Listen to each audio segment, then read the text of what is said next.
Yes, ma'am.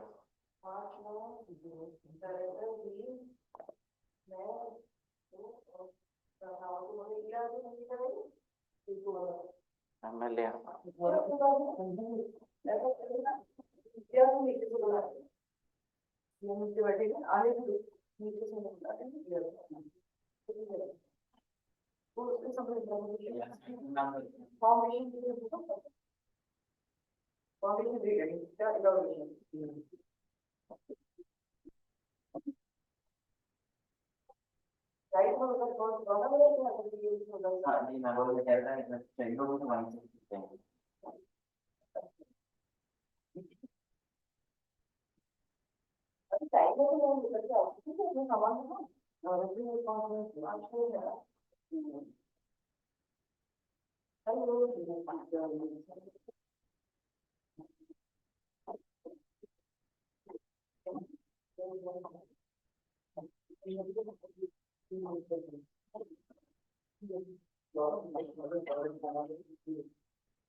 यहाँ पर cardiologist था क्या नाम है तुम्हारा वही तो लड़की थी वो मेरे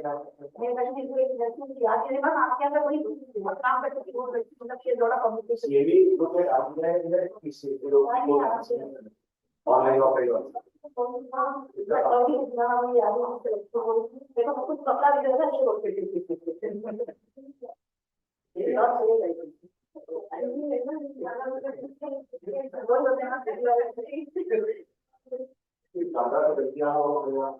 जरा वहाँ तो पढ़े चलेगा निकलता तो है माइनर तो खाना बढ़िया जाएंगे तो डॉलर भी पाएंगे तो गाड़ी यूज करोगे अच्छा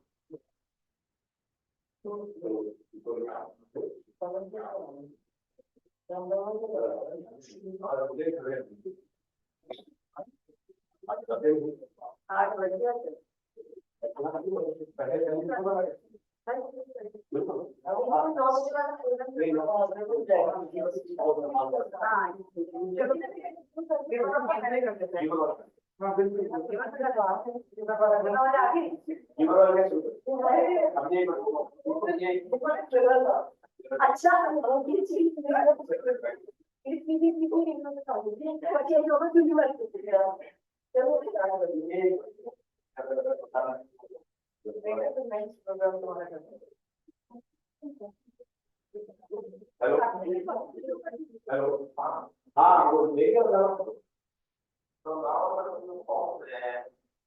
दूसरी गाड़ी है ना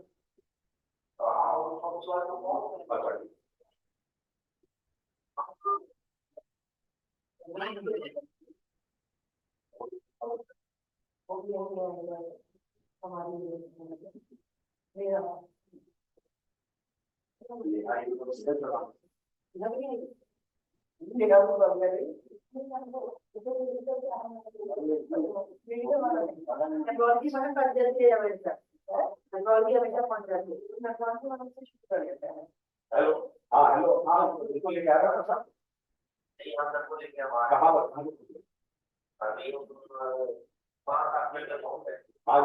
अच्छा ठीक है उनको जब पहुंचाना है फोन कर देना कोई लेगा बात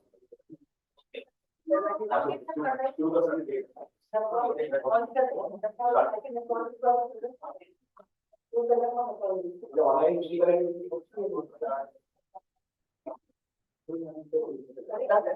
सामने देखा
प्रेजेंट आप ही फर्स्ट करोगे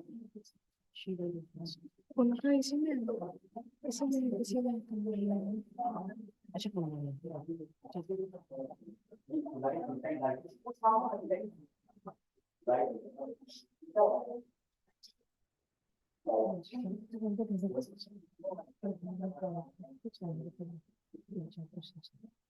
A very good morning to everyone, all the delegates and our distinguished faculty. We begin today's program with a series of interesting cases followed by a clinico-pathological discussion. For our first case of the day, I invite Dr. Tanushri from Department of Hepatology and Dr. Shweta Jain from Department of Pathology. The moderator of today's session are Dr. Manoj Jain sir and Dr. Neha Nigam ma'am.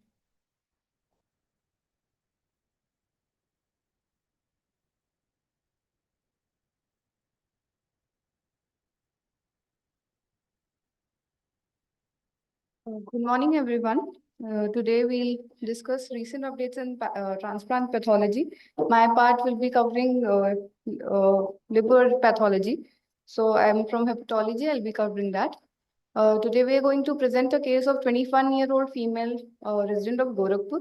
She presented to us with decompensated cirrhosis, etiology seronegative AIH, with diuretic responsive ascites, with portal hypertension, non-bleeder, with small esophageal varices with no hepatic encephalopathy, MELD score being 16, 19, and CTB being 9. Her index presentation was in September 2020, where she initially presented with prodromal symptoms for about 10 days. After that, she developed jaundice with pruritus and received symptomatic treatment from a local hospital. Thereafter, she improved.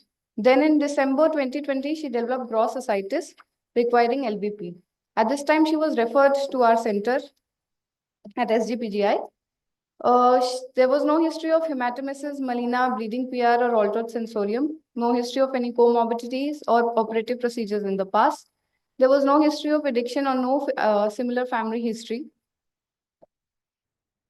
Patient was investigated extensively at our hospital. Her viral markers were negative, including all typical and atypical viral markers. And workup for Wilson was also done for the patient. That also came to be negative. Autoimmune markers were also done, which were negative, including IgG, which was within the normal limit. Her ultrasound abdomen and Doppler was done, which was suggestive of liver coarse ecotexture with irregular margin, with splenomegaly with portal hypertension. Patient was evaluated for etiology, but despite autoimmune markers being negative, there was a strong clinical suspicion that the patient has autoimmune hepatitis. So TGLB was carried out. Then on the basis of the biopsy, we had started the patient on prednisolone, as biopsy was suggestive of features of seronegative AIH. Now, ma'am. Good morning to all. I will be present the histology part of the liver biopsy. For this case, we received liver biopsy in the form of a linear course. Here we can see there is the marked acinar disarray, which can be appreciated in reticulin stain. There is near total collapse of the reticulin fiber. In this microphotograph, we can see these are the portal tracts. The portal tracts are expanded and there is hepatocytic necrosis. On high power view, we can see that the portal tract are expanded by marked fibrosis along with moderate mononuclear inflammation comprising of lymphocytes along with plasma cells. These are the plasma cells.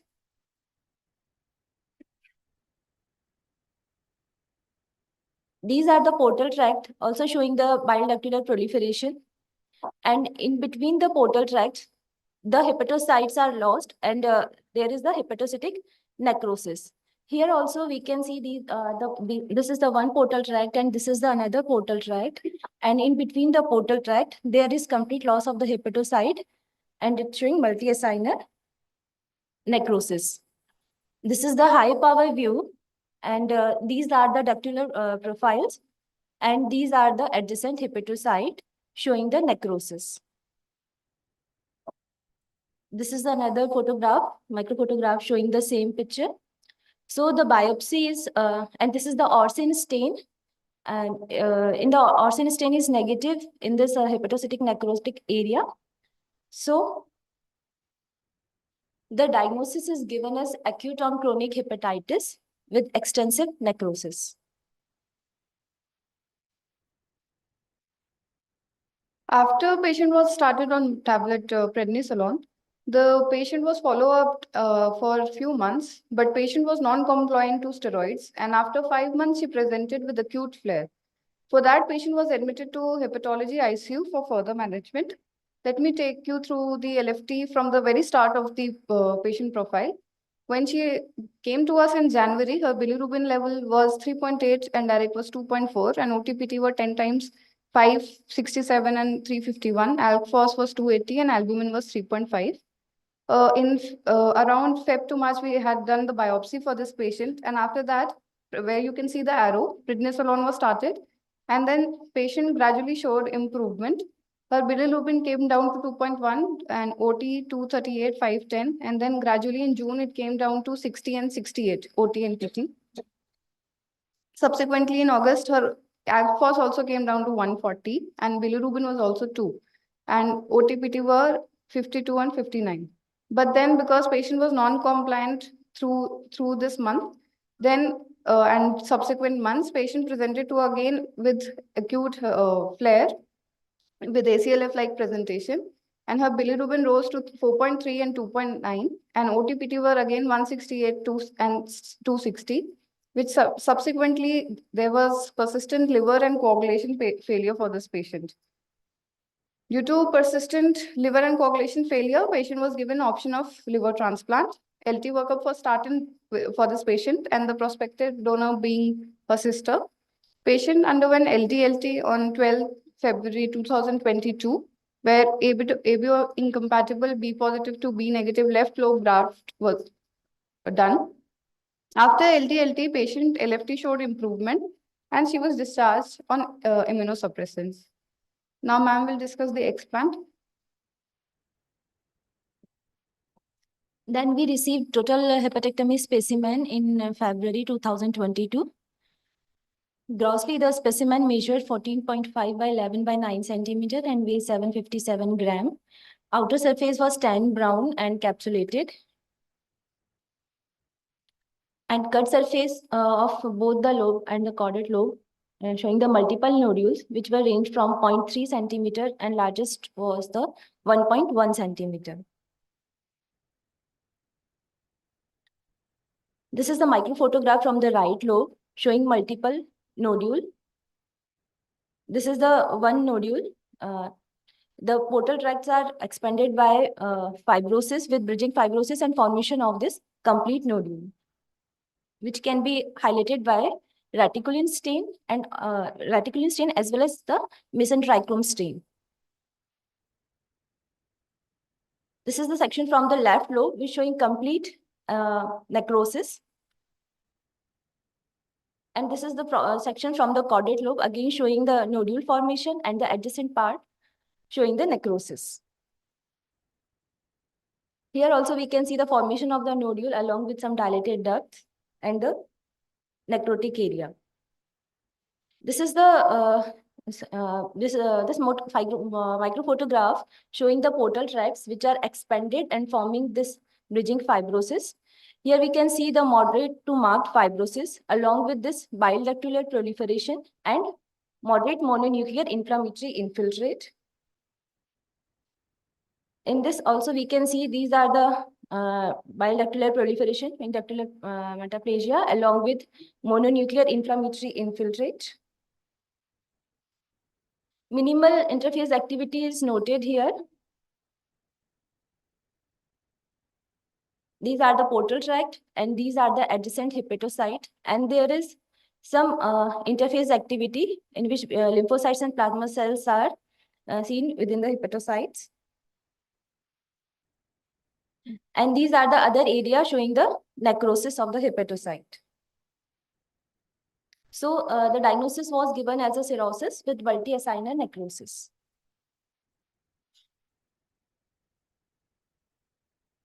Patient was then followed up, and post LTLT patient presented after 2 to 3 months. She again presented to us with complaints of pruritus and worsening of liver function test.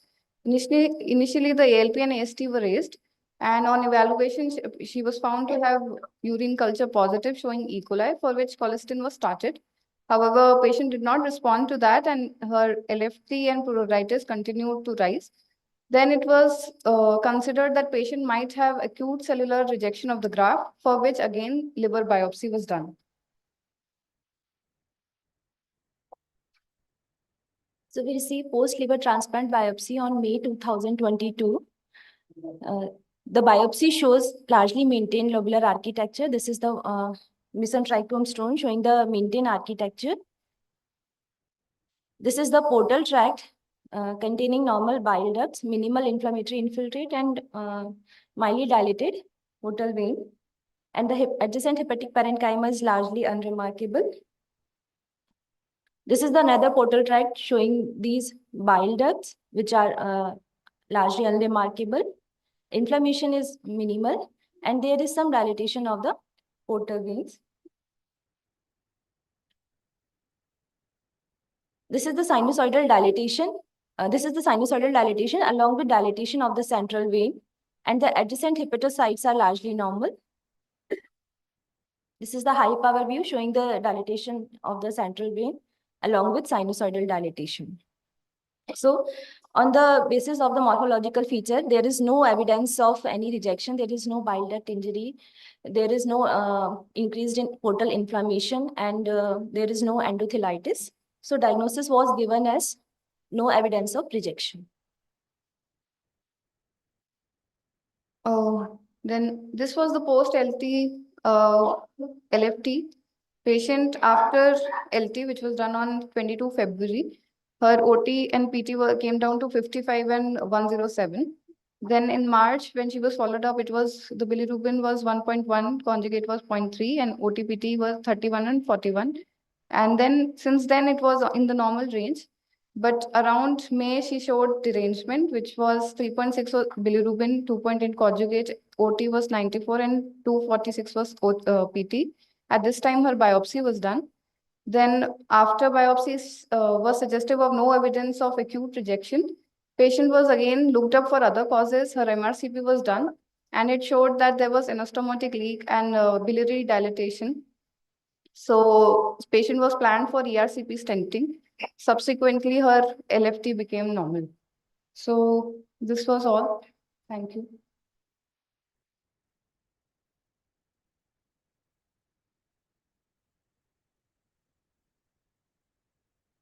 Any questions? Okay. So Shweta, what are the features in the liver biopsy which are suggesting towards the diagnosis of autoimmune hepatitis? In this biopsy, there is moderate portal inflammation consisting of mononuclear lymphocytes and plasma cells. There is interface hepatitis, but emperipolysis we cannot be mentioned because there is a We hardly have any intact hepatocytes. Yes, ma'am. Most of the biopsy is showing the multi-acinar necrosis.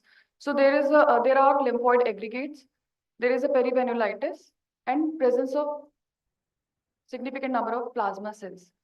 So these are the features which are indicating towards the autoimmune hepatitis. But let's over to clinicians. Yeah, so actually, why we suspected acute rejection is this in this patient. The reason was that patient was doing all right for almost 2 months post-transplant, but then the patient had a sudden rise in bilirubin as well as her liver enzyme. So when we worked this patient up for other causes of this raise, like presence of any IHBR because of biliary obstruction or presence of, we got E. coli in her urine culture, and which was resistant to most of the drugs and only sensitive to colistin. So we treated the patient for UTI at the first instance, and when her urine culture became stable, then also the trend of the liver enzymes was on the rising trend only. Then we thought that this patient might have acute cellular rejection, because acute cellular rejection, as we know, is seen mostly in first 6 months of the transplant. So that's why we got the liver biopsy done in this patient. So then we discussed this biopsy with ma'am, and we got to know that there is no evidence of acute cellular rejection in this patient. And then we thought, okay, we might have to go for better imaging like MRCP to see whether there is any evidence of anastomotic site stricture. And subsequently, we found out that at the site of anastomosis, there was a stricture which had to be dealt with. So it was dealt endoscopically, ERCP plus stenting was done. And then subsequently, patient's bilirubin as well as OTPT came down, and the currently patient is on ERCP plus stent exchange and is doing fine on immunosuppressant in the form of tacrolimus, MMF, and low dose prednisone. Yeah, can I come in? And if we see the liver biopsy, the second transplanted, so we'll definitely see the feathery degeneration. It's indicate that there is some sort of obstruction is going on. And that is why one has to, either, I don't know whether we have reported it or not, but feathery degeneration, especially towards the portal tract, indicates that it is indicative of some sort of obstruction. There might be some bile leak also, I believe, because E. coli was also there. So that could be the one of the cause if you can just elaborate. Yes, a very valid point, sir. Bile leaks, sir, as such, there was no evidence of any active bile leak when we subjected the patient for imaging, but definitely there was a anastomotic site stricture, which was the cause of derangement of liver enzyme as well as the symptomatology of the patients.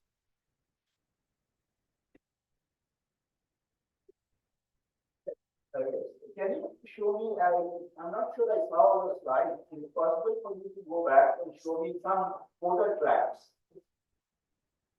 Because what I want to know is whether there are any findings in this biopsy which support a diagnosis of biliary obstruction. And so my suggestion is that in a case like this, a report should not simply say that there is no evidence of acute rejection. That's an important negative finding, but should also in the final report list what is there and then comment on it, because their specific question was, is there bile duct obstruction or not? So you look for those signs. If they're not present, you say that. And if they are present, then you say that. Now, one comment I had over this field is, as you noted, there are multiple portal channels. And I think you mentioned that there might be a flow, increased portal venous flow. Now, this is 2 months after transplantation. Is that right? Approximately a few months? Yes, sir. Okay. Now, if this was seen, let's say, 3 days after transplantation, one of the things you have to consider here is what is called a size mismatch between the donor and the recipient. If the amount of liver that you give is very small and there's a lot of portal hypertension, then that increased portal venous flow can cause these dilatation. And if the mismatch in pressure is very severe, you can even get injury. And later on in my talk, I will show you that, what sort of pathology you see. Now here, I think you could comment that there is a little bit of cholangiosal proliferation. And although I don't see it here, I think in other fields, I think I saw some canalicular bile plugs. Is that right? It's not there. And the other thing we do in a case like this, sorry? Oh, yeah. So there you are. So your final report should have actually said focal cholestasis. You should mention whether it's centrizonal, periportal, midzonal. You should mention a little bit of cholangiosal proliferation. And then when the clinicians have a specific question, is there obstruction or not, we do cytokeratin 7 stain. And then you can see periportal metaplasia of, ductal metaplasia of the periportal hepatocytes. So that's some of the things you could do different. And then, of course, if the obstruction is chronic, then you can even do a copper stain.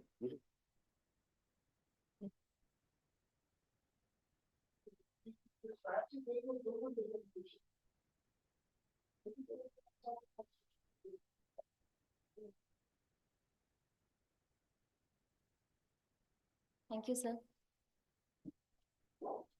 If there are no more comments, we can proceed to the next case. Now I invite Dr. Vamsi, Assistant Professor from the Department of Nephrology, and Dr. Sumit Narayan, Senior Resident from the Department of Pathology, to present the first nephropathology case.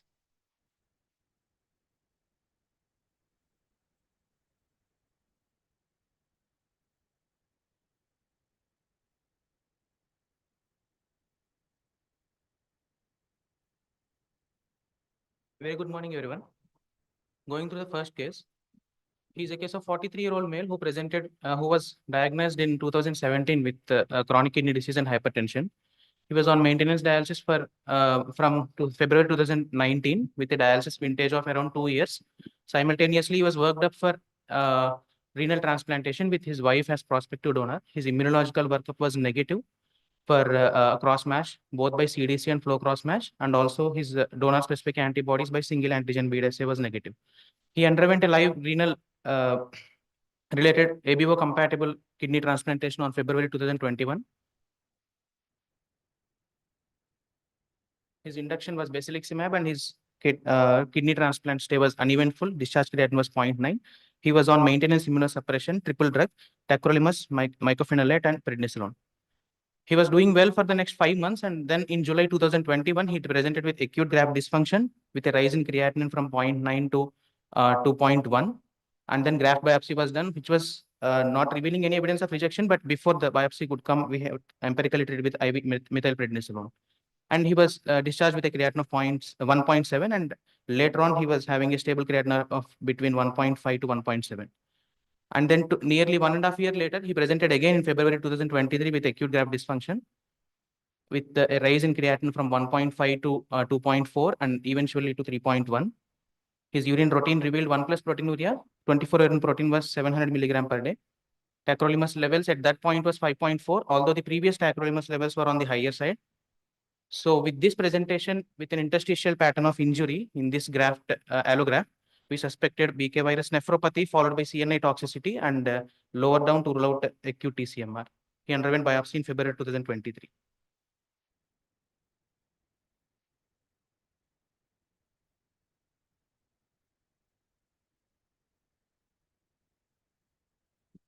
So why was the diagnosis of nephropathy higher up? Rejection was lower down? What was the thinking?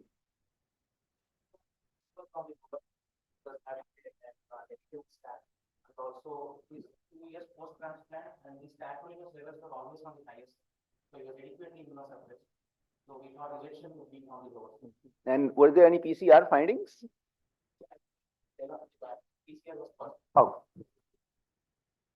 Yes, so for this biopsy, in this biopsy, we received a single linear tissue piece of 1.2 centimeter. Whole tissue was embedded. And when we look towards the glomerular compartment, we can see this one glomerulus, which is largely unremarkable. There is no evidence of any glomerulitis. There is no evidence of any transplant glomerulopathy. And in the periglomerular area, we can see that there is chronic inflammatory infiltrates. And also in this, the other glomerulus on H&E stain, we can see that it is largely unremarkable. And if there is no evidence of any glomerulitis, so it was given G0 and CG was graded as 0. So these were the other glomeruli in the biopsy, which we can see that this glomerular shows that there is periglomerular fibrosis. And around the periglomerular area, we can see that there is chronic mononuclear inflammatory infiltrate, dense chronic mononuclear inflammatory infiltrates. Along in this PS stain, we can see that is focal this tubular atrophy in the form of the narrowing of the lumen and wrinkling of the basement membrane. When we look towards the tubular compartment, we see that even on low power, that enlarged tubular epithelial cell nuclei we can see. And there was no evidence of any tubulitis, so it was graded as T0. And it was because of mild tubular atrophy, it was graded as CT1. Or even on more high power view, what we see that these inclusions are very prominent in intranuclear inclusions. And on more high power view, we can see that these are amorphous ground glass inclusion bodies. These. So when we look towards the vascular compartment, we see that there is prominent myocyte vacuolization. This is the prominent myocyte vacuolization in the blood vessels, which we can also appreciate in the PS stain. And in the peritubular capillaries, there were 3 to 4 mononuclear cells. So it was graded at PTC1. There was no evidence of any fibrous intimal hyperplasia, so it was graded as CV0. No evidence of intimal arteritis, so it was graded as V0. And no evidence of arterial halanosis, so it was graded as AH0. As I told that these are the, in this we can see 2 cells in the peritubular capillary, so it was graded as PTC1. And on the Mason's trichrome stain, we can see that this is the green areas is the fibrosed area and patchy, which we label as strip fibrosis. Fibrosis was more than 50%, so it was graded as CI3, and inflammation was labeled as I2. On performing the immunofluorescence for IgG, IgM, C3, C1q, and C4d, it was all negative. So then we move towards the immunohistochemistry for SV40 antigen, and even on low power, we can see that the tubular epithelial cells are positive for SV40 antigen within the nuclei of the tubular tubule nuclei. And this is the more high power view of the same SV40, and we can see that strong immunohistochemistry is positive for SV40 antigen. So then we proceed towards the electron microscopy. We performed a semi-thin section toluidine-induced stain. We can see that there is two glomuli in this along with tubules. And in the low power in the tubules, we see that these are the virus particles in the nucleus, in large nucleus of the tubular tubules. And on more magnification, we see that these are the viral particles, which are the singly lying. They can also be seen in crystalloid forms. And these are the singly lying. And when we measured that, they measured around 30 to 45 nanometer in diameter, the viral particles. So to summarize my finding in the glomerular compartment, the glomuli were largely unremarkable. It was labeled G0, CG0. Tubules showed mild enlarged tubular epithelial nuclei with prominent viral inclusions. The interstitium showed moderate mononuclear inflammatory infiltrate along with marked fibrosis, which was stripped, and myocyte vacuolization in the blood vascular compartment along with PTC1. And in immunofluorescence for IgG, IgM, C3, C1q, C4d was negative. Immunohistochemistry for SV40 antigen was positive. Electron microscopy demonstrated the presence of internuclear clusters of viral particles, which on measuring the size measured 30 to 40 nanometer. So we made the final diagnosis of viral cytopathic changes with calcineurin inhibitor induced changes, which polymovirus nephropathy, grade class 3.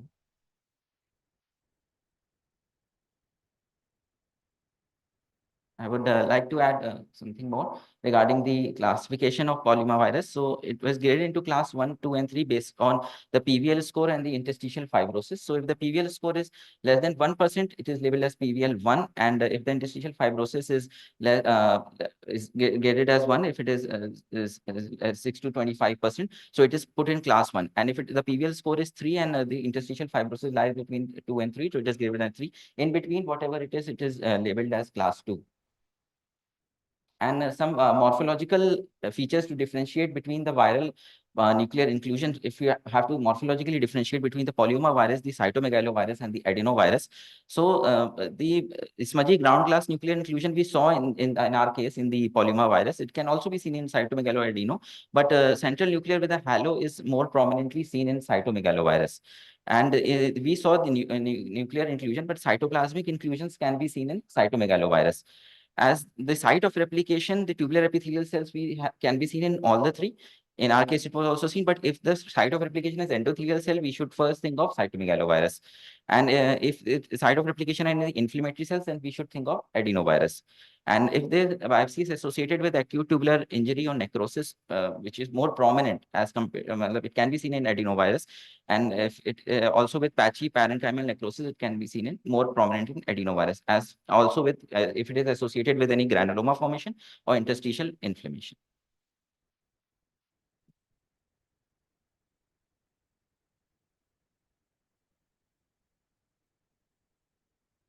So further course, his BKV in blood PCR as well as in urine PCR has come positive. So blood BKV PCR was around 24,000 copies, which is more than 4 log copies per ml. And based on the biopsy report, we have de-escalated the immunosuppression to from mycophenolate mofetil to azathioprine because he was also having GI symptoms simultaneously. And tacrolimus trough level was targeted to a lower range of 3 to 5, and oral ciprofloxacin was added. So with that, the BKV virus in blood has reduced from 21,400 to 3,000 in 2 months, and then it was undetectable. So with that, there was an improvement in his renal parameters also.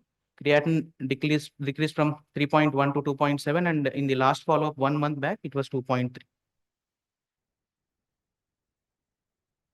Okay, before that, PTC1. For the many times, when you use the PTC, you get the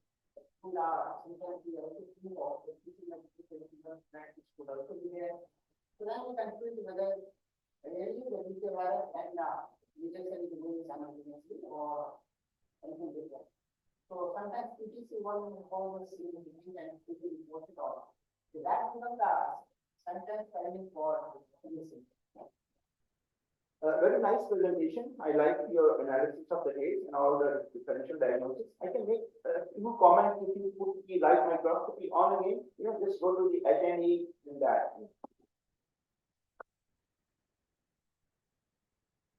And actually, if you don't mind, I can come there, but then I can use the arrow. Yes. So you can get it there. Yes.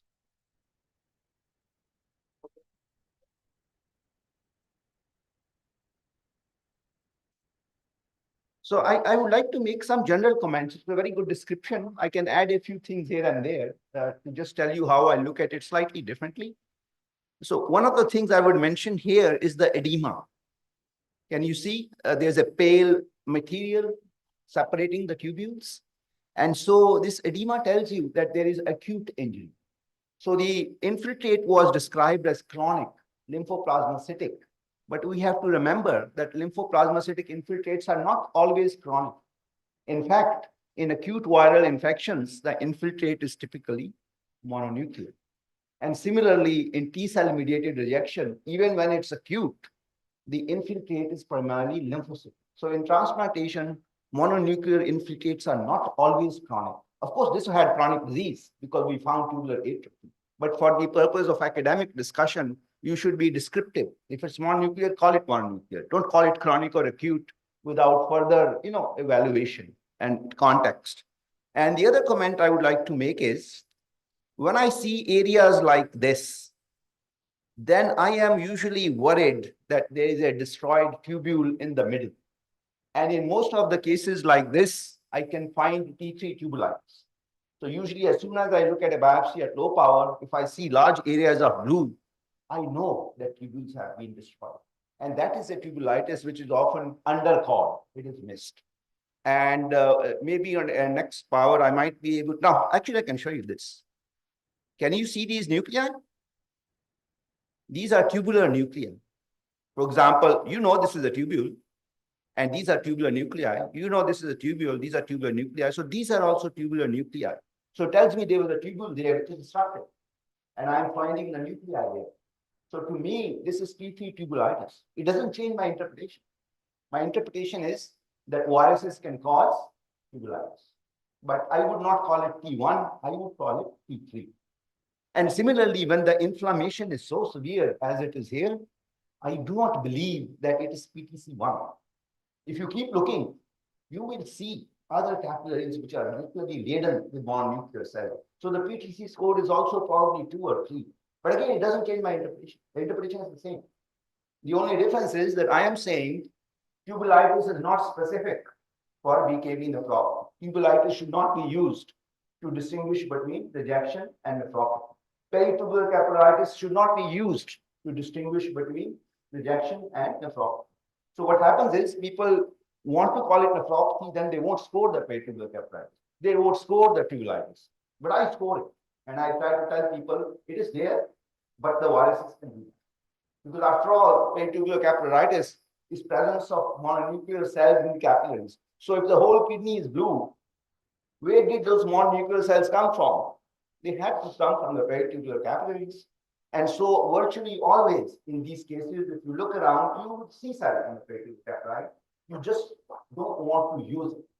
And so if I may say so, I think let's go to higher power. I will be able to show you more of this. So let's see. So this is more. Yeah. So I think in the PAS, sometimes now here, these I believe are peritubular capillaries. Can you see they're packed with, lymphocytes, these.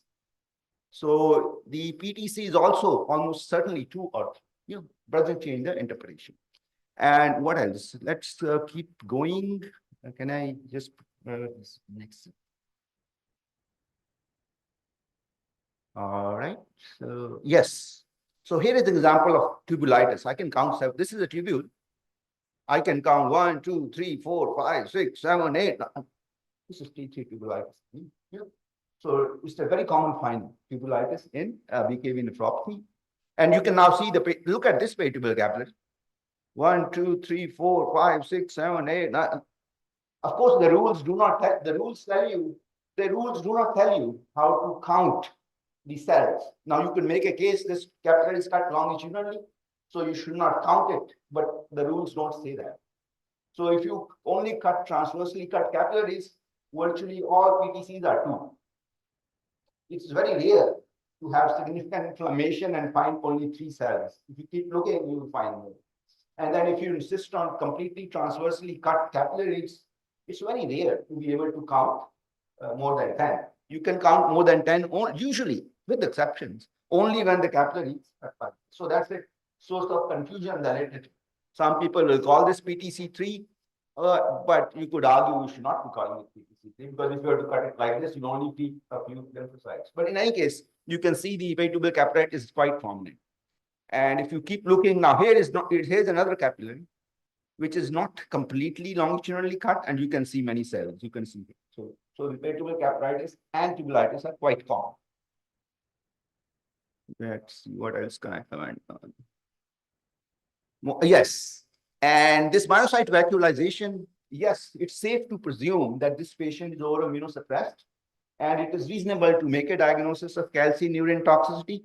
But I wanted to tell you is, you will get this finding in native kidneys with severe inflammation. The arteriole will respond because there are so many inflammatory cytokines in this kidney that those muscles will react.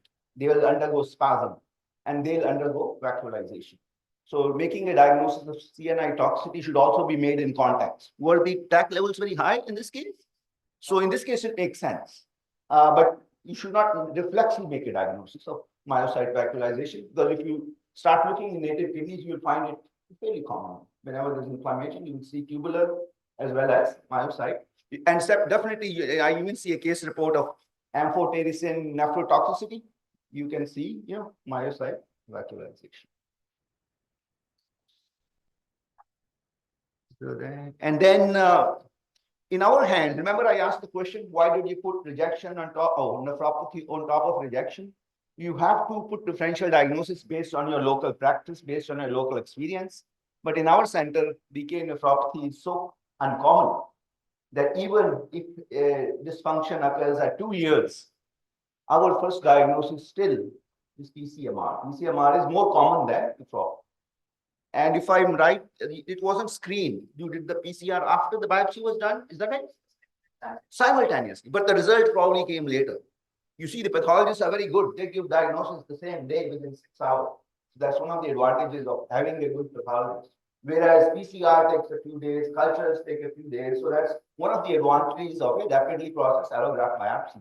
You can make diagnosis of fungal infections within 6 hours. And some fungi may not grow for 4 weeks. So that is one of the beauties of, a biopsy diagnosis of transplanted organs.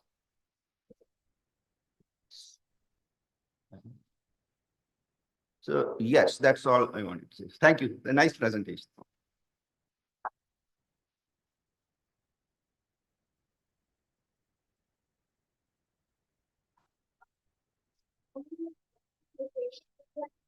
Abdominal deposits along the tubular basin membrane in polymer. It's not common. So the original publications which had this finding, they actually described them in more than half. But I don't look for them because we don't always do immunofluorescence. But my sense is that when you look for them, they are not common.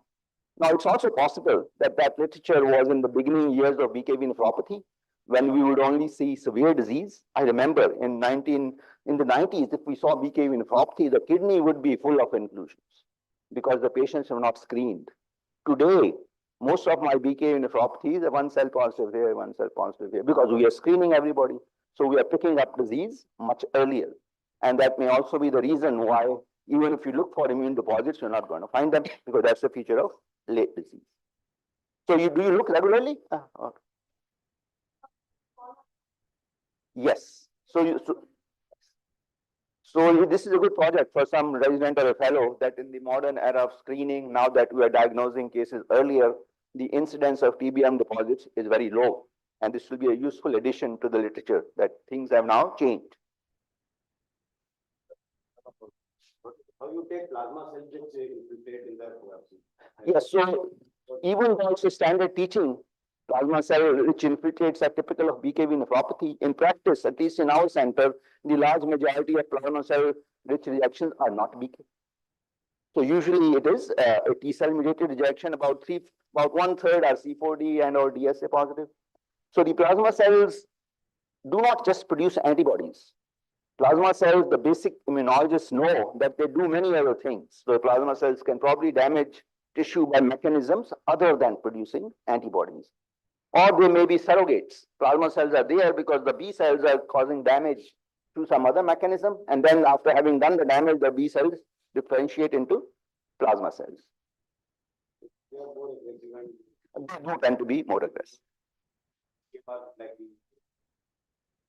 Yes, and about a third will be mixed. A third, 30 to 40% will be mixed. They will also be antibody. There are no more comments from the House. I would like to invite Dr. Jaykumar from the Department of Nephrology and Dr. Sonal from the Department of Pathology to present the next case.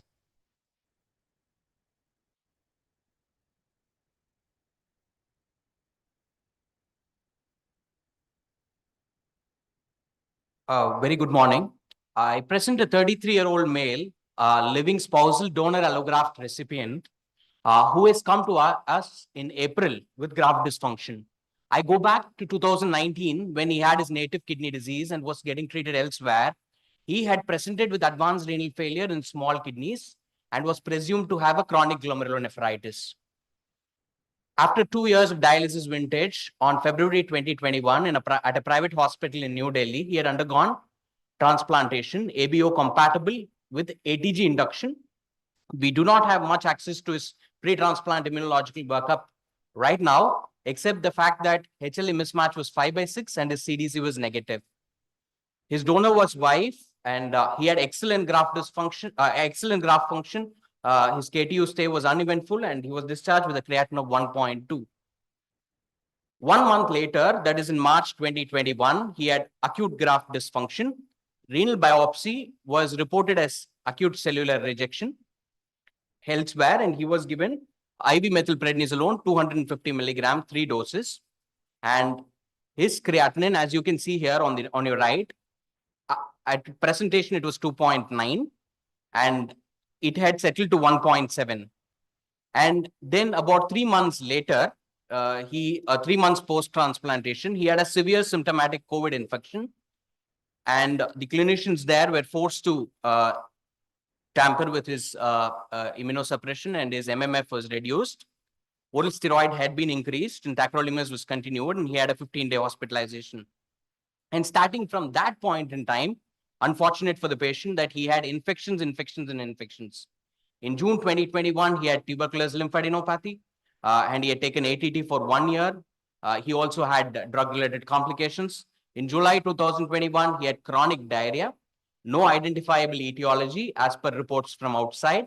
His mycophenolate was stopped. He was continued on dual immunosuppression. Now I will take you to his creatinine trends. 3 months post-transplant, his creatinine was 1.9, and graft dysfunction never seemed to have settled. His creatinine was 2.1, and then subsequently, when he had the diarrhea, he had 6.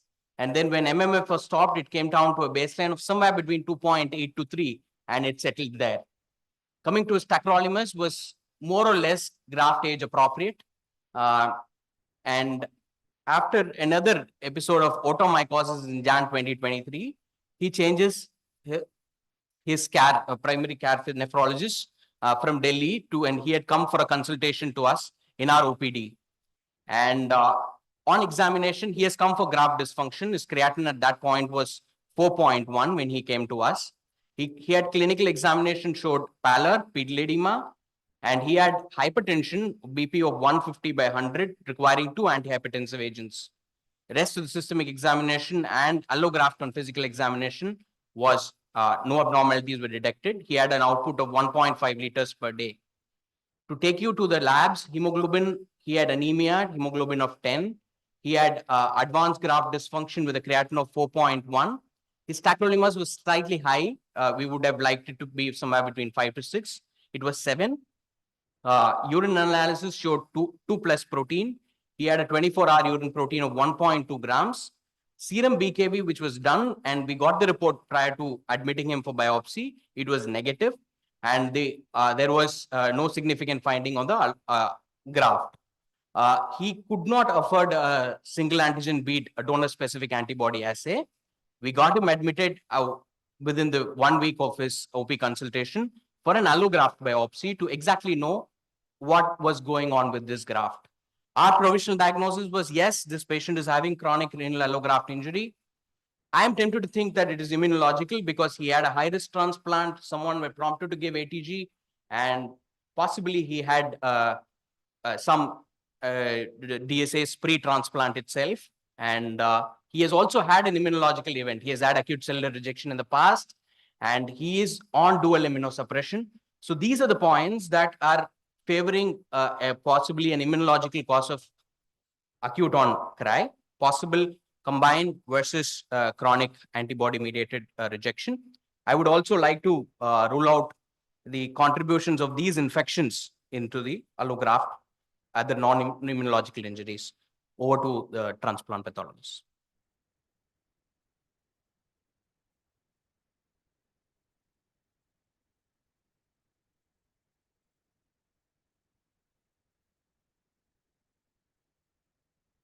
Good morning to all. For this case, we received a single linear tissue piece, which was measuring around 1.2 centimeter, and whole of the tissue was embedded. Now, as we can see in this low part as well, there's a lot of inflammation in the biopsy. In this cortical region, which is seen, there's a lot of inflammation, and there's also, because of that ongoing inflammation, there's also loss of tubules. So on basis of this, we can label it as I3, that there's a lot of inflammation. And after which, when we deal with the separate compartments, first coming to the glomeruli. So occasional glomeruli was showing some interest, there was some leukocytic infiltration. So in some of the glomeruli, so it was reported as G1, as we can see, which are highlighted by the arrows. Surrounding peritubular capillaries, as we can see in this one, there is 3 leukocytes in this one. And in other hypas, we can see that there are multiple peritubular capillaries, which are showing infiltration by 1 to 4 leukocytes. So it was reported as PTC1. So till now, we have G1 and PTC1. Now coming to the tubular compartment, the tubular compartment, we were able to appreciate some leukocytic infiltration as well. So there was around 1 to 4 leukocytes in some of the tubules. So this was also reported as T1. As we can see, this is another tubule which is showing leukocytic infiltration. However, there were no viral cytopathic changes that were noted. Other than that, there was mild tubular atrophy, and also there was marked acute tubular injury. As we can see, there is dilatation and simplification of the lining epithelium. Coming to the interstitial compartment, again, we saw there was a lot of fibrosis. So it was reported as I3. And after this, we went for immunofluorescence. In this, 5 glomeruli were seen. And for C4D, around 10% of the peritubular capillaries were showing positivity. Other than that, there were no immune deposits for IgG, IgM, IgA, and C3. So taking in account on all the findings that we saw, that there was G1 and PTC1, along with that there was tubulitis and also interstitial inflammation.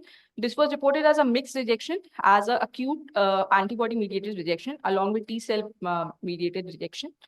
And there were no viral cytopathic changes which were associated with this.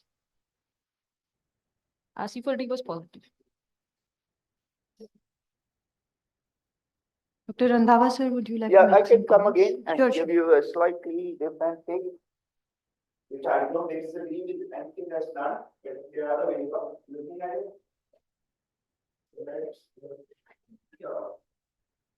it. So again, to me, this is T3 tubulitis. Tubules are destroyed, they are gone. And if you go to high power, you'll almost certainly be able to see disrupted tubules. So that is I3, T3. And I usually determine that within a few seconds. Just as soon as I put the slide on, I know. These are gone. These are vanishing. Then again, I would be able to find more than 4 lymphocytes in a capillary. This inflammation is so severe that I am positive. If you keep looking, you'll find more than 4 lymphocytes. So that becomes PTC2, but it doesn't change the interpretation. So what I'm saying is people try to fit the reading to the diagnosis. I want to make this diagnosis. I'm only going to count 4. I don't want to call rejection, so I'm only going to call even tubulitis. As I'm saying, you can call higher tubulitis, you can call higher tubular capillaritis. Your interpretation can remain the same.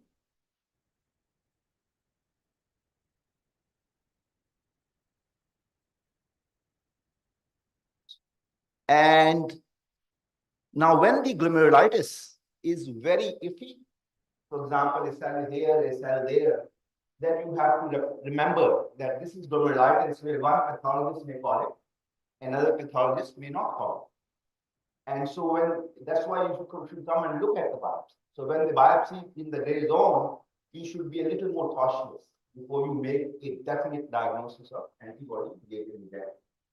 The other point of note is that some of the cells in the glomeruli are neutrophils.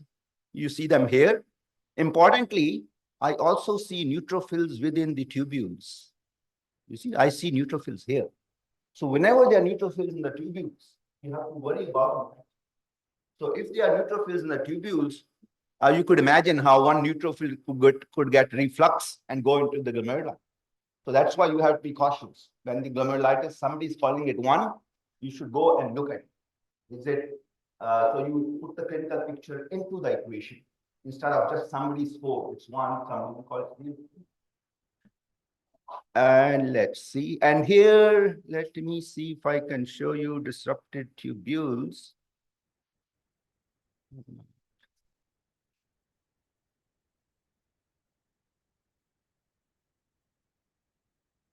Yes, you can see this tubule is disrupted. Can you see this arc? I see nothing here. You see? It's disrupted. So that is T3 tubulitis. Again, I am very concerned that they are neutrophils. Look here. Look here. This is inflammatory debris within the tubules. So when we see this, we even hold off on a diagnosis of rejection. We usually tell them, first do the urinary culture. Make sure it is not infection. Because if, for example, it's chronic pyelonephritis, of course, you are going to see a lymphoplasmacytic infiltrate. Of course, you are going to see a tubulitis. I think there were some even worse areas when I saw them yesterday. Let's see. Okay. Now here you can see I can already count 5 lymphocytes, 1, 2, 3, 4, 5.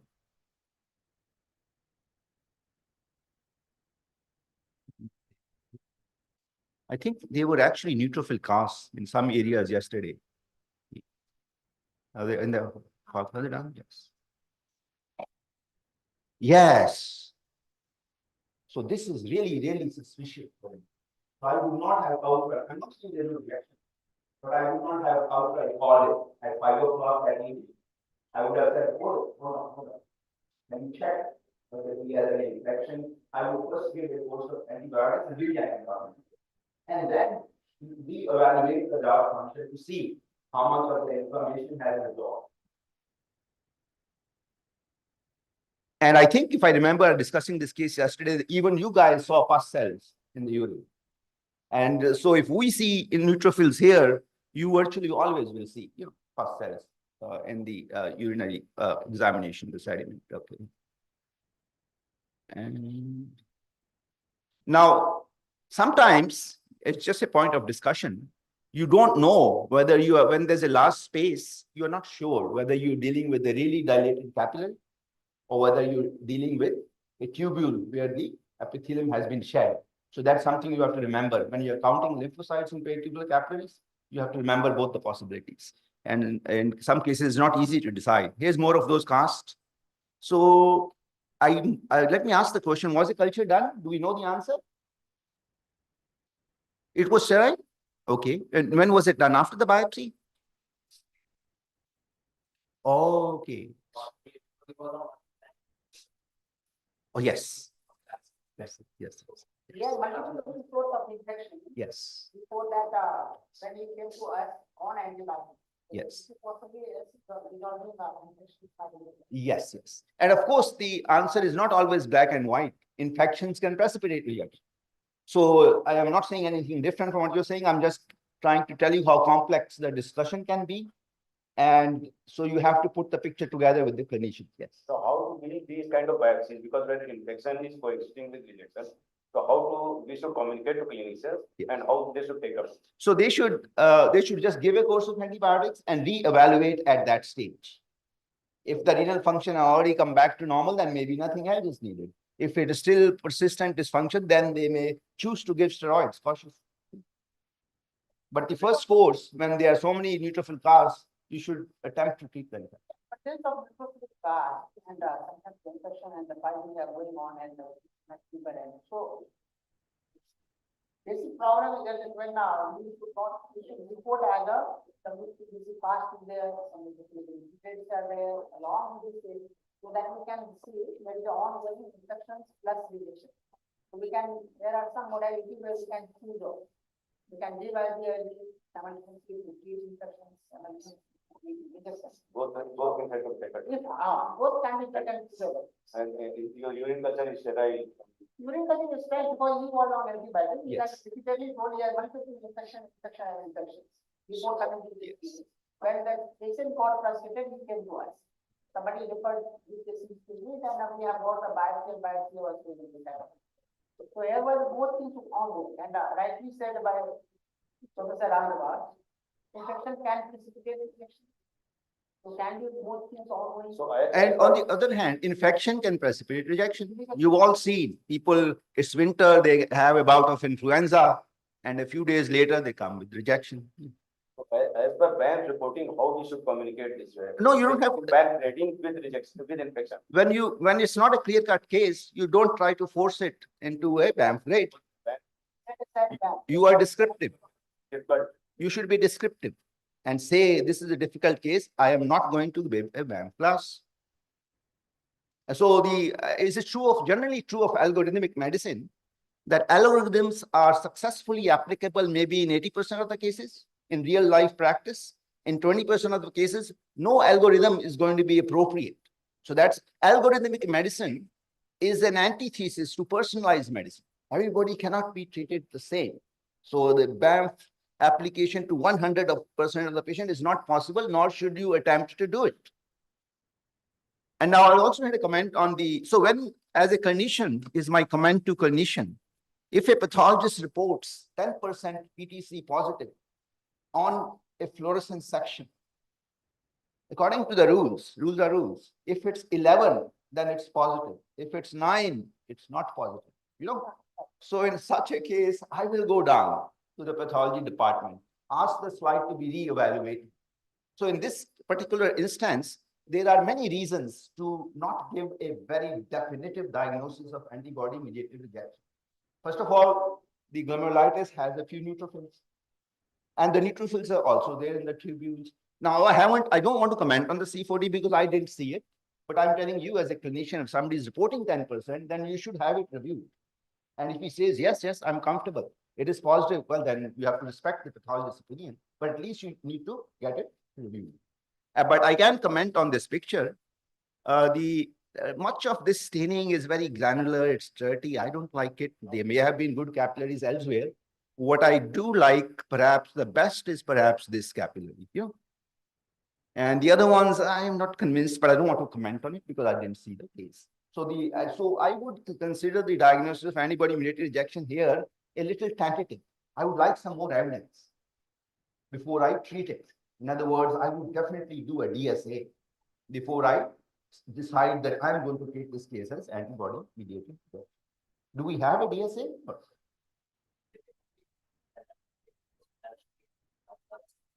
I see. No, I understand that. But in this case, if you're considering really toxic therapies like plasmapheresis, like rituximab, that's costly too. Yeah, Oh, okay. Oh, yeah, that's okay. Yes. So that's fine. So, so these are the discussion things I wanted to add. All right. So I would just complete in the next 30 seconds. So this patient was then offered optimization after the infection screen came negative, and we wanted to at least take care of the cellular rejection part. We gave him methylprednisolone after infection screen came negative while he was in hospital. MMF was restarted. His baseline immunosuppression was kept slightly higher, and his antihypertensive were optimized, and he was discharged with a creatinine of 4.2. Creatinine stabilized at 4 for about 4 months. Then he had an episode of bacterial pneumonia, and his creatinine in the last admission was about 5.7, and he is on OPD follow-up. Thank you. Thank you, presenters. So, So one more thing, to add to the complexity of the discussion, you saw that the culture is negative, and yet there's strong clinical suspicion that it's not, in fact, infectious. So the cultures can be negative if you are, of course, if you're on antibiotics.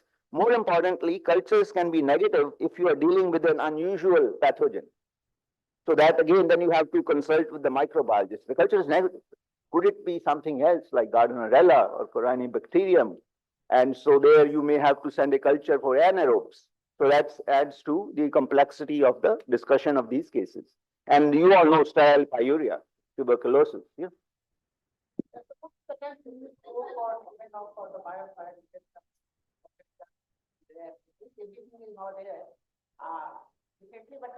most of the times counteravailability of the bacteria, the antibacteria, that's in the synapse. Whenever the patient has fever, they go and take some antibiotics. That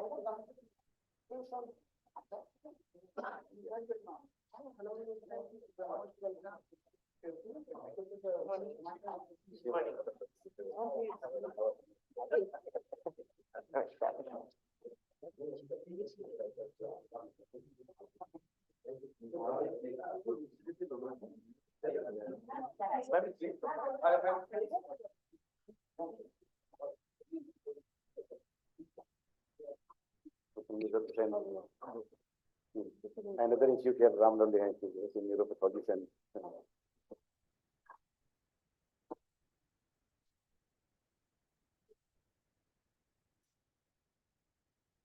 No.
और नाम देते तो कौन सा sir उसमें PPT में SGPGI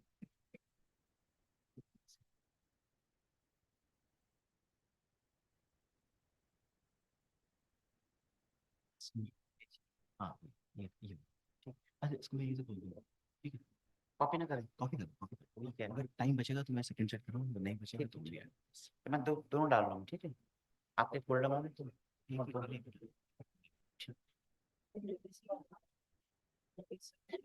इस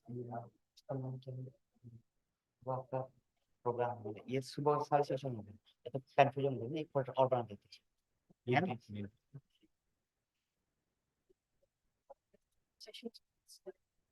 ये हो गई तो कंफ्यूजन ये ढूंढेगा ना तो कंफ्यूजन हो जाएगा फिर है ना यही सेशन 1 डाल दूँ ठीक है आप जो आएंगे इसके अंदर आइए, ठीक है?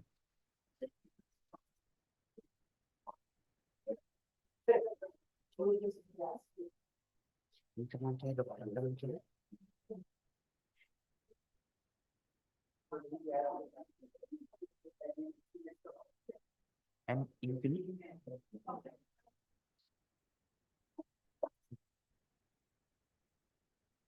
वो फोटो कहाँ से स्टोरी थी, उससे फोटो खींची।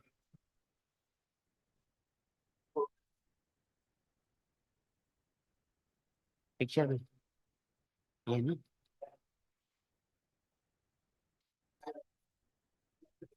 या ठीक, याद है आपको, ठीक है?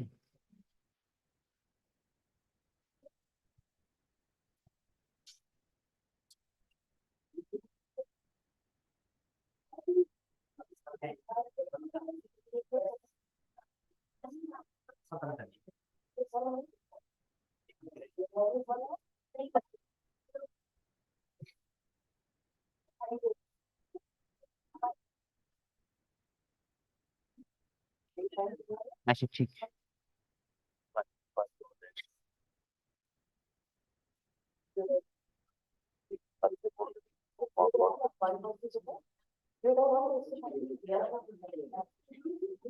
ठीक है, ये हो गया सर, बन गया, ठीक है।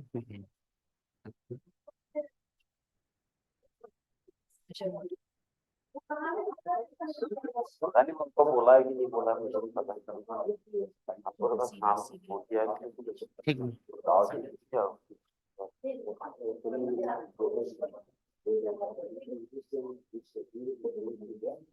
मतलब overall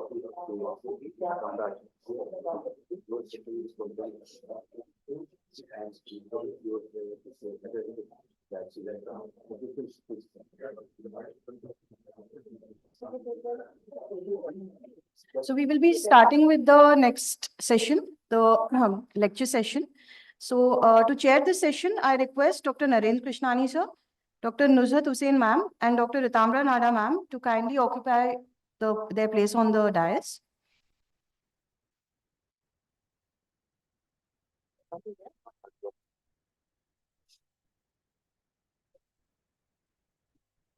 Dr. Narendra Krishnani sir is currently working as a professor in the Department of Pathology, SGPGI MS.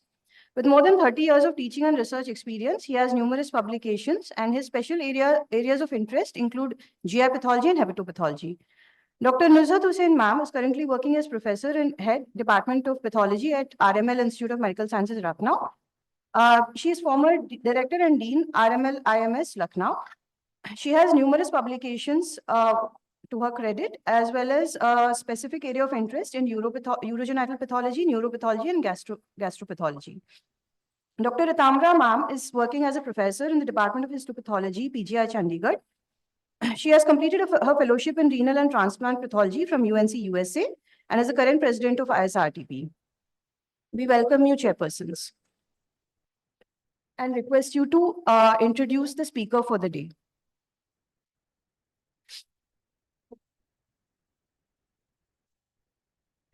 Pleasure to introduce Dr. Mukul Singh, who is presently a senior consultant pathologist and lab director at the Department of Pathology at the Rena Institute and Medical Center at Chennai.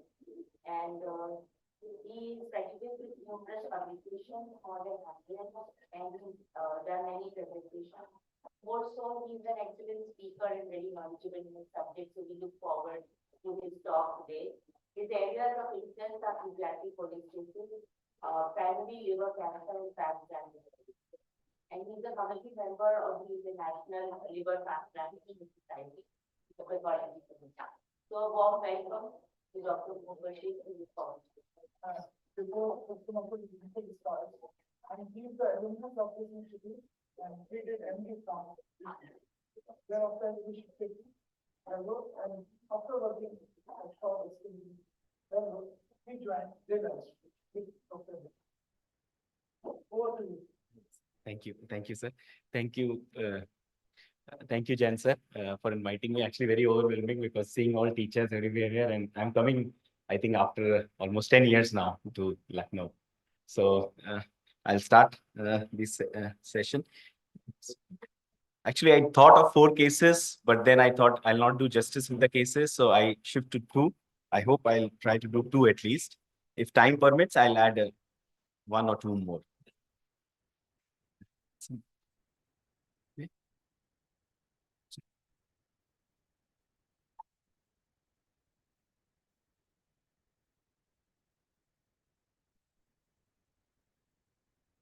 Thank you. So I'll start with these are little unusual cases, and definitely I'll ask her to Madam Nawaz sir to comment on it and the chairpersons. So we got this pediatric liver transplant. She's a 9-month-old female child, Indian. Biliary atresia. It was missed Kasai. So she was referred to transplant to our center, and because of progressive deepening of jaundice, and she developed portal hypertension. And she came to us for transplantation on 13 December 2021. She underwent transplantation. You can see the typical biliary fibrosis, biliary cirrhosis, and also the micronodular liver, cirrhotic liver. So she developed a graft dysfunction on day 6. So you see the bilirubin is high, 4.4. Direct is 3.6. ALT, ST also 464, 262. Gamma GT also raised. Platelet are okay. So in our centers, if any dysfunction is there in the transplant, they will do a biopsy. Without biopsy, they don't take any decision to pulse. So this is the core. You can see this is the linear core liver tissue. Definitely blue area. So definitely a lot of inflammation is there in the portal areas. Lobule looks okay. Looks largely pink.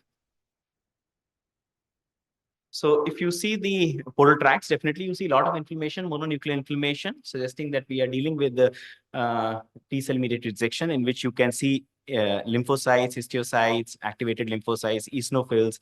There is ductulitis also. You can see the infiltration of the duct here, infiltration by the lymphocytes, polymorphs, as well as eosinophils.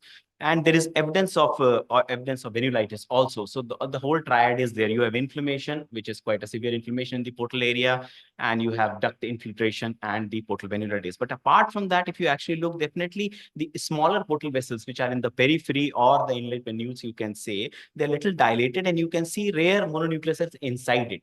You can see in severe rejection sometimes, but this was the finding which was noted when the biopsy was done at that when we reported in the evening that there's dilation. Another portal tract, again, you can see venulitis, inflammation is there. So TCMR features are there. And you can see these vessels in the portal periphery, smaller portal vessels. You can see some mononuclear cells. However, this actually looks like stub. This looks like there is venulitis, and this kind of forming, these lymphocytes are just stuffing this. You can see the activated endothelial cells, and they are filling this one in this portal vasculature.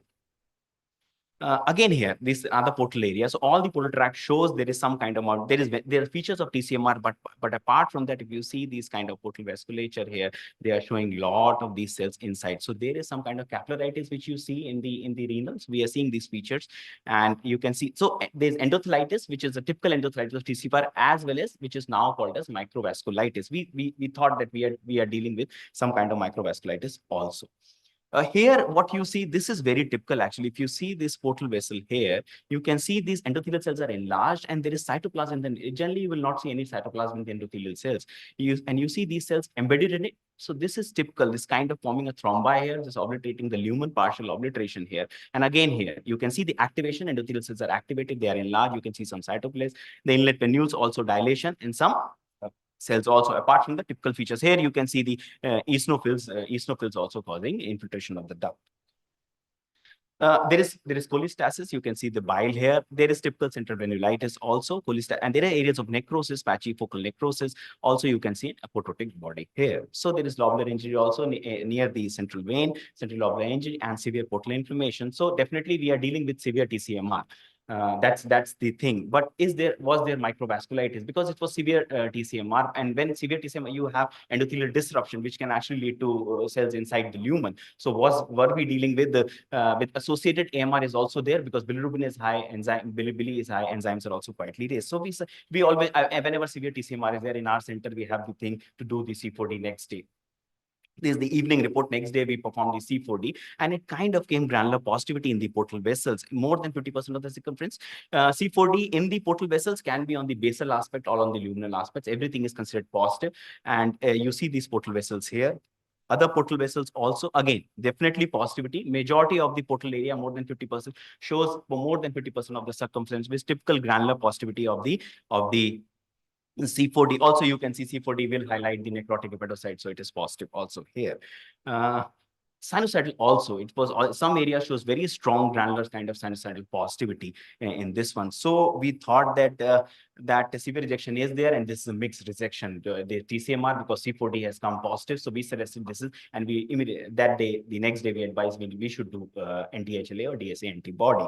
Workup was suggested, but in clinical, in liver side, they generally don't believe that AMR cause dysfunction. They know that AMR can occur, but to think of it will cause liver dysfunction, they generally, so they will usually treat with TCMR first, and they should do like that, because AMR is extremely rare in liver. So treated with 5 doses of typical what they deal with severe rejection. Tacrolimus dose was optimized for the start, but 5 days rejection was, there was no improvement.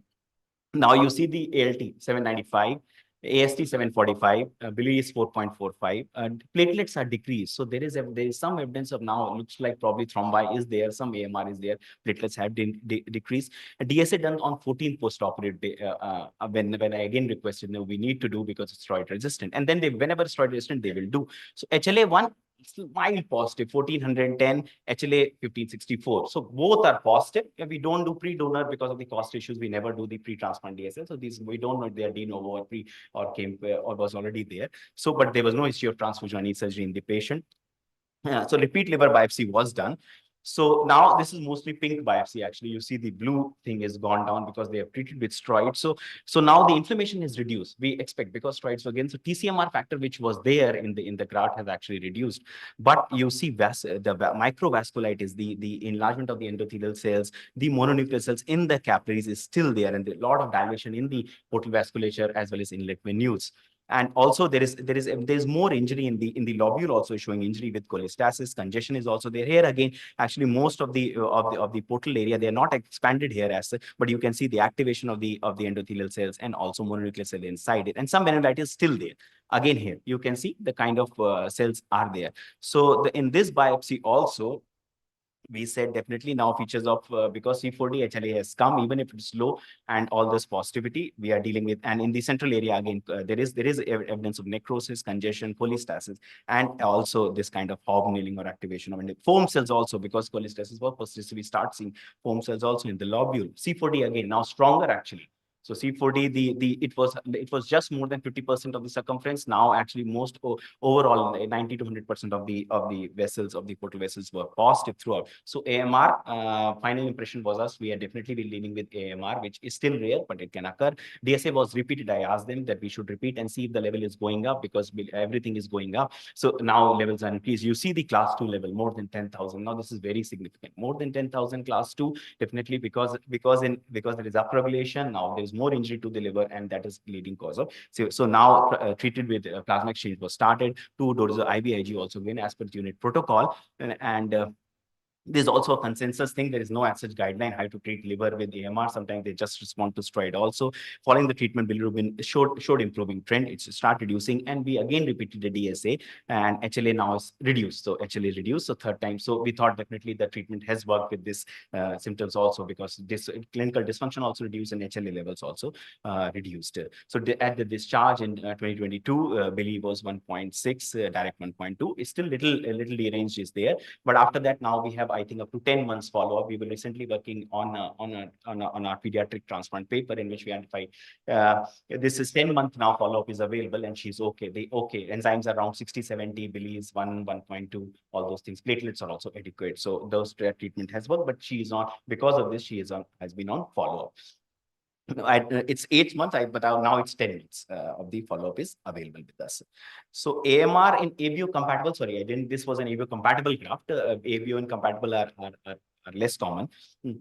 So this is very rare. 1% in our center out of 700 pediatric liver transplant, we identified 200 dysfunction or 210 dysfunction biopsies were there. Total 5 we have identified with features of histology, C4D, clinical dysfunction, and DSA positivity. So around 2.5% of the graft shows AMR, and 3 developed refractory. So it's actually very severe disease and need to be picked up early on, can contribute to early. Actually, the Pittsburgh and Baylor data suggests that 10% of the early graft losses because of this injury.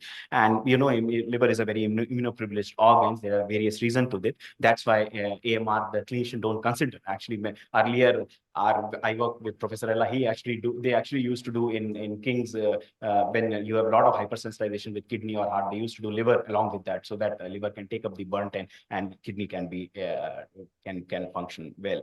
So two-hit hypothesis has been proposed because HLA2 is it's very new. It's not seen only in dendritic cells or Kupffer cells in the graft. So there's upregulation. That's why it happened to it. So you have rejection or infection, which will upregulate HLA2, and that leads to severe injury. Mostly persistent allograft dysfunction despite. So this is a very strong indication. If you see that and you excluded anything, except any other thing has been excluded, then you think that, yeah, you might be dealing. Thrombocytopenia can be there, hyperbilirubinemia, low complement. Complement was not done in our case. A DSA positivity here in our center, more than 1,000%, but generally it would be more than 3,000 to 5,000.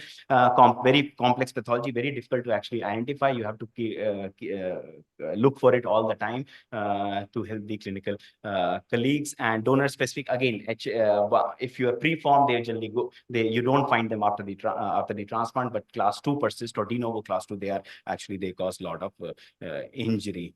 Criteria has just been proposed in which all 4 criteria were fulfilled in the case: portal microvascular dilation, hypertrophy in mononuclear cells, serum DSA positivity, class 4, diffuse C4D, class 3 with more than 50% of the portal tract involved, and exclusion of ischemia, any infection or graft. And there is suspicions and intermediate criteria. Also, H score has been given, usually up to 4 cells, 4 to 10, and more than 10 cells. But I think it's all clinical every time. Scores, it's like numbers game is in pathology. We always kind of see what's the clinical thing, and even if it's 2, it's not like that. It's not severe rejection. So you see the clinical picture and you suggest that probably we are dealing with severe AMR. Also, again, C4D it will be no minimal C4D, focal and diffuse C4D. Also, these are one of our other cases in which we saw typical microvasculitis. You can see the embedding. They kind of lot of mononuclear, more than 10, very severe microvasculitis.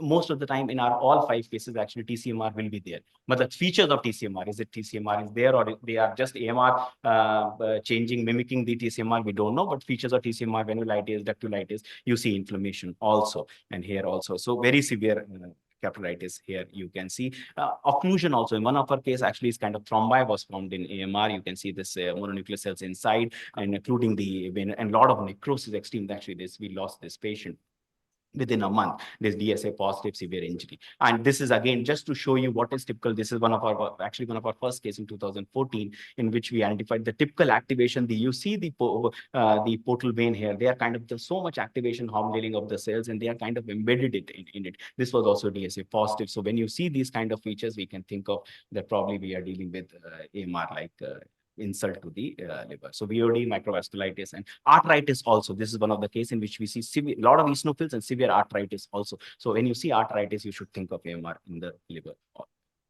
also. So this was the first case.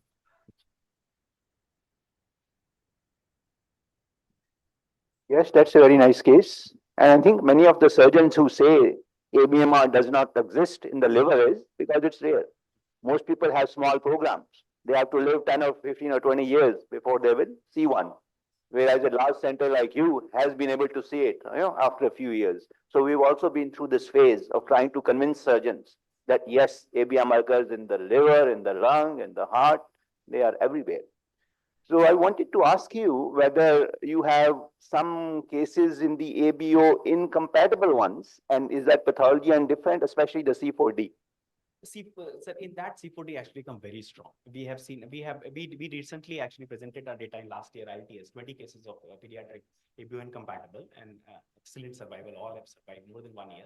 And we saw few cases, 2 or 3 cases only, because they should so much pretreatment, sir. Titers will always be 1/4, 1/8, so very difficult to see. In which we thought actually when there is rebound increase in titer, few cases which we have seen. And then and actually enzymes were not deranged, but they saw 1:64 and 1:32, and again it increased to 1:128, even after all the absorption, everything. Then they did the biopsy, and then biopsy, I showed a lot of necrosis actually was there. Severe necrosis and lot of microvasculitis. I saw some microvasculitis, lot of cholestasis, necrosis, lot of hemorrhage in the biopsy. And then C40 was very strong. So perisinusoidal kind of all the inlet venues, everything like this one, generally in ABO it comes, but it is not as strong what I have seen in ABO incompatible. No, my question is, in the kidney transplant world, they say that C40 positivity per se shouldn't be used to make a diagnosis because it can be accommodation. Yes. So what is, because I don't see these. So what is your So experience? because of necrosis, when we see typical features, some necrosis is also there, ductal reaction, cholestasis, titers are increased, and then liver dysfunction starts. When they did the biopsy, they went and did the biopsy, and I say no, I think we are dealing with AMR because titers are high. Sir, one is C40 will come always positive. Because you have always, you can't have zero. You will have IST 1:1 or 1, something would be there always. Some complement activation will be there in deposition. But with clinical context and the injury in the fibrosis, and then they treated with that one also with all the, in that patient, I remember they gave rituximab and plasmapheresis and adsorption, everything, and recovered actually. That case we published that how the pathology actually pointed out first. They thought maybe titer high, but it's not causing anything. But somehow they did the biopsy, and we got ultimately actually they have to do splenectomy in that case.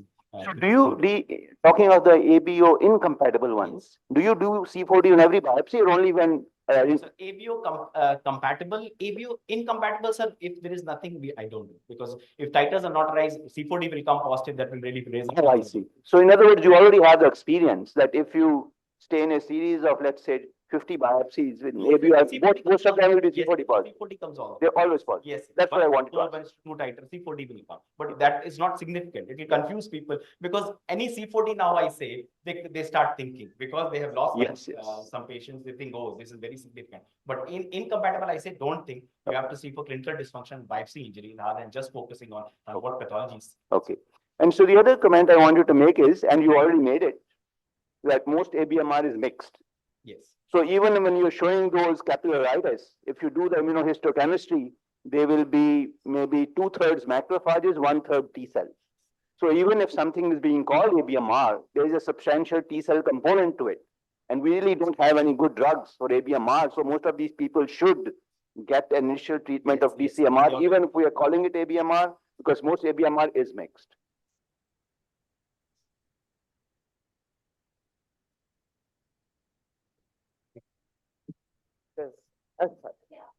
No, because I have no experience. That C40 positivity criteria. So if you draw a parallel from the renal world, then linear, staining is important. What you have shown is mostly granular sort of staining. So is that applicable even in the liver? Linear. What is linear granular? Means like it is circumferential and granular. Matlab, yeah. So I would like to say that this linearity and granularity is in the eyes of the beholder. Okay. I have actually sat across the microscope with people and I was saying, this looks a little granular to me. He was saying, no, this is linear. Yeah, very true. And I think the immunoperoxidase, actually the immunoperoxidase does develop in a granular fashion. So even though the fluorescence is really bright and green and linear, on the immunoperoxidase, actually, in my opinion, granularity is more common and shouldn't dissuade you from making the diagnosis, but it should be convincing. It should be circumferential and definite. Granularity a little bit doesn't matter.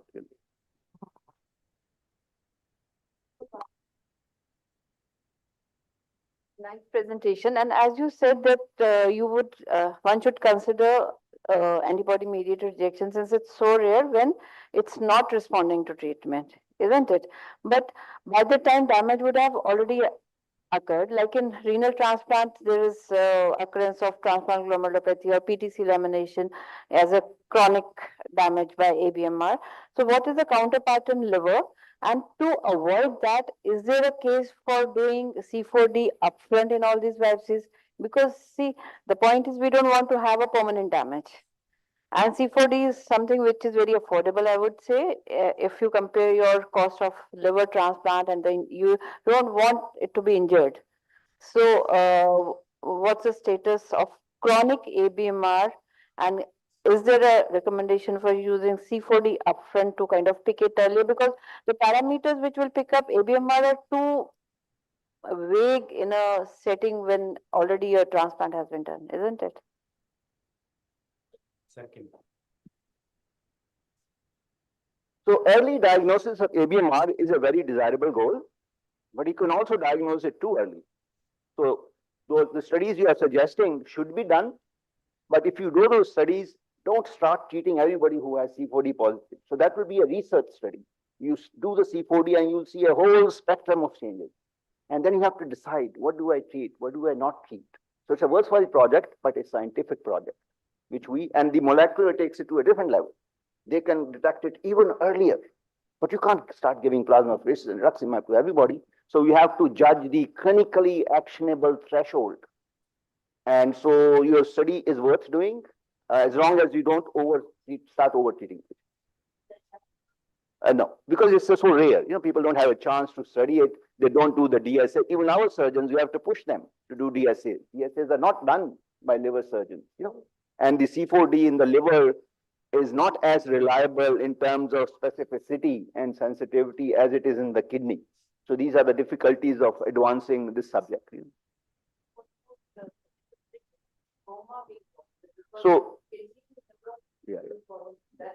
So that's an epidemiological observation. In other words, if you take cases of well-known antibody-mediated rejection, they will have more stromal positivity than people who do not have antibody-mediated rejection.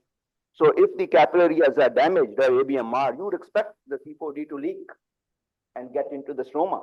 But it cannot be used as a diagnostic test in individual cases. So the diagnosis of ABMR in individual cases has to be on a combination of the clinical picture C4D and DSA. And if the DSA is only stromal, you can use it to support it. But of course, it can be non-specific. Yes.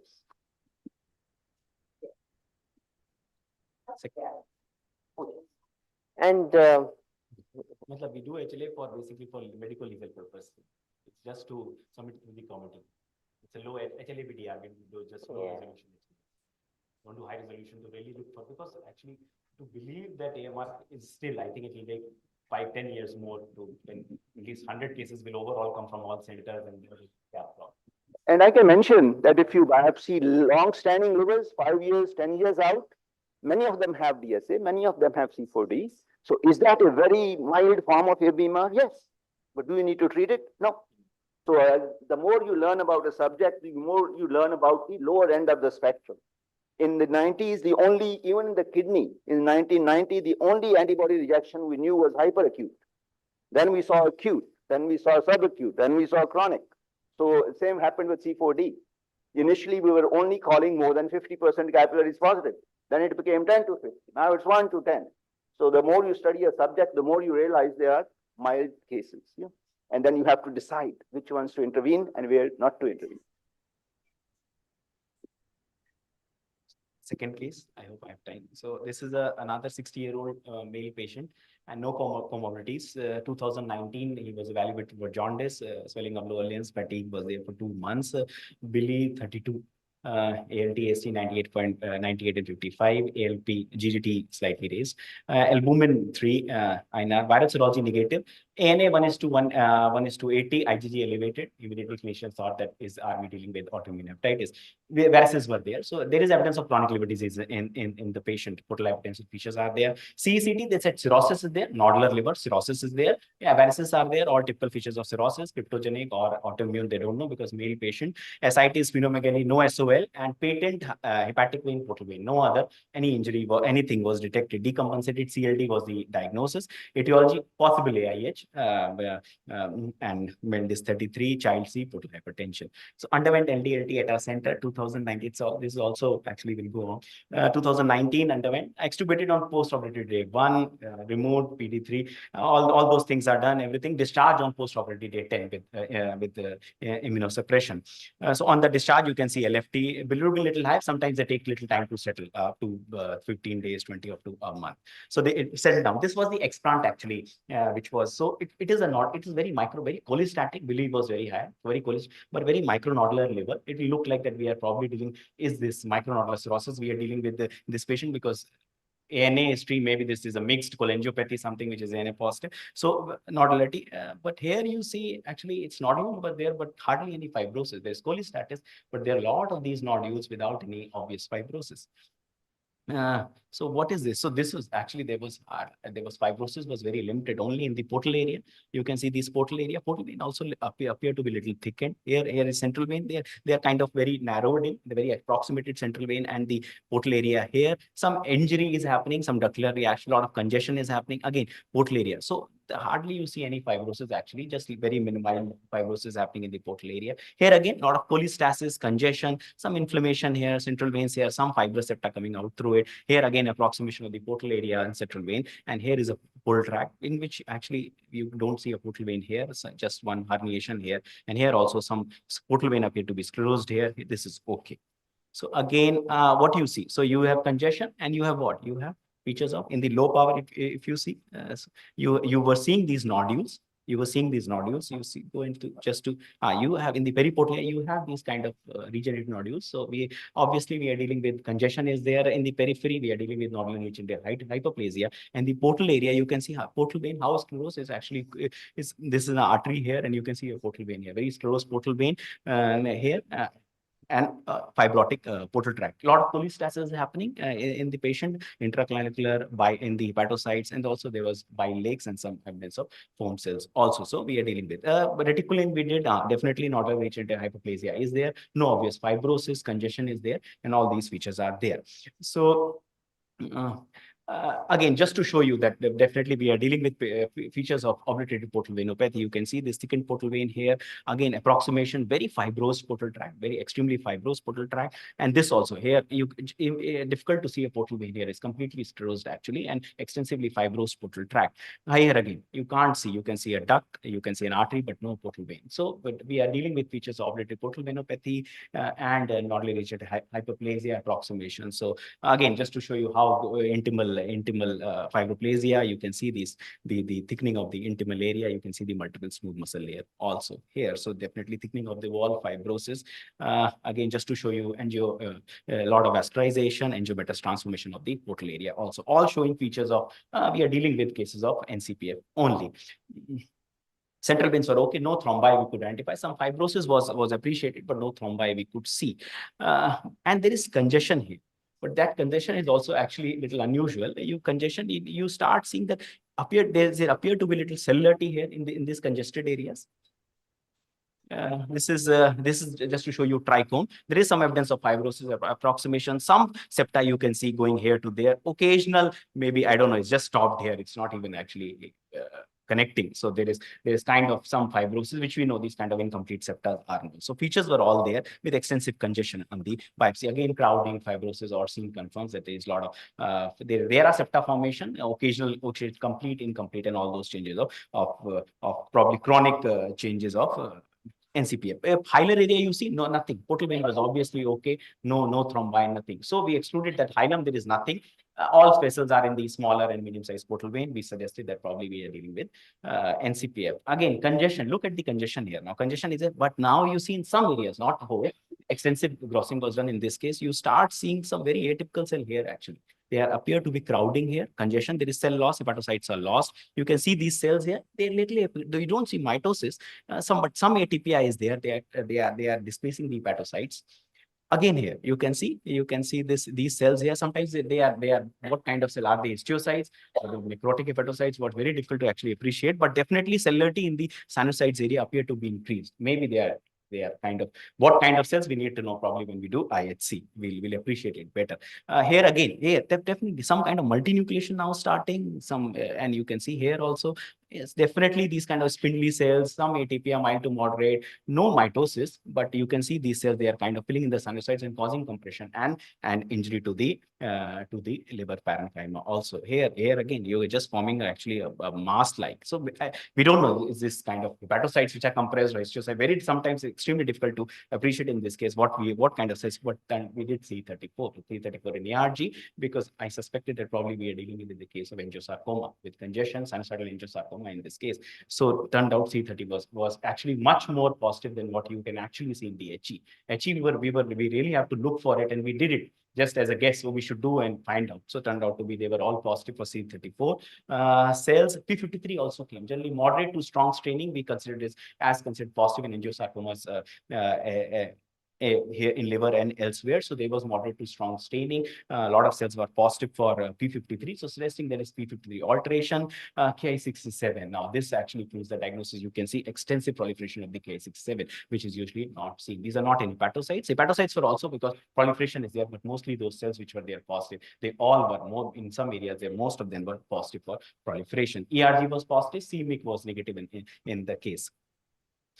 So we identified that probably the acute failure which we were talking about was actually, I think, incidental hepatic transnodal angiosarcoma. It took them as a shock that how angiosarcoma, because radiology nobody commented anything, and that can be the case with transnodal angiosarcoma. It's the pathological diagnosis. You have to put it forward. Probably we are dealing with this case, and obliterated portal venopathy features not a heavily. So it's kind of a thing that how you have sinusoidal injury and you have portal venopathy changes. So how to? So non-cirrhotic portal hypertension, CLD is there, which you can't diagnose when you have sinusoidal injury. But in this features, definitely CLD history is there, varices are there. So there is them. And in that case, we have developed an angiosarcoma, no evidence of cirrhosis, presenting as ACLF, and then we published this case.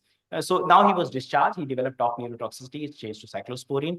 So angiosarcoma can occur. Pathologist has to look for it, and in when it's congestion and can be very, very deceptive. These cases and can be just diagnosed as deception. 2 months after follow-up, patient developed itching and worsening of the NFT. And this was explained to the patient that you have angiosarcoma, so you're bound. You don't. You got very poor prognosis, can recurrent also. Everything explained. And patient 2 developed itching, developed an osmotic stricture, which was treated.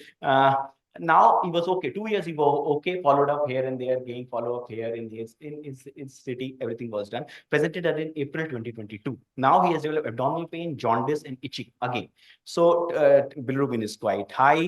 Again, ultrasound, dilated HBR, MRCP, dilated CBD, everything. We are again dealing with stricture. Again has happened. You have to do. You have to take out the previous stunt, do the restunting. Everything. Cholangitis is there. Everything is. That's the diagnosis. So they did that. They changed everything. They removed the stunt, replaced, but patient worsened. Nothing happened after the stunt change. Jaundice increased, abdominal distension, patient developed ascites. Vasculature normal, IGA dilated, no other. There is just this is all injury because of the stricture which has happened in the bile duct. Ascitic tapping was done, high SAR, LBL movement. Graft dysfunction, they did all the viral workup because biopsy is still not done. Biopsy, because of the so much injury to the biopsy, they avoid it, because they have to do transjugular. So CMV, PCR very high, 11,000. They started on ganciclovir, jaundice increased. Chronic rejection suspected. Now they did biopsy because nothing is happening. They have started for CMV, changed treatment, everything they have done, but there is no improvement of the patient, so they did the biopsy. Now this is the biopsy. This is the core which we received after some time when nothing improved. And again, there is congestion. You can see this congestion in the liver. You can see extensive cell loss is also there in the biopsy. Portal tract again okay. Duct is there, some injury, but portal tract okay. Some mild fibrosis, arterial, portal vein. Again, you can see this congestion is there in the liver, and here again portal tract. So there is no chronic rejection. There is no other. There is no biliary obstruction features of biliary obstruction, congestion, and again, if you look at those sinusoids, actually there is a recurrence of the tumor after 3 years, almost after 3 years. The patient developed recurrence of this case with such severe injury. All the areas very subtle, but increase in cellularity. And again, can you see again all these cells? They are kind of filling in the sinusoids. Can be very deceptive, very difficult to actually pick up. So fibrosis, some fibrosis was appreciated. This is ERG C34 again in the biopsy, very strongly positive. Ki67 again, P53 again positive. ATRX was kind of, we don't know if it comes or not. It's very difficult to actually report ATRX because some of the hepatic are show loss. And CK7 again showing ductal metaplasia. So there was chronic obstructive injury, which CK7 showed. So congestion, malignant sinusoidal cells, vascular cells, angiosarcoma. CMB was done, HSV, adeno in the biopsy, and HHV, everything was negative. So angiosarcoma, just a last slide on it. So no treatment available, generally 6 to 7 decades, but they can occur early. Recently, we saw a 20-year female presenting with sinusoidal angiosarcoma, which also underwent transplant for liver failure. So somehow you have to pick it up only after when they have done the transplant, which because it's a contraindication, and resection has no survival benefit, very poor actually. Mostly patient die within 6 months. This however survived, probably because of sinusoidal and no extra hepatic at that time was there, so he survived and developed recurrence. ATRX loss have been seen, and now fusion has also been reported. These are some of the, just to put you, sinusoidal, these are hepatic angiosarcoma cases. This was a section done with spindle type whirling of the angiosarcoma. This is basoformative. This is very typical. This looks extremely beautiful in the slide. Actually, you see very malignant cells here. This is basoformative angiosarcoma in the liver. This is pleiotic type angiosarcoma. And this is the angiosarcoma in which definitely we appreciated ATRX loss. So the ATRX loss has been demonstrated earlier, and we have also shown that it's rare, but it can happen. And sinusoidal especially, you have to look of it, but just it should not be confused with hepatocyte angiosarcoma, which is also sinusoidal because of the matrix. It doesn't produce congestion. When you see hemorrhage, think of angiosarcoma rather than a case of meningoendothelioma. This is the one of our recent 20-year-old, actually multiple nodules were there, and you can see this, and this is also positive for CAMTA1. So generally 90% of the angiosarcomas in the liver will be CAMTA1. Rarely you can see TFE3 fusion also.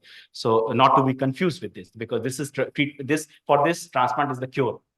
Even they have outside, they have multifocal lesion, transplant helps them, they survive longer. Angiosarcoma is still, transplant is contraindicated because of the recurrence and all those issues with immunosuppression. Thank you.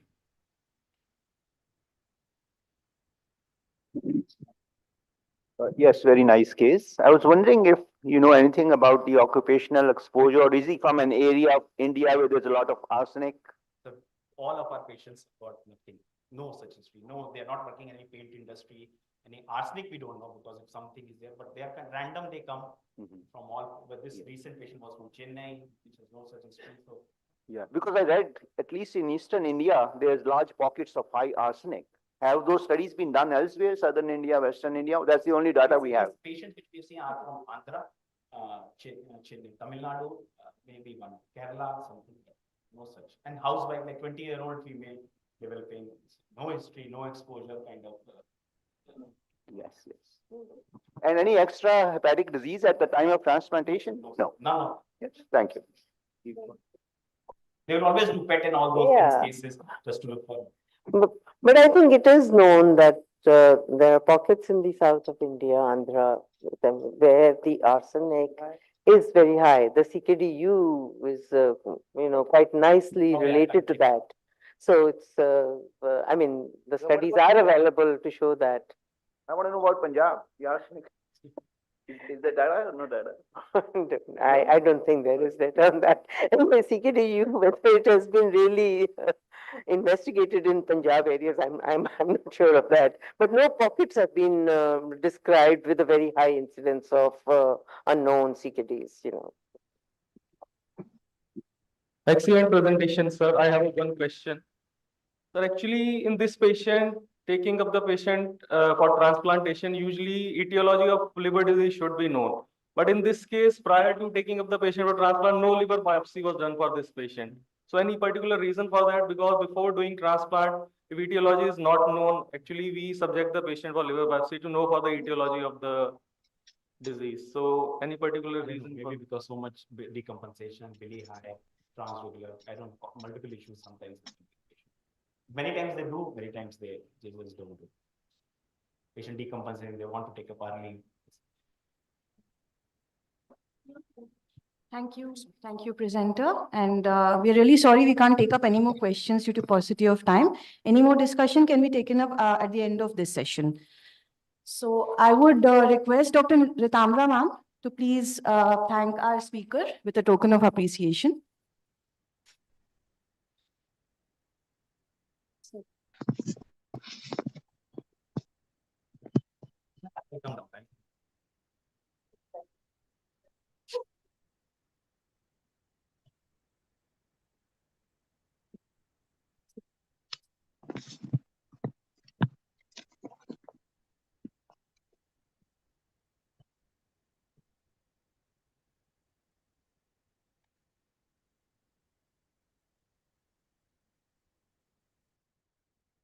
I request Dr. Manoj Jain sir to please thank our chairpersons with a small token of our gratitude.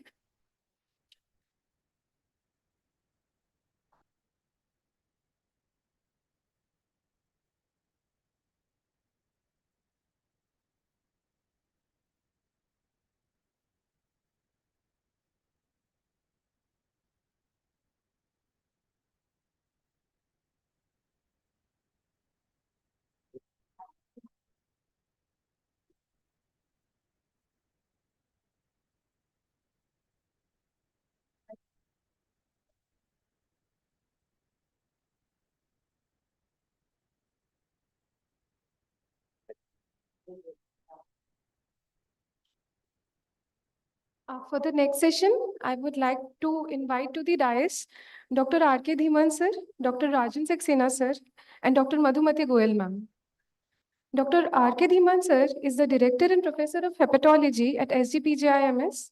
Sir has a distinguished academic career. He is a Fellow, American College of Gastroenterology, USA, a Fellow, National Academy of Medical Sciences, and a Fellow of the Royal College of Physicians. Sir has numerous honors and awards to his name. Dr. Rajan Saxena sir is Professor and Head, Department of Surgical Gastroenterology, SGPGI, and has numerous publications. He is an eminent faculty and his areas of interest include gallbladder and liver diseases. Dr. Madhumati Goyal ma'am, former Head, Department of Pathology, KGMU. She continues to provide her valuable services at Medanta Hospital, where she currently holds the post of Director Lab Medicine. I would request Dr. R.K. Dhiman sir to kindly introduce our speaker for this session.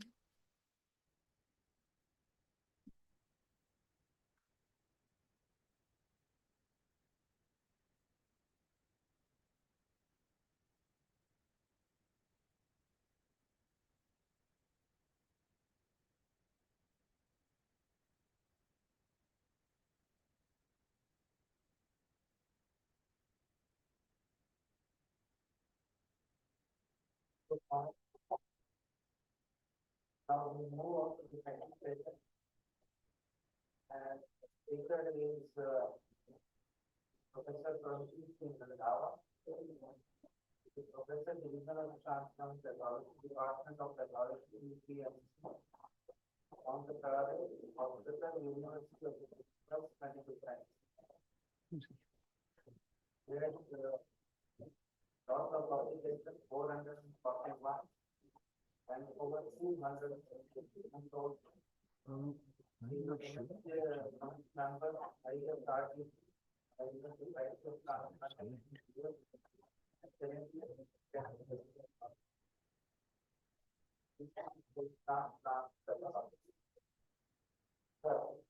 welcome you and give you your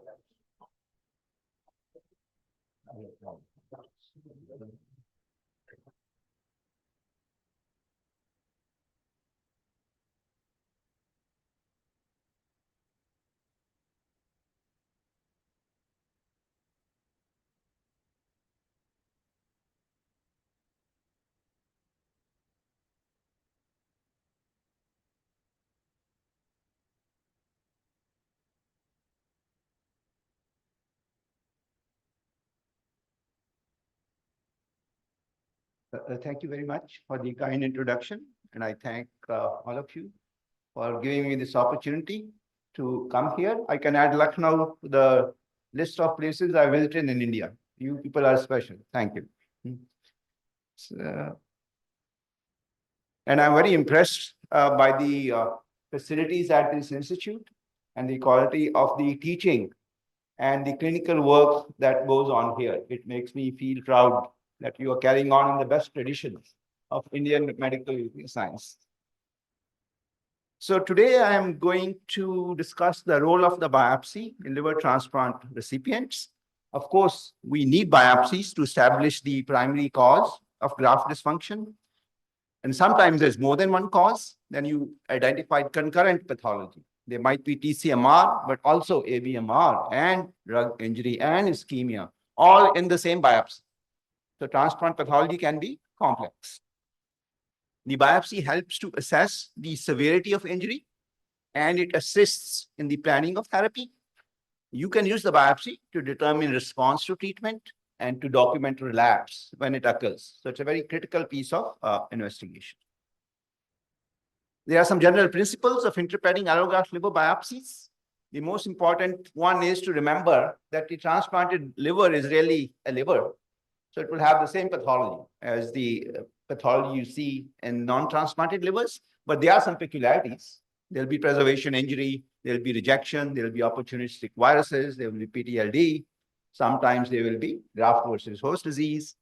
And the final diagnosis should always be based on a discussion with the clinicians. So you should discuss every biopsy with the hepatologist or the surgeon before you render a final diagnosis. And when there are multiple causes that you're seeing in the same biopsy, you should try to list them in the order of importance so that the clinicians also know what's the most important cause of dysfunction, what's number 2, what's number 3, and so on. And that's something which is useful for clinical management. Most of the diagnosis can be made on routine stains. I will mention a few special procedures.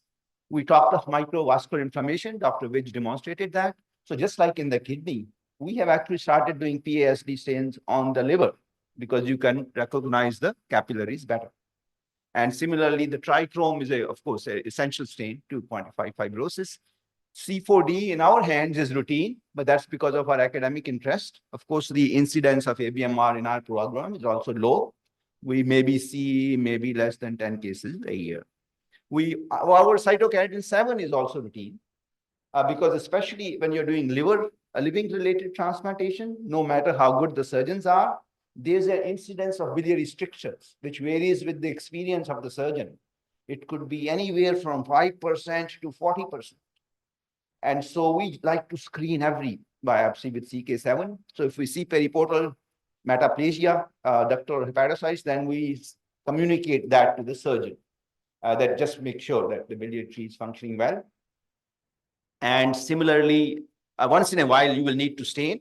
CME has now become very uncommon since the initiation of prophylaxis with ganciclovir. But you have to remember these viruses because once in a while they will occur. And if they're not diagnosed, the outcome is bad. And for when you're suspecting PTLD, you have to stain T cells and B cells, CD20, and you have to do EBER, and you have to do kappa and lambda to see if it's clonal. And the CD20 is very critical because if positive, then you can treat those cases with rituximab. Electron microscopy is occasionally necessary when the viral suspicion is strong. You may have to use adenoviral or herpes virus demonstration might be on electron microscopy. So these are the diseases. Oh, it started.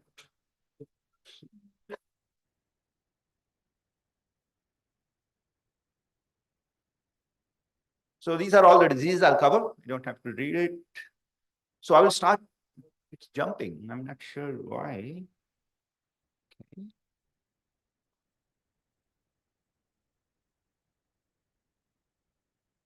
All right.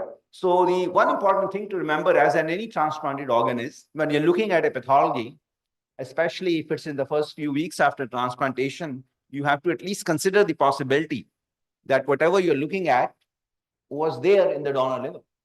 And that's especially true. 1/3 of America suffers from obesity.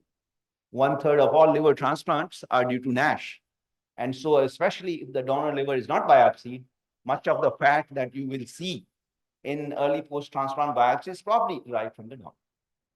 And similarly, if the person had an agonal event in the ICU, lived in the ICU for a month before he died, and using that liver, when it comes in, will have a lot of ischemic damage. And similarly, hepatitis C is another well-known example of transmission from the donor.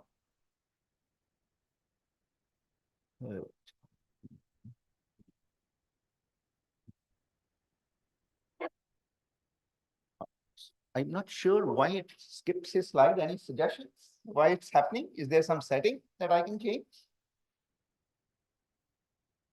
But let me continue talking. So one of the important things about steatosis is that sometimes before putting the liver in, because most of the transplantation, at least in our centers and most American centers, is deceased donor. It's not living related donors. And so we have the opportunity to look at the liver before we put it in. And whenever a liver looks fatty, that's one of the reasons you biopsy. And so when you are asked to evaluate a liver for steatosis, you have to categorize it as macrovesicular and microvesicular. And macrovesicular assessment is done at the low power. And the small droplet type, you don't often give an area, but you say mild, moderate, or severe. Microvesicular steatosis is not common in allografts, but the causes are the same as for non-transplants.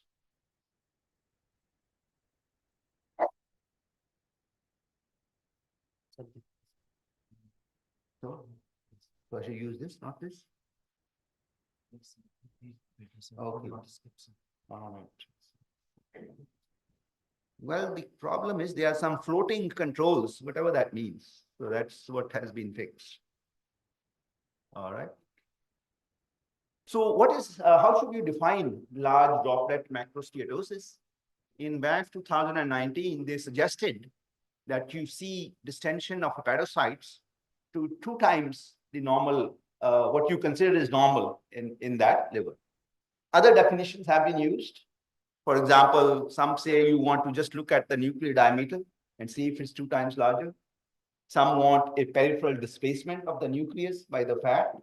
Whatever scheme you are used to, it probably doesn't matter, but it would be good to follow BAMF, I guess, so that we all start using the same criteria. If the low power shows the fat, macrovesicular large droplet fat to be less than 30%, most people consider it insignificant. If it's 30 to 60%, there's a significantly higher risk of graft failure. For example, in one study, there was a 30% incidence of primary non-function versus 5% control. A second study, 1 month graft survival was 76% versus 89%. And the third study, 1 year graft survival had fallen to 53% from 85%. So for that reason, most people are very cautious when the liver is between 30 to 60%. And more than 50% or 60% people probably would just not use it because there is a high incidence of the fat just breaking down and clogging the sinusoids. It's called lipopiliosis. I will show you that. You can even get fat emboli. If you have a lot of fat, there's necrosis, you can get fat embolism. What about small droplet macrovesicular steatosis? It's the reverse of what I just said. Usually you evaluate at 200x, and the droplets are typically occupying less than 50% of the cytoplasm. Nucleus is central.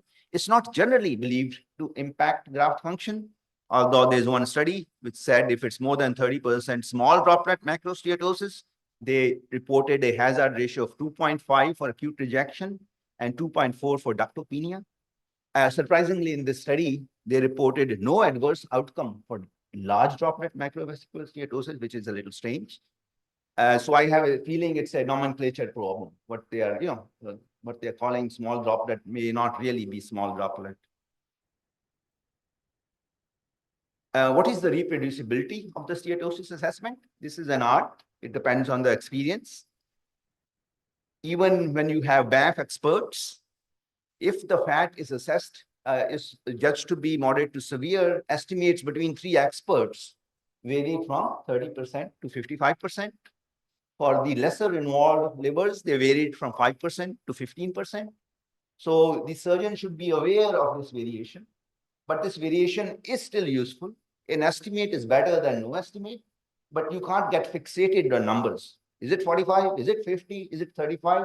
Don't ask your pathologist that question. Just take his number and get the overall fee, and then use that number in conjunction with other features.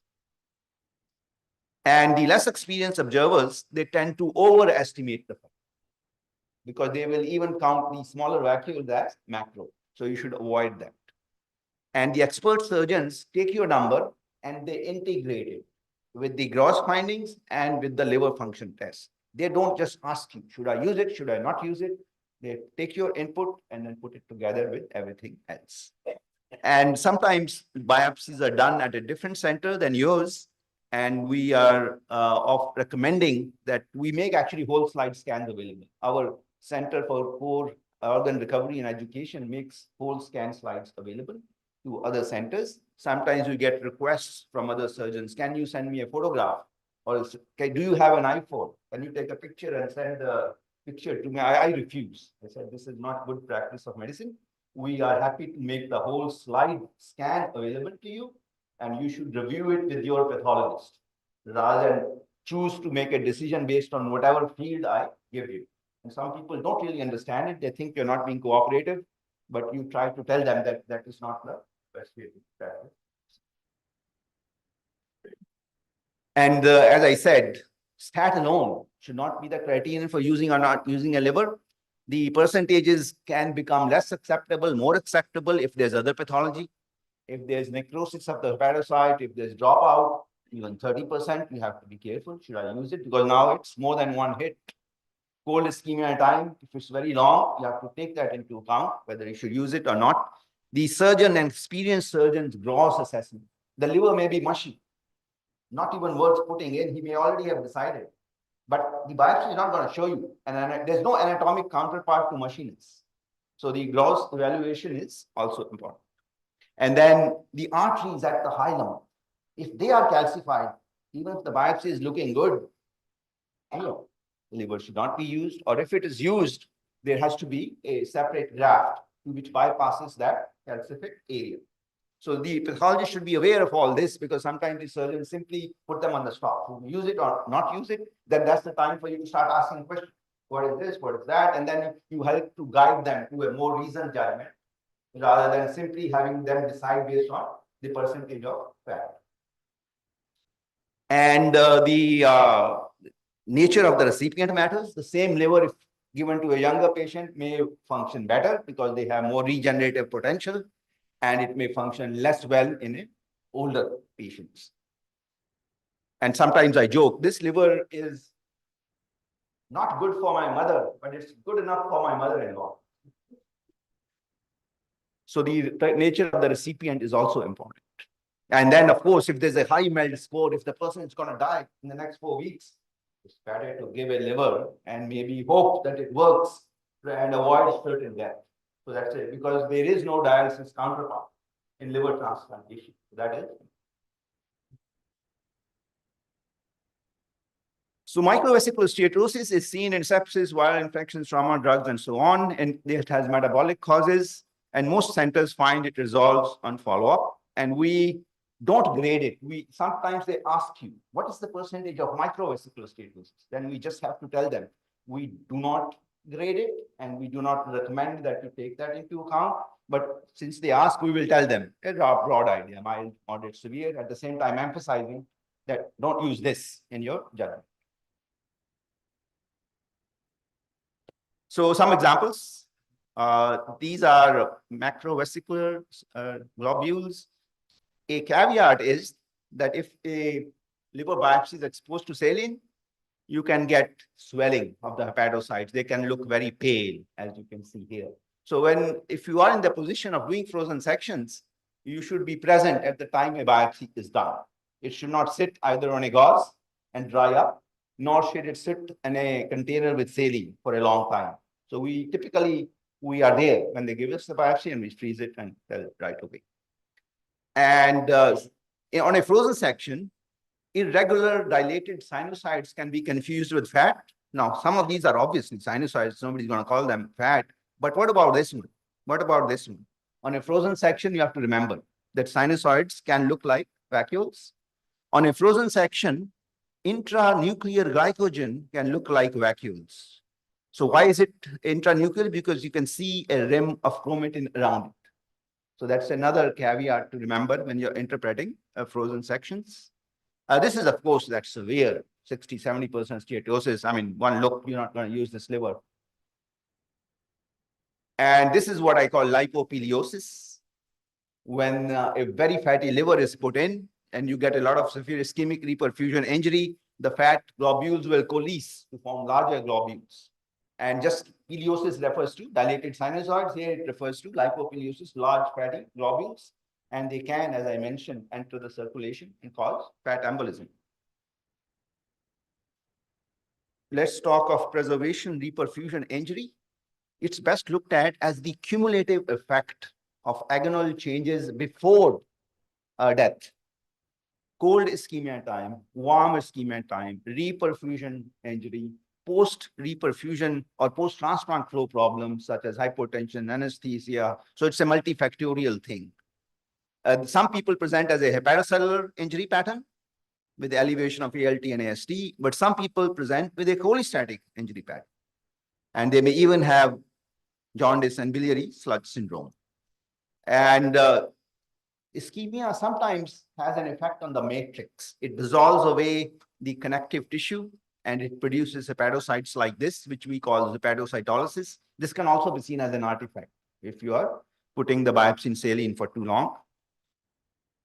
Again, it is, oh, I forgot the advice they gave me. They asked me not to use the mouse, but to use this arrow.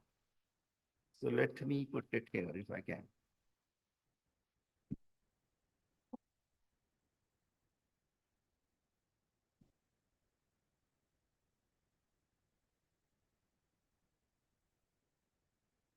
Yes, so ischemia reperfusion, I'll show you the spectrum of ischemia reperfusion injury.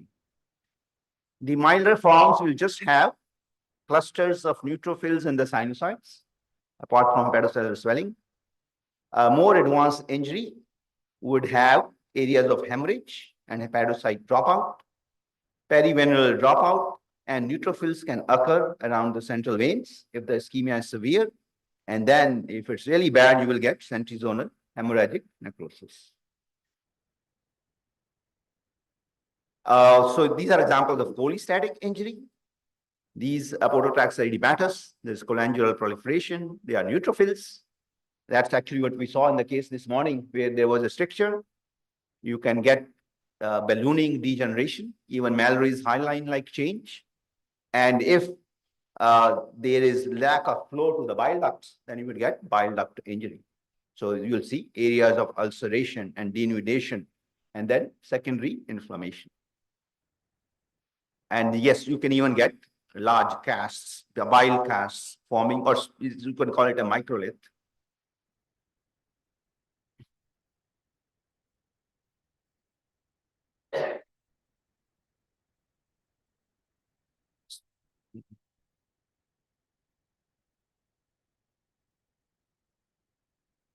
So early biliary complications, they are reported in 19% to 23% of patients.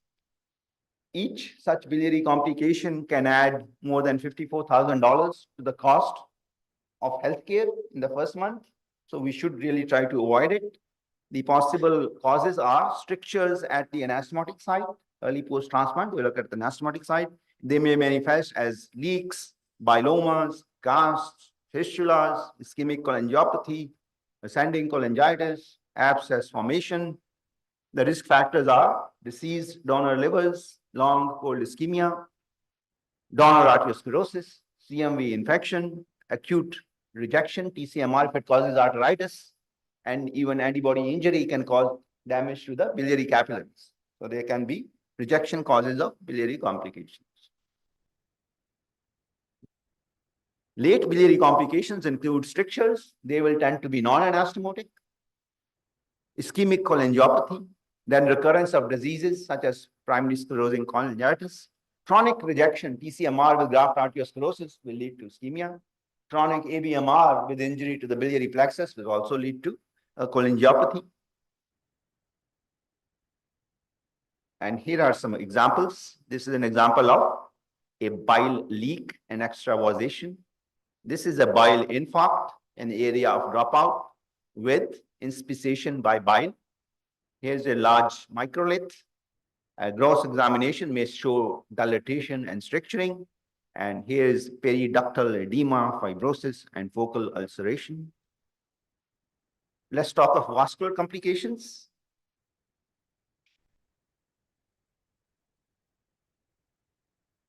An important thing to remember is your medical school lecture, which tells you that the hepatic artery is the only supply of the bile ductal epithelium. The portal vein supplies 75% of the blood in a normal person's liver. So if there's hepatic artery problems, you would get bile duct problems. So those can happen in thrombosis or chronic T-cell rejection, as well as in antibody injury.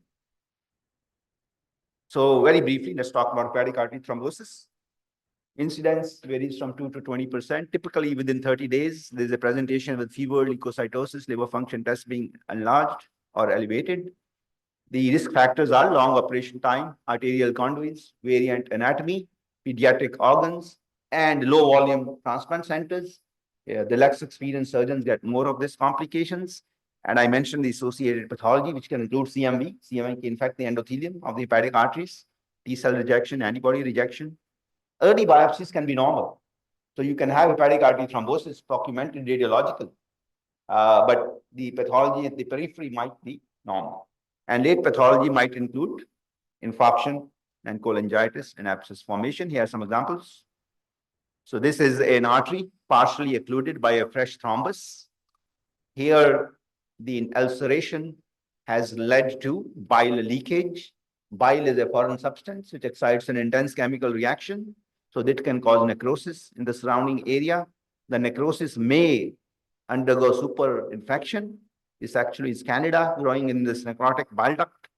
You can get areas of periportal hemorrhage, and you can get areas of frank infarction. So that's the spectrum of changes in hepatic artery thrombosis. And here are some gross pictures. Thrombi, subcapsular infarcts. As in all organs, the area most away from the hepatic artery, that is under the capsule, will suffer the damage. And so one of the things we recommend when you're doing donor biopsies is to not just give a needle, or not just give a wedge, but also give a needle. So sometimes the ischemia will be hyper accentuated under the capsule. And we usually recommend both the right and the left lobes be biopsied, and we ask for a wedge as well as a needle. And these are examples of abscess formation, and this is an infarct. Microscopic pathology.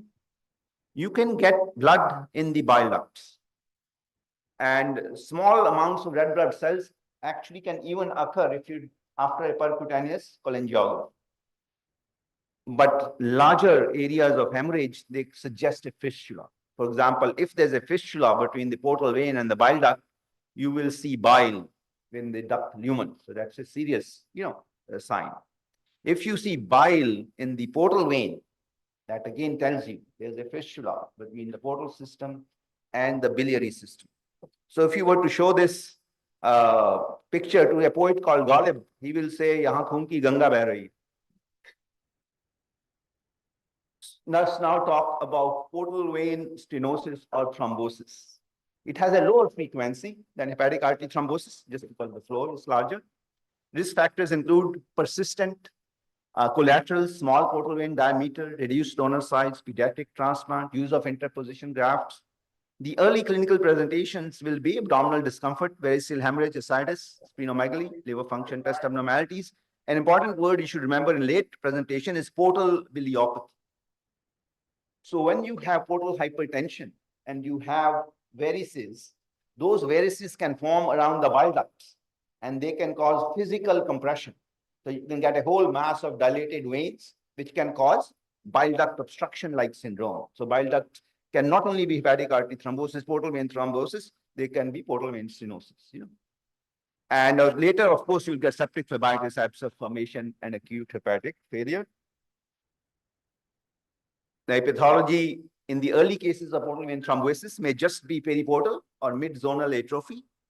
You will get dilated inlet veins, and you can get obliterated veins. Late pathology includes nodular regenerative hyperplasia, Dr. Vish showed, and you can get necrosis of varying degrees. And these are examples of nodular regenerative hyperplasia, which have already been shown. I can skip it. And one important concept to remember here is the so-called hepatic artery buffer response. In the normal liver, as I mentioned, most of the lobule is supplied by the portal vein. Only the periphery around the ducts is supplied by the hepatic artery.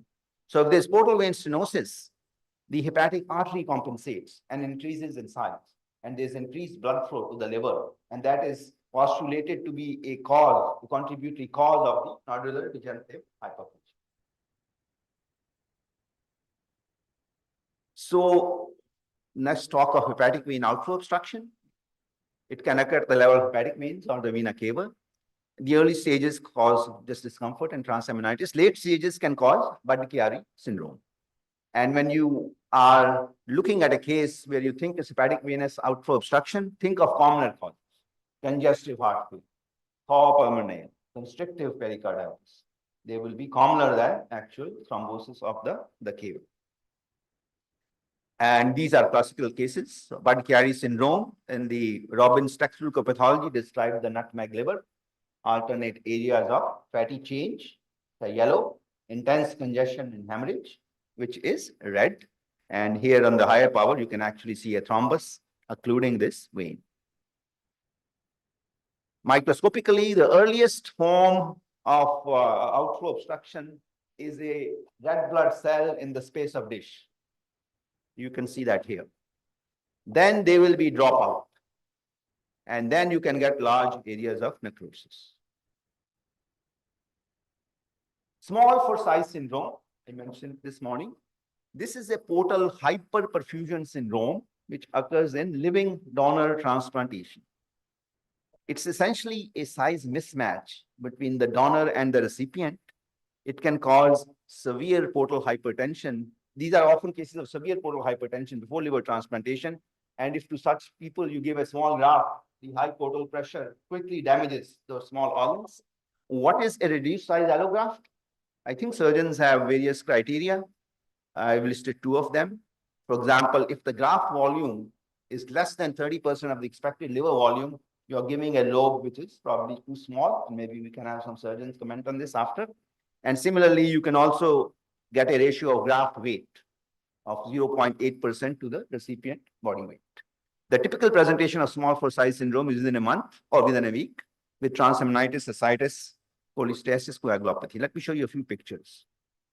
So you should look at this pathology as just high pressure damaging the portal veins. So the endothelium is damaged, so you get hemorrhage in the perivenular space. The same thing here, then it will be a secondary inflammation and there will be fibrosis. Later stages, there might be atrophy of the portal veins, and other portal veins may be dilated due to compensatory phenomena. And these are the same things. You can also get, if the hepatic artery undergoes severe spasm, you can get changes of even bile duct obstruction-like features with cholestasis. And here's that artery which I showed you. So if there's a severe portal hypertension and damage to the veins, the arteries can go into spasm, and that can cause biliary complications. And you can see this hemorrhage around the portal vein wall, and this is ulceration and hemorrhage of the common bile duct, and this is the strictures seen on radiology.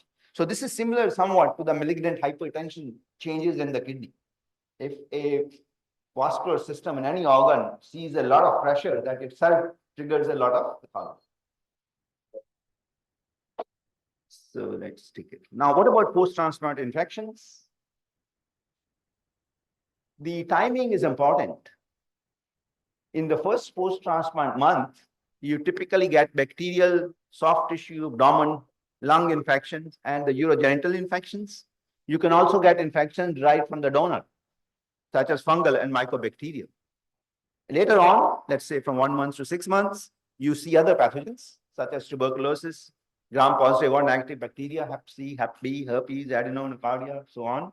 After 6 months, the commonest infections are community-acquired pneumonias, urinary tract infections, and then late presentations of different viruses, including cytomegalovirus, EBV, herpes, pneumocystis, or fungi.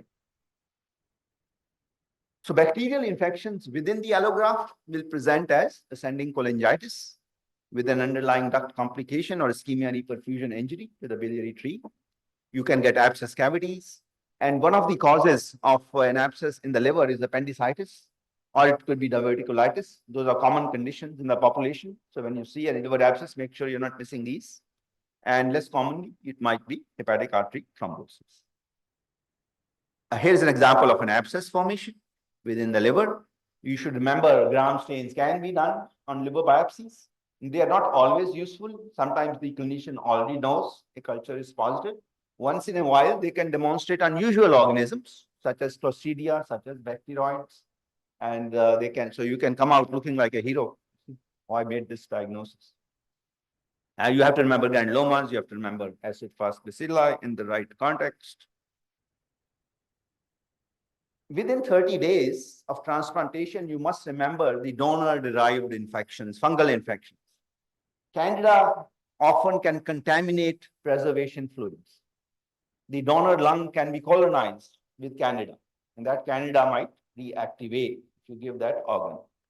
Cryptococcus can be transmitted if the donor has an undiagnosed meningoencephalitis. So whenever you're considering a donor which has a serious encephalitis, you have to remember and make sure that you're not transmitting a serious fungal infection. And similarly, in our area, in the Pittsburgh area, histoplasmosis is endemic in the Ohio Valley area. And it's not uncommon for us to see little granulomas. Sometimes we are called for a frozen section. What is this granuloma? They're worried about a tumor. We say it is a granuloma. If it's scarred, then there's nothing to worry. If it's active, we tell them, but they may still use it. But then in those cases, they cover the patient for those several weeks with an antifungal treatment. Invasive fungal infections not related to the donor, the incidence can vary depending on the setting. And there are risk factors such as diabetes, long ICU stay, prolonged surgery, delayed graft function, sepsis, CME disease, heavy immunosuppression, chronic kidney disease, acute kidney disease, acute liver failure, ARDS, shock. They can occur at any sites. The mortality is high. With Cryptococcus, it might be 25%, Candida 30 to 50, Aspergillus mucor 60 to 90%. I don't have to show these to you, but as a quick review for the younger people in the audience, Candida, mixture of yeast forms and pseudohyphae, mucicarmin positive yeast are Cryptococcus. A yeast with a very thin, narrow budding are Histoplasma. Septate fungus with dichotomous branching is Aspergillus. And broad, non-septate, paper tissue-like septae are mucor. And as I mentioned earlier, the pathologist can sometimes give these diagnoses within 6 hours of the biopsy, whereas a culture may not even come positive. The fungus is dead, or it may take 3 or 4 weeks before you get the result. Let us now start talking about acute T-cell mediated rejection. It may be defined as a cell-mediated immune reaction to a foreign organ, but it's not always progressive or harmful. There's subclinical rejection, and then there's low-grade smoldering rejection. You have to remember that. And in some experimental models, rejection actually precedes the development of tolerance. So it's a dynamic process. Start.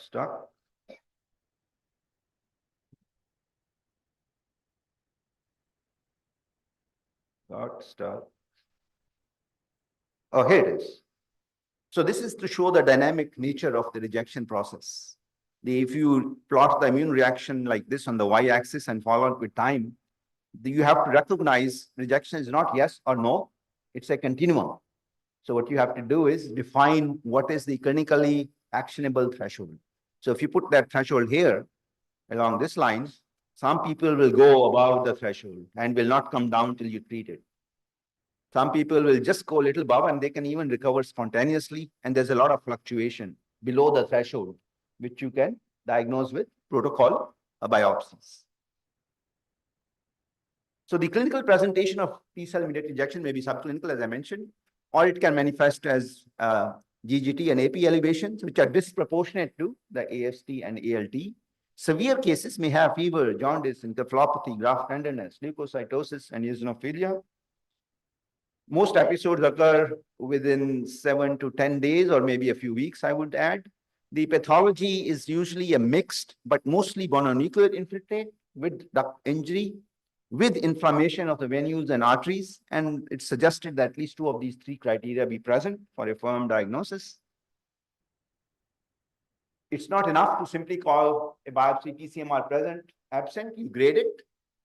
So because the grade determines the intensity of the treatment you have to give. So the parameters for grading are severity and distribution of inflammation, disruption of the lobular architecture, presence of arthritis, hemorrhage, necrosis. There are grades of TCMR. I can briefly read them. Indeterminate is something short of mild. In mild, the infiltrate should involve a minority of the triads or centrizonal areas, generally with the absence of confluent necrosis. In moderate, most of the portal tracts or perivenular areas should be involved. Dropout should occur in a minority, and in a severe, there's spillover and there is centrizonal necrosis. But this is a continuum. The best way of grading is not to have a chart before you, but to use your experience and say this biopsy is in the lower third or middle third or upper third of the most severe cases. If you start reading these rules, they are sometimes difficult to apply. What is minority? What is majority? And sometimes there are only 7 portal tracts in a biopsy. Sometimes there are 27. So the percentages cannot be used in a very literal way. But some guidelines are better than no guidelines. And as you know, we score inflammation in the portal tracts from 0 to 3, duct damage from 0 to 3, endothelial inflammation from 0 to 3. So we can give a score of 9. And typically a mild rejection is 3 to 4, severe is 7 to 9. And I won't really go into the details of how you score these portal inflammations. Let's skip it. for the sake of time. This would be an example of very indeterminate rejection. Important rejection is seen at the low power.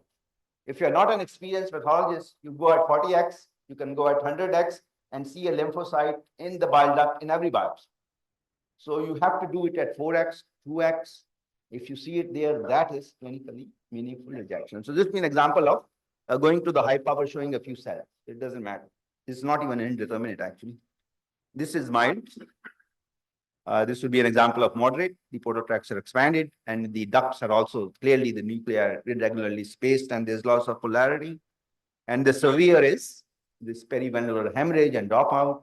But again, this perivenular hemorrhage and dropout can take varying degrees. Sometimes it's just 2 or 3 cells. So are you going to call it grade 3? No.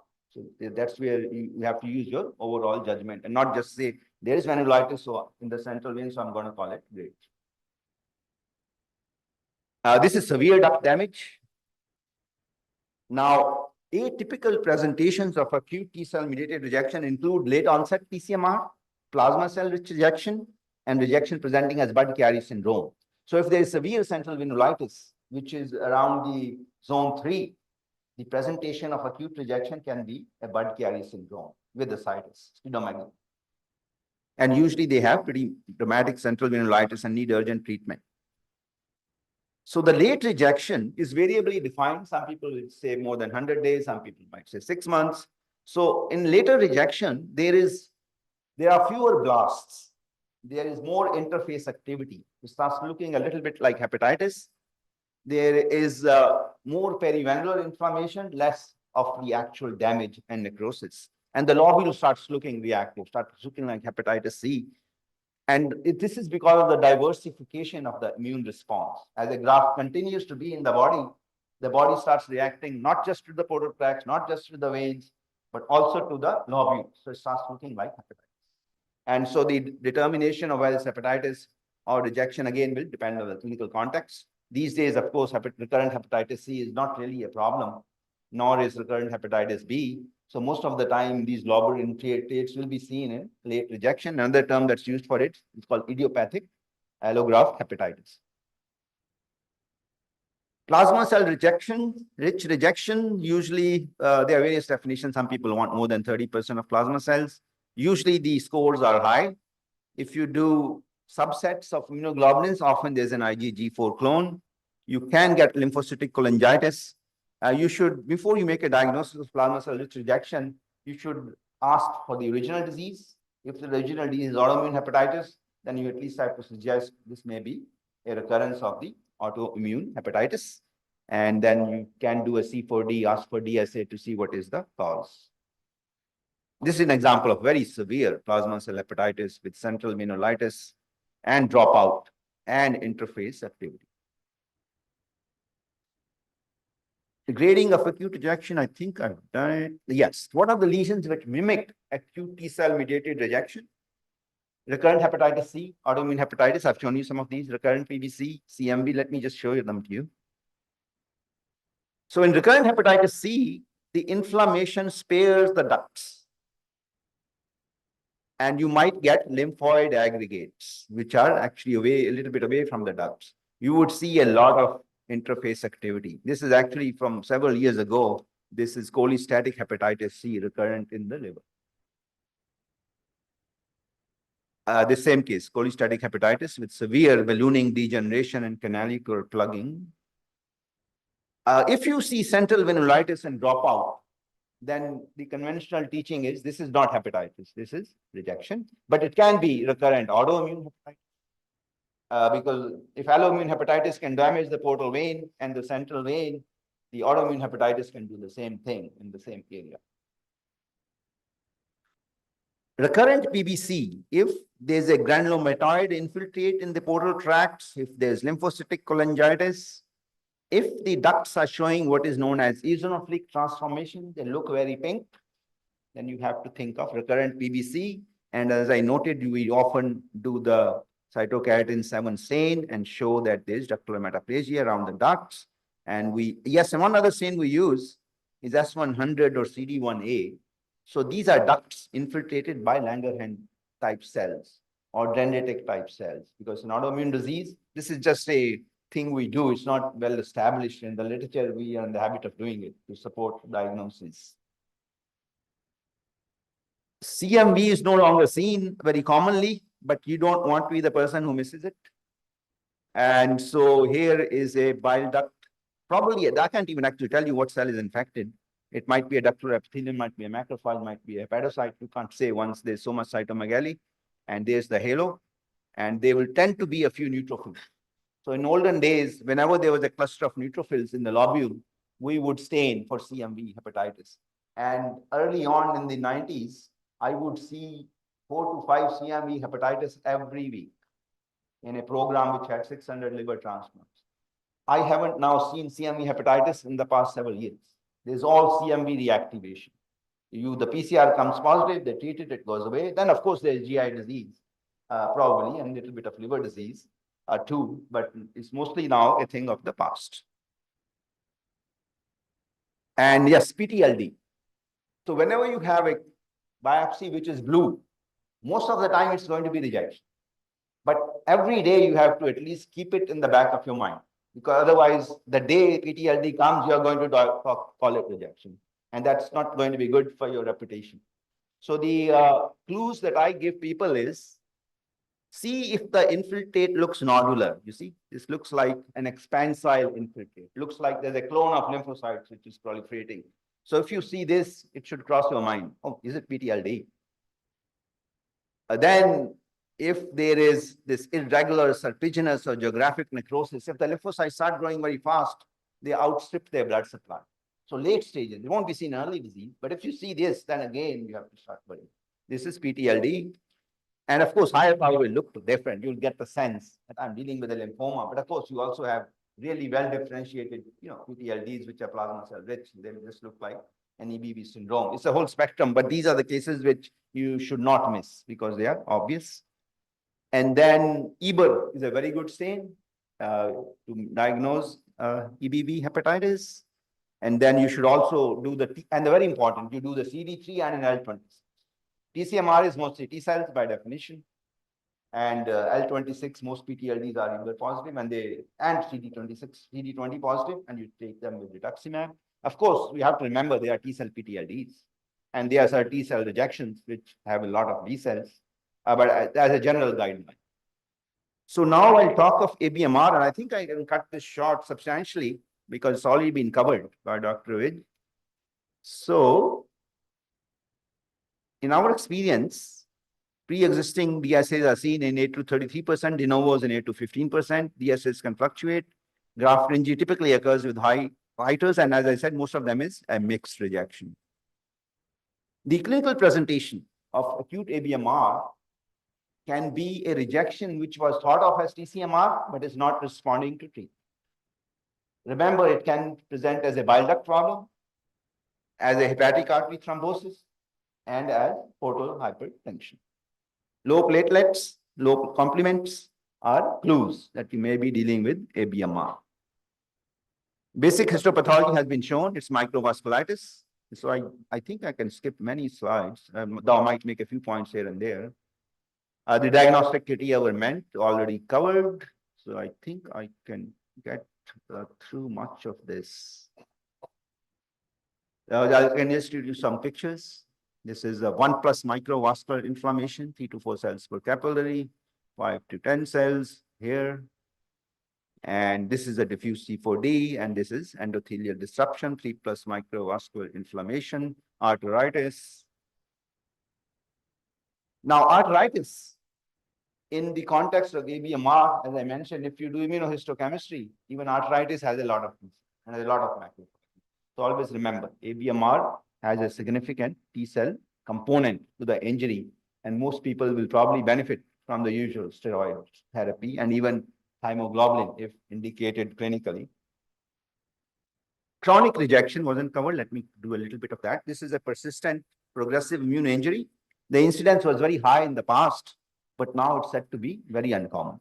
But if you start talking of milder forms of chronic rejection, such as idiopathic hepatitis, such as perivenular sclerosis, such as focal C4D, they are probably commoner than is currently recognized. But maybe we don't have to overemphasize them to the clinician because otherwise they may get concerned.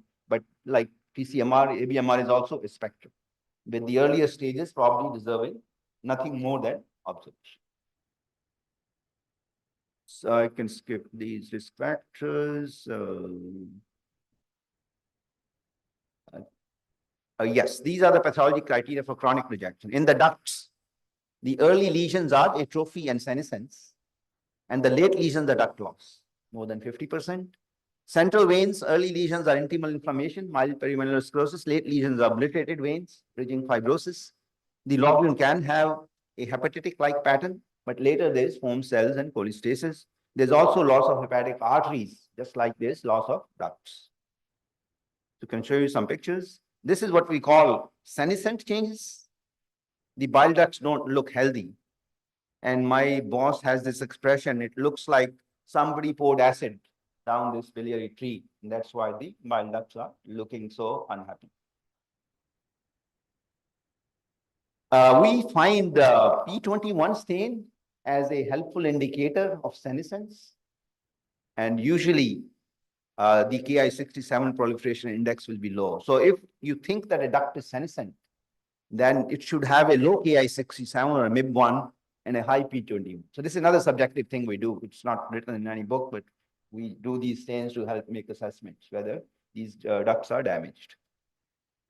And here's an example of ductopenia.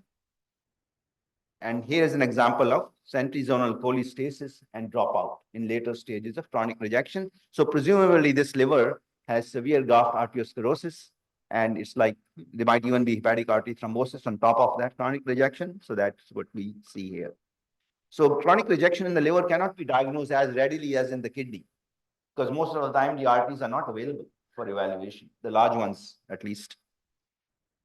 And this is the later stage of chronic rejection with perivenular sclerosis and dropout. And I think I can skip many of these criteria because they have already been covered.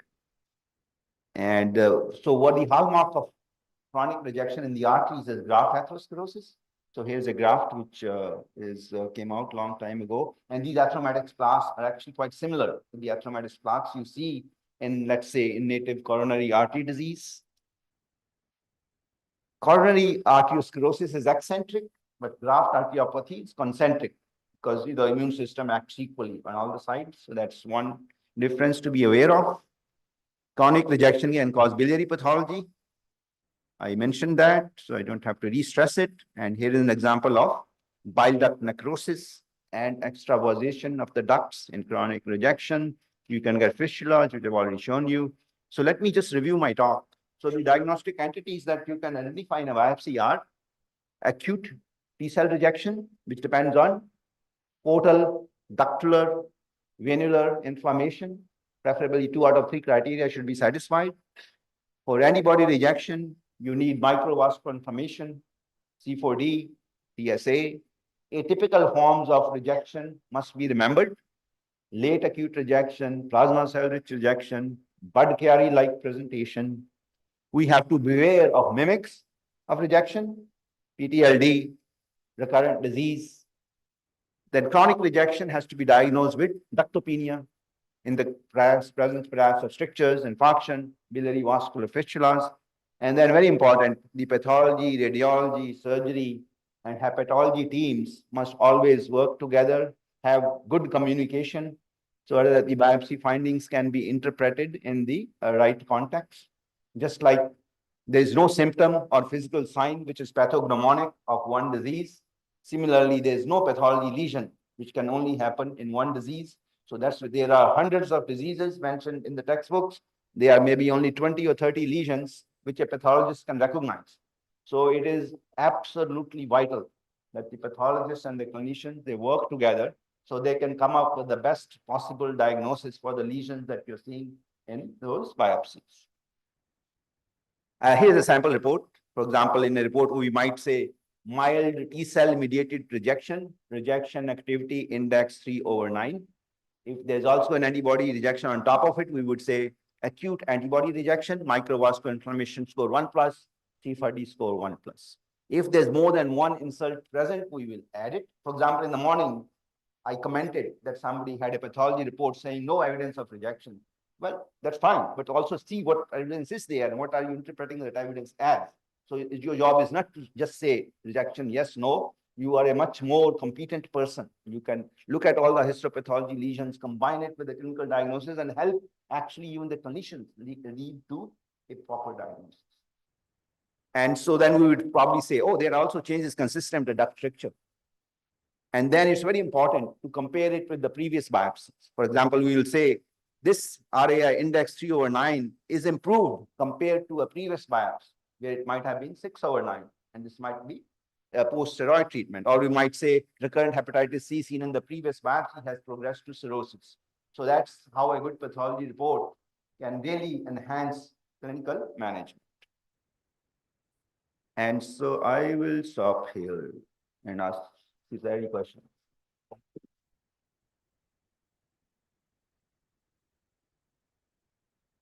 Thank you, sir, for your enlightening talk. For the want of time, we are very sorry we won't be able to take up any questions for this session. Any questions can be discussed later in sir's next session. I request Dr. Madhumati Goyal ma'am to thank our speaker with a token of appreciation.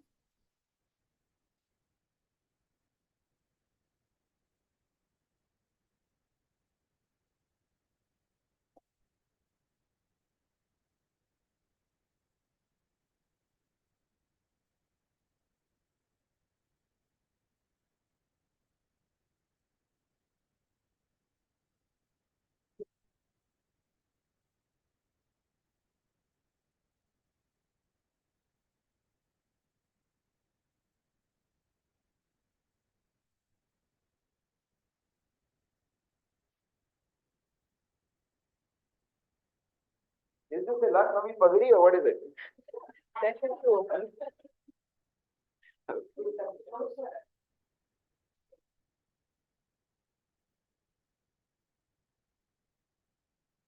I would now request Dr. Naren Krishnani, sir, Professor, Department of Pathology, to thank our chairpersons.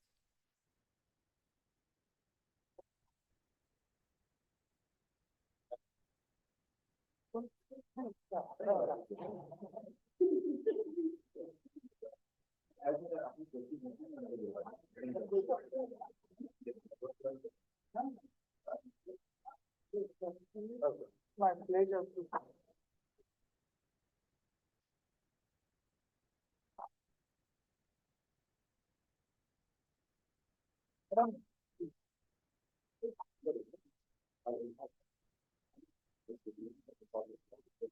चिंता में लग दीजिएगा उसको।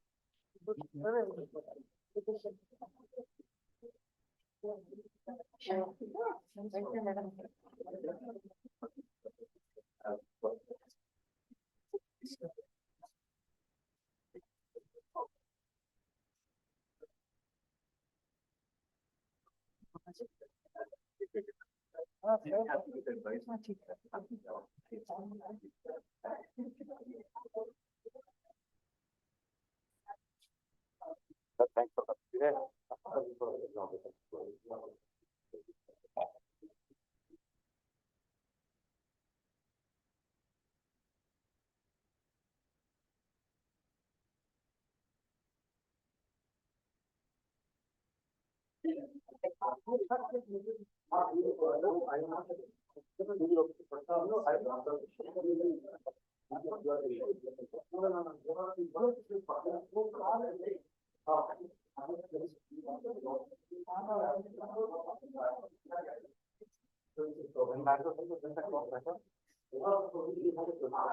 आपके पास है?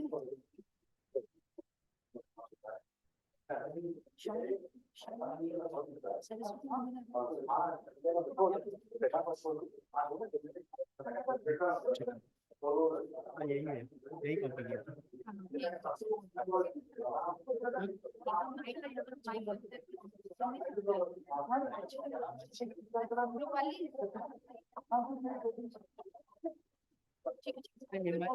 Yes, madam.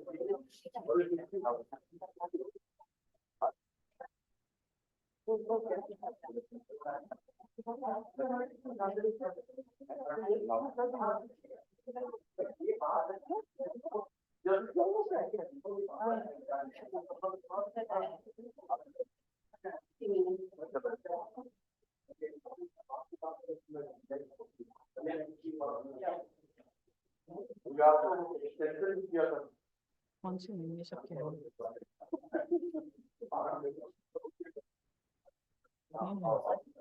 क्या?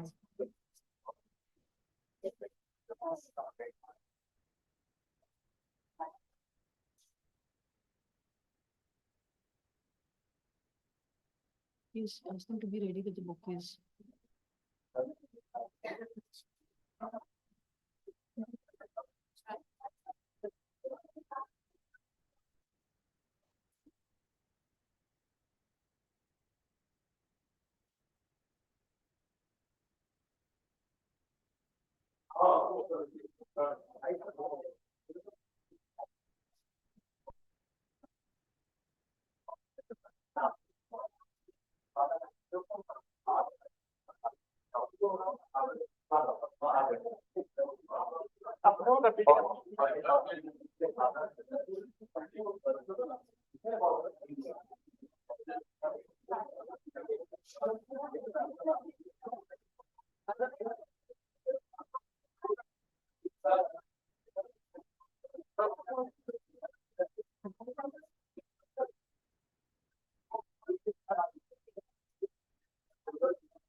हाँ बोलो।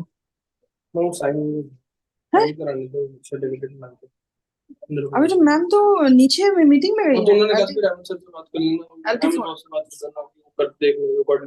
नहीं, वो लिस्ट देखने के लिए बोला था मुझे मैम। मैंने बोला था कि लिस्ट देख लेना तुम लोग का प्राइस का, कौन कोऑर्डिनेटर, तुम लोग का शायद कोऑर्डिनेटर, जो कोऑर्डिनेटर्स थे और जिनको प्राइज मिला है उन्हीं लोगों को वहाँ रहना है मिनी ऑडिटोरियम में।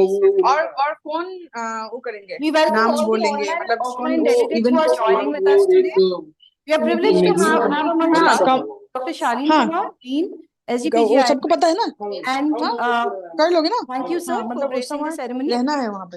We also have our esteemed international guest faculty, Dr. Paramjeet Randhawa, sir. I would like to invite you on the stage for the inauguration ceremony, please. I also invite Seema Sharma, ma'am, Professor and Head, Department of Pathology, SGPGI MS, and organizing chairperson for today's program, and Dr. Manoj Jain, Professor, Department of Pathology and Organizing Secretary. An e-souvenir has been released and the PDF link will be mailed to all the participants of the program.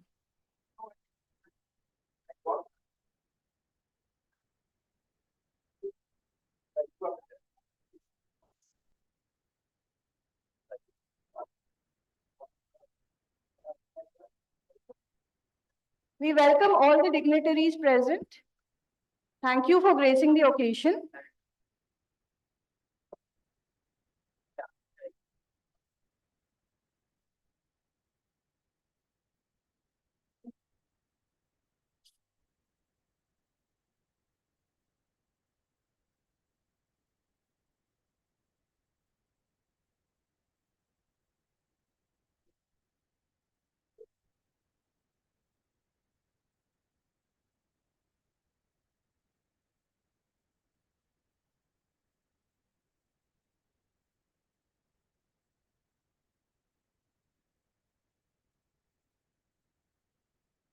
All good things start with a prayer. So we shall start by invoking the blessings of Goddess Saraswati and request the dignitaries to light the lamp.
Thank you. I take the opportunity now to invite Dr. Seema Sharma, Professor, Head, Department of Pathology, to welcome the gathering.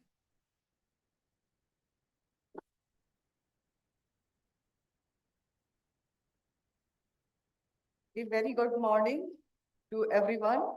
I, on behalf of Department of Pathology, extend a very warm welcome to all the dignitaries on the dais, off the dais, all the delegates who are present here, and those who are connected online, all the speakers and the chairpersons.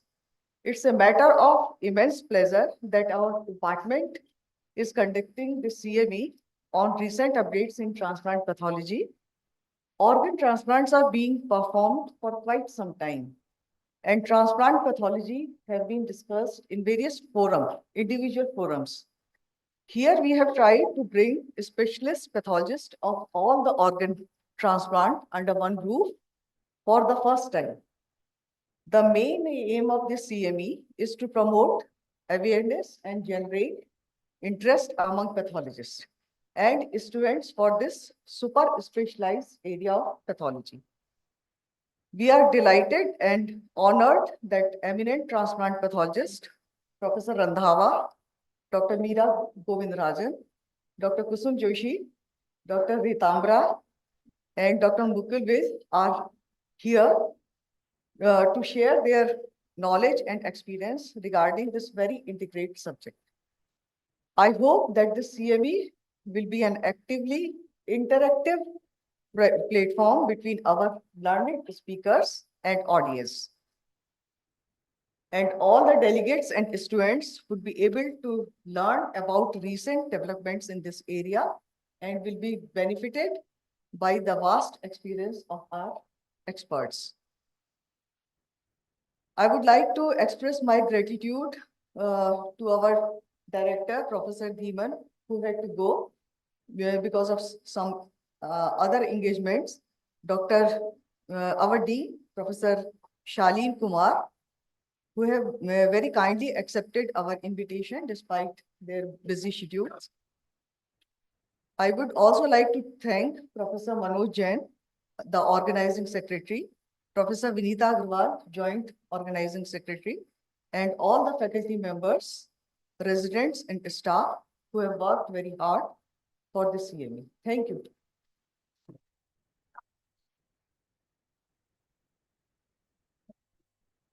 Thank you, ma'am. I would now request Dr. Shaleen Kumar, Dean, SGPGI, to say a few words.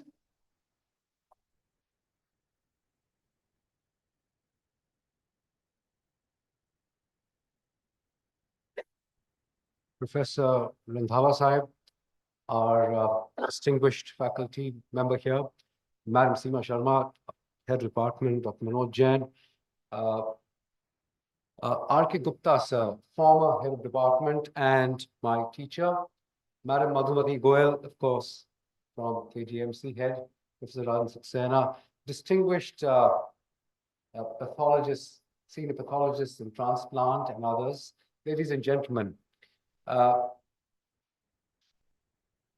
was listening to, as I listened to Professor Randhawa, it reminded us of the fact that in this institute, I have, over the last 30 years, not somehow connected to hardcore sort of not in the business of surgical pathology, as I'm a radiation oncologist, basically, but I have been witnessing the how these programs, transplant programs, have been in evolution, and and of course the benefits of transplant when successful. We have a kidney transplant program here for the past 30 odd years, a liver transplant program that has seen great heights, and it's difficult to start it in public sector for a variety of reasons, but nevertheless it started, and there is a resurgence again. And now we are looking at cardiac transplants and lung transplants. And as Professor Randhawa was explaining, uh, it just brought to my mind a thought that for a pathologist, perhaps a pre-test possibility is an important point to know where to focus on and shorten your list of differentials. This will only come not by simply reading a referral note, but perhaps by accompanying, once in a while, a patient in the rounds to understand what is it that is happening to the patient, what is the clinician's interpretation, and what are the likely pathological correlates of that. And this might be a useful thing. And so it's a bit distressing, but not uncommon to see that there are absolutely no gastroenterologists in this. There are no, for instance, in the liver pathology session, one would have expected it. And also, neither surgical gastroenterologists nor medical gastroenterologists, nor nephrologists, nor urologists. I think they would also sort of benefit enormously from these sessions. And so I think it's something, ma'am, Professor Seema Sharma and others here, it's something we really need to do differently.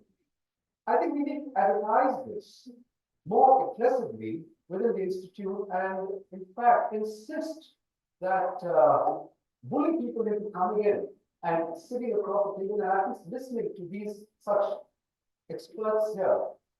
I mean, bully is not the right word, but I mean, coax is the right word, but people don't get coaxed so easily. So, but I think that may be possibly of some value. I have really nothing more to add, other than to say that I can see this is going to be an exciting time for all the pathologists, but you're certainly missing out an important cog in this process of diagnosis, and that is the clinician here, and they need to be enticed somehow, seduced to come in, if I may use the word. Okay, thank you very much for the opportunity to come and read all of you.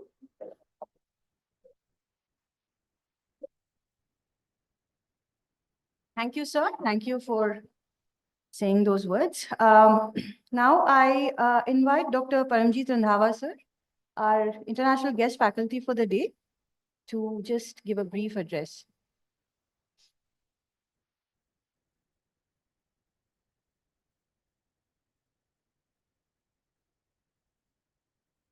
I was hoping against hope that my name would not be called.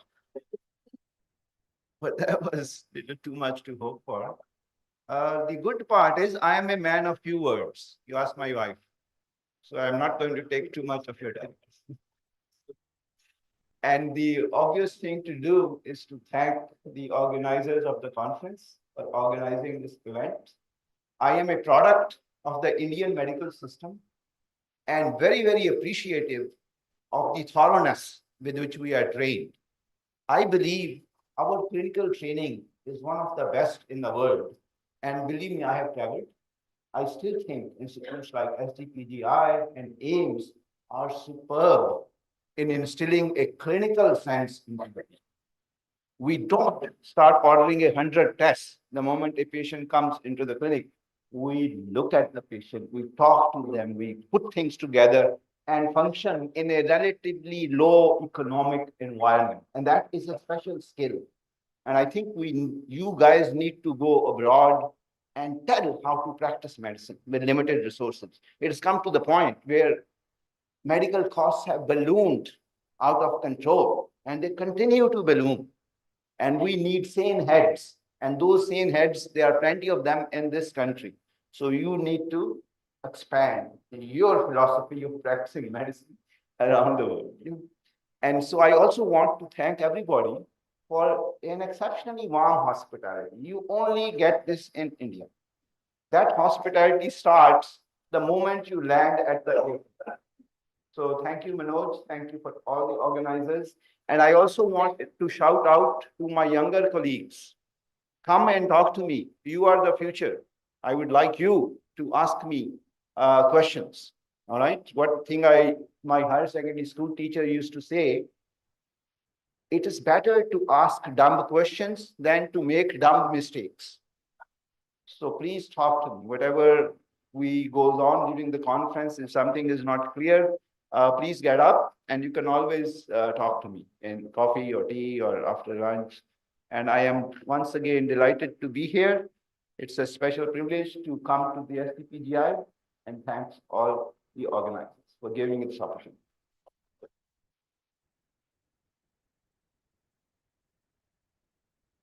Thank you, sir. Thank you for your kind words. Now I request Dr. Manoj Jain to deliver a vote of thanks. That would conclude the inauguration ceremony. Thank you, Radha. So as we see per Noto report, in last year, 2023, 15,000 organ transplants were done in India. And at the rate of 27%, it's increasing. New transplant centers are coming up. So if we have to cope up with the clinicians, so we have to train ourselves also to fulfill their demand. And our younger generation has to take up. With this, we were trying to do a dedicated transplant pathology CME. For this, in every conference I was meeting Dr. Randhawa sir, I was requesting, sir, please visit Lucknow. So this time, Randhawa sir kindly agreed that whenever I will come India, I will make 2-3 days for you, India. So I'm very much thankful, Dr. Randhawa, and you know, he has dedicated his whole life for the transplant pathology, renal pathology, liver pathology. You see the zeal. Yesterday, he just when he was teaching us in the department, continuously 2 hours, 1 session, 1 hour, 1 session, he kept on speaking and explaining our. Then on the micro, till 6 p.m., he was in the department. We were tired, but sir, I started 4 a.m. in the morning. That is the zeal of Dr. Randhawa. So I am grateful and very thankful Randhawa sir. So he came here. At the same time, I am very much grateful Professor R.P. Gupta sir. He's my mentor. He established our department, set up all the thing in the institute. So whole institute is indebted Dr. Gupta. Whatever the teaching you are seeing in the departments. And then again, I am very much thankful Kusum Joshi ma'am, because Ritamra, Dr. Madhumati, Dr. Mizat Hussain, Rajan Saxena sir, S.K. Agarwal, all the chairpersons, speakers, they all are cooperate very much and they are contributing to this image. At the same time, I am very much thankful to my departmental colleagues, senior residents, they all work very tirelessly for this CME. And I'm thankful for all media persons, vendors who have supported for this conference. So beyond the whole department is a teamwork. I'm standing in front of you, but behind me, everyone has worked very hard to make it successful. So thank you.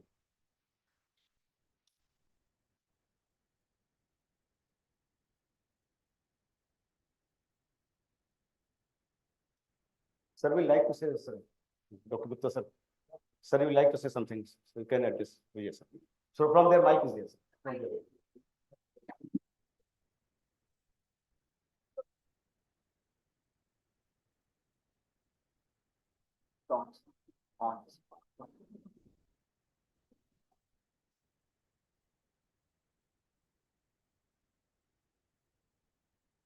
Professor Randhawa, Dr. Shaheen Kumar, the Dean of the Institute, Dr. Seema, Head Department of Pathology, Dr. Manoj, that's Professor Manoj, the organizing secretary of this conference.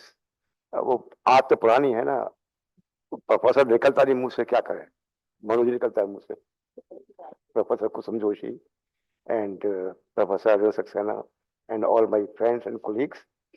मुझे यहाँ बहुत अच्छा लगा देख करके कि अपने बहुत सारे पुराने students who have reached heights now, they are here. ये देख के बहुत अच्छा लगता है कि आपके ट्रेन करे हुए लोग हैं, जब वो बहुत ऊपर पोस्ट पे पहुंच जाते हैं, तो it gives a real satisfaction that you have been doing something good to bring them up. जब तक मैं इस डिपार्टमेंट में था, around 16 years I was in the department, by one of the teaching, or you can say understanding, or whatever you say, to my faculty and residents was, there is only one way to rise in the life.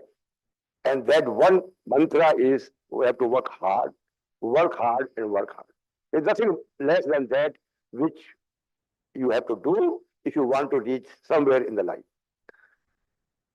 Department has always been trying to disseminate the knowledge, and therefore we were trying to interact with the experts in the field.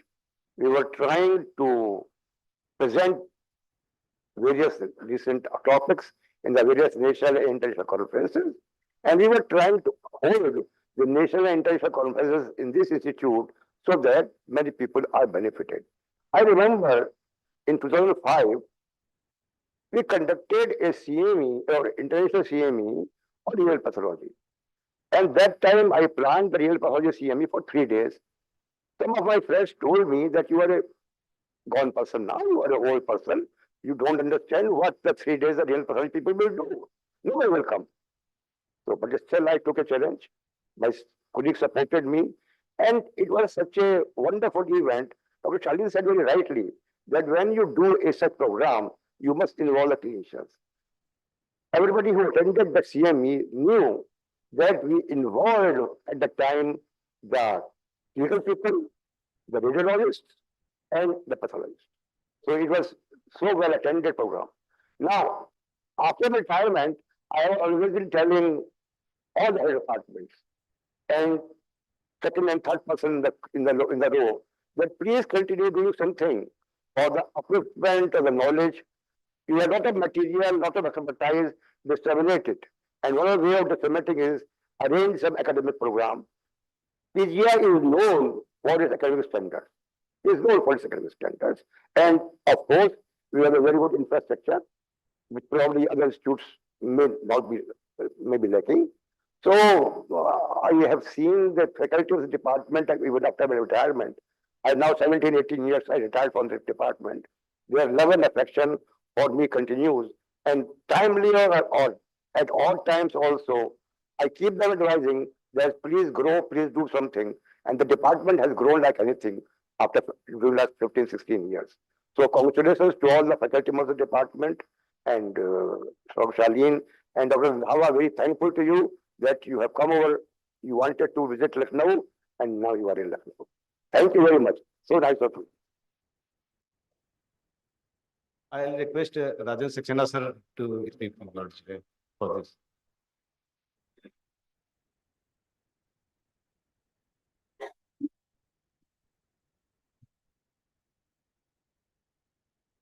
I've seen something interesting today. I'll correct a few dots in the history of SGPGI. I'm completing 35 years this month of my stay at SGPGI. Interestingly, the first kidney transplant was done in 1989 May. It was a cadaveric organ transplant, when I had the first opportunity to retrieve a liver, a cadaveric liver. We didn't use it. And that was followed by the first ever global plenum on organ transplantation in SGPGI in 1990. That was the first time that all transplant activities in solid organ were discussed under one platform. And today is the second event where all solid organ transplants are being talked about, the pathological aspect. It's a quantum leap. It may have taken 34 years, but doesn't matter. From here on, the march is going to be quick. The awareness amongst these support departments, and I don't call pathology as a support department for transplant. I call it as a controlling department for transplant. Because we live in a maze most of the time. We are brought out of a maze by the pathologists. Even though pathology is supposed to be the absolute science, where the facts are before you and nothing beyond that can happen. What I realized from Professor Nava's talk today, after listening to the relevance of biopsies in transplant, that there are still a lot of gray areas which need to be sorted out. Maybe 5 years, 10 years down the line, we might have answers, but still, there is a fair amount of ignorance with relation to transplant also. The knowledge is not complete yet. It's great the Department of Pathology is going to take an initiative on all soil organ transplants now. And in the coming near future, we should see every activity happening in this institute. Every soil organ transplant would be available, including small bowel and pancreas. Thank you.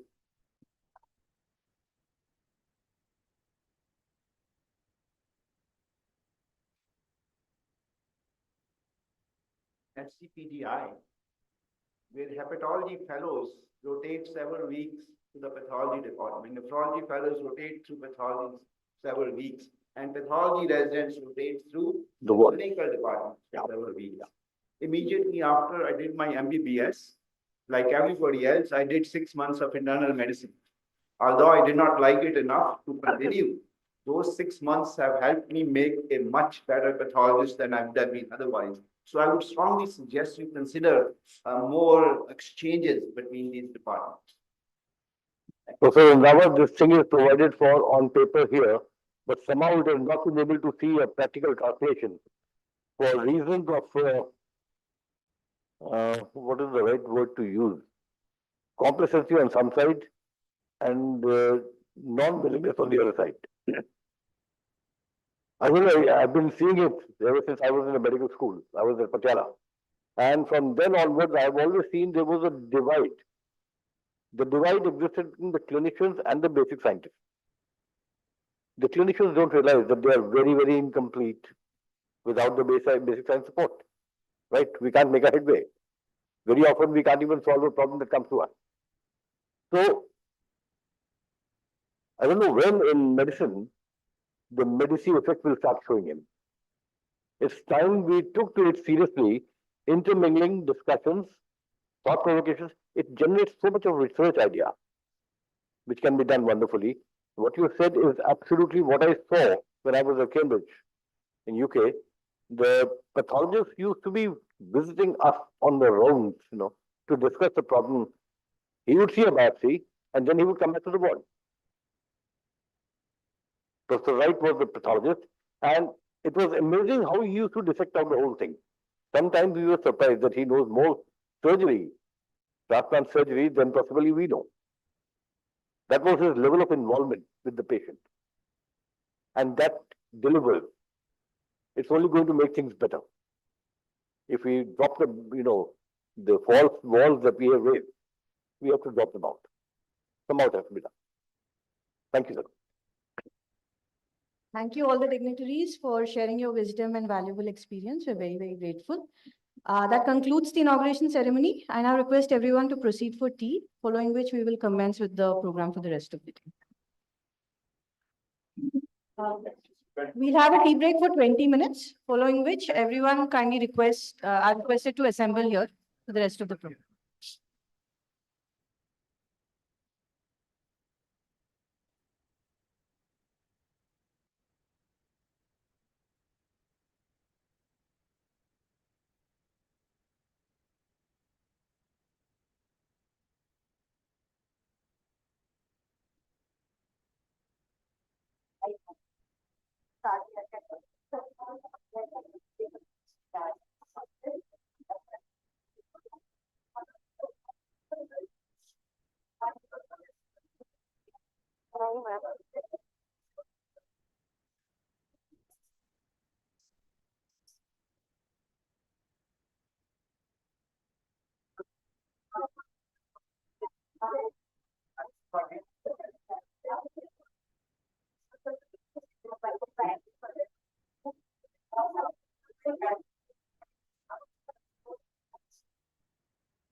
The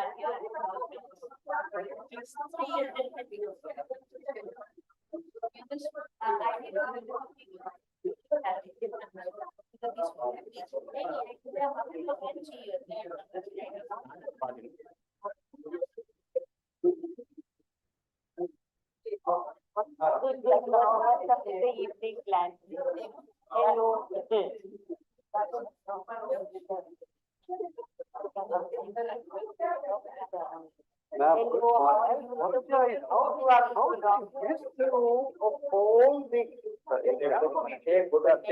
क्योंकि उसमें जाएगी अरे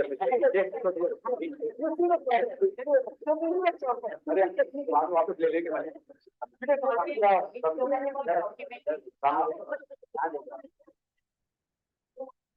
thank you I don't know.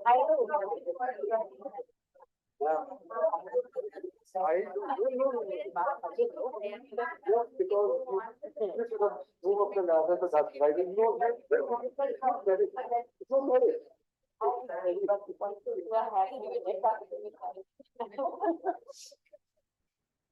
Apologize. I'm feeling. How is this your name of all things? I was the most. अरे भैया अरे ले ले these are now the new no.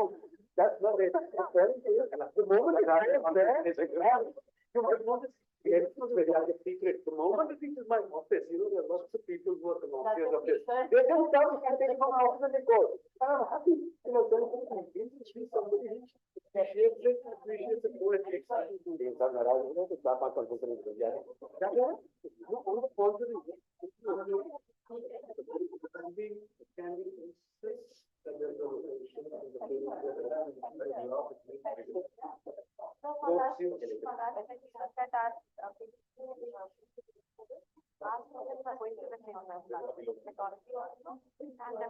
They have their posting, they have their ward postings, but the so can we get it from there to work?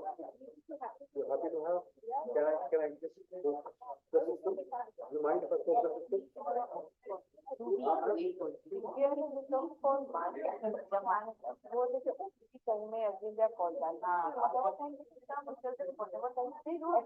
But for us, we can always text them when we are reporting at the store.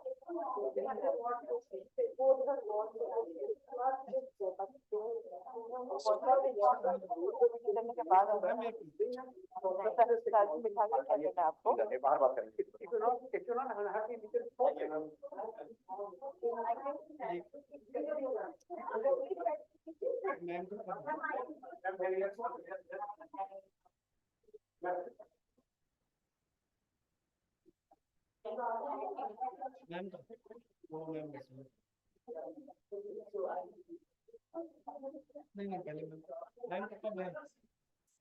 Second matches.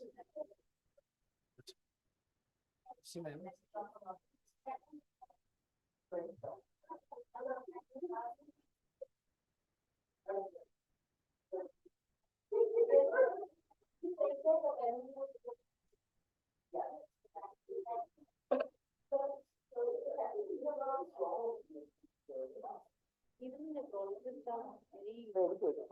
मैं जानती हूँ सबको. I also do not want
ठीक है, at least वो cover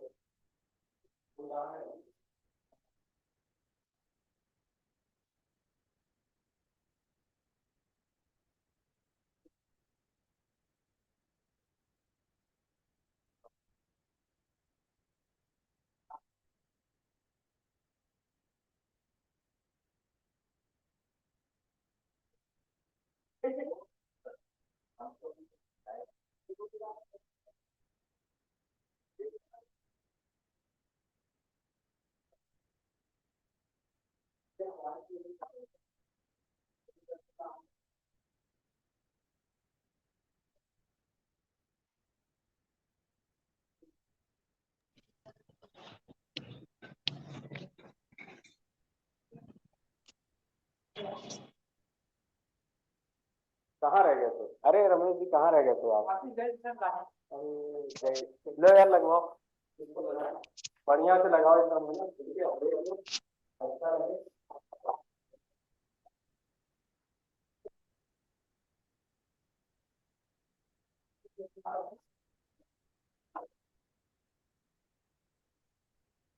बढ़िया लगवाओ।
बोलो।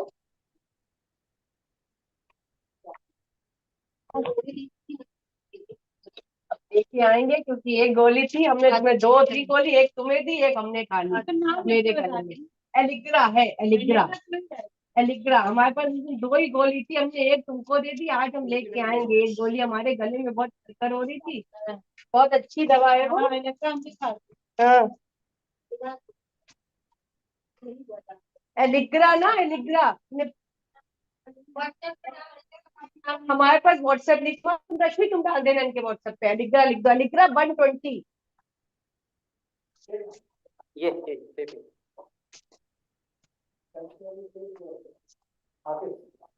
कितना भाई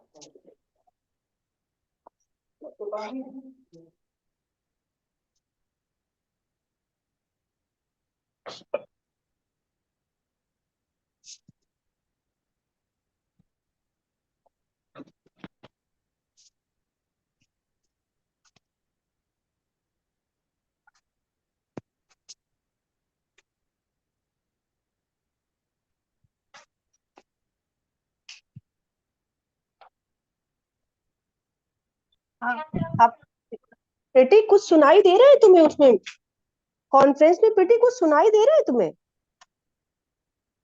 हेलो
इतना खास के तो फिर करूँगी।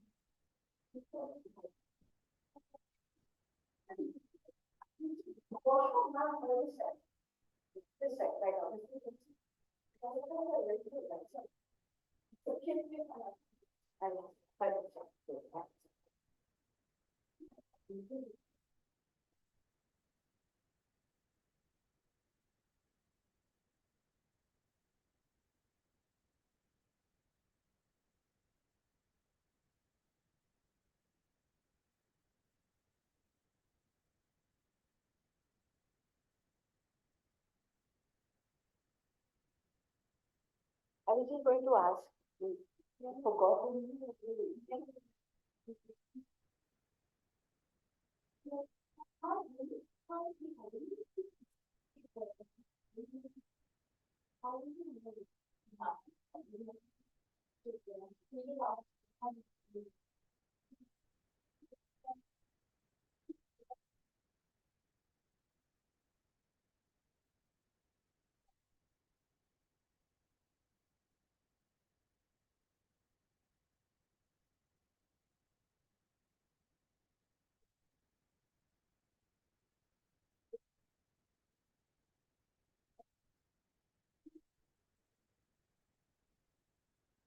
So can I make a photo with you? Oh, yes, yes, yes.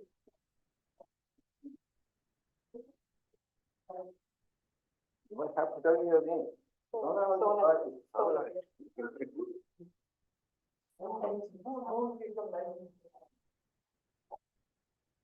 Where are you from?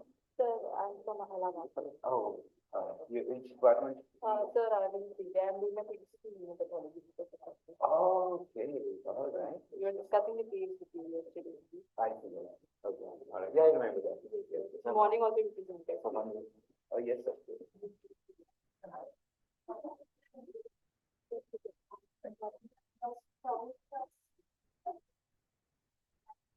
Thank you.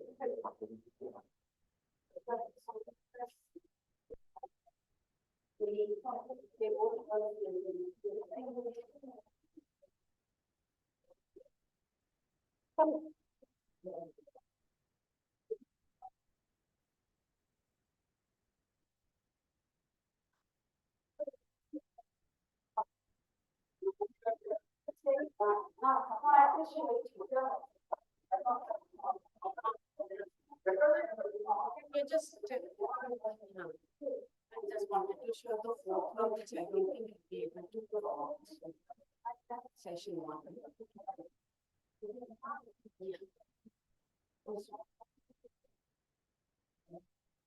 Quick one. Okay.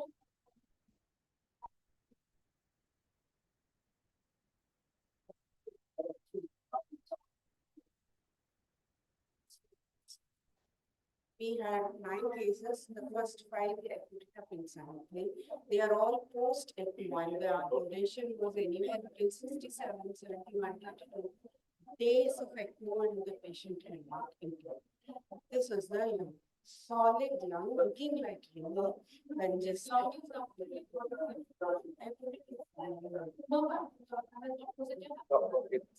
they were doing transplant. So this is the yeah, it's the recipient's original lung, which had got damaged by the and it is there was no amount of pressing one bubble did not come. It was a solid organ like a lung. When cutting the surface of this you get these bronchus which are very so the bronchus had erosion, laceration, goblets were sometimes very sparse, infiltrate was present, metaplasia,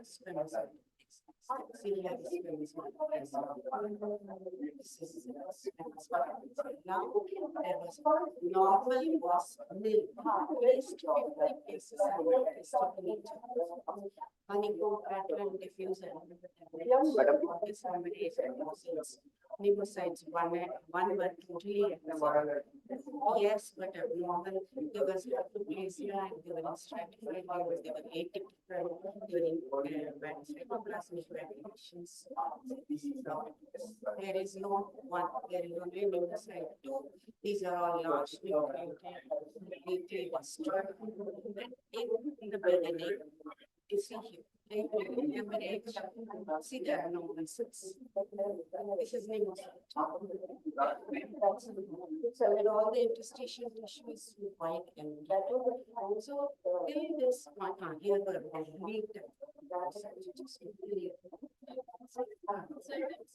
yeah, interstitial what was the pleura was thick and fibrous, and blood vessels were all vasculitis, thick collagenous walls. So these were the various areas. This is the worst. All these blood vessels were concentric technique. Okay, and here again here again concentric thickening, eccentric thickening, all kind of thickening in vasculitis. Here is an example. So much fibrosis, complete pollution of blood vessels. Same thing here. Severe vasculitis. We never see such vasculitis. Patterns of fibrosis or minimal thickening and fibrosis. Complete areas where patient did not show that much collagen as I expected. More of it had yellow discoloration and very little pus. That's something. I did a lot of antibodies where we really showing what is possible. This is smooth. Just look at the amount of smooth. See this amount of smooth. This is smooth muscle. This is smooth muscle actin protein. Every capillary is surrounded by smooth muscle actin protein being present in the interstitium. Now, normally, who will get it? There's a muscle sitting there. The pneumocyte is not there. It is pneumocyte too. There's a muscle sitting there. And the blood capillaries are positioned vasculitis. So there's a remotion of muscles you're getting. That is why the patient dependency on without which they could I mean, want to see I'm showing her an extra subcutaneous this is sleep acid.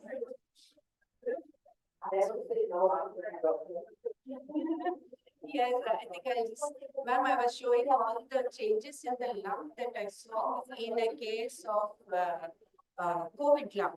The COVID lungs were removed and transplant was done, and I did the COVID lung analysis. All kind of histology was totally different in the lung, and I'll just show you. See vasculitis and the complete interstitial fibrosis, and this kind of complete loss of, like this was in centimeters of areas that it was like this. So there's bronchial damages, lung damage. We'll start anytime. Is this I'm not presenting because this is actually very unique. So that 5:30 session, shall we keep this session, another session?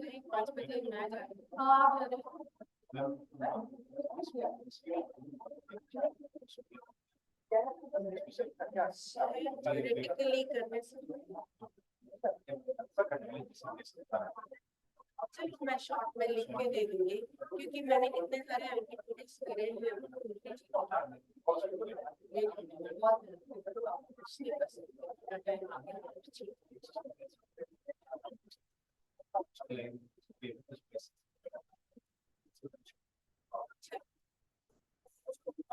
नहीं वो तो ठीक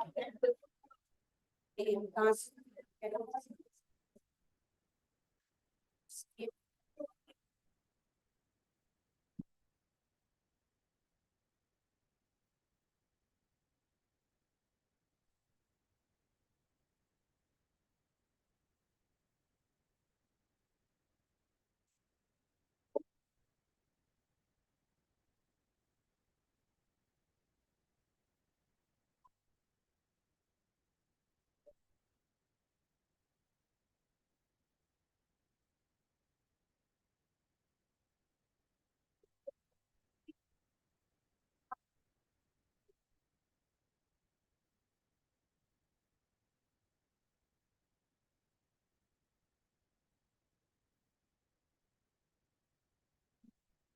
I welcome back all our delegates.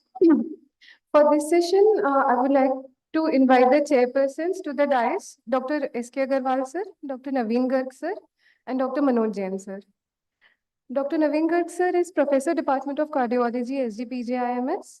Sir has numerous publications to his name, and his main research work has been in the areas of transcardial catheterization, stem cell therapy for acute MI, and device closure for cardiac defects. Dr. Manoj Jain sir is Professor, Department of Pathology, SGPGI. Sir is a well-known figure in the field of renal pathology with a total experience of more than 30 years. His areas of interest include renal pathology, transplant pathology, and digital imaging. I would request the chairpersons to introduce our speaker for this session. Thank you, Doctor. So I invite Dr. Meera Govindarajan. She is consultant pathologist R&D, Histopath Lab, Chennai, consultant pathology Institute of Heart and Lung Disease Transplant Pathology, MGM Hospital, Chennai. She has 21 publications and many presentations. She got many awards. As we should realize that very few cardiac transplant pathologists exist in the country. She is one of them. Liver and kidney transplant pathologists you will get, but heart transplantation is still in native phase. So she will be speaking on myocardial biopsy.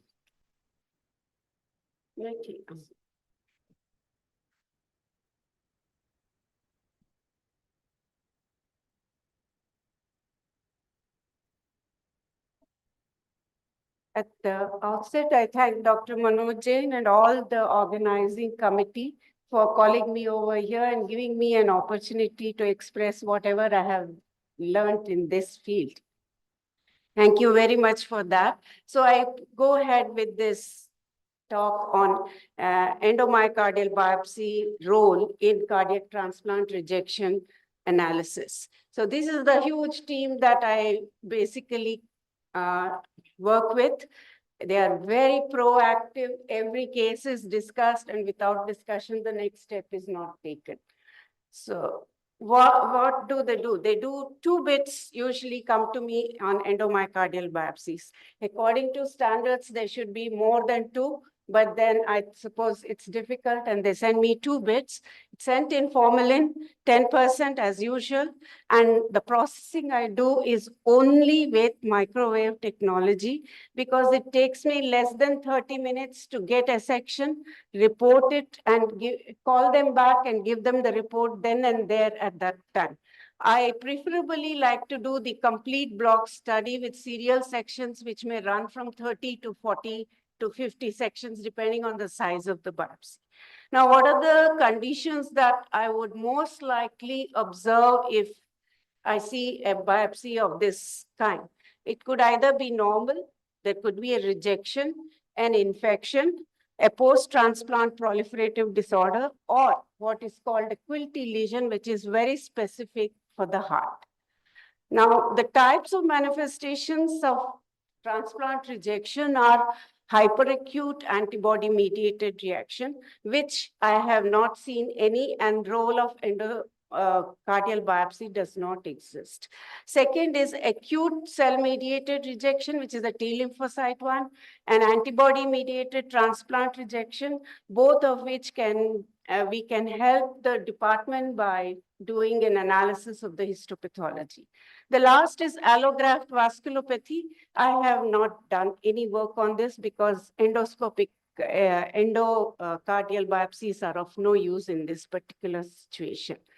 Going over to the International Society's grading system, there are many grades. There were older grades, they have been modified.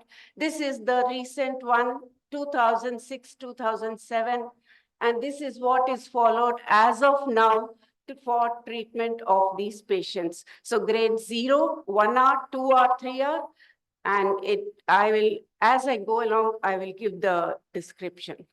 Now, first case, 52-year-old male with cardiac transplant in July 22, routine follow-up in August 2023. And you can see that overall, the architecture of the muscle is completely normal. There is no edema. There are no infiltrates except probably here and there you find 1 to 2 to 3 lymphocytes. Other than that, there's nothing much. And this, when I did the immunohistochemistry, we do immunohistochemistry as a routine procedure. We do all these 5 now. We were doing only 4 before, but we do the 2 complement activation antibodies, C3D and C4D as a routine procedure, CD3 for T cell, CD20 for B cell, and CD68 for macrophages. And this is all negative, so I report this as a normal case. Here is another one. 58-year-old male transplanted in January 23. Follow-up is in March of 2023, about 10 weeks later. You can see that the subendocardial layer is a little more cellular at one end. The myocardial muscles are split in places, and this split is due to edema. The blood vessels are surrounded by a single 1 to 2 layers of lymphocytes in some places, but not in all the places. And there's the same thing you see here. The same thing here, the larger blood vessels have been spared, and when we did the immunohistochemistry, CD3 alone was positive in almost all these lymphocytes. CD20 was negative, CD68 was positive in a few areas, and I diagnosed this as acute cell-mediated transplant rejection, grade 1R. There is minimal infiltrate, minimal edema, and minimal perivascular infiltrate. So I go over to what are the various features that we see in these various grades. Right now, I have shown you a normal endomyocardial tissue. And in grade 1R, I have shown how there are minimal lymphocytes, pericapillary lymphocytes, but there may be, not always, one focus of myocyte damage in these biopsies. That is also, and when we see myocytolysis and myocyte damage, we take a very judgmental call at that place. Do we ignore this and call it 1R? Or do we say, no, this myocytolysis is a very important point and we need to grade it as 2R. So it depends on the clinical condition of the patient. It depends on the amount of lymphocytes and the perivascular lymphocytes that we are observing. So grade 2R, there are definite definite areas of myocytolysis, and there could be definitely one foci of myocytolysis. If there are 2 or above, that becomes grade 3, which is very severe acute cellular rejection. So we go to case 3. 28-year-old male with heart transplant in 2023, readmitted after 7 weeks with complaints of dyspnea and fatigue. One bed showed a patchy area of lymphocytes, and if you see everywhere in the interstitial tissue, pericapsular lymphocytes are seen distinctly. In this second bit, however, the inflammation was more patchy. The third bit shows a little more detailed study of these lymphocytes at a higher power. And here you can see a single foci of myocytolysis. These pink materials in between, which you see, are actually fragmented portions of a myocyte surrounded by histiocytes and surrounded by macrophages. And when we did the immunohistochemistry, CD3 was positive in most of the lymphocytes. CD68 was also strongly positive, while all other tests were negative. So this way, CD3 is positive, CD68 is positive in these 2 slides. So there was moderate interstitial infiltrate, perivascular lymphocytes in most areas, a single foci of myocytolysis, CD3 and CD68 positivity, and this we diagnosed as moderate acute cellular rejection grade 2R. Going to the next case. 42-year-old male with transplant on 23rd of May, readmitted in July in ICU, and you can see the 3 bits that are taken. This bit shows extensive lymphocytic infiltrate in and around every muscle tissue. There's one large area which is totally seems to be destroyed. There's another large area which seems to be destroyed. And the third bit also has moderately dense lymphocytes. This was the section on higher power. And here you can see a center area of fragmented myocardial tissue surrounded by inflammatory cells. This is another one where you can see the lymphocytes infiltrating into a myocardial cell. This particular cell is showing a lot of vacuolation and degeneration and is being surrounded by the lymphocytes and histiocytes. Here, a cell has almost been completely destroyed. So there are multiple foci of myocytolysis. A large area which showed something like a crush artifact. We could not make out what exactly was in it, but it had a lot of lymphocytes, histiocytes, and fibrosis. And so this particular case had multiple foci of myocytolysis, foci of necrosis, diffuse moderate perivascular and interstitial lymphocytes with vasculitis, and hence this was graded as acute cellular rejection, grade 3R. Now, when so much of inflammation is there, very often the question arises, are we dealing with an infection? Is there a myocarditis? Because that is the most common thing that is going to occur along with this kind of rejection. So when we do the immunohistochemistry, the difference is in the immunohistochemistry. While C4D, which is a complement activating antibody, is negative, CD3 is positive, which could be because of infection as well as transplant rejection. CD20 is positive, which could be only because of infection in an early phase. In the later phases, CD20 in chronic rejection does come up. So it's a bit confusing. And the one and only test which tells us that we are not dealing with an antibody-mediated rejection, but we are dealing with probably an infection is when CD20 is positive in the presence of T cells, histiocytes without complement antibody. So that gives us the indication that we are probably dealing with an infection along with an acute cellular rejection. So I move over from the acute cellular rejection to antibody-mediated rejection. Here, it's a combined information from various sources which helps us to diagnose antibody-mediated rejection. We need clinical findings, we need serological findings. The histological findings are not very prominent, but some amount of endothelial damage, periendothelial infiltrates, and loss and damage to the myocytes in and around the capillaries is the most important finding, which can happen in any other situation. But if the antibodies are positive, like IgG, IgM, C4D, C3D, CD68, these are all the antibodies that will be positive.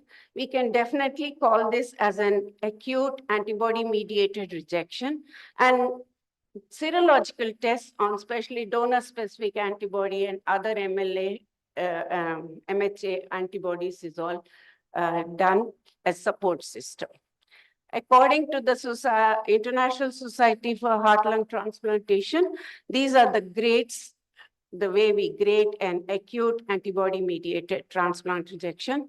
Grade 1H, when only histology is suspected. Grade 1 I+, when we prove it with immunoperoxidase IHC tests. Grade 2, when both histology and IHC tests are positive, and grade 3, when there's a lot of increased severity, hemorrhage, and destruction of the muscle. I go over to the next case, 34-year-old male, heart transplanted in 2022. In 2022, 3 weeks later, there was a moderate level of cell-mediated transplant rejection.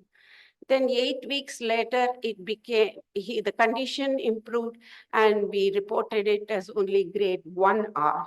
But later on, he came in November 2022, which is almost 5 to 5.5 months later. And this is what we found. We found large areas of fatty change, adipose tissue deposition with lot of inflammation. This inflammation was percolating into the myocardial tissue. You can see there has been some minimal vasculitis. There is diffuse inflammation. The areas where it was infecting the myocardial tissue, it was interstitial, and these blood vessels, if you notice, show prominent endothelial cells. They are very prominent in all places. And the endothelial cell is not flat and thin like we normally see, but on the contrary, it's very prominent. It shows regeneration. It shows damage to the endothelial cell. So there has been an endothelial damage. Here is another capillary which shows there is vasculitis with endotheliitis. Here is another area. The muscle tissue in some areas showed degenerative changes. You can see vacillation, you can see feathery type of degeneration in the cardiac muscle. The CD3 was positive, CD20 was positive, and CD4D and 3D were also positive. So CD4D was fairly strongly positive. We have a little grading for C3D and C4D. We notice the intensity and we notice the distribution of the antibody in these blood vessels. A definite strong positivity is when more than 50% of the capillary walls are positive, especially with a strong state. This particular case, almost 80 to 90% of the capillary walls showed C4D positivity. C3D was densely positive. So we had, and when we did the CD68, that was also positive in many areas. So all the tests, I have not mentioned C3D, but all the tests were positive. So there was a large area of adipose tissue with inflammation and myocytolysis, diffuse interstitial infiltrates, degenerating muscle tissue with all the 5 antibodies positive.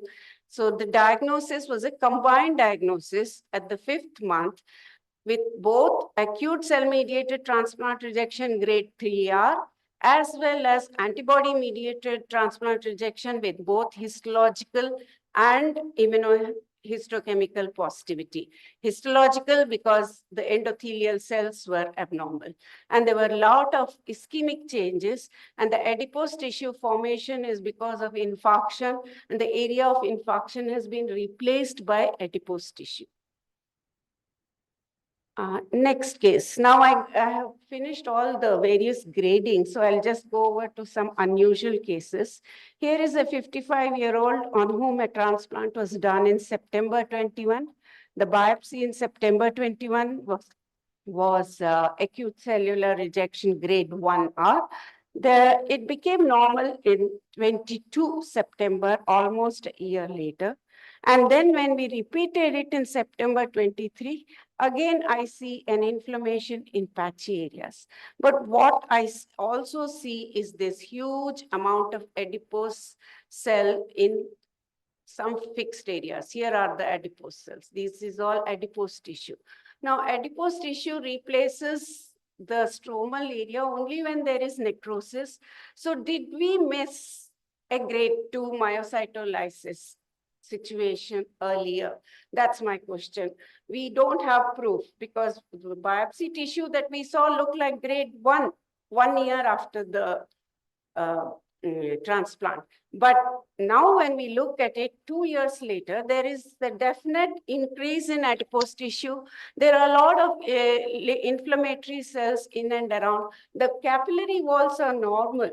So it does not look like as it's an antibody-mediated rejection, but on the contrary, it looks like an old acute cellular rejection, which was of a higher grade, which unfortunately we did not see in the biopsy, and the patient did not show the clinical symptoms, so we never suspected it at that stage. So these kind of problems could arise. Also the fact that there is an abnormal cluster of myocardial tissue in a very abnormal pattern of architecture shows that there has been damage to the muscle wall. Another thing that we see is quilty lesion. This is very specific for endocardial biopsies. And you see a huge patchy area of subendocardial lymphocytic infiltrate. Usually the demarcation is fairly clear-cut, and these show both T cells as well as B cells on immunohistochemistry. This is all same case. Now I come to another situation where the patient has been with us for the past 3 years. Initially, at the first surveillance biopsy, he showed grade 1R acute cellular rejection, but later on it became normal. The next, about 6 months later, he showed a quilty lesion. But this time when he came, the last visit was in December of 22, he had this strange perivascular lymphoproliferation. Now, what does this signify? Actually, we are not able to tell. Why is it a part of lymphoid hyperplasia because of all the suppressants that the patient is taking? Or is it that quilty lesions not only occur in the subendocardial zone, but they could occur in the perivascular area? As far as the patient is concerned and the clinicians are concerned, they find him quite healthy and they are not ready to change any drug. We are only following up this case. We are not able to explain this type of a picture. So these were all the various thoughts that went through in our discussion. Was it a presentation of quilty lesion? Was there a chronic bacterial or viral infection which would have caused the patchy lymphoid hyperplasia? Is it a part of lymphoproliferative disease? Or the drug, have they induced any reaction in this patient?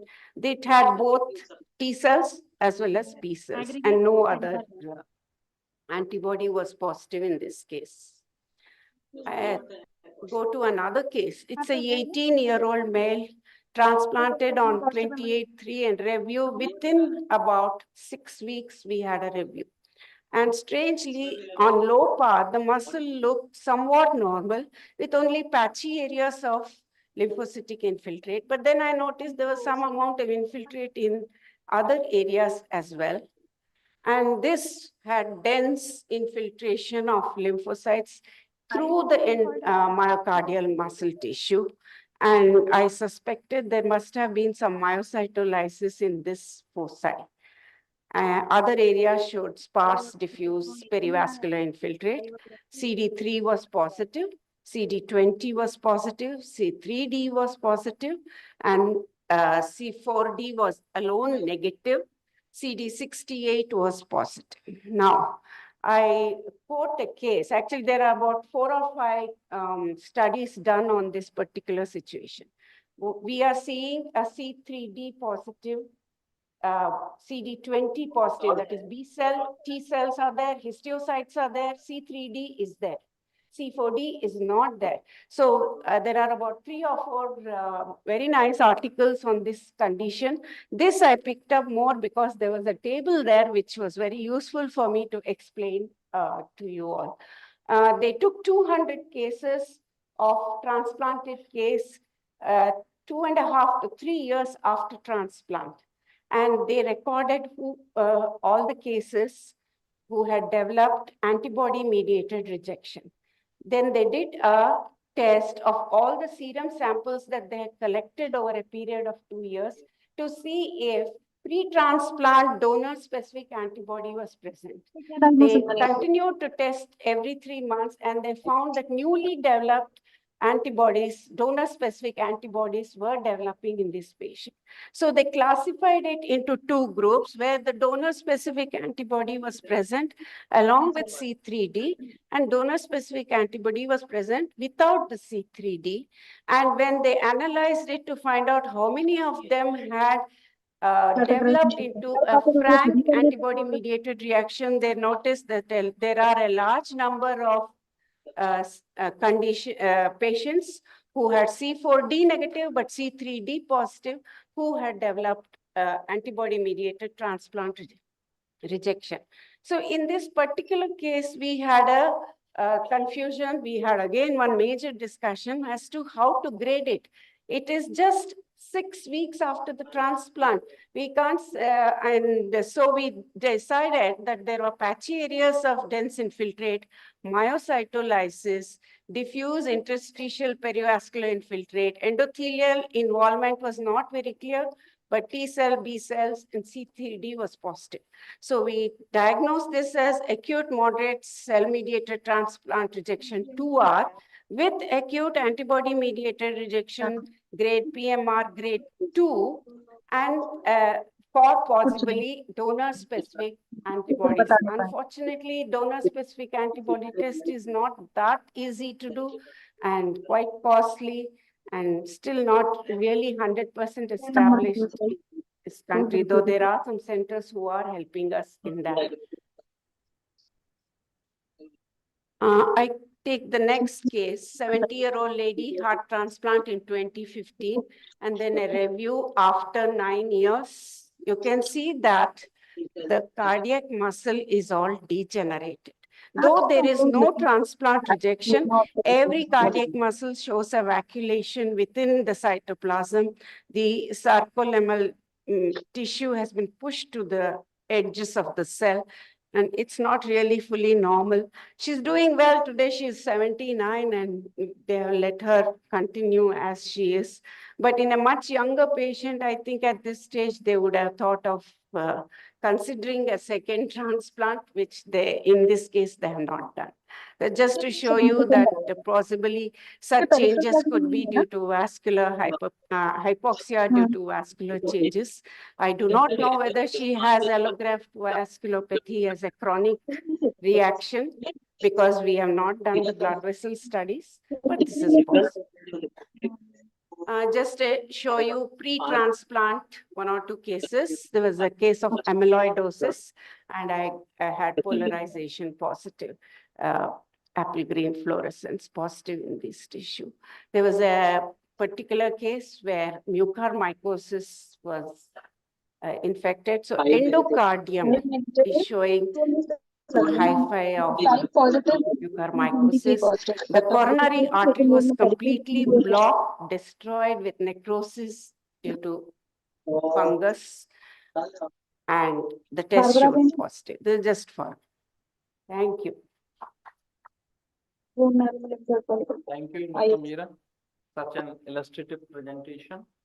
As a cardiologist, I have 2 queries.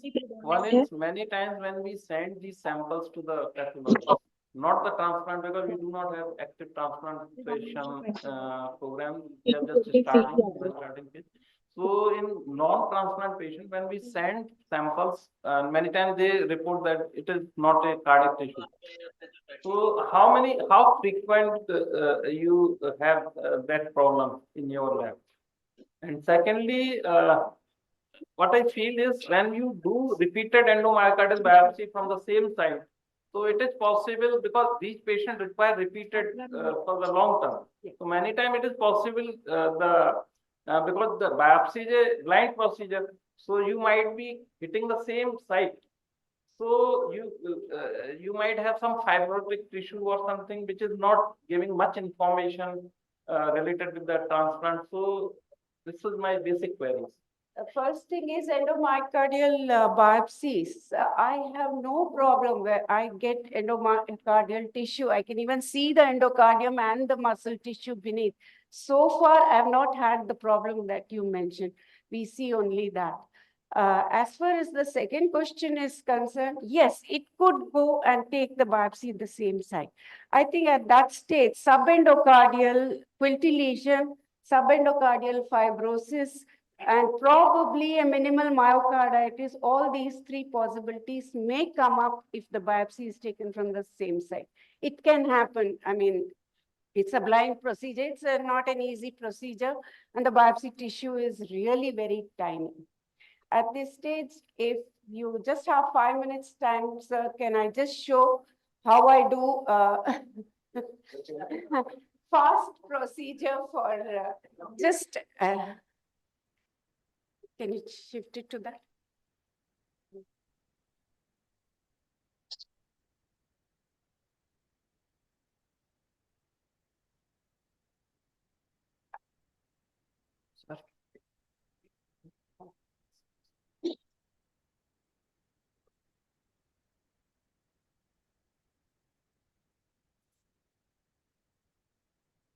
First.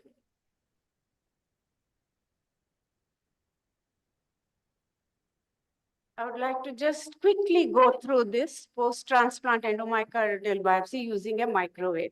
What we use is a domestic microwave. Of course, the procedure is very, very short. And as you can see, this is a normal tissue which has been processed with this microwave. I'll not go into too much of physics of all this. I'll just say this much, that First step is dehydration. The dehydration in routine is graded alcohol, so you have to transfer from one to another. We use two alcohols. We use the combination of either ethyl alcohol and isopropyl or methyl alcohol and isopropyl alcohol. Here I would like to mention one point, and that is this. I would like to mention this. When a microwave hits a tissue, it hits the cell membrane of the tissue. The cell membrane has a bipolar structure, and there's a cation and an anion on either side, and there's an oscillation because of movement of sodium and calcium between the 2 points of the cell membrane. Now, when we put microwave to the tissue, the oscillation is at 2,450 million times a second. So if you can imagine something oscillating in that point of bipolar membrane at this speed, what happens is heat is generated. Second thing is the pores in the membrane widen and open up. And that is the basic change that occurs in the tissue, which is used for dehydration as well as impregnation with a wax. So the first step, as I said, is microwave fixation, which we can do with just 5% formalin for just 2 to 3 minutes, depending on the size of the tissue. Then we do not have graded alcohol. We do not have even even at about 20 minutes in each graded alcohol, we will be spending about 1 to 1.5 hours for routine processing. Here, we do it in just 8 minutes. 4 minutes of ethyl alcohol and 4 minutes of isopropyl alcohol. Or if you don't have ethyl alcohol, like in Tamil Nadu state, I use 4 minutes of methyl alcohol and 4 minutes of isopropyl alcohol. Then xylene is not used. It is not needed. The role of xylene in tissue processing is to be a mediator for the wax, liquid wax, to move into the cell. Here, the membrane pores have opened up so much, we do not need xylene. We can avoid xylene, and that means the antigenic state of the tissue is well maintained at the end of this processing. And then we impregnate it with liquid wax, which is for just 8 minutes. And so by end of 16 to 18 minutes, the block is almost ready for cutting. And cutting is another 5 to 6 minutes in a very experienced technician's hand. And the block is a little softer than the usual blocks because it doesn't have xylene within it. And they cut it even more easily. And 5 micron, 3 micron sections are easy to cut. And these are, I've already shown you all, every one of those histopathology slides is by this processing. Within half an hour, it's complete. I call them up or I message them with the report in about the 40th minute as soon as it reaches me. I even do quick immunohistochemistry in an emergency case. That takes about 10 minutes and not more than that. So I complete immunohistochemistry, special stains, as well as histopathology reporting within 1.5 hours whenever there is a need for such a situation. So that is what I wanted to talk about. Thank you. So, how you find it different from routine HND? I'm using it as a routine procedure also because I got so used to it. I understand it so well. I use it for big samples. I use it for mastectomies, gastrectomies, bone decalcification, anything and everything I use it, sir. Because I got used to it. I'm doing it for 25 years. Later on, all ancillary techniques, molecular, they can be taken up with this. Yes, the DNA and RNA extraction is really good from these tissues because xylene has not been used. Formalin fixation time has been reduced. Formalin percentage for fixation has also been reduced. So the DNA and RNA is very well maintained in these tissues and you can use them. So what are the criteria for adequacy in endomyocardial biopsy? Just like in kidney and liver, they all are defined. Kidney, like Sir pointed out, he said there are some very fine features. Will this maintain those fine features or not was his question. I have not done much of kidney pathology. I'm not an expert at it. and that's not my routine procedure. The tumors of kidney come out very well, but as far as his work is concerned, it's at a much higher level. So I do not know. One has to do it to see whether it will be used. So in endomyocardial biopsy, how small tissue means very small tissue you can make diagnosis. Just few vessels, how much you require to? How much of what? Smallest tissue. Smallest tissue less than 1 millimeter. One of them was, I think, 0.1 millimeter and all. I get very, very tiny bits. Even the lung, I'll show you, had a really tiny bit. But I have learned one thing in pathology. Never tell a clinician material insufficient. Just mention what you see. Suppose I can tell them that there are a lot of neutrophils and it's looking like pyogenic accident, they'll treat that. If I can tell them there is a lymphocyte or there's a necrosis or there's an infarction and this is all little tissue that I see, I can do that. Here, I think I must quote Dr. B. Ramurthy. I started my pathology work with Dr. B. Ramurthy. He started stereotactic biopsies in the year 1985, 86. And he had something floating in formalin. I looked at it and said, sir, what is this? He says, Meera, I can't take out the brain and give it to you. It's up to you to analyze it. So I learned my way that way. I never say material insufficient. I say scanty material with this findings. That's all. Quickly, I can take one or two questions. As far as microwave processing is concerned, you said paraffin wax. Yes. So that is not to be put in a microwave. Where do you keep them? No, if you have a controlled microwave, controlled amount of output in the microwave. It's all controlled output. Yeah. I have not gone into the details. I just told the outer matter. But paraffin wax can be melted in a... Yes, it melts first, then it gets heated. And if you go beyond a particular amount of controlled microwave exposure, it can reach up to 120 degrees. And if we are, but even at 120 degrees, the tissue does not get burned. That's the strangest thing that I've seen in microwave. At 120, I remember JIPMED had an accident where the routine histopathology instrument had something gone wrong with the temperature control. Temperature went to 120 and they lost the entire tissue, got completely burnt. But here in my experiments, I've seen it can go up to 120 and still not burn the tissue. That's a very strange thing. I do not have the explanation for it. So one thing, just one more. Do you put the melted paraffin wax or? Yes, yes. Because it is not going to melt. If you put the direct solid wax inside the microwave, it is not going to melt there. Because there is no water. There is no polarization there. No. Polarization is in the cell membrane. And wax is something that will melt because of the heat, like any water or any other thing. Like you put in microwave, it will heat it up. But what happens is, I have got my liquid paraffin in a melted state ready because I want to do this really fast. So even as they are telling me the patient's sample is coming, I have seen to it that I have my wax ready, I have my alcohol ready, I have everything ready over there. That's how I take this shot. See, I put candle inside the microwave, it is not going to melt. It will.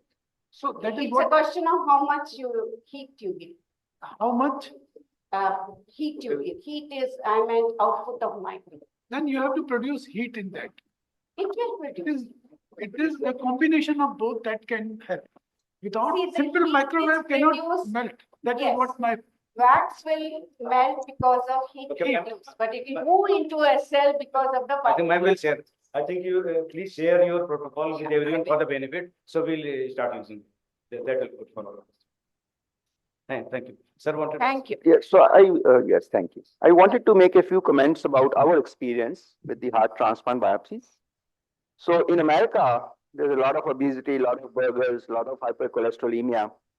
We see fatty infiltration for no good reason.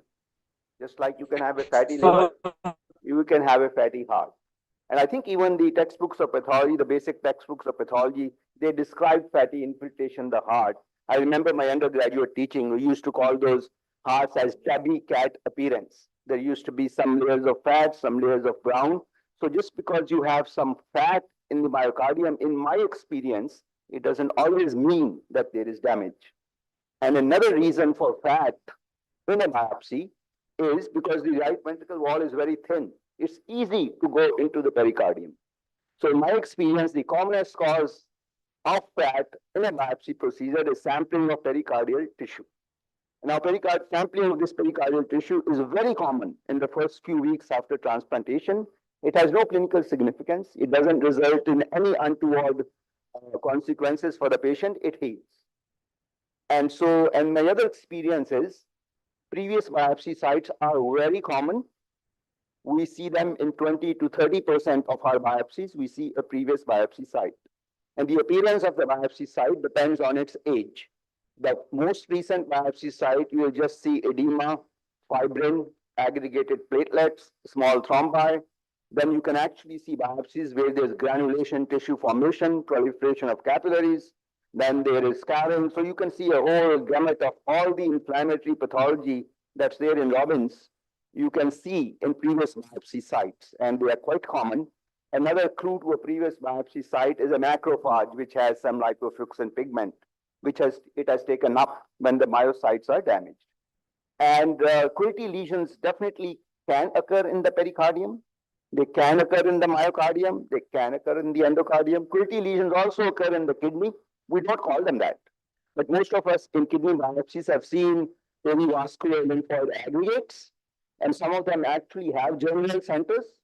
So quilty lesions are really sites of local antigen processing. It's a part of the immune reaction of the body to the foreign organ. And some of the morphologic features which help recognize quilty lesions are, they have a very sharp border. They are circumscribed. And also they have proliferation of capillaries in their middle. So that's called neovascularization. So so these are the features that help you to recognize quilty lesions. And so when I don't see a good biopsy, and my term is suboptimal biopsy. I don't call it inadequate. I don't call it bad. I say suboptimal specimen showing this. Thank you.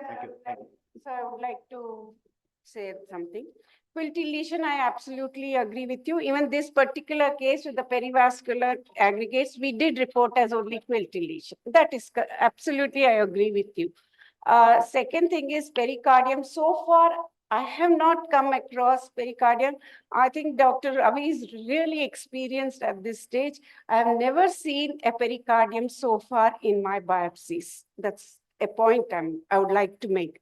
Third point was about adipose tissue. I mentioned that the adipose tissue has inflammatory reaction, and it is between the two groups of muscle. So I think because it has inflammatory reaction with T cells, B cells, macrophages, we think that because adipose hyperplasia is mentioned as one of the changes that could occur in severe reactions. So we think that because of the inflammation, it is a part of the rejection. That is what I agree with you. If a fat is hearty, it's going to reject. If a heart is fatty, it will reject. And one more lesion in biopsies is fat necrosis. Surgical fat necrosis, again, is a very common finding in our experience. And we know the two most common causes of fat necrosis are surgical trauma and pancreatitis. So the first cause of fat necrosis is fairly common in our material. And the way we distinguish pericardium for just fat is you can actually do a stain with calretinine. Yes. And that's the only way to prove it. Otherwise, yes, I agree. From the pericardium, the surgeon doesn't believe. Absolutely. Although sometimes you see nerves, sometimes you see vessels. So in our experience, we do see pericardial sampling. Even those guys are pretty experienced too. Yeah. Okay, thank you. Thank you. Thank you, Dr. Meera. Now we conclude this. Thank you, ma'am. I would request S.K. Agarwal, sir, to please present the speaker with a small token of appreciation.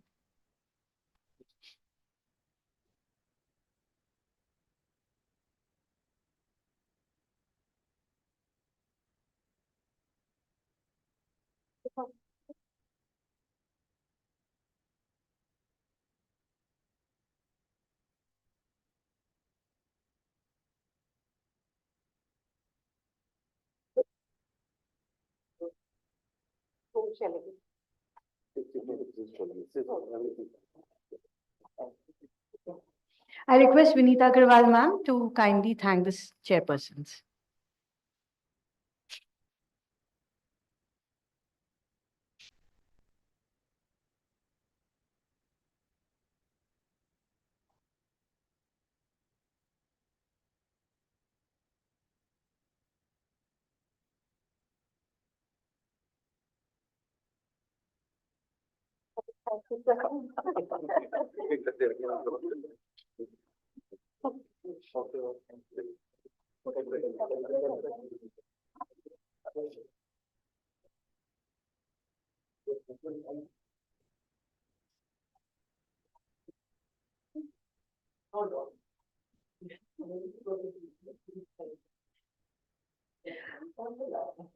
I now request the chairpersons for the next session, Dr. R.K. Gupta sir and Dr. Amit Gupta sir, to kindly come on the dais for the next session. Dr. R.K. Gupta sir has served as professor and head of the Department of Pathology at SGPGI. He is one of the pioneers in renal pathology in India. He was the driving force in developing and starting renal pathology PDCC course, which was a first of its kind in India. He is also the founding president of Indian Society of Renal and Transplant Pathology. Dr. Amit Gupta is the current director and the head of nephrology and renal transplant, Apollo Hospital.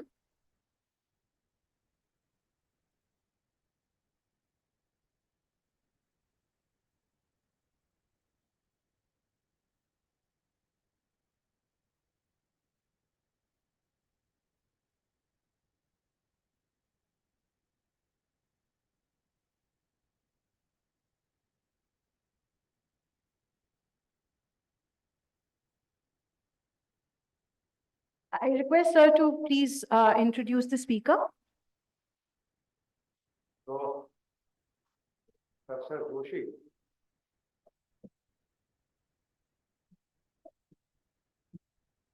I know a little bit about Professor Joshi. He has been for about 30 years or more at PGI Chandigarh faculty. Our main areas of interest in histopathology had been the breast pathology and the renal pathology.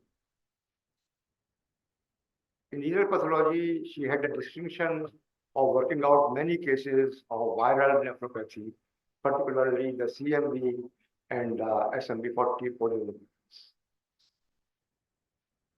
More than that, she is a very active academician, published more than 300 research articles in peer-reviewed journals. She has a book reference also. As far as PGI and Dr. Joshi's relationship is concerned, I think for last 25 years, she had been a very frequent visitor to this institute. May it be the faculty selection, may it be the MD examination, may it be the PDCC examination. She, in her own words, say that PGI Lucknow is a second home for her. Now, more than that, she's a great friend of the department and also a great friend of me. She's a very humble person, ground to earth, and a very nice human being. With these few words, I request Professor Joshi for a presentation. Good afternoon, all. As always, I'm very happy to be here today. And I would repeat that it is like homecoming to me. You know, I get such a, what should I say, apnapan from Dr. Gupta and his entire team that I feel like I belong to this place. So I'm really very happy, and thank you, Dr. Manoj and your team, for inviting me here. Dr. Randhava was mentioning that when do you ever speak subject? So, I still today also, I probably will refrain from that because I happen to be about second most senior renal pathologist in this audience. So I will take on the role of what would have been the chairman's role. So basically, we have been very long in the field of renal and transplantation pathology. And I was asked to speak on an overview of the transplant pathology practice in India. Now, and I haven't really done much of a literature search, and therefore I will only speak from this fading memory and I hope everybody else will excuse me for it. इसका full screen नहीं है? अच्छा, sorry, मैं कर देती हूँ. कहाँ गया? That's right. Okay, thanks. Okay, so here I am. So this is how it goes. Okay. So this little fact I've taken from Dr. Acharya's write-up, and she had written that the first human kidney transplant from a deceased donor happened at KEM Hospital in 65. The second again at the same hospital, and the third at Banaras Hindu University, Varanasi. Now, the surgical skill was there, but I think these are documented failures because the importance of the immunological barrier was not realized. I think we would sort of recall that the first successful transplant was in identical twins, and that made clear the impact of immunological barriers, and this transplant survived for 7 years. One interesting fact is that in the same year, the technique of kidney biopsy shifted from that in the sitting position to a biopsy done in the prone position. And thus the setting was there for monitoring the condition of the transplanted kidney by the biopsy, which is till now, I think, considered as the gold standard technique of what is happening in the kidney. So in India, the first few successful live donor renal transplants happened in CMC Vellore in 1971. And then some of the hospitals in the north kind of followed suit. And PGI at Chandigarh, Jaslok Hospital at Mumbai, AIMS at Delhi, started the transplantation programs in 74. And therefore, we were all who were second. In 74, Vellore had done 44 transplants, 5 at PGI, 4 at Jaslok, and 4 at AIMS. These were sort of guided by very senior and able pathologists, Professor Date, Anand Date, Dr. B.N. Datta, Dr. Arun Chitale, Dr. Bhuya, and I've had the privilege of an interaction with Dr. Datta, Dr. Chitale, and Dr. Bhuya, but perhaps not as much with Dr. Date. So this is how the story evolved, and soon KEM Hospital in Mumbai, who were always interested in transplantation, and the Nanavati Hospital in Mumbai also, started the transplant. So I think on a serious note, transplantation in the country started in the year 1971. Now, growth of a pathology specialty occurs around the requirement and the growth of a clinical specialty, and vice versa. I think this is such a combination of pathologists and clinicians that we both sort of, interact and gain by this. So as transplantation in India grew, so did the need for able transplant pathologists. And therefore, the next lot of data is from the NOTO organization that perhaps recorded in 2022, there are about over 10,000 live donor kidney transplants, and a tenth of them perhaps as the deceased donor transplants. There are transplants which are pancreas and kidney and pancreas together, which is the requirement. Then there are, of course, the liver transplants and, both from the living and the deceased donors, and also the heart and lung transplants in a much smaller number. So that's where we stand in our clinical practice. Now, in the PGI, we tried to analyze after about 20, 15 years of the first transplant, what was our material like in the transplant autopsies and biopsies. And we had histology. At that time also, diagnosis of rejection was based on interstitial inflammation, tubulitis, which were called as cellular rejection. And there were these criteria by Franklin and Epstein or something like that, which kind of tried to quantitate it. And then, of course, there was the vascular rejection. So Dr. Bhuiyan, I remember, or we continued to call it a cellular rejection or a vascular rejection, and not a cell-mediated or antibody-mediated rejection. And I think Dr. Bhuiyan continued to call it a vascular rejection, and I guess, the future has borne out the truth of that. When we could not publish it because Banff happened in 1991 and the guidelines came out in the country in 93. And therefore, as we have seen, Banff did not really come out of a vacuum. There was an era before Banff where we were following interstitial inflammation, tubulitis, edema, and the vascular changes, of endotheliitis or fibrinoid necrosis and so on. So what Banff did to a large extent was to standardize classification with an international consensus, and it's been regularly updating itself. It is evidence-based. It also deals with other organ transplants. And then you score it, as we all are aware, and I will not go into the details, as the scores for the lesional scores, quantitation, leading to a diagnostic category. So I think in our country, therefore, I'm asked to say what is the practice of transplant pathology. Majority of renal pathologists follow the Banff guidelines as of today.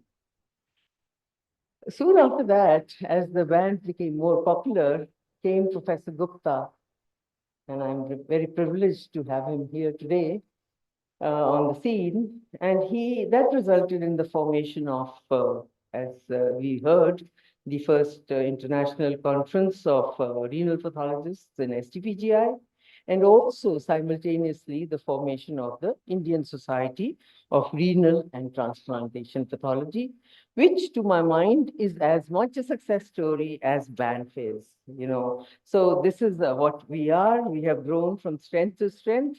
The society has more than 350 active members, and majority of them, when they are working in centers, there are 763 today in the country which use, which are authorized to carry on kidney transplants. All of them, I think, practice the Banff reporting system. So that's where we are, and that's made possible because of frequent meetings of the Banff, as well as the updation of our knowledge from our society meetings, and then also the development of the internet and everything. So whatever is available in one part of the world is available to everybody else. So this is where we are. Now, simultaneously, obviously, has happened, the pathology practice in India has also developed and upgraded. So I would say that most centers which practice any amount of good surgical material have the facility of light microscopy, and a very large number also have the technology of immunohistochemistry. Many have the facility of light microscopy, immunohistochemistry, and direct immunofluorescence. Few have EM. So I'm not able to give you the numbers, but hence, when the pathology is there practicing LM, IF, and IFC, routine renal transplant pathologies also include LM, C4D staining. Very many centers have the facility for SV40 stains, and majority centers use IHC for C4D. There are few which use both IHC and IF for C4D, And many would either borrow or have in-house, even till today, the SV40. I think the routine use of markers, the lymphocyte markers, the macrophage markers, and so on, is perhaps not always there, and many of them, none of them probably use, to my knowledge, the use of transcriptomics in routine. So there might be some research projects or something like that, but that is where we are not. I think another thing many centers lack is the ready availability of DSA. So this is what we have been practicing, publishing our data as any academicians would ask us to do. A lot of us have published on infections in the transplant scenario. The viruses, the BK polyoma virus or whatever has already been mentioned by Professor Gupta. But, you know, in our center in SGPGI as you know, a proper thing, but case reports have come from all parts of the country. I think we also have all other opportunistic infections. PGI has published immensely on the fungal and of course other viruses, and occasionally also on the sort of parasitic diseases. So ABO-incompatible transplantation is available again, and I think Medanta, Delhi, and others have published on ABO transplants and the role of C4D, you know, in that. Outcome studies of diseased donor transplants versus the living donor transplants have been published. Transplant glomerulopathy and its sort of morphological similarity to TMA, the frequency of TMA in renal pathology, in renal transplant pathology. Now, all the role of infections in producing a TMA-like lesions, CNI toxicity. I think Ames worked on that. Many of us have worked on recurrent and de novo glomerulonephritis, even the recently described entities of monoclonal sort of MIDDs and C3 glomerulopathy, and so on, recurrence of metabolic diseases, systemic diseases, significance of IE staff coming from Hyderabad, and of course, not to forget the pathology, renal transplant pathology in the tolerance protocol. So I think we are a very active body doing our best in pathology, and we owe a lot of that to my chairperson today, Professor Gupta. Thank you very much, and I would, if there is time left, it is for Dr. Gupta to fill it up. Thank you, sir. I'm honored once again. Come and join.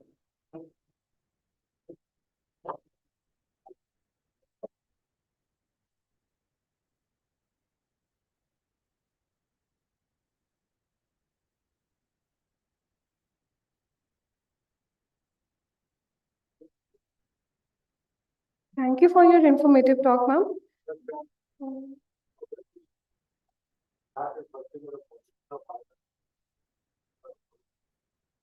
So I'd like to disclose some of the features. Like to disclose some of the features. She's a great friend of mine. But at times, she's a great pillar of my legs also. So when I started thinking about holding the international CME or renal pathology, first of all, I discussed with her. She said that you are more than 60 now. Your brain is going in degeneration. So who will come for 3 days?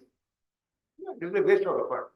So somehow or the other, I was able to convince her and my other colleagues. And this was, she is sitting over here now saying no. It's a grand success. And that time, the idea came of forming the society. And that she supported wholeheartedly. She supported very well. And since then, 2005 to 2023, she is supporting this society as her own child. Very great supporter. Thank you, madam, for all the support. I tried from my memory to kind of talk about the strengths of each of our centers which practice sort of transplantation. I had no personal knowledge of liver and a little bit of heart I had and, that kind of a thing. So I've missed out on that, but that has been amply demonstrated in the morning, so I'm forgiven for that. So I think anybody else who would like to add anything about what good has been happening in renal pathology or transplantation pathology anywhere in the country, whoever is here, I would like to. Vinita? No. Ma'am, we have been a part of this society from almost from the beginning, and we have seen it grow. As both of you are the stalwarts in this area, we like to ask as youngsters, how do you see 10 years from now the society growing? In what area do you think that the society should move on? What is the path forward? One thing that, Vinita, comes to my mind is collaborative projects. I think our society has started them on IgA nephropathy or something or the other. And I think when we make a few groups, then, the reports come out from one of the groups in one format, from the other in the other format. And therefore, that kind of thing has not happened. And the other thing one perhaps could do is in genetic testing, perhaps from the academic centers, there is plenty available, MedGenome or whatever. From the academic side, perhaps if we could sort of divide specialization in wherever, objectively, and then wholeheartedly submit our material to that one with full faith that, we will be kind of acknowledged wherever the material is coming from and wherever the expertise is coming from. So that kind of a collaboration we people have not been able to establish very well, isn't it? I don't know, somehow. I completely agree. Yes. And that is, I think, that can be done. Would perhaps be the next step for us to do. I don't know. For you all to do. Yes. I think one thing just to be understood by everyone, see the number of nephrologists in the country who are actually practicing that nephrology. And today, do we feel that without the active involvement of renal pathologists, can any purposeful nephrology practice can be done? May it be native kidney, may it be transplant. Correct, timely diagnosis is a must in the proper management of these patients. So when we started the society, the basic purpose was to attract the youngsters to this field, to train them, and so that in some part of the country, they are able to offer a diagnosis, and that will improve the patient. That was the first thing. But I observe now that even in remote areas, now there are trained renal pathologists, nephrologists are already there, and they are providing good nephropathology services. Now, I was just looking at about 2 years back, is an independent, dedicated renal path lab in the private sector in Delhi now. Dedicated renal path lab. I think the lady is from this place only. Yes. The PhD is from this place only. So the tendency of the youngsters is that this field is attracting more and more of them. And wherever they are, majority of them are practicing renal pathology and they are doing good. So I feel that with this sort of arrangement, our society is only about 17 years old and there are already more than 350 members. So this speaks itself that more and more people are feeling interested in this field. And whenever we hold the conferences anywhere, you see the amount of attendance of the pupil is quite good, is quite very good. And the interaction with the faculty, who the presenters in the conferences is very good. Discussion is very good. So it means they are practicing it, they are reading about it, and probably they know more recent advances than what the people of our age know now. They know more about it. So this is good. So I think this is a very good sign. And what I feel is over a period of time, the practice of renal pathology will increase. and will be helping more and more of the. Thank you, sir. Thank you, ma'am. I shall now request Dr. R.K. Gupta, sir, to present ma'am with the token of her appreciation.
I shall now request Dr. Naren Krishnani, sir, to kindly thank our chairperson for the session.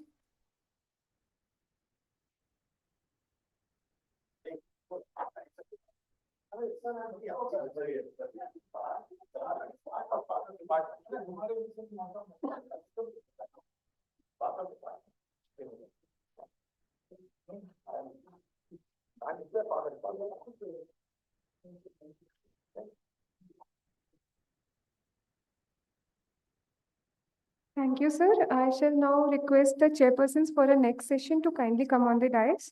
Dr. Alok Nath, sir, Dr. Vinita Agarwal, ma'am, and Dr. Sharda Nagoti, ma'am. Dr. Alok Nath, sir, is professor and head Department of Pulmonary Medicine, SGPGI. He was the first faculty member to join the department here. Sir has numerous publications to his name, and his areas of interest include COVID-19, H1N1 influenza, and idiopathic pulmonary fibrosis. Dr. Vinita Agarwal, ma'am, is Professor, Department of Pathology, SGPGIMS, an alumni of KGMU. She is a well-known figure in renal pathology, and her areas of interest include renal pathology, transplant pathology, genitourinary pathology, and oncopathology. Dr. Sharda Nagoti, ma'am, is consultant, thoracic and lung transplant pathologist at CPATH Referral Labs. She is the founding director of Association of Thoracic Pathologists.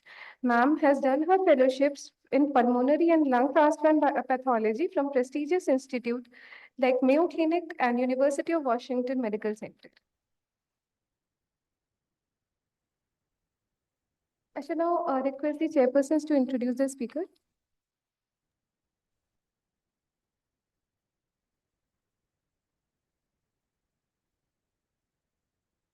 So the next talk will be taken up by Dr. Meera Govindarajan. We have already heard her with a lucid talk on cardiovascular transplant pathology, and we look forward to her talk on lung.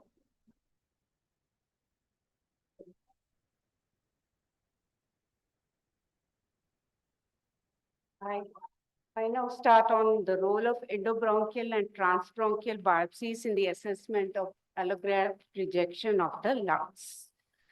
This is again my entire team, and no case has been finalized without discussion. So various indications, I'll not go into it, but I would like to add COVID-induced end-stage lung disease has become another indication for transplant of lung. Now, the rejection study group recommended 5 bits from bronchioles and the alveolar tissue, where at least about 100 alveoli spaces should be seen. But it doesn't really happen that way. As I said, I always report on whatever I see. So a specimen has to be gently agitated. This is a very important thing. There are many times the alveoli are totally collapsed because of a tiny biopsy. It has to be agitated, and it may or may not be done by some junior person who is in charge of these biopsies. So very often I get collapsed alveoli, and crush artifact has to be avoided. The three main things that come up as differential when we are looking out for transplant rejection are the changes of transplant rejection, infections, and post-transplant lymphoproliferative disorder. The last one, post-transplant lymphoproliferative disorder, I've never seen a case so far, so only the other two I shall be talking about.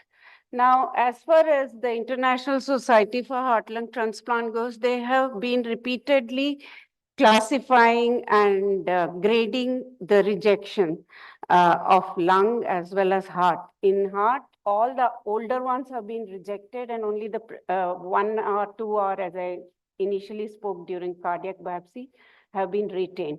In lung, they have changed the classification grading, and you can see that while the acute rejection involving the alveoli A remains the same, the acute rejection involving the bronchus, the airway inflammation, has changed. But in pathology, we still use the same old classification because it explains to us how to grade these biopsies more accurately.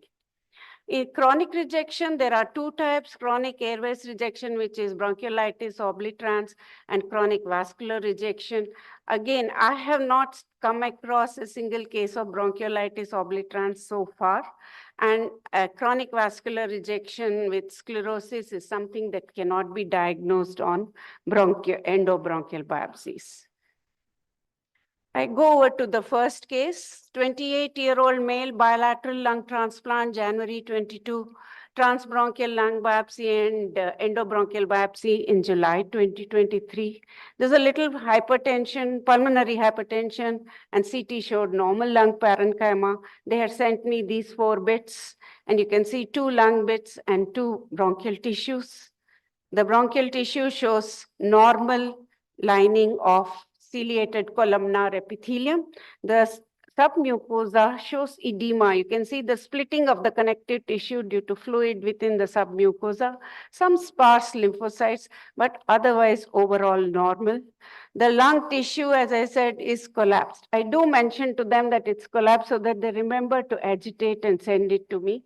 But anyway, the interstitium is all near normal. The pneumocytes appear normal. Interstitial tissue appears normal. No increase of nuclear material in the form of lymphocytes seen. So this was a minimal edema of the bronchus with partially collapsed alveoli and no evidence of transplant rejection, grade A0, B0. A0 because the alveolar portion of the acute cellular rejection is normal. B0 because of the bronchiolar part of the rejection. Second case, 31-year-old female transplant bilateral lungs on February 22, review after 1.5 years. Overall, the bronchus remained intact, except in the second bit, at one tiny foci, there was a little ulceration. The alveoli were normal. These are the larger blood vessels which have come into the biopsy tissue, which appear normal. So that was a normal lung tissue. The little ulceration was probably because of the minimal bronchitis she had developed. She had an attack of fever for 4 days and had come there for re-checkup. Now I go over to the acute rejection, which occurs predominantly between 2 weeks and 9 months, may appear even at the end of 1 year or 1.25 years. And the most important thing is this perivascular inflammatory infiltrate. All these transplant rejections are first in and around capillary walls. So you do see perivascular infiltrate as the most common change. Airway inflammation and few eosinophils, neutrophils, plasma cell could be seen, should not be mistaken for other causes of infection or allergic reaction or any other pathology. and histological grading will depend on the severity. So we go over to the various changes that occur in acute rejection of the grade A type, where the transbronchial biopsy shows the alveoli. Normal is A0. Minimal sparse perivascular lymphocytes, no vasculitis is A1. As the infection increases, the grades increase.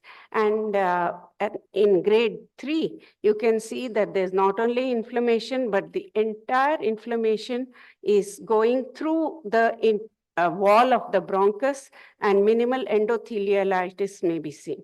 While in, the infection goes through the interstitial wall in and around the capillaries, and minimal endotheliolitis may be seen. In grade 4, there is a lot more damage to the pneumocytes, and hyaline membranes could be present. The B group is the bronchial changes that occur in case of acute cellular rejection. Again, as I said, the old classification still persists because it's easy for us to classify.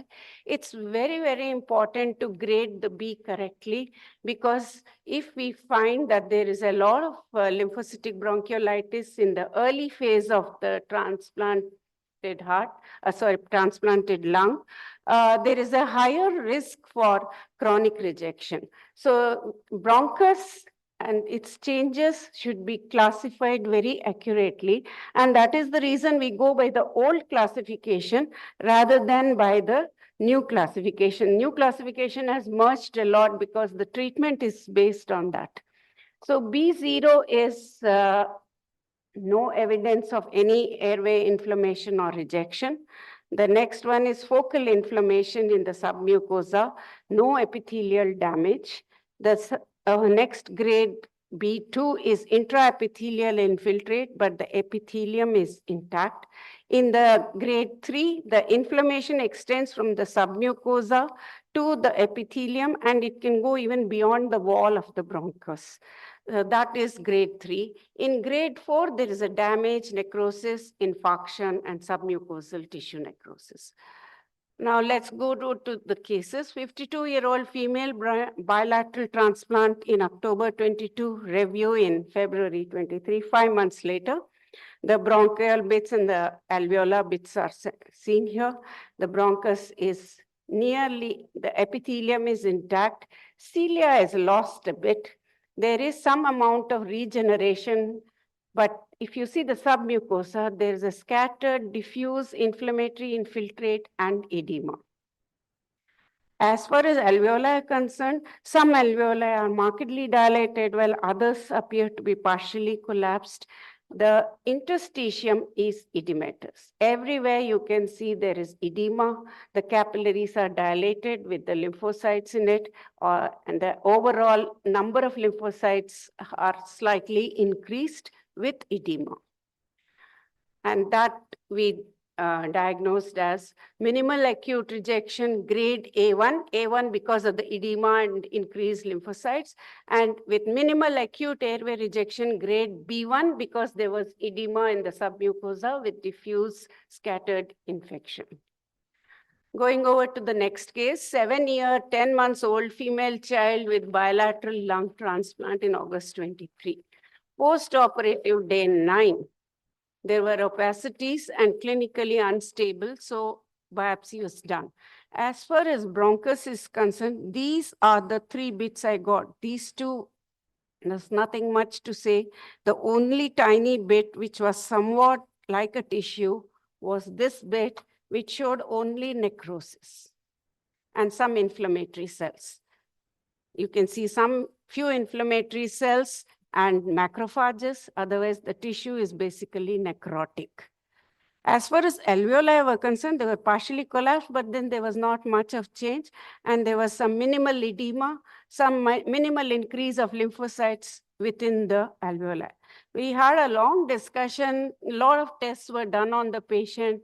There was no bacterial infection, there's no fungal infection, there was no other pathology, and the necrosis of the bronchus could not be explained because of other pathologies. So we came to the conclusion that this was a grade 4 type of B2R or grade 4 type of bronchiolitis, airway inflammation, and associated with some minimal transplant rejection grade A1 in the alveoli.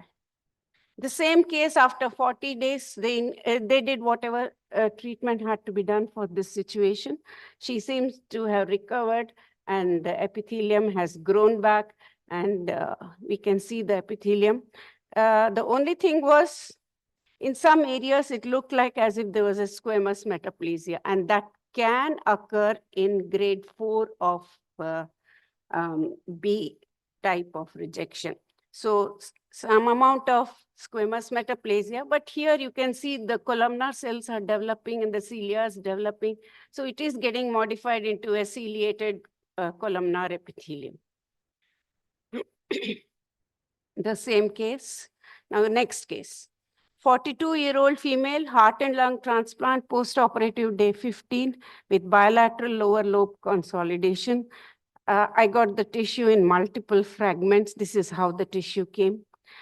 We can see the cartilage and the bronchial wall, which has become markedly thickened. The epithelium is this one, which is somewhat retained in most places.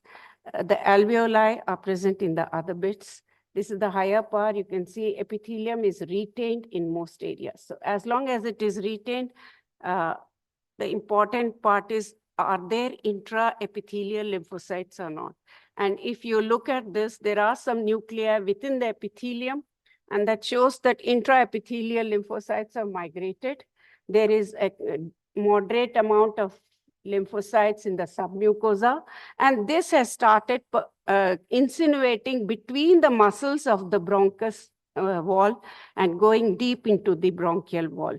So this is grade B3.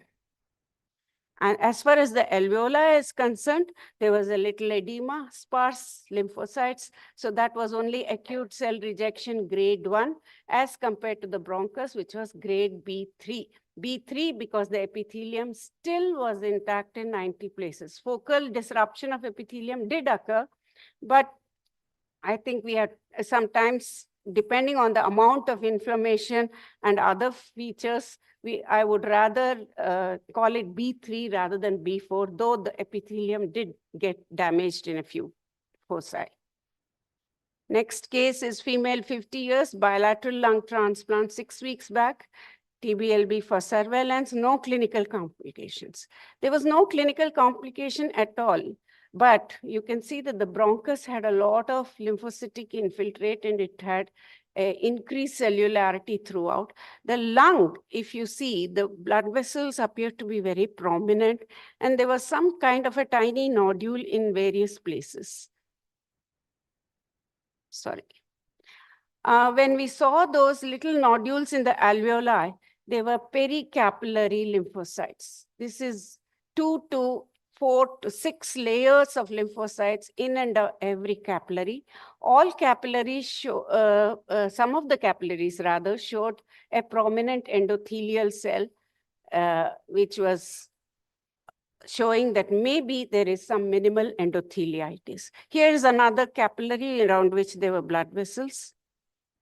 This is another capillary wall where the endothelial cell has become prominent, showing endotheliitis, and there's lymphocytes around it. Similar changes in this picture. The alveoli were minimally edematous, little collapse with interstitial lymphocytes around capillaries. Bronchial, when we go to the bronchial epithelium, though the epithelium was intact, there was extensive edema in the submucosa, and the inflammation has started to go through the wall of the bronchial wall and had reached the lung tissue on the external aspects of the bronchus. So this case, we reported it as acute cellular rejection grade A3 because of all the vasculitis, minimal endotheliitis, and the amount of perivascular lymphocytic infiltrate we saw. We reported it as B3 because apart from the edema, the infection had gone through the wall of the bronchus, though the epithelium lining was intact. Next case is a 41-year-old female with bilateral lung transplant, post-op date 14. If you see again, this alveoli show multiple nodules all over. There are more than 10 nodules in this biopsy and more than 4 to 5 nodular areas in and around some of these bits. The bronchus was intact in most areas, but was lost in the other portions of the bronchus. The epithelium is lost, just one cell, basal cell layer is just regenerating. It is lost, but this portion of the epithelium is intact. There are some intraepithelial lymphocytes, and you can see some dark, small dots within it. The inflammation was moderate to severe in the subepithelial zone, and the infection was spreading through the wall of the bronchus. So going back to the alveoli, the nodules were nothing but pericapillary infiltrate forming large areas of nodular consolidation in and around the capillary. So the capillary walls were thickened. There was intracapillary lymphocytes and pericapillary consolidation because of extension of the inflammation in and around the capillaries. Everywhere you see capillaries showing vasculitis, endotheliitis, and pericapsular consolidation with lymphocytes. Here are some of the alveoli, which are markedly edematous. There's an increase in lymphocytes within the interstitial tissue around the capillaries. This is a capillary which has almost got obliterated because of the inflammation around it. Here is another capillary which shows extensive endotheliitis, and there is a consolidation in and around that.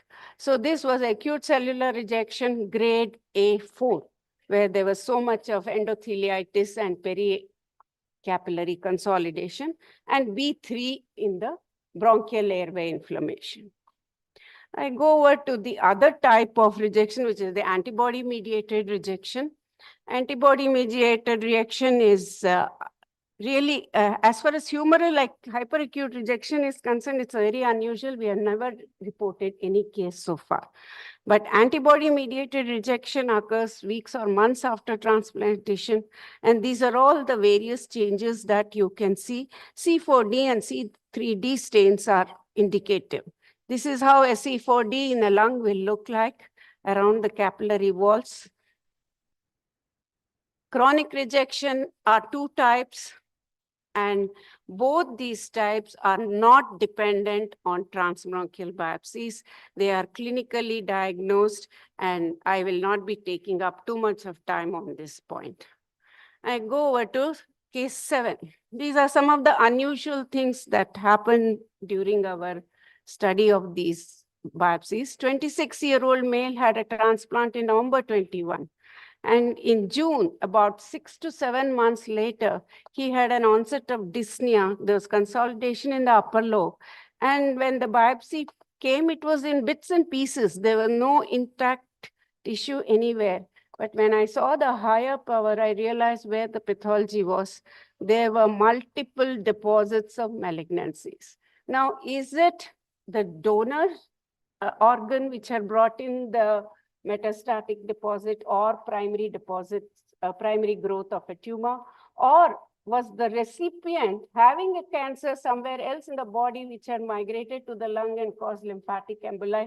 This had to be analyzed, but unfortunately we lost the patient very quickly, and we were unable to do a detailed study on this case. But nevertheless, I want to show you that donor's lung, when they are examined, they may look normal, but microscopically, we do not know. There's a good possibility of this kind of disorder. I have seen tuberculosis in the donor lung.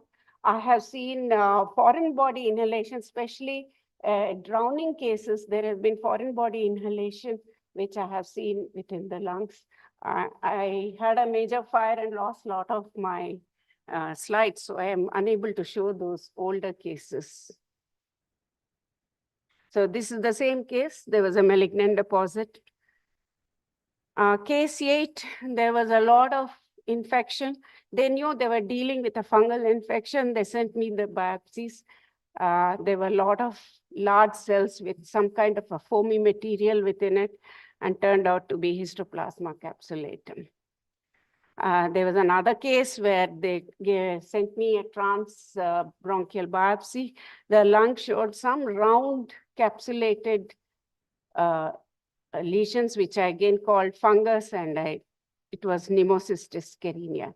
A third case had a bunch of hyphae. It turned out to be aspergillosis with a nice rosette-like bunch of, you normally don't see this kind of bunches. Obviously, it has grown very well in the bronchus. So these are all my cases. Thank you.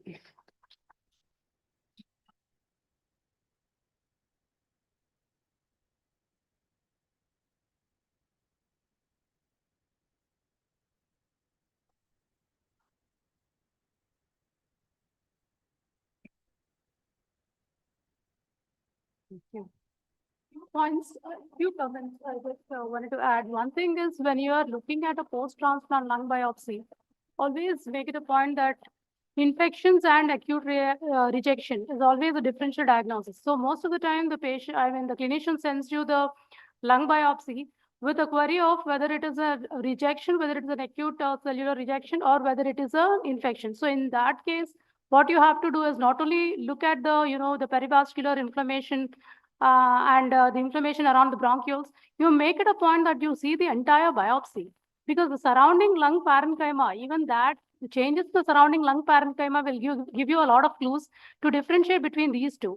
And like, for example, when you see the acute and organizing pneumonia changes or diffuse alveolar damage changes, which are a bit away from the perivascular inflammation, it indicates that both perivascular inflammation and changes of acute lung injury are present, indicating that both are coexisting.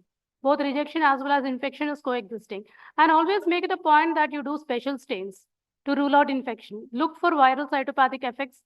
Look for other fungal organisms. Do special stains. So it should be looked, the entire biopsy should be looked at on a whole. It's not like only acute cellular rejection. So look at only the perivascular, the capillaries, the inflammation around the capillaries. Then if it is bronchial, then look at only the airways. The entire lung parenchyma should be looked out as a whole to differentiate between these two. I absolutely agree. In fact, in our patients, what we do is when they take the biopsy, they do send it for bacterial culture. They send a third sample for fungal culture, and then they send serum for any antibodies, especially for CMV. So all these routine tests are done along with the biopsy. So I'm getting a feedback that there is no infection, and that those are the cases I'm kind of shown over here. Sometimes I cannot differentiate between infection and transplant rejection. I have mentioned, please kindly correlate with the culture report. And we have had many discussions. As I said, in one case, there was a necrotic tissue in a 7-year-old child. Repeating the endobronchial biopsy in a 7-year-old child is not really possible, that too when she's not really in a proper condition at that moment. So we just luckily had a culture done. So we knew that there was nothing else. Clinically, though she was not compensated well with proper oxygenation, she did not have an infection at that moment. So this is a routine procedure there to do serum studies, to do fungal culture, bacterial culture, and at the same time do biopsy. And if I see something, it is correlated with the microbiology. It's always a three-way work for these lung tissues, and it is being done in this place in that particular manner. So this is to avoid the confusion, but in spite of doing all this, we have had 1 in 10 cases, we do have confusion. We are not sure, in which case they start treatment for infection as well as increase the dosages and whatever else they have to do for suppressing the rejection. So that is their procedure, which thank you. Thank you for a very elaborate and lucid talk, ma'am. I'll just ask 2 questions from a clinician's perspective. That what is the yield of transbronchial lung biopsies in general, overall diagnostic yield or the tissue yield, which you call as in this transplant post-transplant scenario? And with the advent of endobronchial cryo, are we using cryobiopsies more often now to get a better or a larger tissue for better interpretation of these patients? I'm not too sure about the procedure that they're doing, but nowadays I do get 5 sufficiently representative bits. So probably they have changed their technology. I never questioned them on With that. a standard tissue biopsy, we used to get a 0.5 millimeter or a 1 millimeter at the most tissue. But with a cryo biopsy, we are doing cryobiopsies very regularly here. Yes. So it we are is- getting 5 millimeter, 3 millimeter, multiple chunks of tissue, which Yes. can be better interpreted. No, they are definitely sending much more as compared to what they were doing 3 years back. I absolutely agree. So they must have changed the technique, but it never occurred to me to question them on that. And I'm not aware of that. So, but definitely the Previously, as compared to the previous tiny bits, how frequently did you need to repeat the biopsy to get actual answer? No, they are a little careful. They send me only once and they send as much as possible. And then it's up to me to analyze. What I do is I take a serial sectioning of about 15, 20, 30 sections. I actually take 10 to 15 sections, then take a few sections apart for immunohistochemistry. And then I ask my technical staff to continue sending me the rest of the tissue. That way I have a set ready for immunohistochemistry, and I have also seen the entire block. Sometimes I see even 30, 40 sections because it is essential. I combine the findings in different levels and then tell them. So to the best of my effort, I try to say whatever I've noticed. And they are also trying to send me as many bits as possible. That is where we stand Thank you at the so much. moment. Thank you so much.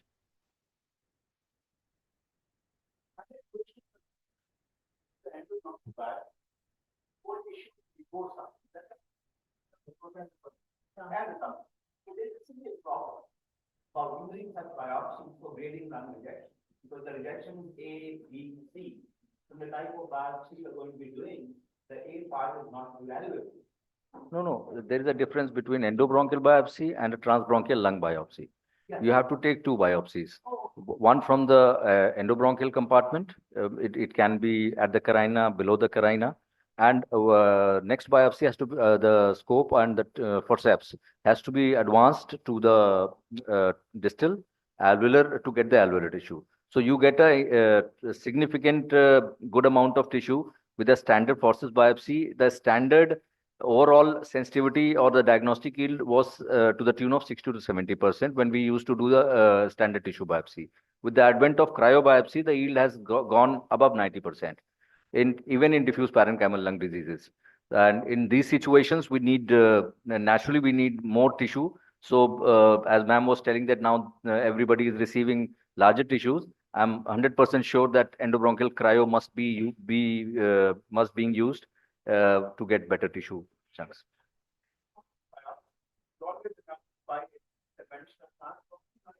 In this case, or in a case of sarcoidosis. But if I'm suspecting a diffuse parenchymal lung disease which does not have any endobronchial involvement, I only do a TBLB. The only caveat is that by doing these larger pieces, you're also going more proximal. So this subject will have to be restudied. You cannot use the idea that you use for distal bronchi and simply say, I'm going to do this biopsy and apply those criteria. So it's a good that you're giving more tissue. But the study of those pathologies in that new tissue has to be started afresh and done here. And giving more tissue at the bronchial level does not increase the diagnostic yield or the diagnostic value of the alveolar part, the A part. Most of the rejections, the lung is graded and based on A. So giving more of B is good, but doesn't replace the need to have a good A.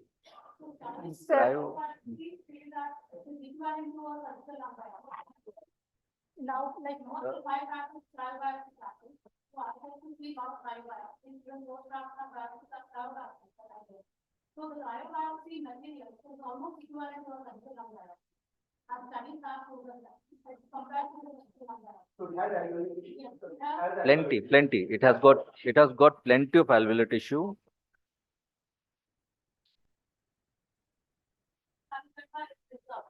So there is no such artifact. Yeah, that's our like I am diagnosed all the different IITs or private biopsy. So it is comparable to something like that. So that answers my question. Lot of them. Yes, yes. So here, if you see in this case, there are 4 bits actually. 2 of them are, as I said, bronchus, and 2 of them are actually lung tissue. That is because one is transbronchial and one is endobronchial. But still, there is no standard reporting protocol for IITs in a cryobiopsy. So whatever reporting protocols are there, they are like on a surgical lung biopsy. So I am trying to do a protocol with Dr. Quality, which from so we are trying to report, design a standard protocol to come up into the publication couple of times.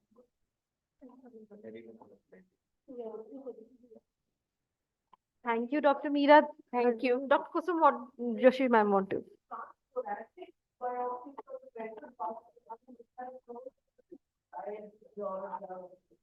Ma'am, it's transthoracic lung biopsies for a diffuse lung disease has got a very high incidence of pneumothorax, and a true cut biopsy transthoracic has got a very poor yield. So cryobiopsy is going to become a standard of care for diffuse lung diseases. It has almost replaced TVLB, and surgical lung biopsies, people will not be using it anymore because of its associated morbidity and complications.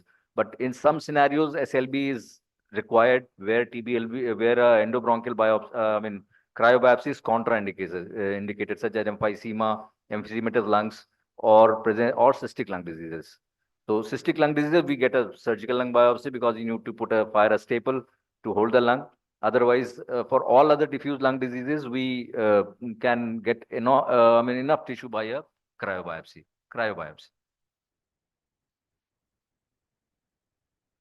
No. Okay, thank you, Dr. Meera, for the lecture. I think we'll close the session. We're running out of time. Thank you, ma'am. I request Dr. Ramnaval Rao, sir, Professor, Department of Pathology, to thank the chairpersons.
Thank you. We shall now have a lunch break, and I request all the delegates to reassemble at 2:20 p.m. for the next session.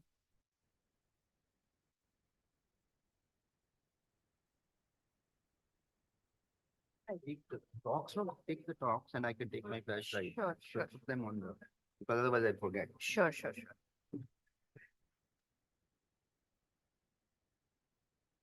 So let me. I'll just go back.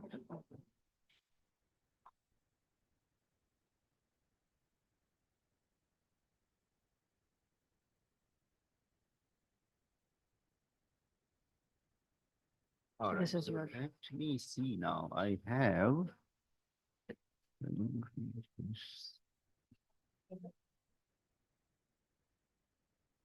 One talk has been eliminated because Dr. Nada will take it.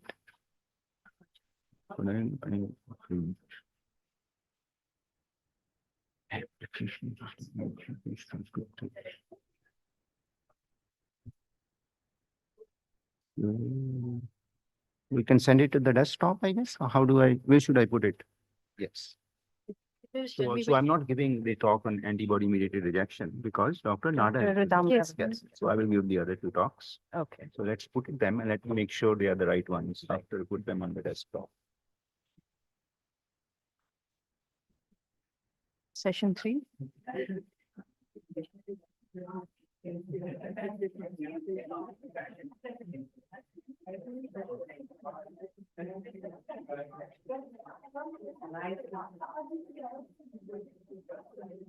Natalie, open them just to make sure they are the right ones.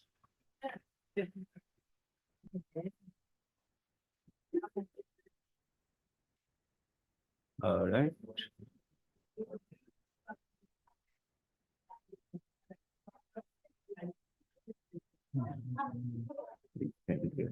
This one. All right. So now you can remove the disk. Yeah.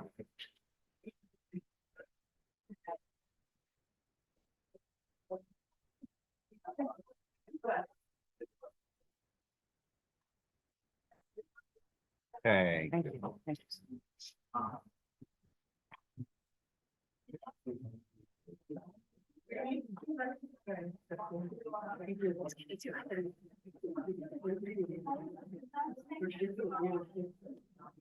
ठीक है ना अब जाए चलो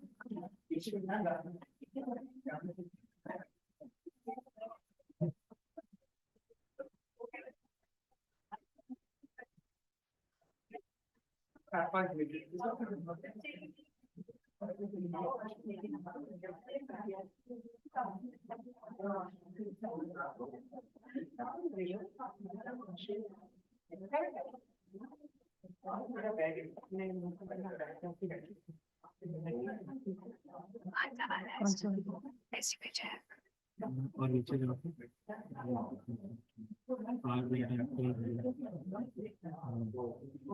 सबसे latest वाला कौन सा बड़ा बड़ा ये है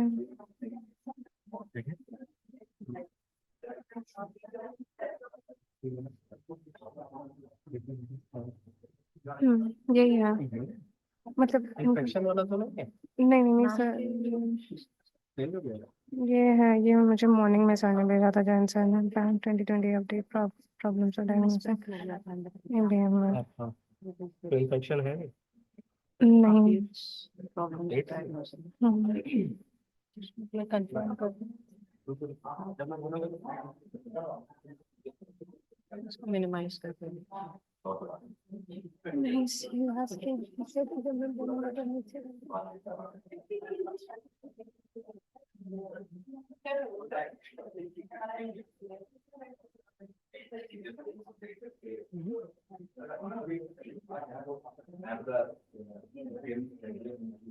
इसको मिनिमाइज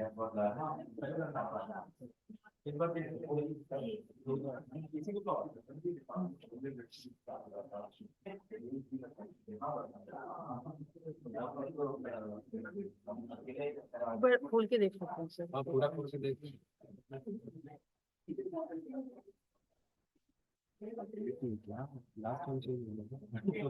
सर कह रहे थे कि कुछ मिसप्रिंट हो गया था तो सर ने मॉर्निंग में ये दूसरा भेजा था सर का तो वो सर का इन्फेक्शन पे था नहीं सर वो मैम सर कह रहे थे कि कुछ तो मिसकम्युनिकेशन मिसप्रिंटिंग हुई थी ये बात में यहाँ पे कंधावा सर का एक और था उसके वो नहीं हो रहा है जो भी था वो अच्छा मतलब वो ठीक है ना सर और नीचे क्या वो गायब हो गया कुछ है क्या बॉक्स में डब्बे में और आउटसाइड में कुछ था क्या है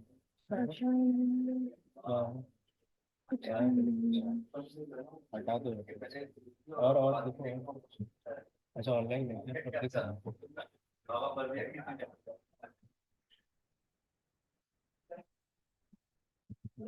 शाम को आएंगे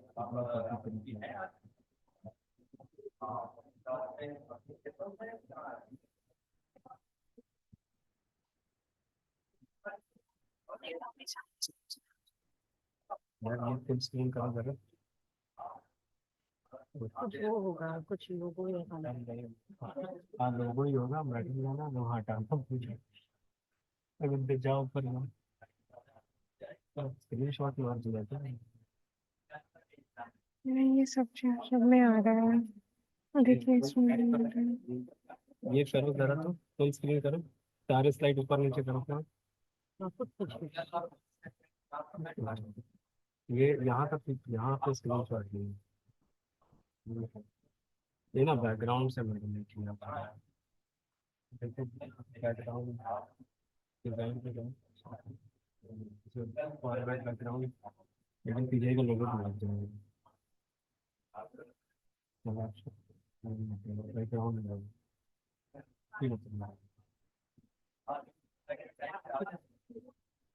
ये बार आ जाता है ये क्या इस चैट खोलो यार क्या है इसमें इतना 8 लोग क्या कर रहे हैं You can see your messages.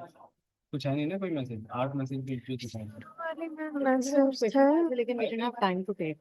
Jain sir ने बोला अभी टाइम नहीं है हमें यहाँ के क्वेश्चंस ही बना कर दिया और बस यही है कोई क्वेश्चन नहीं है क्या वो 8 मैसेजेस तो ये स्टार्टिंग में है गुड मॉर्निंग है नहीं साउंड एंड क्लियर में साउंड सम डिस्टरबेंस था क्या स्टार्टिंग में हाँ कुछ माइक ऑन था अच्छा किसी का someday one of the online participants अच्छा पेन ड्राइव एजेक्ट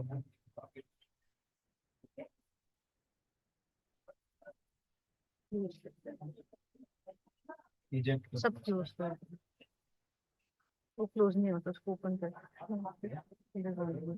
eject कर दो that's a file no it's in use not able to eject it नहीं कॉपी कर दिया ना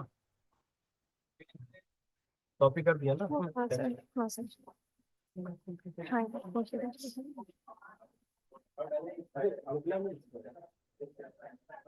देखो और लगा इधर क्या है आगे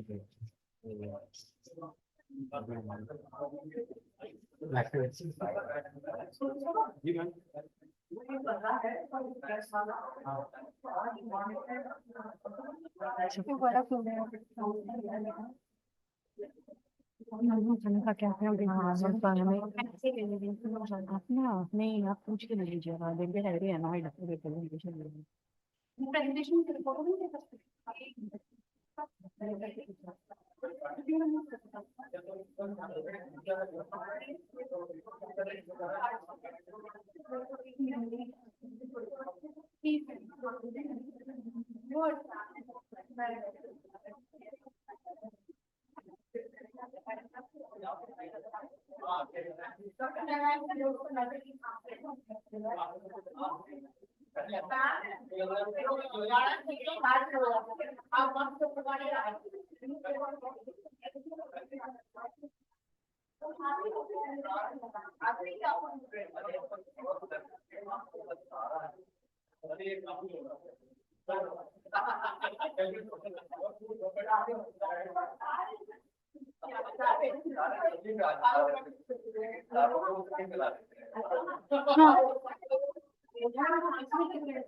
अच्छा होती अच्छा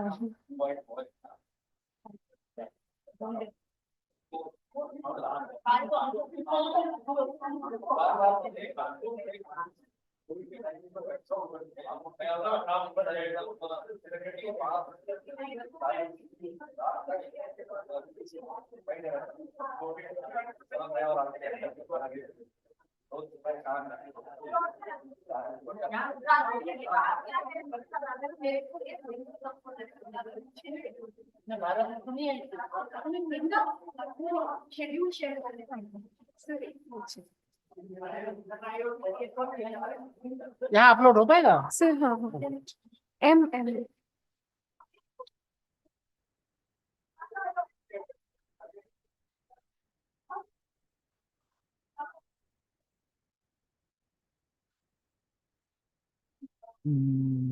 हाँ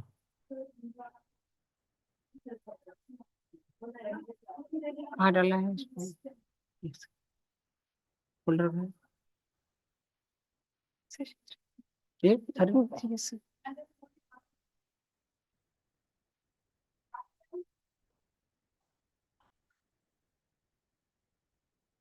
इसमें नाम चेंज कर दे नारायण प्रसाद लिख देते हैं इससे इजी रहेगा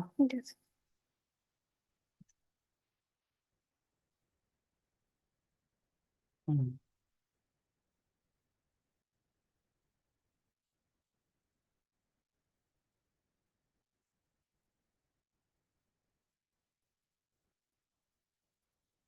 शाम तक कोई रहेगा कि नहीं पता नहीं है। चलिए ठीक है।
तुम्हें करना है ना,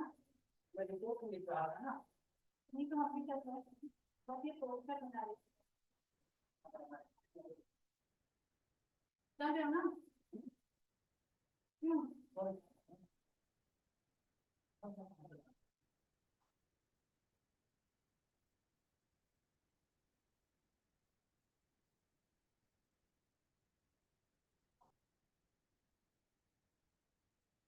मुझे आज भी करना मेरी कल पोस्टर है ना,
तो सब लोग तुम लोग कभी नहीं बतो नहीं केवल मैं देखता हूँ तब देखना ब्लॉक में और लेकिन और कभी हमारा हमको रहेगा ओके ओके वो भी करते हैं मतलब देख मैटो के लिए मैटो का प्रोजेक्ट है ये भी वगैरह होते हैं हाँ अब now this year we reach around 5,000 crore.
किसी को बोल रही है डॉक्टर मानो को बोल देते ना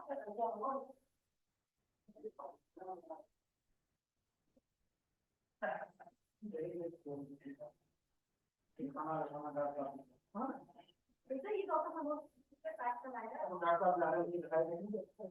तो वो जरा को देख दो किसी कैरी बैग में कर दो तो मैं कैसे करो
नहीं अपने खाती ना क्यों बैठ कर दूंगा मेरे को कह रहे थे तुम्हारे को मैं नहीं डिनर बैठ कर दूंगा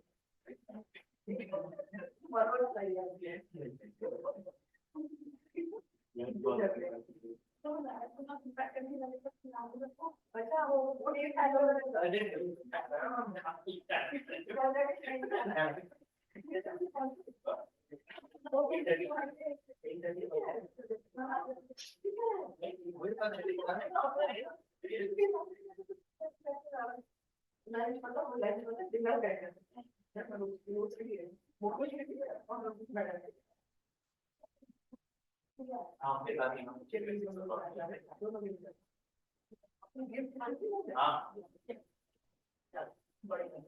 पहले तो आगे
बेटा बुला लो डॉक्टर हमारा का है ना बुला लो को ऐसे बैठे रहोगे शुरू करवा दो और वहाँ पर अनाउंस करा दो इसलिए आपके बढ़िया हम लोग को इंतजाम किया नंबर भी दे नहीं वो लोग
Welcome back, everybody. We start with the post-lunch session. For this session, I request Dr. Ram Naval Rao, sir, the Professor, Department of Pathology, SGPGI MS, to kindly come on the dais as the chairperson. I also request Dr. Vinita Agarwal, ma'am, Professor, Department of Pathology, to come on the dais to chair the session. Dr. Ram Naval Rao, sir, is working as a professor in the Department of Pathology and is currently Secretary, Indian Academy of Cytologists, UP chapter. He's a member of various distinguished academies and has experience in cytopathology, endocrine pathology, and infectious diseases. I request the chairpersons to introduce the speaker. Yes. Good afternoon, everybody. I hope you had a nice lunch. So we start the post-lunch session with Professor Randhawa as a speaker. You've already heard him, and he is a stalwart in this area, and we have been listening to him, learning a lot from him. Thank you, sir, for coming, and we look forward to your talk. Thank you. I am struggling with all that you've fed, so but I will try to keep talking for the next 45 minutes. All right. So I am asked to talk on T-cell mediated rejection, or TCMR. So I thought I will begin by giving an idea of how important it is, what is the magnitude of the problem. So in Pittsburgh, we do protocol biopsies at 3 months and 12 months in almost everybody. So when we do these biopsies, there is subclinical TCMR in 29% of the biopsies and clinical TCMR in 16% of the biopsies. And so this incidence is much higher than acute antibody-mediated rejection, at least in our center, where that incidence is only about 4.6%. And of course, we are dealing with a white Caucasian non-sensitized population. So if you have a program which deals with sensitized people, then the incidence of ABMR would be higher. So, and as I mentioned before, virtually all our ABMR biopsies will have at least borderline and often more significant T-cell mediated rejection. Even if you are saying it's absolutely pure ABMR, the capillaritis has T cells, glomerulitis has T cells, so it's never really pure. 21% of subclinical and 34% of clinical, they develop donor DSA within a year of the episode of T-cell rejection. What that means is T cells cause injury, injury releases new epitopes, those new epitopes cause DSA. So TCMR can excite antibody-mediated rejection. On the other hand, antibody-mediated rejection can excite TCMR. If there's antibody injury, new epitopes are released, the T cells will come. And that's why most of the cases are mixed. So now let's see. And now this is to give you an idea of what T-cell mediated rejection does to graft survival, a large series from Paris. This is the graft survival curve, no rejection at about 6 years. It's more than 95% graft survival. If you have T-cell mediated rejection, the red line, without vasculitis, the graft survival is a little bit lower. It was 15% lower, but in that analysis, it was not statistically significant. But if you just go for what we call reduction of EGFR, there's probably more than 15% who are suffering. 50% have lost the graft, but TCMR does cause more incipient injury. So if you were to follow them 10 years or 15 years, you would see a further drop. If you have ABMR without arteritis, the black line, 6 years survival is about 80%. If you have ABMR with vasculitis, it is about 72%. So that gives you an idea of what is the impact of these changes on the graft. And all failed grafts, when I see them, whether it's 5 years, 10 years, 20 years, they all look blue. They all have severe tubulitis, glomerulitis, they have arteritis, very frequently they have C4D. And the reason I'm mentioning this is because there are papers in the literature which says TCMR disappears after 10 years. That is because of some molecular, signature that they developed, which has to be fallacious. If they are saying this is not TCMR, well, there's something wrong with the test that they are doing. So very briefly, the BAMF decides Borderline, when it's not 1A or 1B. 1A is T2 tubulitis with I or 2 or 3. The 1B is T3 tubulitis with I, 2 or 3. Then if there's arthritis, you call it 2A. If it's V1, doesn't matter what the I and T is. And if it's V2, then you call it 2B. 3 is transmural, and then chronic active, which I'll come to later. So what are the conundrums in the diagnosis of B-cell mediated rejection? There are problems in the interface between borderline and mild. There are discrepancies, very serious discrepancies between histologic and molecular diagnosis. Then there's that mixed acute T-cell and antibody rejection. There are V lesions, intimal arthritis, and these are the things I will discuss. So let's talk of this borderline change suspicious for acute rejection. It has been conceptualized as a rejection which is not enough to meet the criteria of 1A. And it can have T1 tubulitis with these combinations of I and T. This can have T2 tubulitis with these combinations of I and T. It can have T3 tubulitis. So you can see this is a very wide spectrum. So borderline in a sense is a waste basket. A borderline is a subject I would hate to study, because what is there to study? There's I1T1, there's I1T3. And I personally believe that some of these cases have to be broken down further if you really want to study them. And the 2005 schema, even I1T0 and I2T0 were included in borderline. And then they were removed so that now the minimum threshold for borderline is I1T1. So the purpose of this change is really to standardize the treatment of acute T-cell mediated rejection. We have removed them because we do not believe that they need to get steroids, recycle, treatment as TCMR. It does not mean that they are inconsequential. So there are many situations which I will mention later. Even these series of I1T0 so-called isolated tubulitis have a lot of other pathology. And if your aim is to optimize immunosuppression, I don't think you should be tolerating even I1T0. If there's persistent I1T0, that means you could probably improve the immunosuppression a little, although it's not always possible. If you increase the MMF and the person gets diarrhea, then you have to switch back again. And if you are doing trials to prevent TCMR, then I think you should load the lower threshold of borderline, because you want to have drugs which even prevent that. So yeah, this is what I meant. So the largest series from Nankiwal, which led to the removal of I0T1 from the borderline category, if you look at that series, 28% had IFTA. 9% had active rejection, whatever that means, probably a combination of T cells and antibodies. 4 had vascular rejection. 2.8% had chronic active TCMR. 5.6% had BKV nephropathy. So we must remember this so-called isolated tubulitis doesn't mean that there's no pathology there. It's just that the inflammation and tubulitis scores, they fall short of 1A.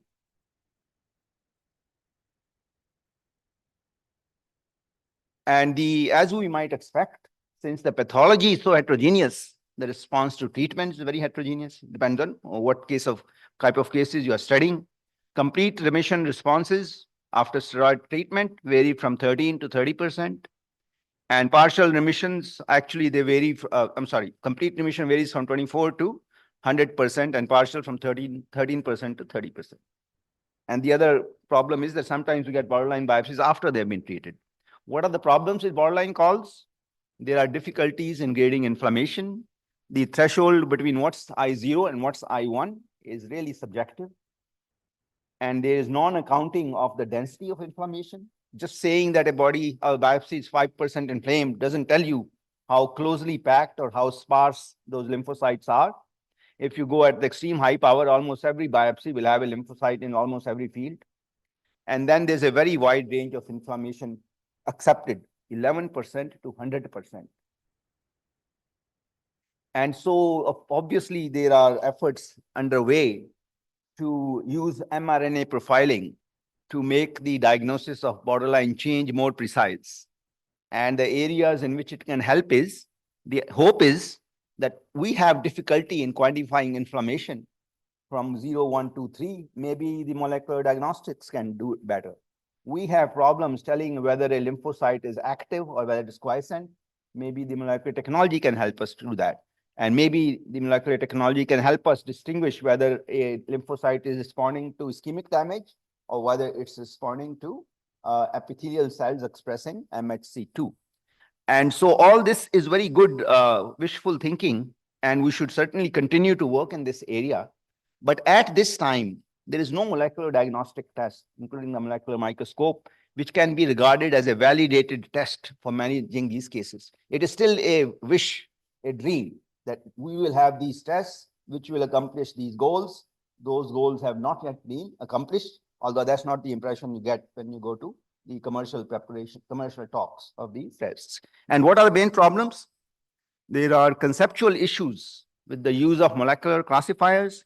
There's a sampling problem, and there's the issue of the precision of molecular measurements. And I will discuss a little bit of each. So let me talk of this conceptual problem with these molecular diagnosis. For example, there is a study from Halloran where the discrepancies between histology and molecular are described, and there were 128 cases of probable TCMR, which is molecular borderline. The paper says 56% of histologic borderline is no molecular TCMR, according to a TCMR classifier, which was taught to call all borderlines no rejection. So a classifier which was asked to call all borderline rejections as no rejection is now calling 44% of them rejection. They're telling you 56% is not, but 44% is. So obviously the test is not really performing the way it was trained. So this is really a case of circular reasoning. It actually doesn't tell you the molecule is performing better. It tells you that it's not even doing what it was taught to do. So that's the what a very basic problem that I see with these tests. And the sampling problem is again something which the molecular people do not realize. Typically, a molecular diagnostic person takes 2 or 3 millimeters of tissue. Now, most nephrologists know that you need 1.5 to 2 centimeters of tissue to give a good diagnosis. So if you're only taking a few millimeters, you may be okay if there's diffuse acute tubular necrosis. You may be okay if there's diffuse acute antibody-mediated rejection. You will not be okay. You can be completely wrong if the disease is focal. All of us, from time to time, have probably seen biopsies like this. One end looks like this, and one end looks like this. This doesn't happen very often, but does happen in 10 or 20% of the cases. Then the two fragments, one might be fibrocollagenous tissue, one might be skeletal muscle, one might be skin. So if you're blindly sending a portion of tissue for molecular analysis, at least 5% or 10%, you are probably not even analyzing what needs to be analyzed. And yet they will come and say, our test is 99% accurate. And so there are papers where they actually say, for example, the molecular microscope says that this test is very reproducible. But if you look at the data, so these are, for example, the scores, the molecular scores on 2 replicates. The same biopsy has been assayed molecularly 2 times. One value is plotted on the X, one value is plotted on the Y. And this is the threshold for diagnosing ECMR. This is the threshold for diagnosing ABMR. And it's true that the large majority of biopsies, they cluster here. But those biopsies are almost normal. So reproducibility in a biopsy which is normal doesn't really mean much. When you go to the cases which really have rejection, the duplicates actually vary. Duplicates scores vary like from 2 to 5-fold, which is not surprising either. We already know when we send a plasma for BKV PCR, we do not believe any change which is less than 3 or 5-fold. So that is they are not as precise as serum creatinine, where you would start worrying. If creatinine rises from 1.5 to 1.6, we start worrying. But molecular test, you don't worry. It's 2 or 3 or 4-fold difference. And so now the molecular scores only go from 0 to 1. So within that narrow range, if there's 2 to 3-fold difference, I don't think that's a very precise way of measuring low-grade inflammation. Of course, 0.1 will be different from 0.9, but 0.3 may not be different from 0.5. So it's not really accurate. So it's not going to replace or solve the problem that we are trying to solve. And I will come to that a little later. Again, this sampling issue. And so let's see.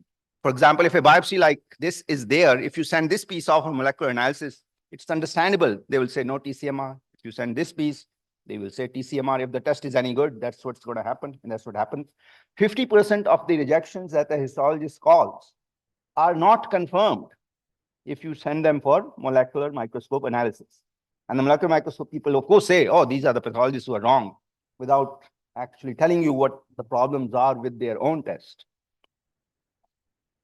So I like to show this. Now, I guess there's a picture which will jump, doesn't matter. Let's go to TCMR. So one of the biggest studies which people repeatedly quote as to the reproducibility of TCMR readings between pathologists is this. There were 245 biopsies. 3 pathologists, A, B, and C, were all asked to give their opinion. In 171 biopsies, none of the 3 pathologists called it TCMR. And the molecular score was obviously 0 or close to 0. Everybody can say there's no rejection. In 16 plus 8, in 37 cases, 1 out of the 3 pathologists said there is TCMR. The other said there's no TCMR. The molecular score was 0.1. In other words, again, we are dealing with low-grade information, where 2 reasonable people can say, oh, yeah, maybe it's true, maybe it's there, maybe it's not there. In about 25 cases, 2 out of 3 pathologists said it's TCMR, and here the molecular score was higher. So as the rejection gets worse, the pathologists start agreeing more. And 3 out of 3 pathologists said it's TCMR when the molecular score was 0.78. And so how did they present this data? They presented it like this. Agreement for all 3 pathologists is 18%. Now, this looks horrible, but it's all playing of numbers. For example, the numerator in this calculation is reduced by assuming that borderline is never TCMR. And of course, in practice, many borderlines are treated. The denominator was increased by accepting it as a TCMR. Even if one of the 3 pathologists call it TCMR, they use it in the calculation. So they reduce the numerator, they increase the denominator, and they come up with a figure of 18%, which then they quote in public. Pathologists are horrible. They can't agree more than 18% of the time. I can tell you that I take a quality assurance conference every week where we review the previous week's biopsies. And yes, there are problems with borderline and 1A. I may not agree with you, you may not agree with me. But if this 1B, if it's 1A, the agreement, at least in our hands, the 5 people who work together is about 80 or 90%, which is similar to molecular diagnostics. And I'll skip the other study so that we stay on time. And the other problem I would like to tell you is, they often tell you pathologists have poor kappa values. That's what the mathematicians tell you. So they are no good. But let's see what it really means. Sometimes one pathologist calls it fibrosis of 0. Another pathologist calls it fibrosis of 1. To the mathematician, this is a 50% disagreement. But to the clinician, it's not even a significant difference. So the kappas, the way they are calculated, they make you look bad, but those differences are often not important. Everybody agrees that biopsies are useful in the management of lupus. Most nephrologists will agree. Most nephrologists will agree they are useful in the management of IgA nephropathy. They are useful in the management of ANCA disease. And the kappa for those lesions are not any better than the kappas that you get for transplant lesions. So kappa per se doesn't really have any meaning. It's just a mathematical number. If it's not agreeing with the clinical problem, then the problem is the number, not with the clinical practice.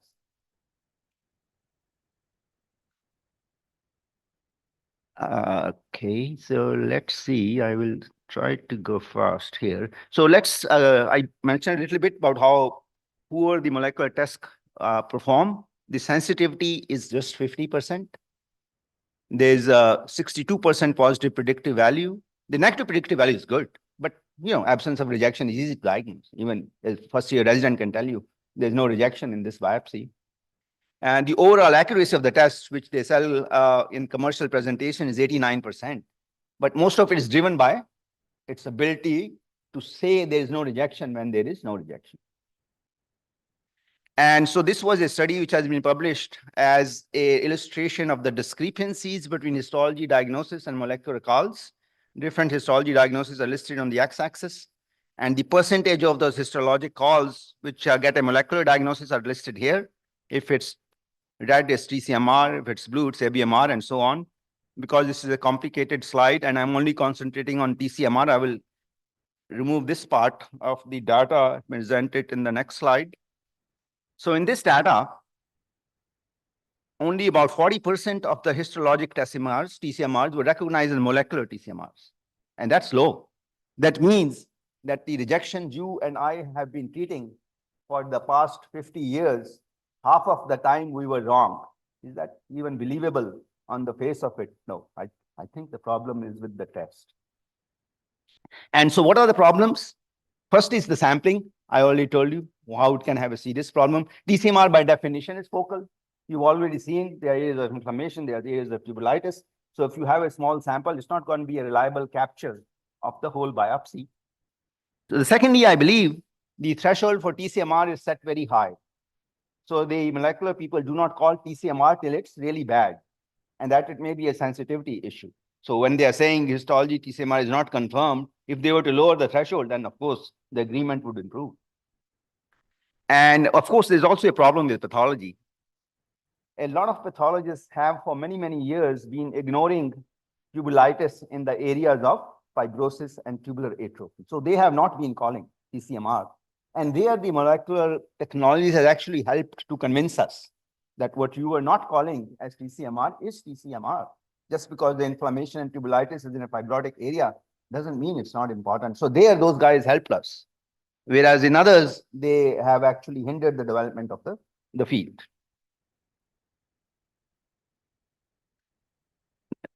Let's now about the mixed TCMR ABMR.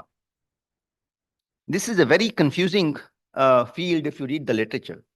If you read the molecular literature, they will say only 5 to 10% of biopsies have molecular mixed TCMR. If you read the histology literature, some people say 43% of early and 48% of late ABMR is mixed. If you include borderline, figures as high as 63% and 96% are quoted for mixed. And as I mentioned earlier, in our hands, whenever we ABMR, it's mixed. So this is an issue of terminology. The reason molecular diagnosis only 5% mixed is because that's the label they were given. They used some biopsies for training the molecular classifiers, and they used that 5% label given by those pathologists who recognize mix at that level. So molecular pathology readings are heavily influenced by the labels that are given to them. So the same molecular classifier developed by another team, if those biopsies had been called, would have been different. This we have been through, we can skip it. And let us skip a lot of this. Because I think I've covered this in my other talks that much of what's ABMR is really mixed. Let's start talking of V lesions or intimal arteritis. To just give you a brief recap, grade V1 lesion makes a rejection 2A. If the I is 0 to 1, T is 0 to 1, you call it isolated V lesion. In other words, there's just arteritis and hardly any inflammation. If there's more significant IT, then you call it an ITV lesion. And 2B makes it V2, and 3 makes it transmural fibrinoid necrosis. And now, immunohistochemical studies of V lesions. There are 4 studies.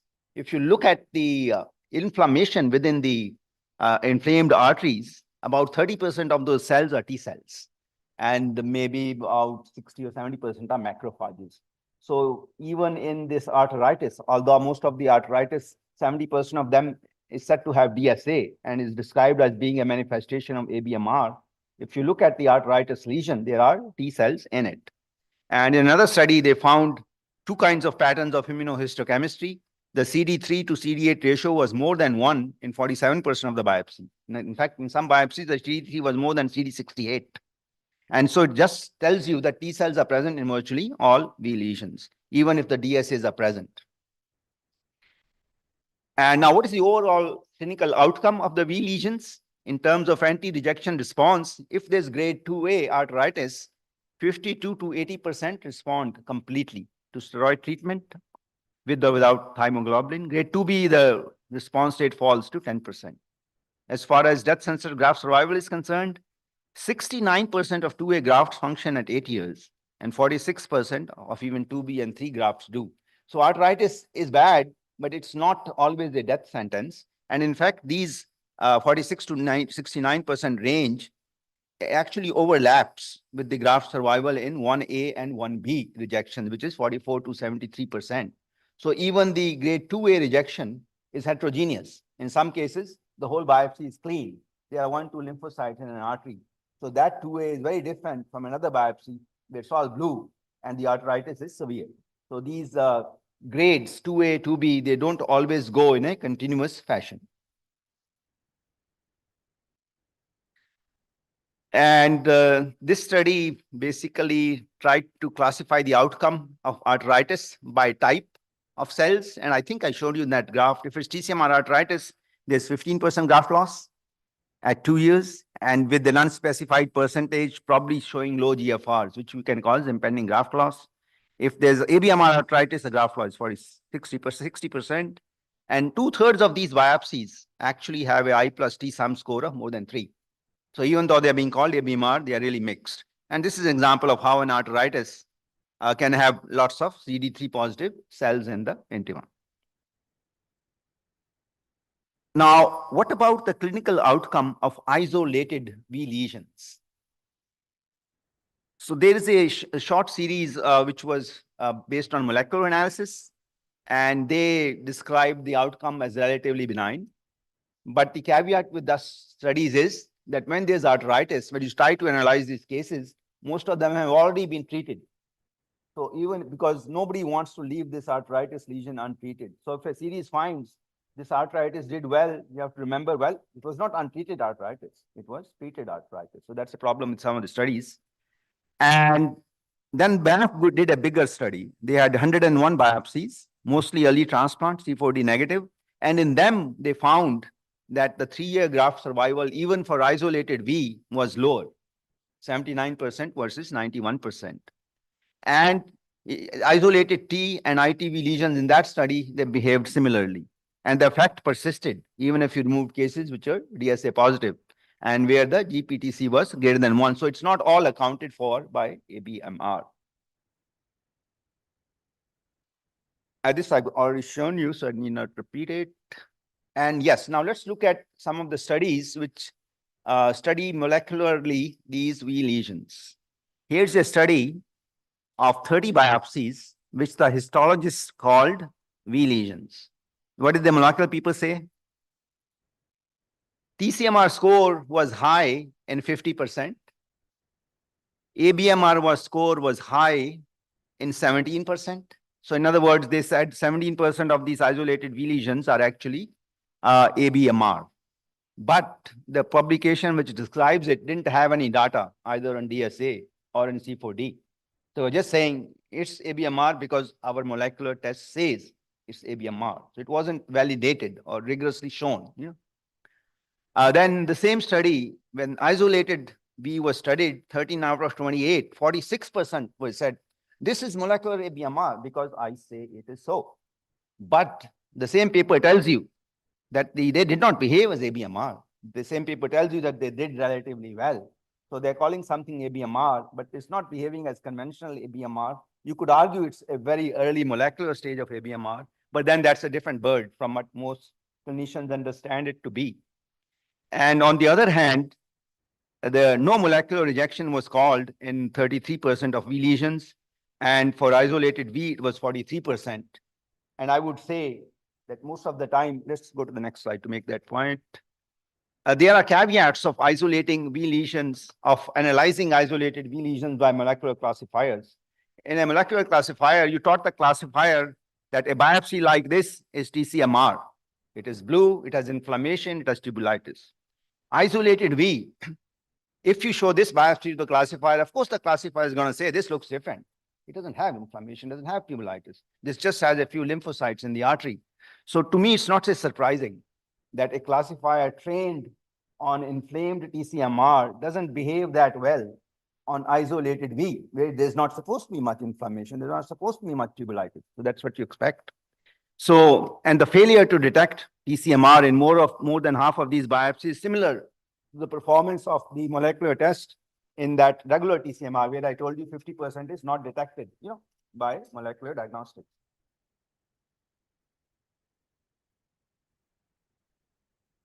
So if we have arteritis, we see T cells, we should treat it. Just because we have sent it from molecular analysis and the molecular person says there's no TCMR here, it doesn't really matter. We see the lesion, we see the T cells. So if you didn't see it, we shouldn't alter our judgment. And similarly, if the molecular says it's ABMR, but we don't have C4D, we don't have DSA, we have to act like intelligent physician and say, well, we'll see. Maybe it is, maybe let's watch. Let's treat the TCMR and then see what happens.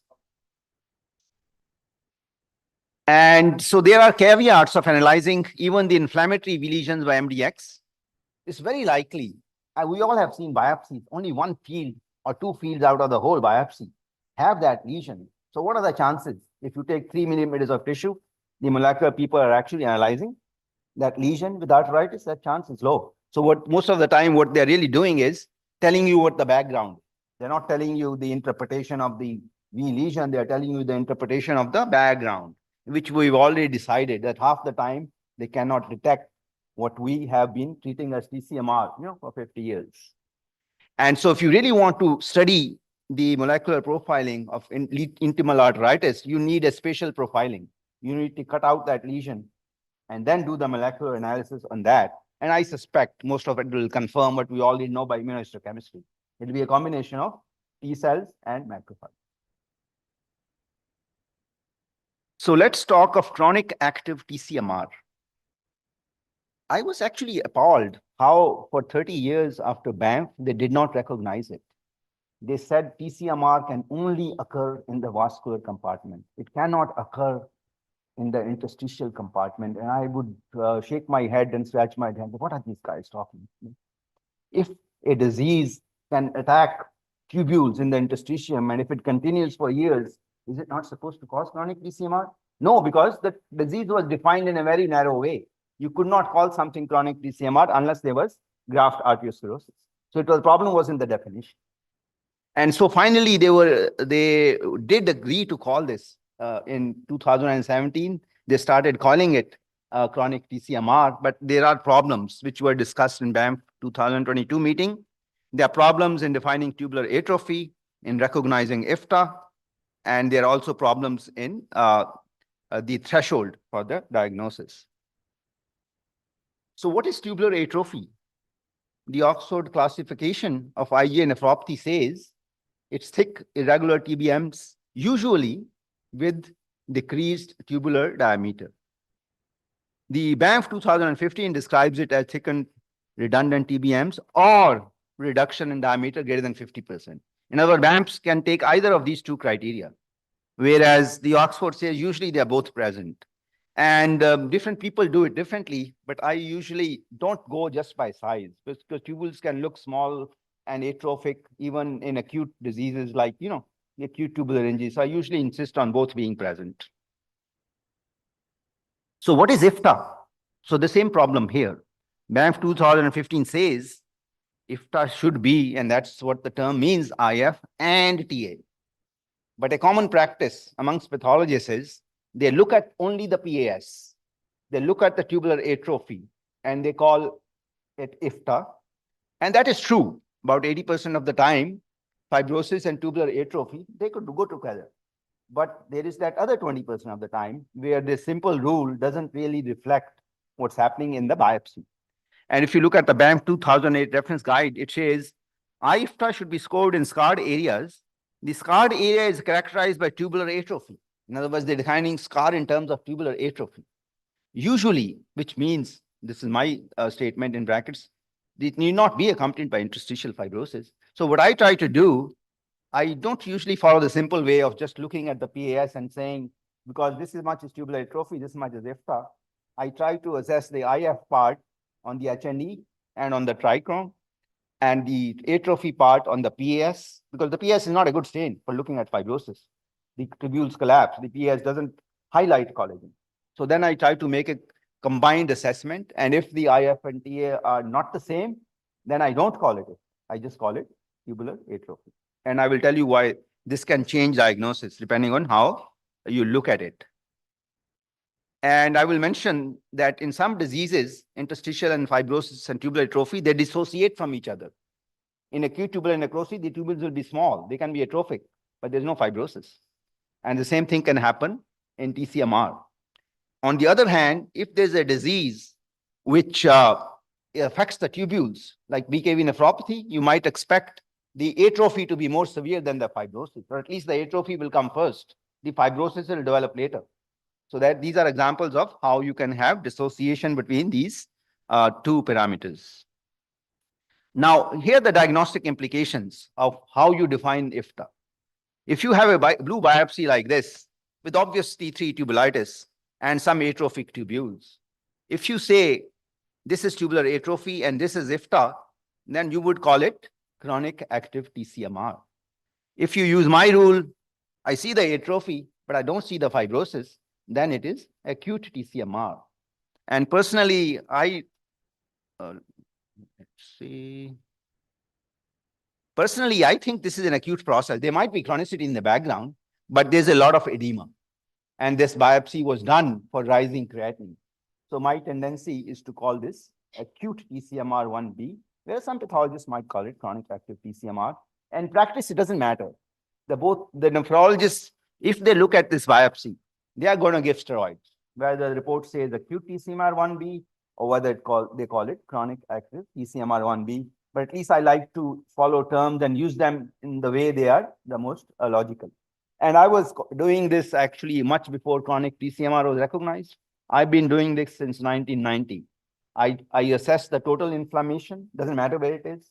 I assess the total tubulitis, doesn't matter where it is. And then I give a diagnosis.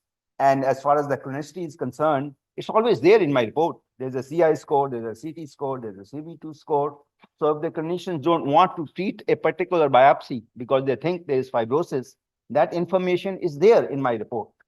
And so breaking down the inflammation into atrophic areas, non-atrophic areas, tubulitis into atrophic areas, non-atrophic, it's a good exercise. It's appropriate for projects, it's appropriate for trials, but it's not necessarily essential or even useful for clinical practice.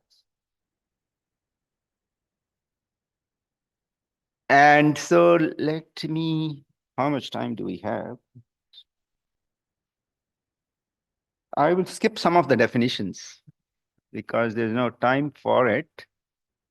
Now, one of the things they discussed in the BANF 2022 conference was whether we need to refine the diagnosis of chronic active TCMR.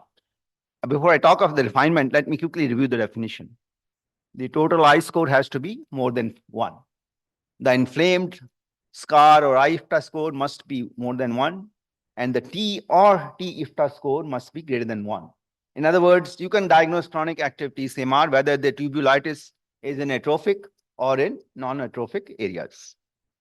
But you shouldn't count severely atrophic tubules, and you must have a reasonable exclusion of other causes of IFTA before you call it chronic TCMR. If those criteria are satisfied, then you can call it 1A chronic active TCMR if the tubulitis is 2, 1B if the tubulitis is 3, and grade 2 if there is chronic allograft arteriopathy.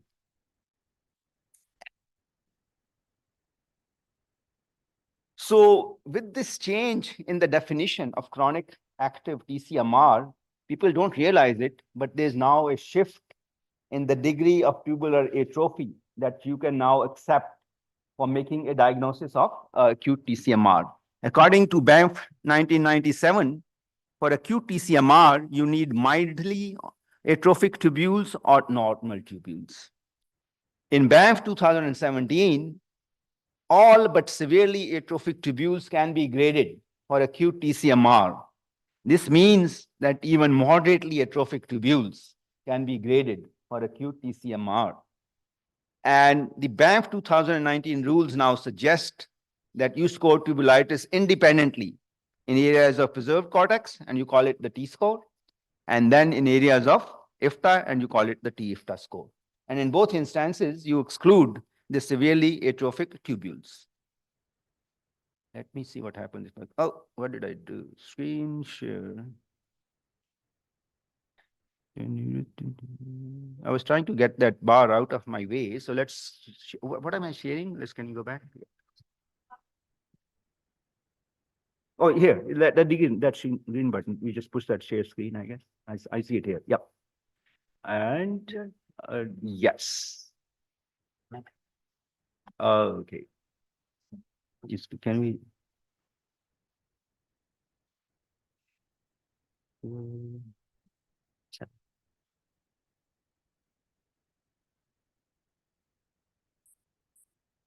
Okay. All right. So, well, okay.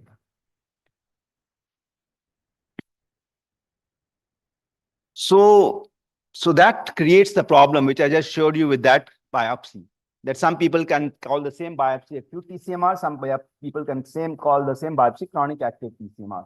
And that's why I say that it's not that academically, it may be academically important, it's not practically important. If somebody calls it acute, somebody calls it chronic active, as long as both are recognizing the extent of inflammation, as long as both are communicating there's active tubulitis, you as nephrologist should react to it the same way. And you should not treat it, of course, if there is severe fibrosis, arteriosclerosis, glomerulosclerosis, but you have all the BAMF scores you need to make that decision. So don't get into this discussion of whether it's acute or whether it's chronic active. Just go for the scores and make your judgment as to how you want to treat it. And so the other issue that was discussed in the BAMF meeting is what is the appropriate threshold? At the moment, only IFTA 2 or 3 is needed. So the question was, is there any sense in diagnosing it earlier? And the other problem with the current definition is it doesn't tell you how much CI or CT is needed to make a diagnosis of chronic active. And I will show you a biopsy where you can come to some diagnosis which don't make sense. I call them the trivial scar problem. So they also discussed whether the IFTA threshold should be lowered from 2 to 1. So the idea is to make these diagnoses earlier. But I don't think we need to change definitions. We should just report the scores. And as clinicians, you should look at the scores and then interpret them and decide whether you want to treat some cases or not treat some cases, depending on the clinical circumstance. In other words, we can call it a sub-threshold chronic active TCMR when we think something is going on, but not meeting the definitions. So now here's the issue of this trivial scar problem. Here's a biopsy which is purely acutely inflamed, there's tubulitis T3, and this is 1B. But as I kept looking at the biopsy, there was a very small scar, maybe less than 5% of the biopsy. In this small scar, almost all the scar is inflamed. So in this small scar, the IFTA score is 2 or 3. In this small scar, the T-IFTA score is 3 or 3. So if you follow the BAMF rules, this process, which is 99% acute, you have to call it chronic active because there was a small scar. So that's another reason why you have to look at the biopsy as a whole. And another reason why the definition of chronic active TCMR has to specify. There has to be a certain minimum degree of fibrosis and tubular atrophy. The intent was to have that definition of 2, but when the paper was published, there must have been some editing change, so it wasn't there in the rules. So as stated, the rules do not require any minimum fibrosis or tubular atrophy. And so without going into the details, there's this Japanese study which says that if you have a chronic active TCMR based on T1 tubulitis instead of T2 tubulitis, the outcome is intermediate between what's normal and what we now define. And that's a logical conclusion too. So you don't need a whole lot of new categories. We already are communicating whatever we can. And you just have to interpret it appropriately, marry it with the clinical context, and then decide what to do. So the other question that keeps getting discussed is, can you diagnose acute TCMR on top of chronic active TCMR? So this is an academic exercise for the reason I've already told you, but we have to discuss it. BAMF 2017 did not allow you to do so. But in 2019, they say, yeah, and why they allowed it is because some people said, we still want to score separately. So the BAMF community said, okay, if you want to keep scoring separately, you continue to do that. So they changed the rules and allowed you give 2 scores. So, but the idea of calling something acute is also partially clinical. So if a biopsy is being done for a rise in creatinine from 1 to, let us say, 3, then that is acute rejection. It doesn't matter where the inflammation is either in the fibrotic area or the non-fibrotic area or in both areas. So logically, it doesn't make sense, but the way the rules are framed, You only call it acute if you see the inflammation and fibrosis in the non-scarred area.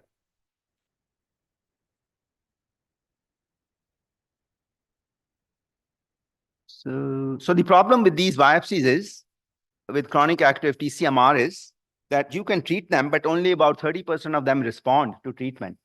And that's because there's fibrosis, tubular atrophy, arteriosclerosis, and you cannot predict who will respond, who will not respond, and that's the crux of the problem. And even the people who respond, there is an immediate response, but we don't know whether how much the graft life is really being increased by that short bolus of steroids. So that explains the controversy in the field. People can practice differently, and yet they can't show demonstrable differences in their outcome in short-term studies. Now, here's an example. This is all chronic active TCMR. It was all fibrotic and atrophic, and it was treated as acute after steroids, and the inflammation did go away. So chronic active TCMR will respond to steroids maybe 30% of the time, even if all the inflammation is in the fibrotic area. So I will stop here by making the following points. T-cell mediated rejection remains an important issue in kidney transplantation. There's a lot of discussion in every conference about antibody-mediated rejection, and that is important. But T-cell rejection is several times more common than T-cell mediated rejection, and that has to be remembered. And even cases which are called antibody-mediated rejection, they have a prominent T-cell component which must not be forgotten. And so the T-cell rejection can be borderline change, tubulointerstitial rejection, V lesions, or mixed. And the other point I made is T-cells can initiate, they can perpetuate, or they can worsen acute as well as chronic antibody-mediated rejection. And the reverse is also true. The molecular diagnostics has the potential to clarify the diagnosis in difficult cases. There are many unsolved problems, and we should continue to work in this area and come up with better tests. But at the moment, the tests are not good enough. They are sold with a lot of hype. Claims are made which are not supported by the actual data. At this time, they are not standard of care. They are good research to be done by people who want to probe these questions and see if we can improve patient care. They are not at a stage where you should feel sorry. I don't have the money to order molecular diagnostics. I could treat my patients better. At the moment, that evidence is not there. And then I mentioned that histology and molecular diagnosis disagree in many, many biopsies. And some of the reasons why they do so, I have told you. And so basically, it's a clinical judgment question. What does the pathologist say? What does the molecular person say? What makes sense to you as a physician? You do that. And so basically, I think we need better classifiers. The pathologists, the molecular diagnostics people, the clinicians people, we need to work together and build molecular classifiers which work better. The ones that we have now have a lot of problems. And I do have some ideas on how to, so the way to do that is to start over again. For example, the current classifiers were built by reading pathology reports. The molecular people did not even have the biopsies reviewed by a central pathologist. So if the pathologist said it's ABMR, it got classified as ABMR. And there were 10 different centers which contributed to the development of the classifier. So at the very least, a single person should have read them, to at least reduce the variability. And the other problem the molecular classifiers was that I will actually discuss that in my next talk. Even minor lesions like G0 and G1, they get classified as ABMR outright without realizing that there are borderline cases. So I will talk more of that in my next talk. Any questions? Very nice and excellent presentation, sir, regarding TCMR and mixed TCMR and ABMR, also the chronic active TCMR. Any questions from audience? Molecular studies which were done from the microdissected tissue, like to identify the living tissue element of molecular. Like a correlate with our histological diagnosis. Yeah, I will show you some of, yes, I will show you some of the studies. They are of research interest, but they don't have diagnostic value. And they will show you what to expect. If you take an area of inflammation and tubulitis, you will see inflammatory profile, you will see tubular damage profile, but we already knew that.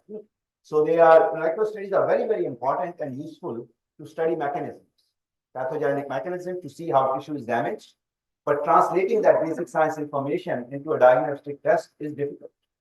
So the other discrepancy between molecularly TCMR versus histopathology? No, and then moving. Then You're analyzing the same thing, yeah, but we call TCMR, you molecule, we call it TCMR code. You have any other questions? Sir, I just wanted to ask, what are the pointers when you look at TCMR, the studies in T-cell mediated rejection? The response rate and the response to therapy varies between 30 to 100% in some of the studies. So what are the factors which govern this response of the patients to the treatment? Yes, I think, in my opinion, a lot of it is chronicity. So if there's severe arteriosclerosis or severe fibrosis, those cases, will not respond. Some cases might be that there is a component of antibody-mediated rejection there, yeah. And some cases, the response, we don't really know what the response is. We go by creatinine. Sometimes, because we don't do a repeat biopsy. And we know that simply measuring the response by creatinine sometimes is not the best way. Sometimes the creatinine remains the same, but there can be reduction in inflammation. This is also a very difficult area to study because you have done one biopsy in a patient with a chronic kidney disease, you saw rejection, you treated it. Few people want to go in again and do another biopsy. So you have to go by empirical, observations. And the long-term follow-up studies are difficult to do. So that's why the area remains difficult. So all you can do is, if you see inflammation, try to treat it because that makes sense. And if there is some benefit, hopefully, by prolonging the graft life by a few months, a few years, that's all you can hope to do. Thank you, Dr. Randhawa. Thank you.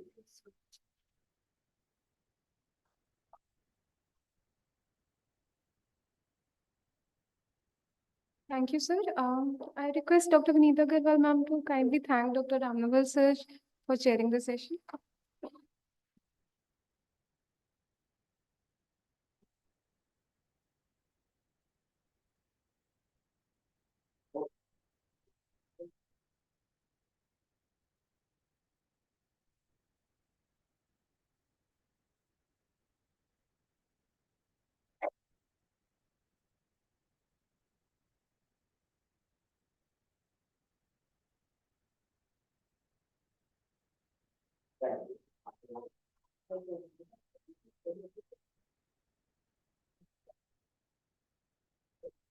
I now request chairpersons for the next session to kindly come to the dais. Dr. Dharmendra Bhadoria sir, Dr. Ritu Verma ma'am.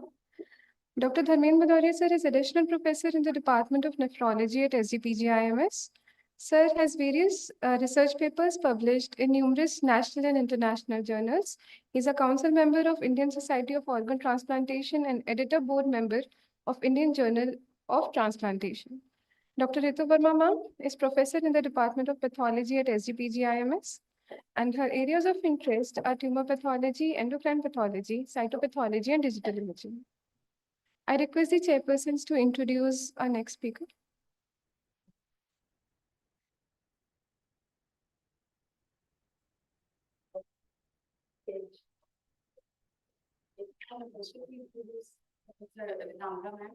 She is a professor and head of the Department of Pathology, and she has numerous publications with an area of interest in glomerulonephritis and acute kidney injury. She is presently president of Indian Society of Renal Transplant. We would like to hear about your talk. Thank you. I am professor, but not head as yet. So before I start, my special thanks to Dr. Manoj and the organizing team for again having me here. So my job is to talk a bit about BAF 2022. What are the issues related to ABMR? Yes. Okay. So as we see this busy slide, there have been different BAMF meetings happening every 2 years, and recommendations are formed and which come out as publication.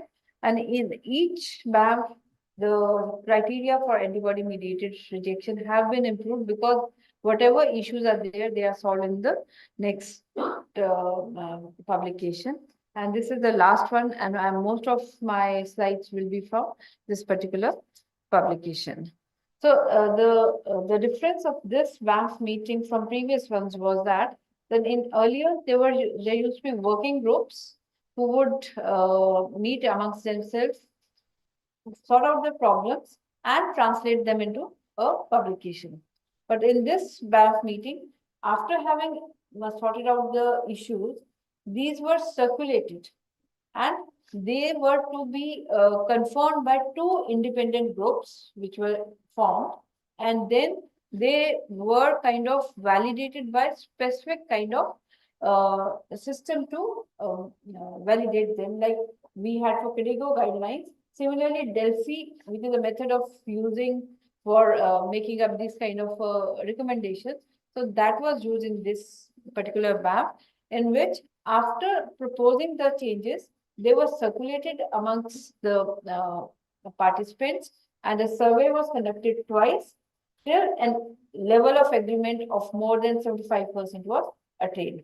In addition, whatever was the outcome after these surveys between the members of that group, it was put up on the transplant blog, where even the general pathologists who were not in that meeting were able to put on their comments. So, and these comments were done practically in this case, especially the renal group, at least 50 nephropathologists, about 40 nephrologists, and 10 miscellaneous other kind of participants had commented and given their inputs, and after that only these changes were kind of recommended. And this case is again from this particular survey only. And here what they had described is that there was some gentleman who was having graft dysfunction. The creatinine, and this was a sensitized transplant because it was happening second time, first failed due to IgA nephropathy. So once the first biopsy was done, there was only PTC1 and C4D was negative, and there were no other morphological changes. So with only PTC1 being there, nothing was kind of expected. So it was not put under any specific category because C4D was negative and even DSAs were not available by that time. But in the meantime, creatinine fell, but it did not come down to the normal level. So once again, a second biopsy was done, but still your DSA levels were not available. And now from PTC, the changes were of microvascular injury. That means the glomerular changes had also cropped in. So there was PTC1 plus glomerulitis, making it microvascular injury, but still C4D was negative and this DSA was still not available. So at this point of time, since things were not improving and morphologically it was going on a bad side from having only PTC to glomerulitis, they thought of treating it. Treatment was given, but in the meantime, DSA's result was out and it was found to be negative. So since there is no strong evidence to suggest, so it was classified as microvascular injury, which is C4D and DSA negative. So that way it doesn't fall into the criteria of the antibody-mediated rejection according to the previous WAMs. So it was thought that let's stop the treatment, and by the time the patient started responding. So all of us do experience such kind of cases where being in lab, we would report something having suspicious or suggestive of microvascular injury. DSA is done, doesn't turn out to be positive, then what to do? Should we test for other non-HLA antibodies? But the tests for them are not recommended as of now, and they are not validated. Which ones are to be done and which ones are not to be done in these scenarios are not yet fixed up. Plus, it's not only non-HLA antibodies that could be functional, it could be just an outcome of an ischemia. Ischemia perfusion injury can also result in this kind of a derangement of creatinine, where your antibodies are not turning out to be positive. So that is why this category of microvascular injury can be present in absence of any rejection also. So to accommodate these kind of changes, this latest WAMF has come up with certain criteria, and they have made some modifications as of now. So these slides are just to highlight the point that all this while, why these changes were required, because as you see from this particular thing, that in cases of microvascular injury being present, C4D being negative and DSA being negative, there are so many studies which have studied the outcome, and outcome of this microvascular injury is not really uniform. Similarly, the molecular phenotypes and transcripts were also studied in this only microvascular injury having biopsies, and again outcomes are very variable. And in addition, HLAs and non-HLA antibodies were tested by different methodology. Another problem with all these studies was the defining point of microvascular injury at the beginning were also variably used by these studies, though they are BAM criteria available.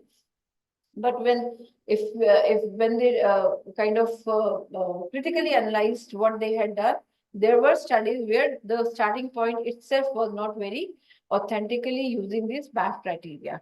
Similarly, there was an argument which these 2-3 studies have proved that though there are no HLA DSA positive or there is no C4D, C4D is just picking up our classical pathway induced injury.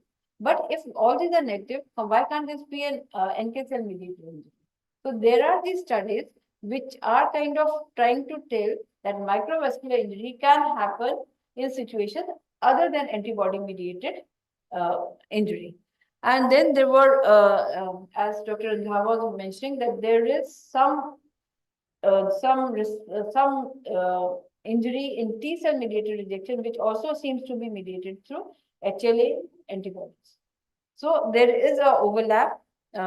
It does occur, and then people are trying various non-invasive biomarkers in the form of urinary exosomes and other cystatin C, and all those are in and miRNA exosomes. All these were being studied by in these 2-3 articles which were there. So these all were trying to find out answer for this DSA negative microvascular injury. But based on these studies, it was understood that still a lot needs to be done. And major problem in this context was in terms of antibody-mediated rejection, whether all microvascular injuries are ABMR. Most probably, based on all this literature, answer was no. Then does it matter to the clinician? Obviously, yes, because I think treatment would depend only if they are considering the diagnosis of antibody-mediated rejection. If it is because of ischemia, obviously the diagnosis is their treatment strategy would be different. So problem with basically antibody-mediated rejection is that we are just trying to hit onto the first column, where everything is very neat and clean. The renal dysfunction is there, C4D is positive, and your DSA turns out to be positive. We are happy. This is antibody-mediated rejection. But as Dr. Randhawa was also mentioning, that this whatever process is not one time, and it is not yes or no. It's a continuum. You are going to have borderline issues. You are going to have smoldering changes where acute becomes chronic, and then an established chronic injury.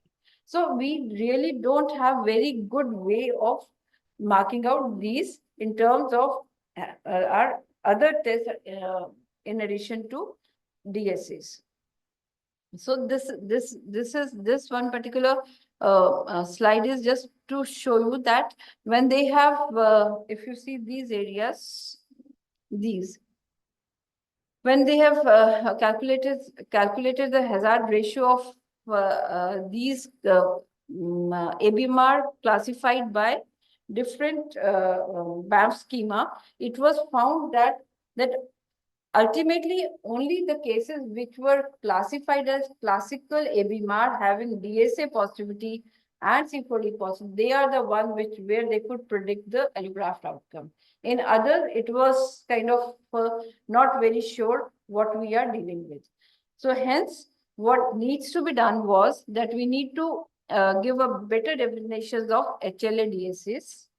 Their technicalities need to be sorted out.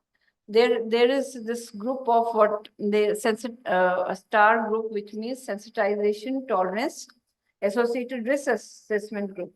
So these groups were formed, and there are AMR working group which were working on this HLA DSAs for standardization of these.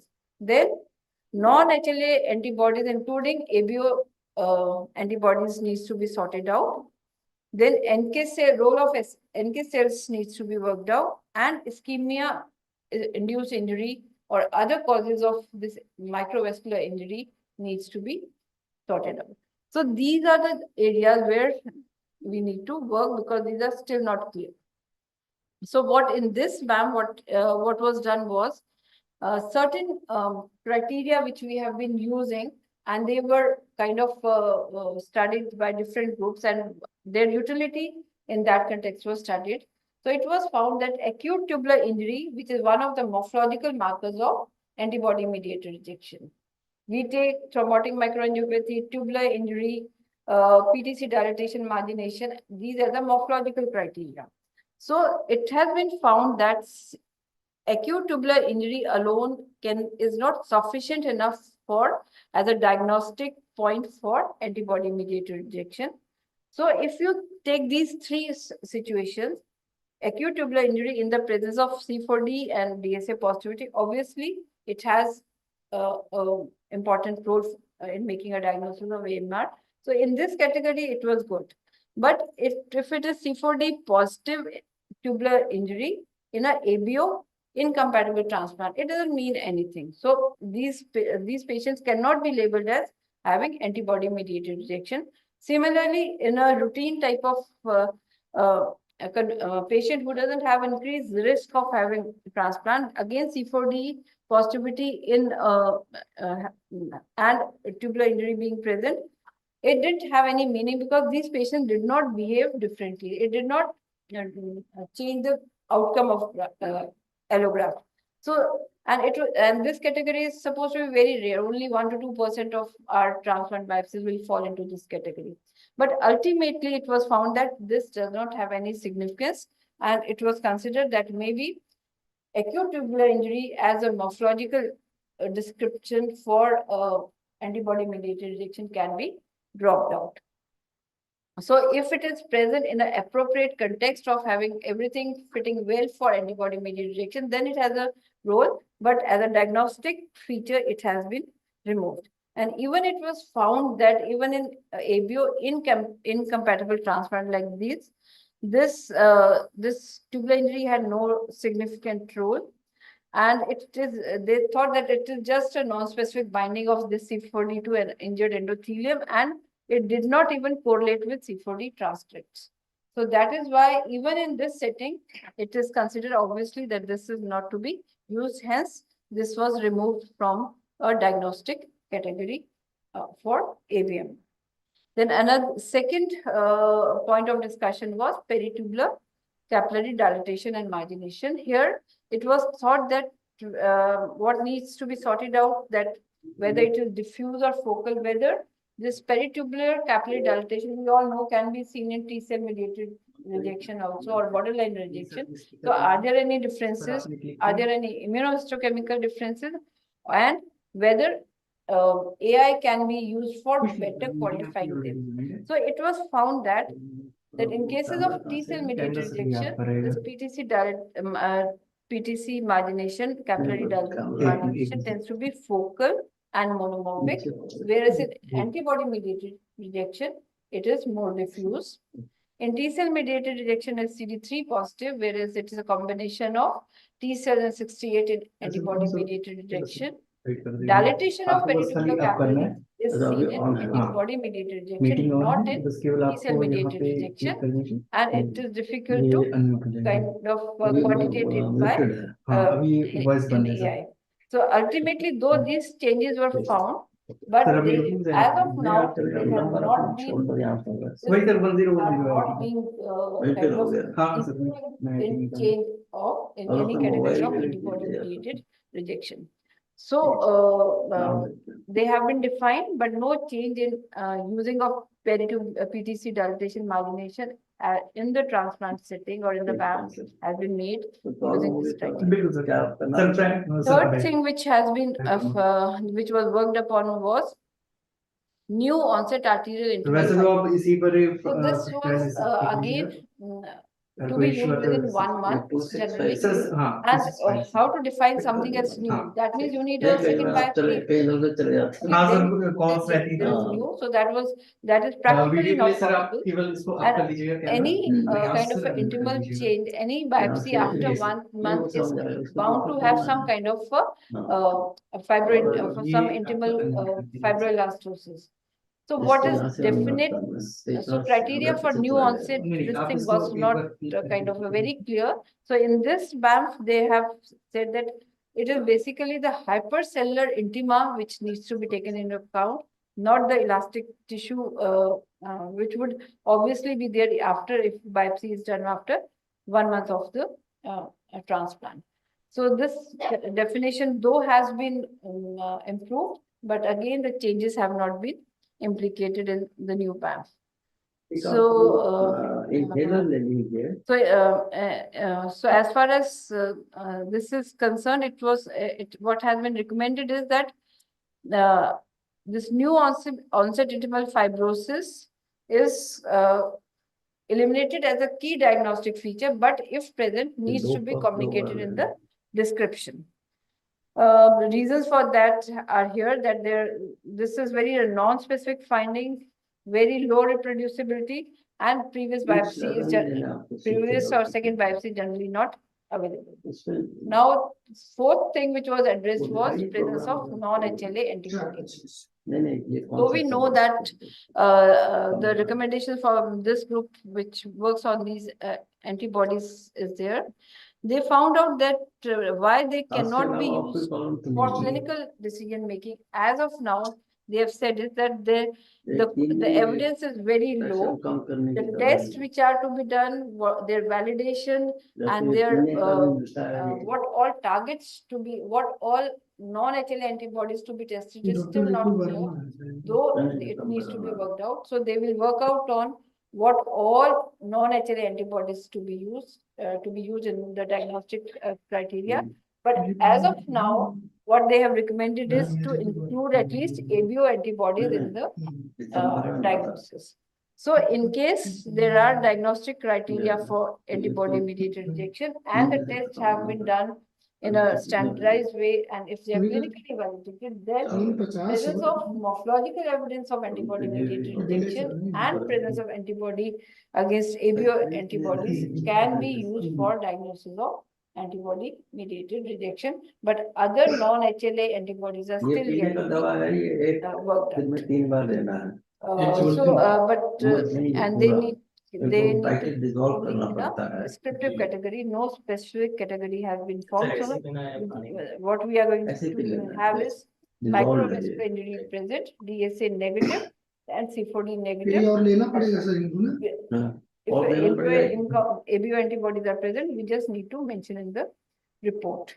So these are the categories which the new proposal has been made, that microvascular injury, there could be a situation when it is present, but no DSA and C4D negative. So that is there.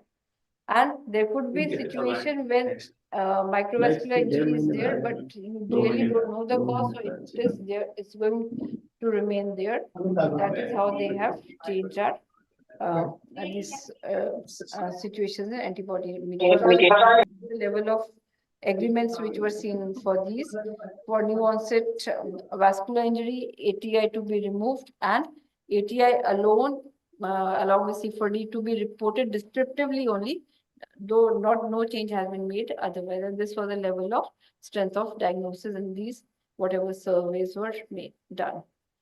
So earlier we were kind of making our diagnosis, because here we know the cause. So if we start with that, if microvascular injury is at or above the level what was given as diagnostic, and C4D and DSA tested, both are positive, obviously it's antibody mediated rejection, so criteria remain the same. Similarly, if one of them is positive, then we are in 19 also, it was suggested that as antibody mediated rejection remains the same.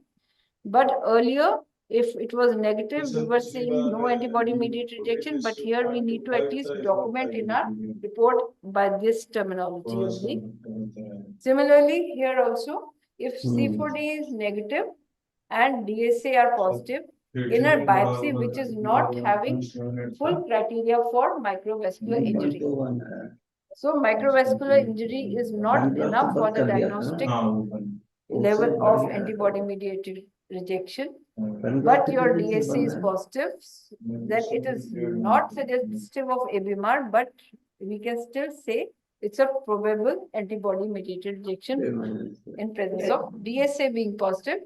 But if C4D is positive and DSA are negative or not known, then still it is being labeled as antibody mediated rejection. If everything is negative, morphology not of ABMR, no C4D, no DSA, then it is not antibody mediated. So there are not many changes here.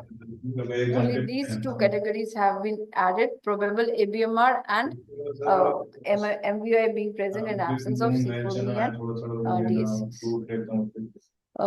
So these two categories have been added based on the surveys which were and whether they would be considered for therapy, still it is not clear, but this is what it has been suggested. These two categories has been added and they want to have validation of these later on. So this is how, this is the only point which has been changed in antibody mediated. That this is what I could understood from that paper. नहीं करोगे ये progressive disease technical level में चले जाते हैं 8-10 साल तो हम उसको प्रिवेंट करने के लिए इसलिए जो बीमारी आपकी बायोप्सी कहाँ पे हुई थी आपकी बायोप्सी वो बायोप्सी के उसमें आपको बता रहा हूँ प्रोटीन कंट्रोल में रखने का इसमें सबसे ज्यादा इम्पोर्टेंस है तो सर क्या प्रोटीन कम नहीं प्रोटीन लीक ना हो प्रोटीन थोड़ा सा लेकिन प्रोटीन लीकेज को स्टॉप करता है अभी थोड़ा बोल रहे हैं बढ़ गया है तो इसमें अब दूसरी दवाई दे रहे हैं क्योंकि टेक्नोलॉजी से प्रॉब्लम आ रही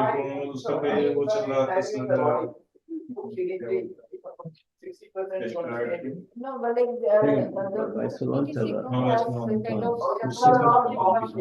आपको दवाइयों की प्रॉब्लम नहीं होती ना दोनों दवाई में प्रॉब्लम माइक्रोम्यून है ये एक एक गोली 3 बार इशू करते हैं most of the thing is both. There is no good treatment for ADMR. There is good treatment for DCMR. इसी कैसे बढ़ता है कुछ खाने में still think there is a liver dysfunction. You want to try other things. बीमारी का ही part है That's the practical way of. वैसे जब से टहलने जाता हूँ तो injury, जॉगिंग most भी of कर us लेता हूँ do have been including in our diagnosis, but obviously there are so many causes, smoking that time and all that. Jogging वगैरह And प्रोटीन और बढ़ जाती है जो है उसी दिन जॉगिंग करके उसके बाद बाद तो कह रहा हूँ उसको टेस्ट करना है उससे जॉगिंग बंद कर दी एक्सरसाइज इससे भी प्रोटीन बढ़ता है वो तो एब्नॉर्मल ये टेस्ट उसी जॉगिंग करने के बाद ही करवाया नहीं समझ गया सर समझ गया सर माइक्रोम्यून शुरू कर रहे हैं पैनग्राफ तो आपको नहीं दे रहे Thanks for lucid talk on one question maybe because I think you will agree and this many times we encountered especially with transplanters this unexplained AGI patient is having leaking abdomen or to go ahead because sometimes you don't have any clue fat levels are normal C4D is negative don't find any other injuries for cause injury. So how to go ahead with this? Sometimes patient is also not affordable for simple injury.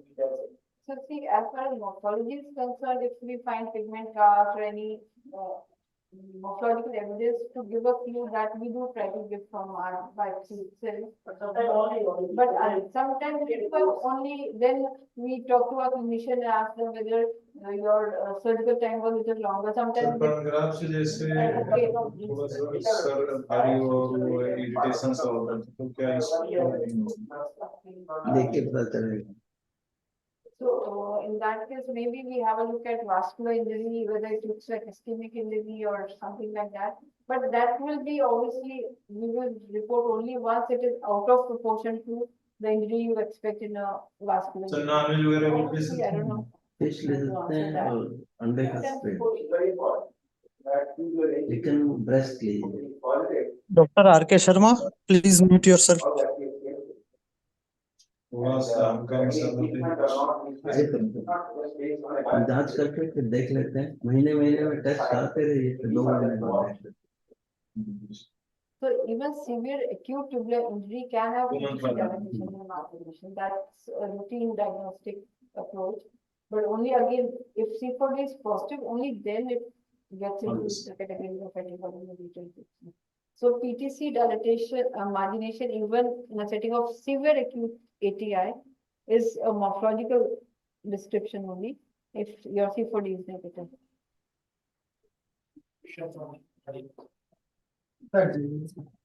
वो लाभ print ले आओ ना, जरूरी जल्दी लाओ उसको। No question being Thank you. Thanks. Thank you, ma'am. I request Dharmendra Bhadauria sir to thank our speaker with a small token of our appreciation.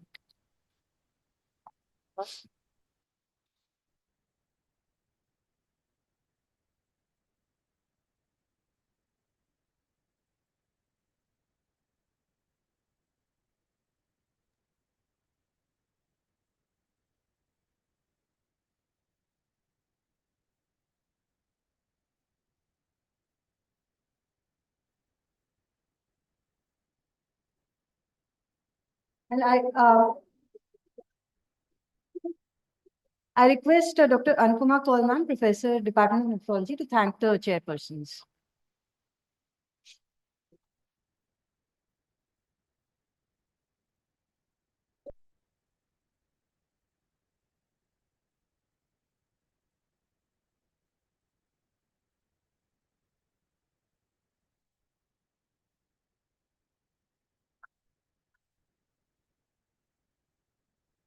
Thank you, ma'am. I invite Dr. Anupama ma'am to come on the dais to chair the next session. Dr. Anupama Kaul is professor in the Department of Nephrology at SGPGI. She has more than 230 research publications in various reputed national and international journals. Her areas of interest are obstetrics-related nephrology and post-transplant infections. Ma'am, I request you to introduce the speaker for this session. I think sir doesn't require any introduction. But this is going to be definitely the icing on the cake today, because the topic which is to be discussed in detail and to understood in a bit better.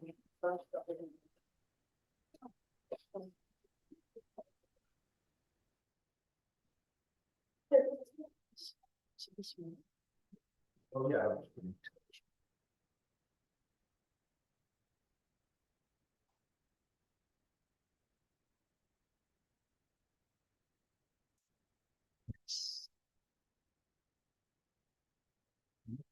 Put it on the side or no? Seventh. So this button. Oh yeah, I can do that. Yeah, it's just I'm in the habit of using it. I forget. Yeah.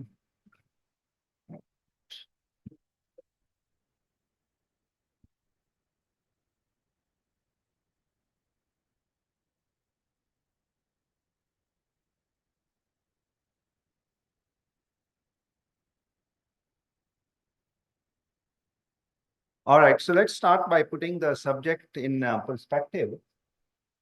As pathologists, the examination of all organs is a hierarchical process. The first step is always gross evaluation. And then the light microscopy extends our vision, perhaps to a micron.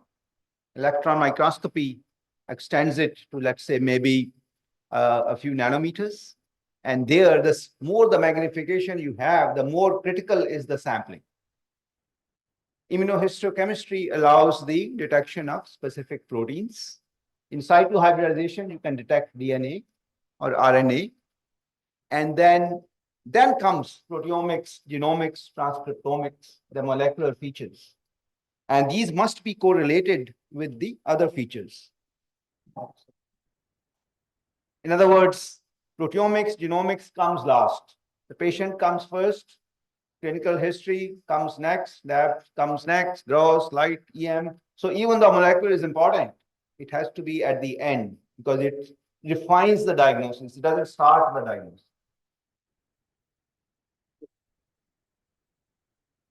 And there are some indispensable strengths of classical histology with all its limitations. It provides structural context. Molecular is grinding up a tissue and losing information, whereas with pathology, you know where the changes are. You can identify the topographic regions. Some diseases are only under the capsule, such as surgical manhandling of the organ by the surgeon. You see it in the capsule. Some diseases are cortical, such as T-cell rejection. Some are medullary, such as pyelonephritis. You can't get that by molecular. Then biopsies localize the disease to microcompartments. This is a glomerular disease. This is a tubular disease. This is an interstitial disease. This is a vascular disease. That's basically the function of a classical histopathology. It hasn't yet been replaced by anything. Histology can assess cumulative damage. If fibrosis occurs for 10 years, we can see that cumulative effect with just light microscopy. Molecular diagnosis is a one point of time analysis. If you have a kidney biopsy which is totally scarred, the mRNA content may be 0. So you may not see anything, but the histology is telling you it's scarred. The tissue is completely necrotic, it's not viable. You cannot even do molecular, but the histology is telling you all you need to know. So these are the strengths of the histologic examination, immunohistochemistry, and electron microscopy. And I mentioned earlier, histology is particularly relevant to transplantation. You get the result back in 5 hours. You can make diagnosis of fungal infection, of viral infection, of antibody rejection, in a very short period of time. And there are lots of ancillary studies which we have learned over the years, immunohistochemistry, amyloid stains, and so on. So the problems with histology are also well known. It can be subjective.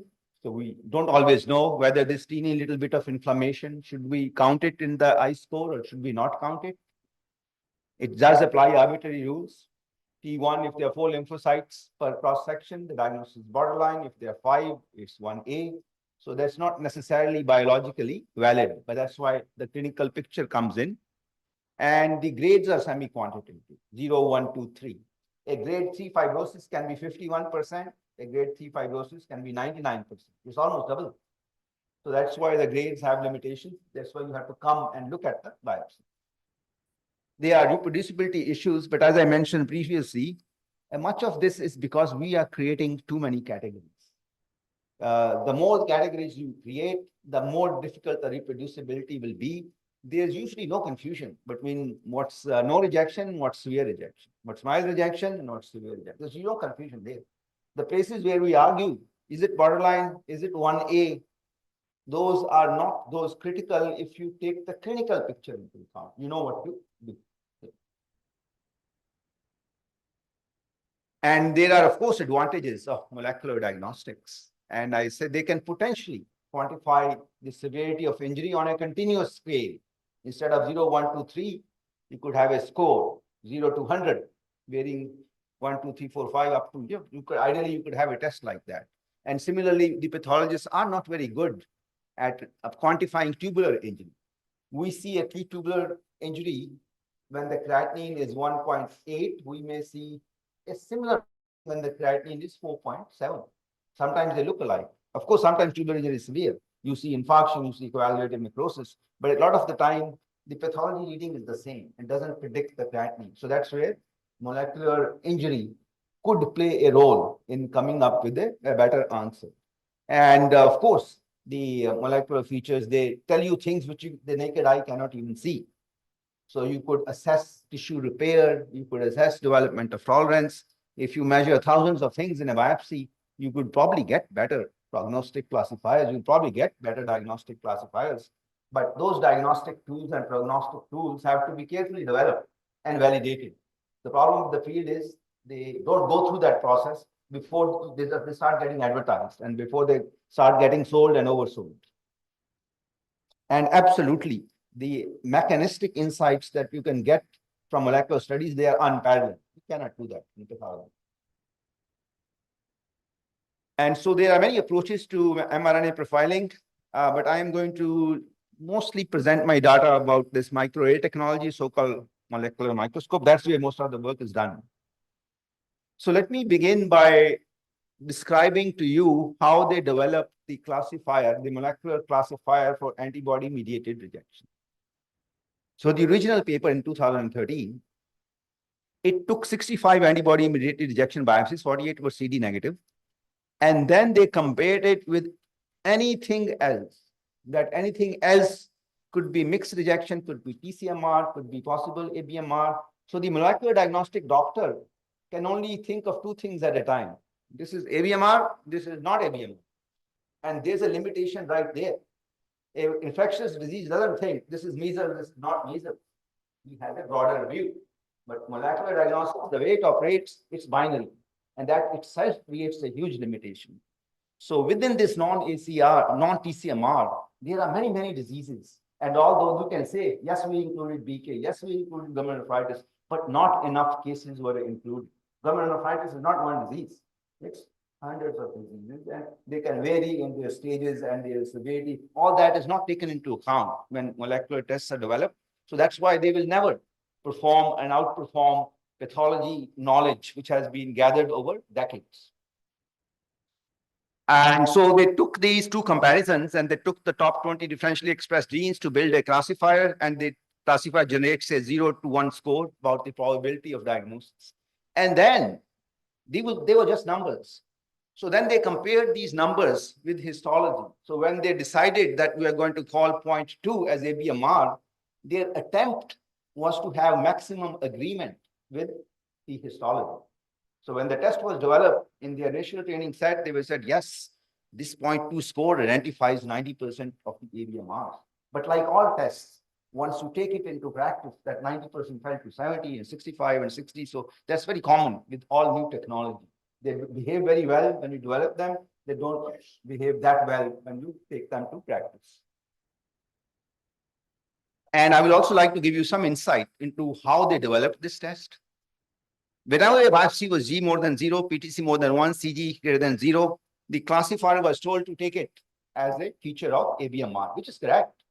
But we all know G0 and G1, they're somewhat subjective. If you talk to two pathologists, there might be 30 to 40% agreement between what's G0 and what's G1.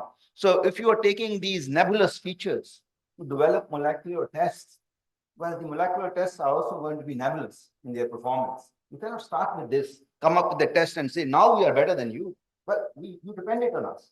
So whatever errors, whatever problems we have, they are inbuilt into your tests. They are inbuilt into the classifiers that you have developed. And so, for example, when they said it's not TCMR, they don't really know how many were BKV positive. They do not really know how many had EM electron dense deposits, how many had thrombotic angiopathy. They just said not ABMR. So everything else was in one pool. So that creates a limitations. And so wherever the DSA is positive, then the test is going to weight as in the direction of ABMR, although we know 30 to 40% of all DSAs are self-limited. And similarly, the C4D1 on formalin fixed tissue, the molecular classifier is going to take it in the direction of ABMR, but you know what C4D1 plus is on formalin fixed tissue. Sometimes you don't know if you want to call it. This is one capillary at one end, a little bit brown. You know, different people can have a little bit of difference. So these are the inbuilt limitations into the classifiers. And anyway, so when they built this classifier, this was one of the original papers.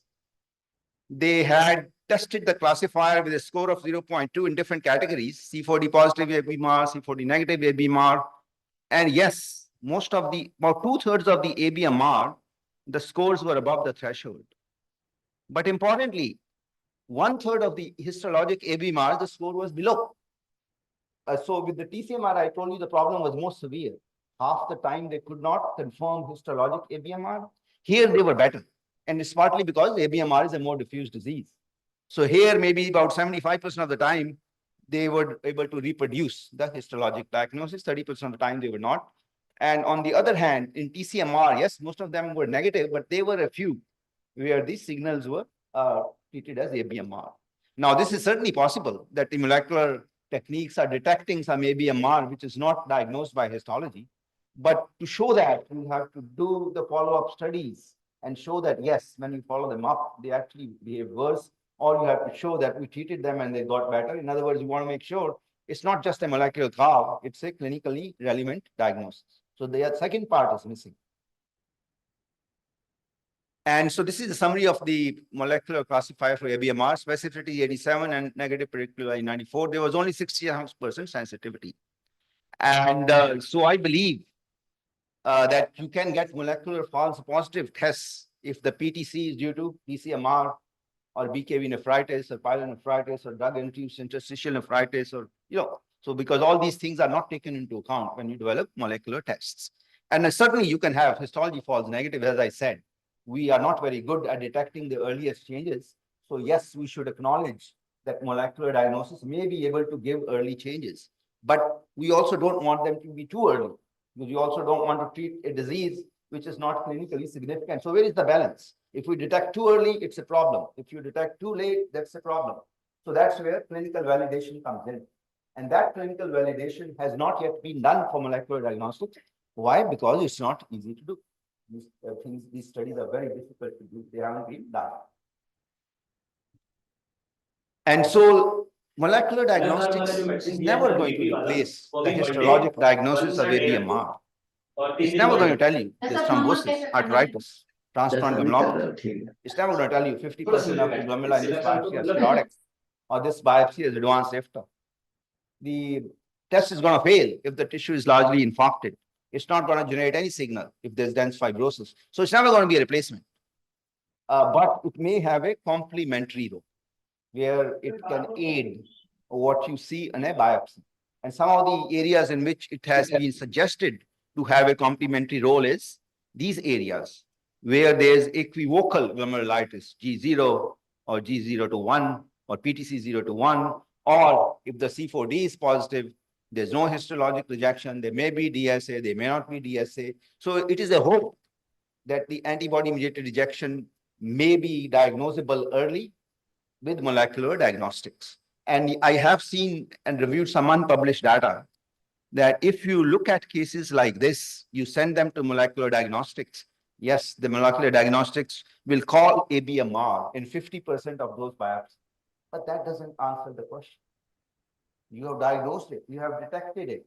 Is it clinically meaningful? So that's the important question which is not answered. And that's why we should not treat it as a validated test at this point. So they haven't established that this diagnosis needs treatment with plasmapheresis or IVIG.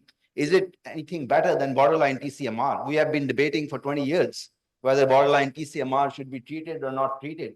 And it's likely that even if you study these molecular only ABMRs, there's not going to be a clear-cut answer as to which case to treat, which case to not treat. And of course, as I mentioned, in all of these cases, whatever they are calling molecular ABMR, you do CD3, there will be T positive cells. So you could argue there's also TCMR. So, and all of that is subclinical. So the clinical therapeutic implications of all this technology remain to be determined. And similarly, I can see other instances where molecular diagnosis might be helpful. If you think a C4D negative, DSA negative microvascular inflammation is due to a technical problem in C4D or a technical problem in DSA or due to a non-HLA antibody, yes, the molecular profile could help you. That I see here the signal which is usually seen in ABMR. So it gives you useful information to incorporate to maybe treat that patient as ABMR. It is not going to be helpful when the C4D negative DSA MVI is due to other causes. And there are many causes, theoretical causes of C4D negative, DSA negative microvascular inflammation. I mentioned T cells, B cells, plasma cell rich rejection, innate immunity. There's cells called innate B cells. They produce antibodies to the renal tubular epithelium within the graft. They're not in the bone marrow. They are within the graft, they're producing antibodies to the tubular epithelium. So the DSA is going to be negative. Plasmapheresis will be of no use. Then there is NK cell mediated damage. There is macrophage mediated damage. So there are lots of things which can cause macrovascular inflammation. Molecular diagnostics cannot claim to diagnose all of them because these different diseases were not in their training set. They didn't distinguish them when they developed the test, but now they can't come back and say, oh, all this is ABMR, even though we didn't test it. Because we tested it here, it's ABMR, therefore it's also ABMR when you test biopsies like this. So that's a huge problem in the field. And so now I will also mention that there are some cases of DSA and complement independent injury. And I mentioned, for example, there's lupus nephritis.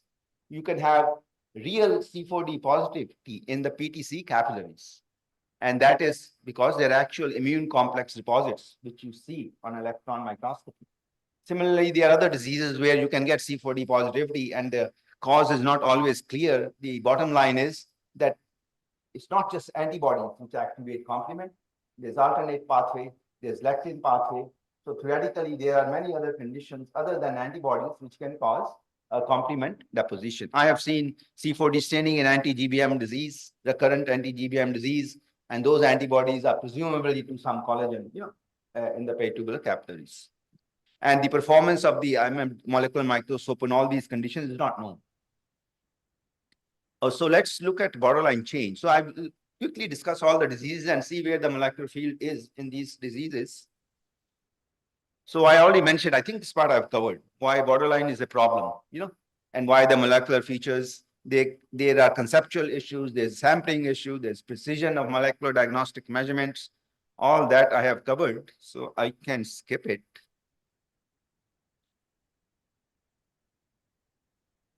And so here's a cartoon which might be helpful to point out the problems with focal lesions can cause in scoring of lesions.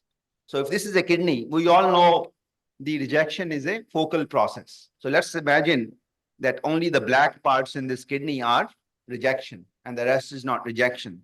And supposing we take a 2 centimeter core out of this kidney, depending on this location of this core, you could get 60% inflammation, you could get 80% inflammation, you could get 100% inflammation. The kidney is the same, but the sampling will give you different degrees of inflammation. If you take a smaller core, the percentage area would be different. So this is a very basic problem in pathology. And of course, this affects histopathology as well as it affects molecular diagnostics. But molecular diagnostics is 3 millimeters, histopathology is 1.5 centimeters. So which will be more effective? Molecular. So that's a huge problem. And similarly, as far as the precision of molecular diagnostic measurements is concerned, I think I've already made this point. The deviations are much more than is acknowledged in the literature. The very papers that they say it's reproducible, if you look at the papers carefully, there's data there, which they don't describe in either in the legend of the figure or in the results section. They just don't mention it. You have to see it, that there is a variation. And this is another common claim. 99% precision of molecular scores, so ABMR and TCMR. And what they usually are is, for example, they use one machine learning algorithm. You plot it here, a second one here, and then you'll say the correlation coefficient is 0.99. But the correlation coefficient can be the same, even when the noise is different. For example, this graph is 0.99, this graph is 0.99. In fact, you can have method 1 always 1,000-fold higher than method 2. The correlation between them will be a perfect one. So correlations are not a good way. They are an easy way of saying that, yes, we have something to start with, but they are not the end all. They can't be used to say this is a very good test. So for that, we need the mean, the standard deviation, of the molecular scores. And believe it or not, after 20 years of molecular microscope publications, they haven't presented the data of what is the mean standard deviation of replicate measurements of molecular scores. Why haven't they presented it? Because there is 3 to 4-fold variation. They don't want to put it in print. And people who know the subject know molecular diagnosis we have 3-fold variation. They don't want to keep, they do not mention it. And of course, it's also a problem if you're doing the test, because if you do replicate measurements, you're doubling and tripling the cost. I mean, nobody has the, as it is, it's difficult to do molecular studies. And so if you want to do 2 or 3 times, it's even more difficult, but at least you have to acknowledge the problem rather than claim that it is 99% accurate. And so, yeah, so here's another issue with this claim of 99% agreement. This paper said the inter-observer agreement amongst molecular diagnostic expert is more than 90%. So as you know, molecular diagnostic starts with taking the tissue and ends up with some measurements. So there are many, many steps involved. But the 99% agreement was at this level, at the last level. Once they have generated the signal, they are translating that signal into a diagnosis. And then 3 people are getting together and saying, we agree. Well, that's no different from pathology. If I give you an Excel file, which has the T-scores, I-scores, V-scores, all listed there, I mean, all pathologists are going to say, well, this is the diagnosis. The problem is in generating the scores. The problem is not in interpreting. So that's another misleading way where the literature is presented. And the same paper, which claims very high reproducibility amongst molecular diagnostic experts, if you look through the paper, you look through the supplementary data, if you look at probable TCMR, which is borderline, expert 1 and molecular expert 1 and molecular expert 2 agreed only 38% of the time. If you look at suspicious for ABMR, molecular expert 1, molecular expert 2 agreed only 53% of the time. So borderline cases, in gray zone cases are a problem, no matter how you analyze them. But the papers do not present that aspect. They only present in a very misleading aspect. From here to here, it is 99%. So let's talk of definitive TCMR. I think much of it I've covered. So yes, one more thing you will see being claimed in commercial presentations. Histologists cannot diagnose rejection on the medulla. Our molecular tests can diagnose it. So there are some problems here. Pathologists can absolutely diagnose rejection on the medulla. They are just more careful. They don't diagnose it without ruling out pyelonephritis, without ruling out BKV nephropathy, without ruling out a drug reaction. It's not that they can't make it. You should not score it. You should not give an I score on the medulla, because then you are deviating from the rules. There's nothing to stop you from making a diagnosis of rejection on the medulla. You should make a diagnosis of medulla rejection if there's inflammation and tubulitis and other things are not there. And molecular diagnostic hasn't analyzed cases of pyelonephritis, hasn't analyzed cases of interstitial nephritis. It just says this is a rejection because the signal is similar to these other situations where I knew it was rejection. So they haven't really solved the problem. They're just saying this is so because I see. And they are definitely now people are realizing that molecular microscope gives a false diagnosis, false positive diagnosis in interstitial nephritis, sarcoidosis, pyelonephritis, because it's basically a marker of inflammation. The most common cause of inflammation in a graft is rejection.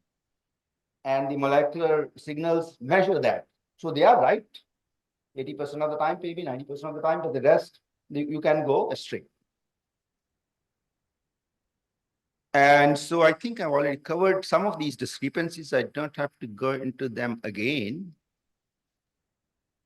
Yes, this is an experiment, little experiment which I did to show that if the disease is focal, you will get a different result depending on which side of the biopsy you analyze. This is obvious. I didn't want to do the experiment, but whenever I would say that to any molecular, those representatives, they say, no, we don't have any evidence, don't have any evidence. Can't be true. So what I did was I took biopsies of the kind that I showed you, where there's an area A which is inflamed and area B which is not inflamed. And then within that area B, which is inflamed, I took replicates B1 and B2. And then I did the sequencing to see the gene expression profile. So this is the principal component analysis of the log2 express gene expression values of different regions of interest, which I just showed you. So now, as you might say, as you might expect, the sample S1 and the sample S2, they are very different because they are from two different patients. But if you take that replicate area B1 and B2 from the same biopsy, they clustered together in this sample and in this sample. And so from each patient, for example, from S1, one end of the biopsy is giving this result, the other end is giving the other result. This is just what you expected. So just basically confirming that in molecular diagnostics, if the disease is focal, if you measure different areas, of course you're going to get different results. And their usual defense they have is molecules diffuse. So even though it's away from your area of inflammation, we can still detect it. But the molecular test depends not only on the presence or absence, it also depends on the concentration. So if the inflammation is there, the molecular test is done here, the gradient fall in inflammation will be so high that the molecular test cannot compensate for it. And so now I'll tell you another issue. I mentioned that one of the causes of discrepancies between histology and molecular is the threshold. So what is the concept of a threshold? Supposing we have 20 biopsies and we all plot them on the x-axis. Then we measure them once by histology, and we plot that signal on this axis. And then we do the molecular, and then we plot that signal on this axis. And let's say that for histologic borderline, this is the threshold where we will call borderline, not call borderline. And you might come up with a conclusion, 20 out of the 50 biopsies have borderline change. Now let's do a molecular test. And the molecular people have no inherent way of knowing where to set the threshold. If they set it here, they will probably come up saying, and that's probably what they're doing, they will say only 7 out of the 20 cases of histologic borderline are molecular borderline. But that's because they set the threshold there. They could have set it lower, they could have set it higher, the numbers would have been different. So what is the right threshold? It requires clinical validation. Has that clinical validation been done? No. At the moment, they're simply saying, we are molecular, you're histologist. So therefore, what we are saying is correct, what you're saying is wrong. Whereas the real way of showing who is better is to follow up the patient and see which one gives you the better result. And that has not yet been done. And I tell people who have been practicing medicine for 50 years, this is the new kid in the block. Who's more likely to be right? Experience. And so within those discrepancies, I think I can skip a lot of this work, and though I could present some of it. There are unexpected molecular ABMR calls in biopsies with histologic TCMR. And I already mentioned it. Some of it may be real, or some of it may be just too early. Some of it may be false positives because of including minor glomerulitis or DSA, which was transient. And then I also discussed the problem with mixed rejection. I don't have to repeat it because molecular people will call mixed rejection depending on what histologic labels are given by their pathologists. Their pathologists are the ones which call mixed TCMR only 5% of the time. That's what the molecular test will say. If they are using labels where their pathologist says the 60% of it is mixed, that's what the molecular will say. And and there is really no test for chronic active TCMR on the molecular side. This is, I think you raised this question. What happens if you do gene expression studies on dissected areas of tissue? And so if you take areas of IFTA with acute rejection, compare it with IFTA, which has inflammation but no rejection, and then you take the third area with IFTA without inflammation, you will find that the genes will be the same, whether the inflammation is called rejection or whether it's not called rejection, whether there's a scar or whether there's no scar. The inflammation is inflammation. That's why I don't believe it in those detailed scorings, separate in fibrosis, separately in non-fibrotic area, except for research, except for clinical trials. You don't need them in day-to-day practice. And yes, the prognosis was bad when these genes were present, whether they were in a scar or not in a scar. And so here, the molecular analysis helped convince people that inflammation in fibrotic areas is important. is clinically relevant. It was common science. I mean, I knew it from 20 years ago, but it was relatively recently that they did the studies and then they found, yes, inflammation in fibrotic areas is bad. But paradoxically, the molecular microscope does not recognize chronic active TCMR. And I will get, so here's a study which they published. Molecular phenotype of kidney transplant indication biopsies with inflammation in scarred areas. And this was their conclusion. It was in a pretty good journal, American Journal of Transplantation. We conclude that IFTA in indication biopsies reflects parenchymal injury, often with concomitant ABMR, but few with TCMR. And the same authors have actually published papers which say TCMR practically disappears 10 years after transplantation. But if you have seen any graphs which come out, doesn't matter whether they come out after 10 years or 20 years, they're all blue. So where did this definition not go wrong?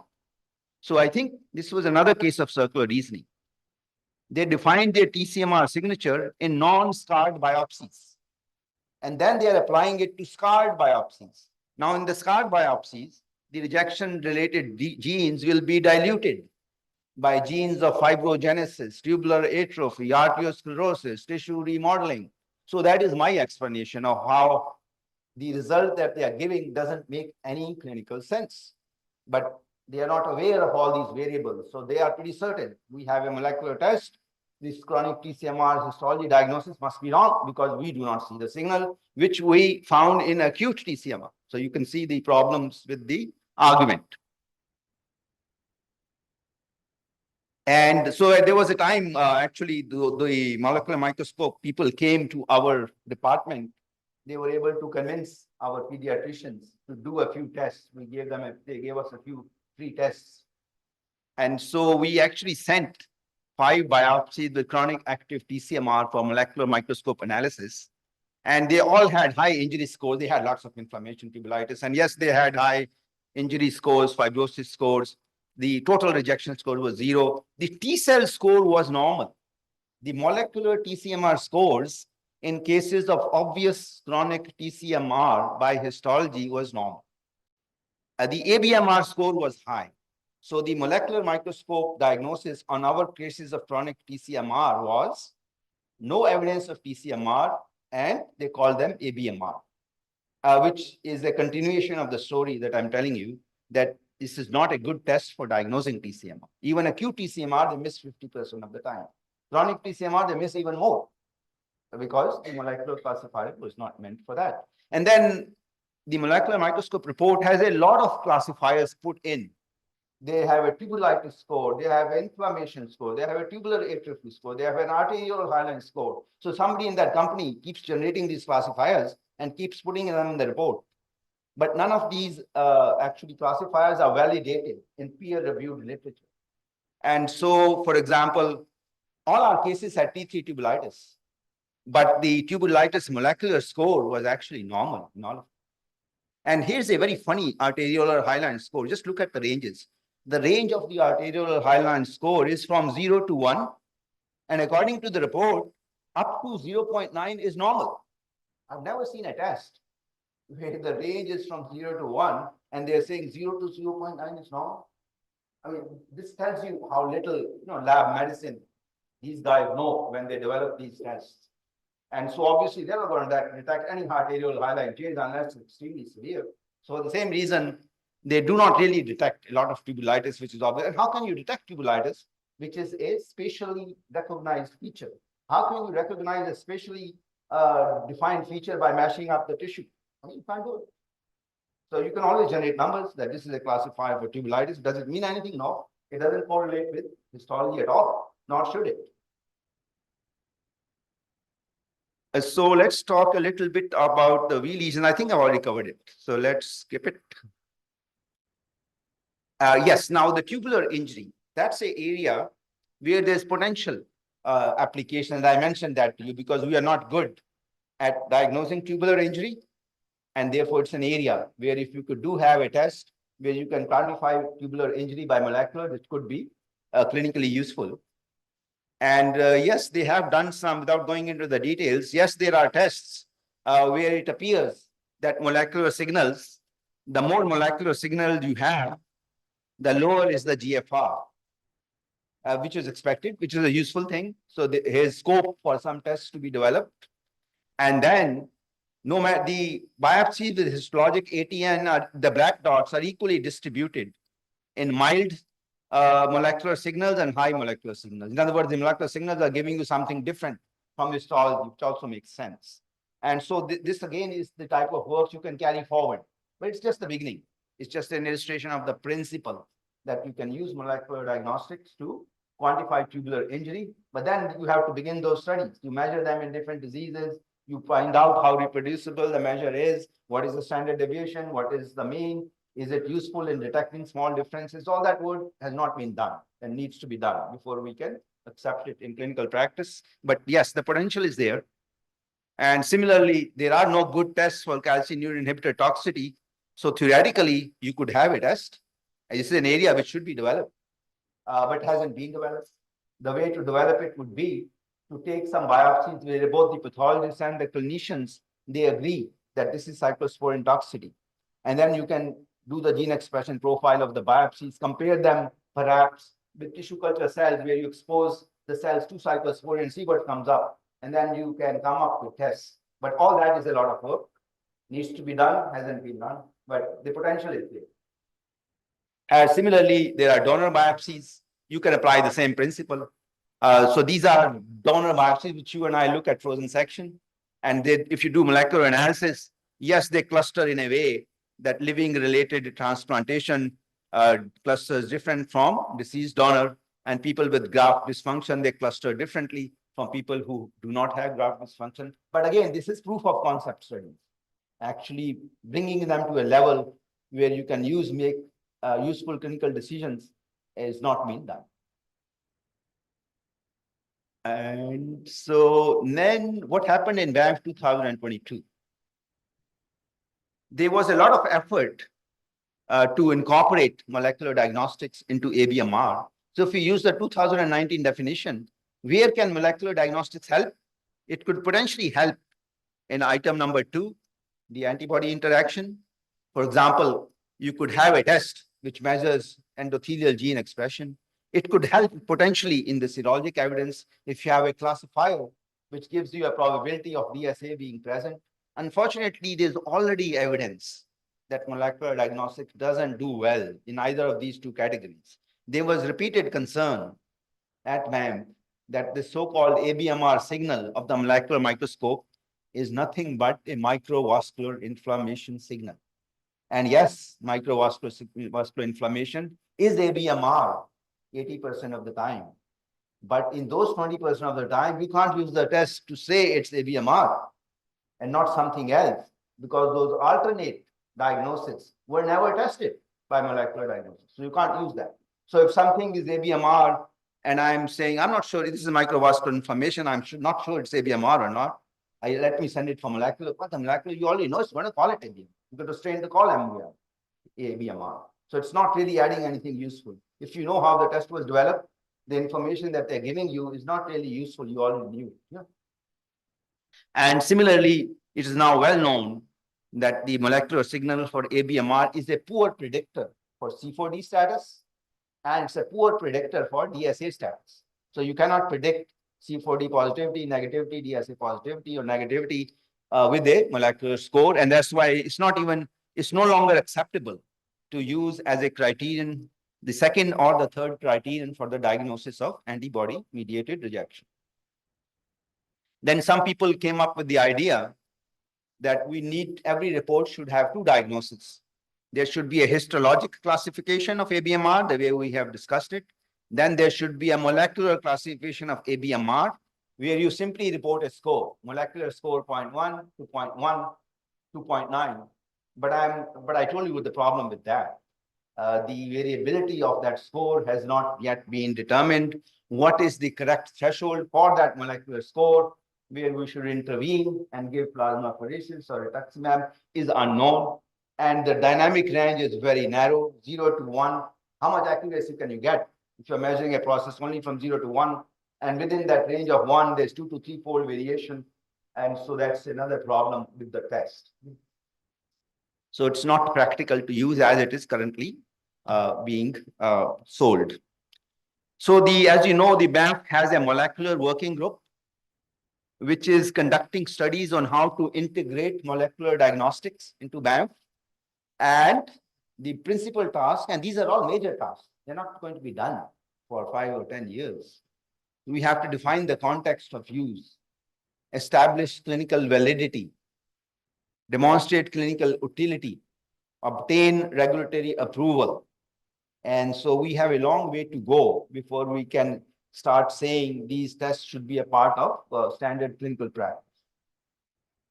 And then at the conference, Dr. Mengel had this slide, which tells you that validation of a molecular diagnostic test is not a trivial task. So first you have to define the context of use. When do you want to use it? Maybe in cases of G0 to G1 glomeruli. Then you need two kinds of patients. You split them. Some people will be managed with the standard histology assessment. Some people will be managed based on the molecular test. Then each of these groups, you will need a treatment arm, a non-treatment arm, and only with these rigorous and painstaking studies can you show that in this context, the molecular test is adding utility over and above what we already have. So they have a stupendous task ahead of them before they can convincingly sell a molecular test and say, you must start doing it despite its expense. It's useful and it adds this information. And I suspect it will be useful in a very limited, narrow range of circumstances which have to be defined. There's certainly no point in doing it to everybody. So I will stop here by making these points. The biopsy-based transcriptomics diagnostic has been retained in the BAMF diagnostic schema for ABMR. Yes, we believe it should be there. We should study it. What we are now questioning is that signal any different from microvascular inflammation? And people are beginning to doubt that it is any different. And it probably cannot distinguish different forms of microvascular injury, DSA negative and C4D negative. In a survey, there was even less enthusiasm for using molecular microscope for TCMR because it's not confirming your diagnosis half the time. And there, the feeling is that this really is a test for total inflammation. Most of the time, severe inflammation in the kidney, yes, it's rejection. But then when it's PK, when it's pyelonephritis, the test is not going to distinguish it because it didn't test enough of those cases when it was developed. And it is now recognized that molecular diagnostics have produced multitudes of classifiers. There are dozens of publications. In each publication, sometimes there's 10 or 20 different classifiers. Each one has a different score. But that's where the research stops. They don't proceed to decide what is the threshold of that score, which is clinically meaningful. And that's very difficult to do. So we have to find out where is molecular diagnostics adding value over existing pathology-based protocols. Certainly, the reproducibility studies that have been done so far, they do not support these public claims that this is 99% precise, and the health economic parameters. I'm already joined. Pathology, they also need to be defined by.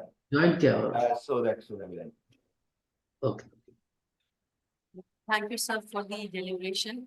As sir had summed up earlier, that the clinician's diagnosis is final and it's just the new kid on the block which needs to be interpreted in a greater way. And the discussion is open for anything.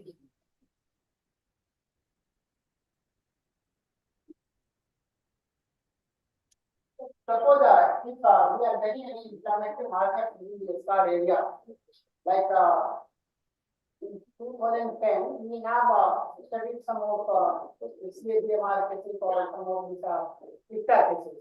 And there are a lot of inflammatory cells, T-beta positive inflammatory cells that we are publishing experimental labs.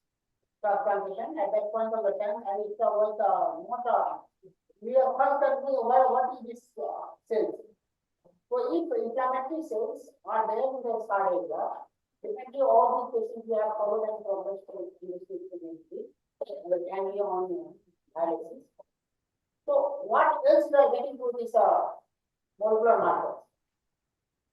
Yes, so that's what I was trying to say. You could probably definitely have a better prognostic now because there are only 20 or 30 lesions that you can use for prognostication. Whereas for genes, you literally have 20,000, 30,000.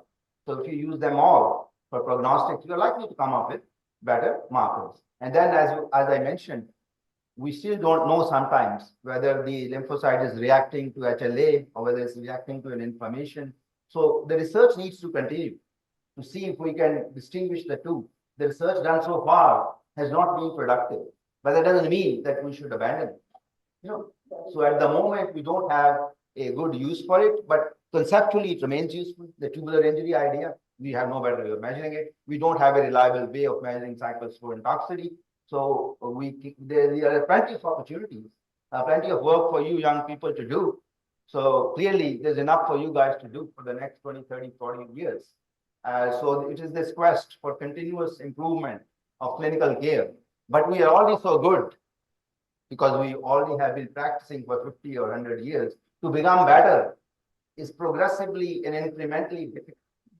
Anybody can get 90% marks in an exam, but to get 92 or 93 or 94, I mean, you young guys know how to so that's the other arguments about the cyclosporine toxicity, what we're talking about that.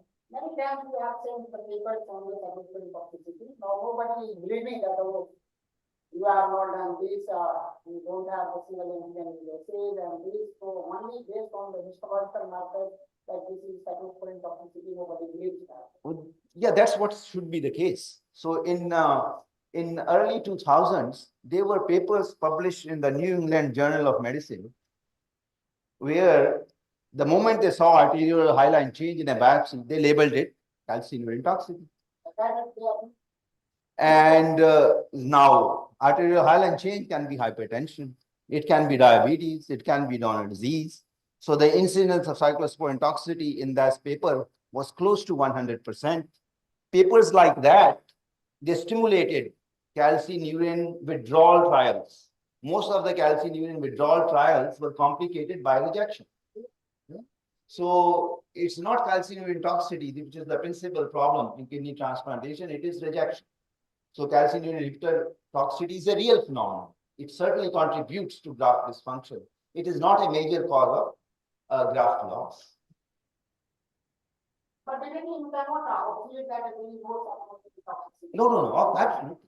Because people who have no transplant, if you give cyclosporine to a person with rheumatoid arthritis for 20 years, his kidney will develop fibrosis.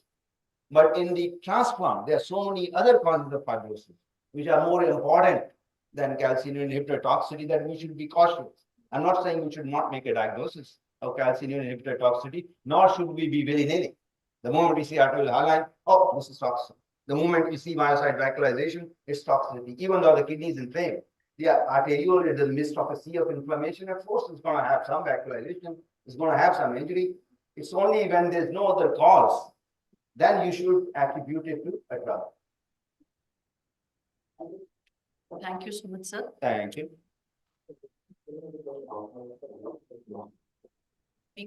Let this session be closed. Thank you. Thank you, sir. I request Dr. Manoj Jain, sir, to thank Dr. Anupama Kaul, ma'am.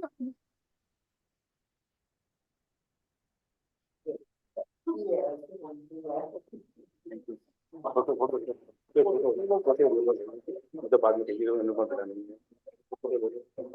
is very important. This is documentation. Nothing is more important. Application is very important.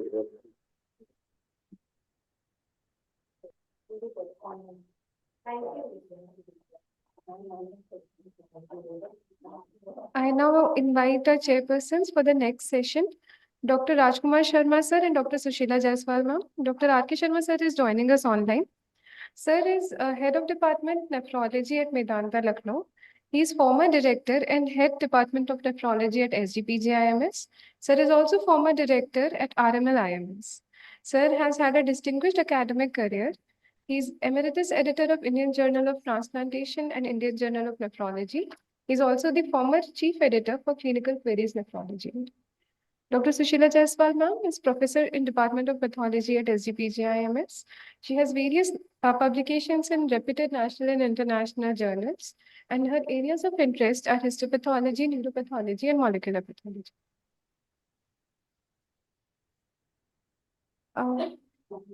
Sir, Dr. R.K. Sharma, sir, we would like to hear. Okay, yeah.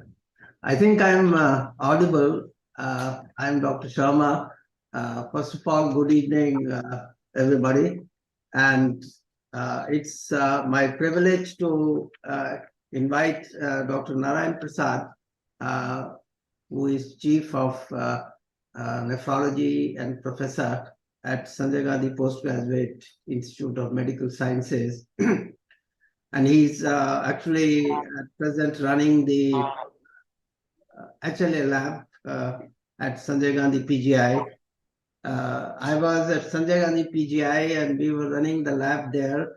And then when I shifted in Vedanta, I started an immunology HLA setup here. Some of my colleagues who joined me, they used to say that why should we be doing HLA high resolution testing or looking at the single antigen bead assay for antibody screening. You can get away just with the CDC cross match and at the most the flow cytometer. I tried to explain that we have done it at Sanjay Gandhi PGI for more than 10 years. It costs, but the costing at Vedanta is no different. So we are looking forward to hear the experience of immunological workup, the mundane immunological workup of HLA and the antibody screening in a low resource setting. So I think Professor Narayan Prasad is best suited with his experience as a nephrologist. When a nephrologist does and runs the HLA lab, he has both the dimensions of clinician and the lab worker as well. So Professor Narayan Prasad.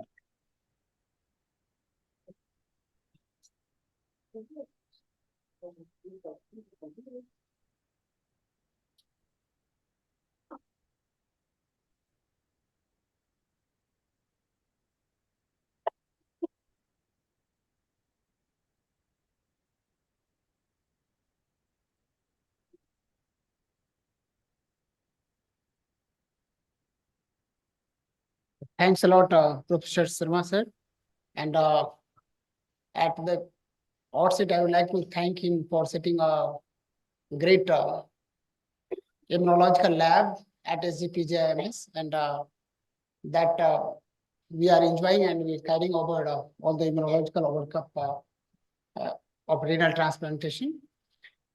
So we have I have basically chosen this topic because there are so many things in the literature that Professor Randava has just now told us about the biomarkers for the T cell, molecular markers of the T cell mediated rejections, B cell mediated rejections, or so many HLA typings and all. So, but in a low resource setting, particularly for the transplant purpose and for the benefit of the patients, and when you have to balance between the money the PCO patients have and you have to get the transplantation done, what we require and what we require only for the research purposes. I always agree that research should go on, always go on. We should try as much as possible, but the research in low research setting can be totally different from the research in a high resource setting, where our government is spending less than 2.5% of the GDP on health structures, where USA is spending 12% of their GDP on health expenditures. So that becomes the limiting factors. So what we aim by immunological work? First aim is to avoid hyperacute rejection. Second is to minimize the acute rejection. And then you can prolong as much as your graft survival. So what was the historical impact of the immunological work upon outcomes? When in 74, introduction of the CDC came into the picture, after that, hyperacute rejection becomes negligible. Almost you don't see, even if you have the CDC there in your hand, rarely or seldom you will see any hyperacute rejection. When flow cytometry cross-match came, acute rejection episodes further reduced. With the introduction of the DSA evaluation, donor-specific antibody evaluation, chronic CRI, chronic renal low graft injury, the diagnosis becomes easy and the impact on long-term outcome is still questionable. So what we are able to get out of this, something is going on, that is of the diagnostic values.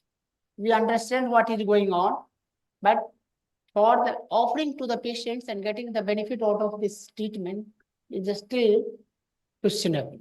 So these tests also allow you to optimize the degree of immunosuppression, and you are able to do some highly sensitized transplantation where it is thought that when you are doing transplantation of a very highly sensitized patients, their quality of life is far, far better than patient being on dialysis. So that is well established fact. So sometimes we take the risk of going for the transplantation even in a very high risk or highly sensitized patient, and there these tests help us know how much risk is there and how you can go about the transplantation, or how you can design your protocol for immunosuppressions. So the final aim to get into the test. The first test always comes, as Professor Sharma has pointed out, HLA. HLA, and sometimes we can think of, without doing HLA, whether we can go for the transplantation or not. So I will say, most of the deceased donor transplantation which we are doing without HLA. We don't have the HLA report at that point of the time. But when you are doing the living donor transplantation and you are expecting something, and now the availability of the donor-specific antibody, you need to have the details of your HLA high resolution mapping. This is very simple. You can have the CDC cross match, get the serum of the recipient, get the lymphocytes from the donor, mix this, add some complements, you will get the cell lysis. More than 20% cell lysis is cross match positive, and you can, if it is negative, you can go for transplantation. And that is the usual reality in low resource setting in most of the centers, even where the deceased donor transplant program is well established, only CDC is being done and the patients are going for the transplantation. We all understand class 1 and class 2 HLA molecules, 3 chains here, 3 alpha chains, 2 alpha and 2 beta chains are there in class 2. When any antigen is binding to the class 1, direct presentation to CD8 cytotoxicity cells and more severe injury, more severe acute cellular rejections. HLA class 2, the cells, the antigens are processed through this antigen presenting cells and then it is presented. So there is a long period of the time, and most of the times these are involved in dealing with some chronic injury to the duct. So we all also understand that HLA molecule is highly polymorphic. Each MHC locus has 1,000 to 5,000 allelic variants. And this extensive polymorphism is what creates a major obstacle to successful transplantation. When your patient on long-term dialysis, lot of blood transfusion, multiple pregnancy, previous cross-match positivity, highly sensitized transplantation, there it roles comes, whether this antibody, which we are detecting by the different tests, is really a donor-specific antibody. It is specific to the donor HLA. But what we see in the real life, what we do in low resource settings, we are not getting all class 1 antigen HLA, B and C. In class 2, among the DP, DQ, DR, what we are doing? Only HLA, DRB1. So this is all classical in low resource setting from the HLA, A and B, DRB1, that we are doing at present in low resource settings for the practical purposes of the outcomes. Immediate outcomes are relatively good until unless there is some challenging scenario there. So HLA typing methods, what is our limitations? There are serological methods, that is all. None of us we are doing now. DNA-based molecular techniques are different, 5 types of techniques are there. At present in SGPGI, what we are doing, SSOP typing. It is good sometimes on Luminex platforms. This gives the results of the high resolution, up to 4 digits you can get, but there is some ambiguity. So you cannot believe 100% on that. But next generation sequencing, we are not at present doing. Only we are trying to get it done whenever we are going for very highly sensitized transplantation. But advantage of SSP typing is there. It can take only 3 hours. You can get it rapidly. If you in the this is donor transplant program. If you want to have the HLA typing also, then this test is useful. Otherwise, on Luminex platform, SSOP, typing is fine. Next generation, if available, can be done, but definitely that has very high resolution and less ambiguity is always there with NGS. That would be preferred method for anyone. So this is the usual now the nomenclatures of the HLA. When you see the reporting should be like this in the 4 digits with the separators. This is the molecular way of reporting the HLA. What we see, particularly in our settings, what we can see, even if you are getting this HLA report of the 4 digits on Luminex platform, but you cannot say 100% this is the high resolution and this is a specific. Lot of ambiguity comes. Sometimes there is no ambiguity, but sometimes you have. But the literature says low resolution typing is sufficient for the solid organ transplantation. So whether except the bone marrow transplantation where we are going to do, is it sufficient for us? Even if low resolution typing is there, you can go for the transplantation. So this is a limitation. Actually, for high resolution NGS machines are not there. Cost is almost 3-4 times higher. So we are not able to perform. That is the limitation in low resource settings. A screening for anti-HLA antibody. Nearly 30% of the wet-listed patients are known to have antibodies directed against 1 or more HLA, particularly where they are deceased donor transplant program. Risk of sensitization clinically, these are 3 standard: pregnancy, multiple pregnancy, blood transfusion, or previous transplantations. These are high risk groups, so clinical assessment should always be there. And stage for the antibody screening, you have the cell-based cytotoxicity or solid phase assay. Sometimes we have the antigen non-specific, antigen specific assay. What practically in all low resource setting, what is done? As I have already pointed out, what we do CDC. CDC cross, most of the centers depends on this. Only things we are using this anti-human globulins, ASG, CDC, or you are using DTT to resolve the autoantibody, and that gives you the better illuminations, better results. Flow cytometric cross-match that is available with us, we try to do in every patients. Flow PRA in living donor, we are not doing, but for the deceased donor transplantation, those who are wet-listed hairs, we are doing here. So flow PRA is there. Definitely, 77% of the positive B cell cross matches are not due to anti-HLA antibody. That we should always keep in the mind. So that is another important thing. So here is the photomacrograph. What we can see here in this photograph, CDC, candidate sera, donor T or B cells. You can give this some complement and read the lysis, flow cytometric cross match. What only difference is there, what you are doing, fluorochrome conjugated antibody you are adding, and then you are running on the flow cytometer, and you are seeing how much of the channel shift is there. Antibody detection by the Luminex platform. This is again now. I have seen at the many of the centers in the UK or USA, they are making their own beads, and they are manufacturing there for the research purposes particularly. So that can be done. But this facility is not still available with us, so we are not able to do. But the cost can be minimized by doing this. Recipient serum is added to a cocktail of the polystyrene beads, which purified HLA antigens are attached. And then what we can do, we can add on the conjugated immunoglobulin IgG. And again, when this binding happens, that is read through the flow cytometers. Flow cytometric analysis is done. And the Luminex platform is also the final reading is based on the flow cytometric analysis. There, you just read on Luminex platform. So single antigen bead assay. What is this? This assay only gives you the virtual kind of things, the antibody which you are detecting here is totally virtual. It is not donor specific. For donor specificity, what you have to see, you have to the high resolution HLA of your donor, and then you have to see the antibody which you are detecting in your patients is really matching with this. So that is specific to the donor HLA. So you require to have the high resolutions HLA matching here.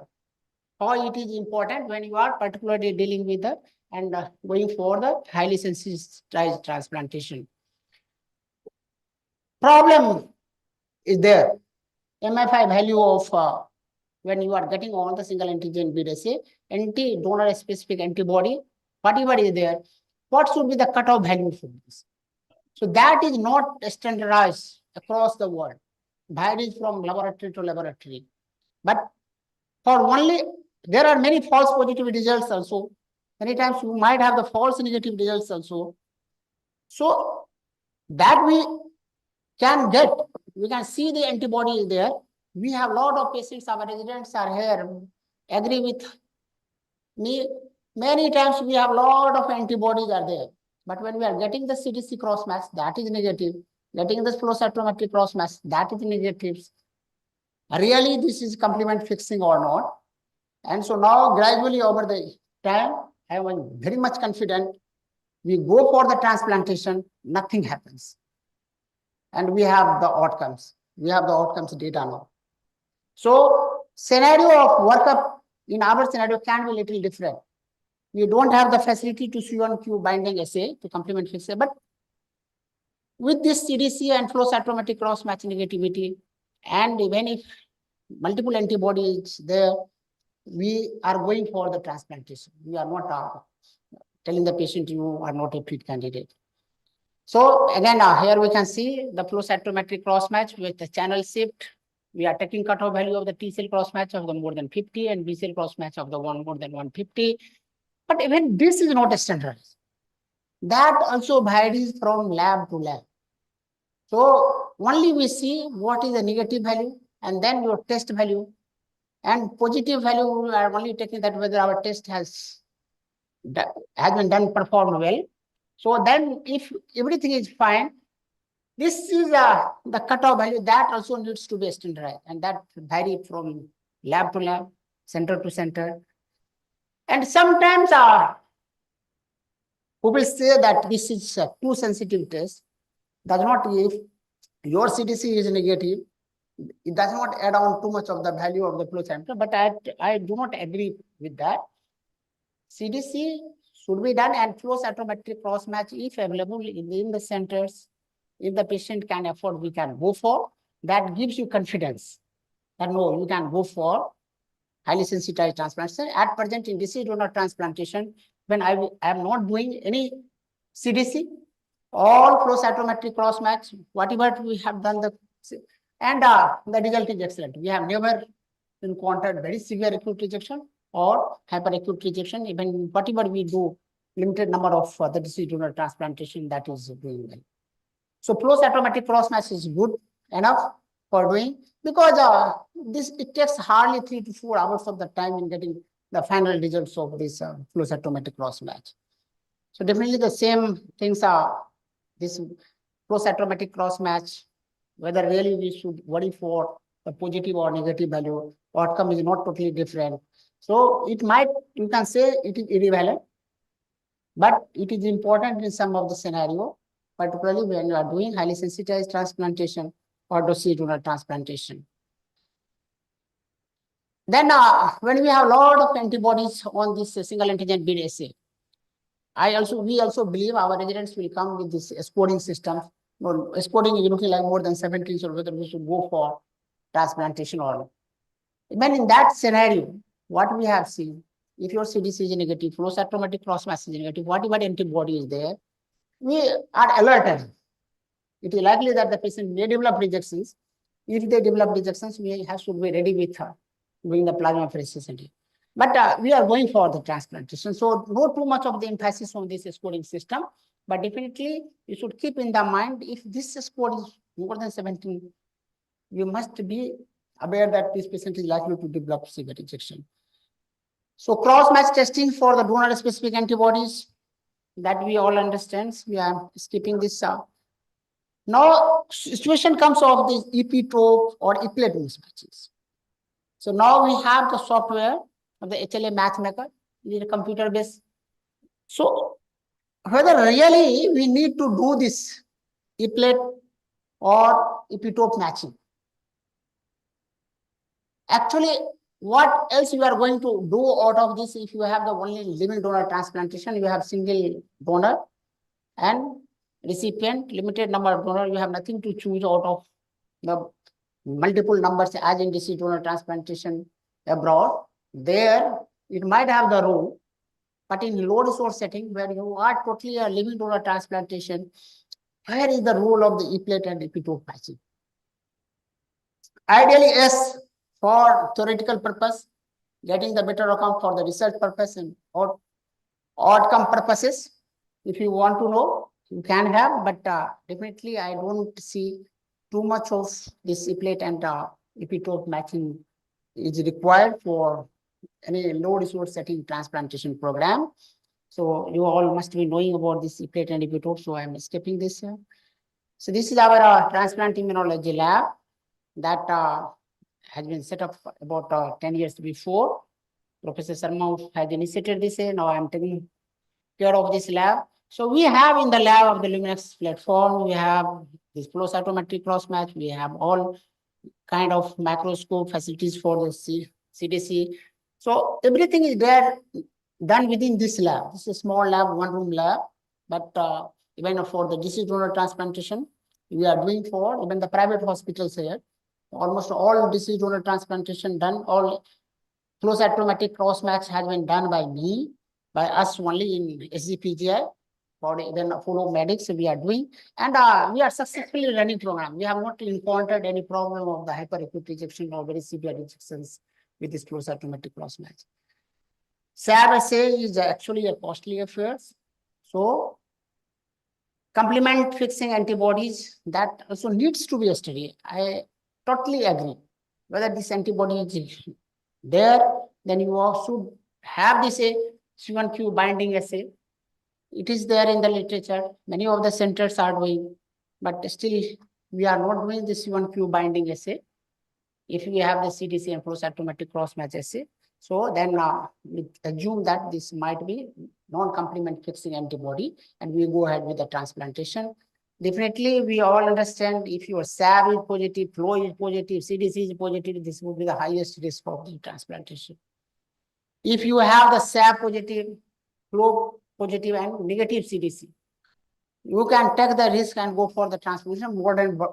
Moderate burden you can see over the donor specific antibody. When only SAB positive, flow negative and CDC negative, lowest burden of the donor specific antibody we should understand, and we can go for the transplantations. So immunological assessment or guidance, what the guidelines is. When you look at the KDIGO guidelines, this suggests for the panel reactive antibody should be done. But in current scenario where the living donor transplantation program predominantly happens, where is the role of the PRA? We have the only donor available in the family. So investing money on the panel reactive antibody, it does not seem to be good. You can have the single antigen bead assay. You can have the CDC flow cytometric cross match that gives you the good result and better outcome whether this patient is going to succeed for transplantation or not. But definitely, all our patients who are waitlisted for deceased donor transplantation, we are getting this panel reactive antibody for them. How much sensitized this patient, or how much likely to have. In one transplantation, we have on the waiting list 5, 6 recipients we have got. 4 had positive flow cytometric cross match because all were the second or third transplantation. And we have to return, we have got this next set of this transplantation. So there it becomes important. You should have this report of the panel reactive antibody. If it is likely that how much this patient is likely to be sensitized and what is the chance of getting a donor from that regions or that pool of the recipients. So this is our own study, what we have published and what experience we have got over the years. What we can see here between 2000 to 2022, 124 ABO incompatible transplant has been excluded, 2,300 ABO compatible transplantation. What we have seen, 37% has cortical graft necrosis. And what you can see here with the experiences from the 2000 onwards, almost all graft necrosis happens up to 2012. After that, we have only one graft necrosis that happens because of the fungal infections, not because of the rejections. So as soon as we have introduced into our program of the flow cytometry cross match, along with, and as soon as we have introduced the DSA, this number went down. And our rejections rate is approximately 5 to 6%, 5 to 6%. Seldom we get very severe rejections. 20% of our transplantations are ABO incompatible transplantation. We are not that much worried initially when we have started ABO incompatible transplantation. Patient comes in the flow. We have no too much of the anxiety of getting the ABO incompatible transplantation. They come, get the transplantation, go out with a similar outcome almost. So screening of yellow antibodies in Seoul, St. Mary's hospitals, what they do? They do the cross match, CDC and flow cytometric cross match, negative, go for the transplantation. Panel reactive antibody, they are positive, single antigen bead assay, C1q binding assay. You can just see if this is complement binding assay, complement fixing DSA is there, you have to worry for the severe rejections. What we are doing at present at SGPGI, we see the clinical profile of the patient, see the low risk or high risk patient, second transplant, multiple blood transfusion, multiple pregnancy. First of all, what we do, we screen the patient by the Lyset-based class 1 and class 2 broadly. What is it? If this is negative, we don't do anything. We go for the CDC cross match and if possible, flow cytometry cross match, negative, proceed with the transplantation. If Lyset-based is showing any class 1 or class 2 antibodies there, and our cutoff value is more than 1000 or for the class 1 and class 2, then we say it is borderline positive, more than 2000, we say this is positive, and in both borderline and positive Lyset-based assay for the class 1 and class 2, then we go for single antigen bead assay.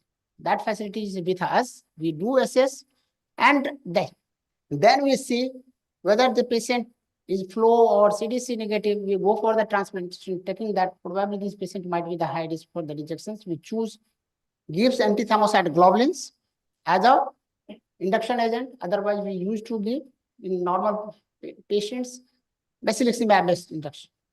If this is positive, then we have tried to desensitize many patients. Now, many patients are highly sensitized patients, they can afford treatments. We do desensitization and we go for the transplantation, high-risk transplantation. At our center is 20% ABO incompatible or approximately 10 to 15% of the second or third transplantation. So with this as this program matured enough, number of the second or failed allografts are also increased. So ladies and gentlemen, really we are working in the developing world. Underdeveloped, we are working in the low resource settings. So always comes in the mind what our patient can afford.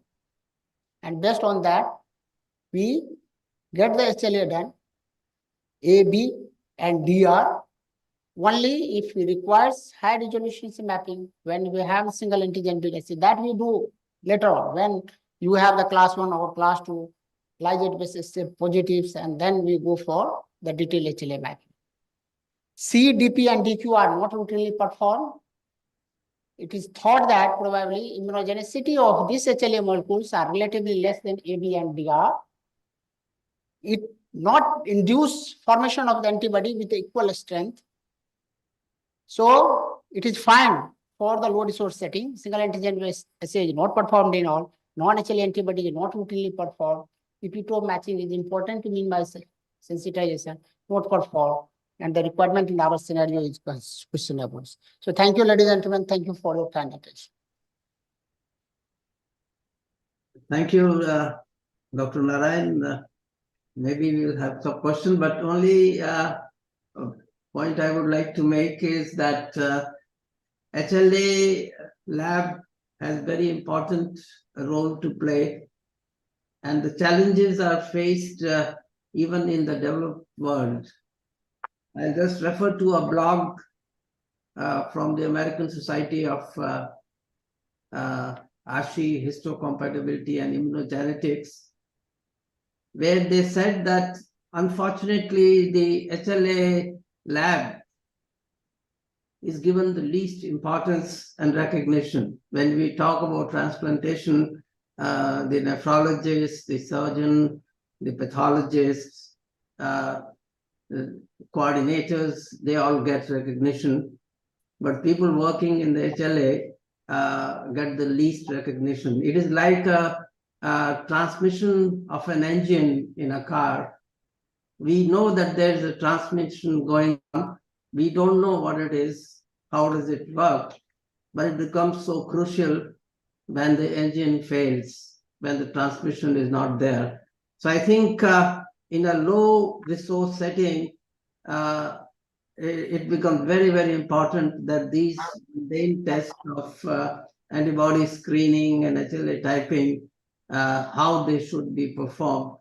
In the background of now, we have molecular testing and the gene array available. And lastly, I would like to congratulate that you are carrying forward the HLA setup, which I still feel is a key for a successful transplant. The way the rejections have gone down to 20, 30, 40% before in 80s, down to less than 10% now, the HLA immunological workup, besides the immunosuppression and induction, also has a key role. So thank you very much. I hand over the stage to Dr. Sushila Jaiswal, who can go ahead with the, if there are any questions and comments. Thank you very much. Thank you, sir. Thank you, Grace. Really, sir, definitely Dr. Randhava is here. So how many times you inquired when you are seeing the rejections about the HLA matching, sir? Oh, yes, we have a conference. We have a HLA guide sheet as a part of the audience. So all the biopsies in our conference list, before the conference starts, we have the ESA information. So sometimes we don't have this information at the time of sign off. And definitely before we adjudicate the case, before we put it in the database, we'd like to have it.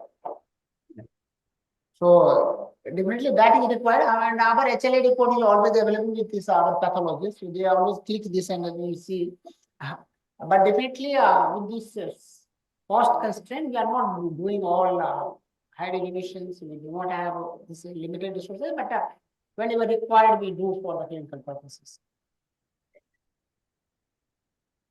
If there is no more questions, then I would like to thank you. I am the only person between you and this green environment outside this hall auditorium, beautiful campus of the SGPGI MS. We can go and have a round of the SGPGI campus. Thank you, ladies and gentlemen. Thank you. Thank you, sir. I request Dr. Sushila Jaiswal ma'am to present a token of gratitude to Dr. Narayan Prasad, sir.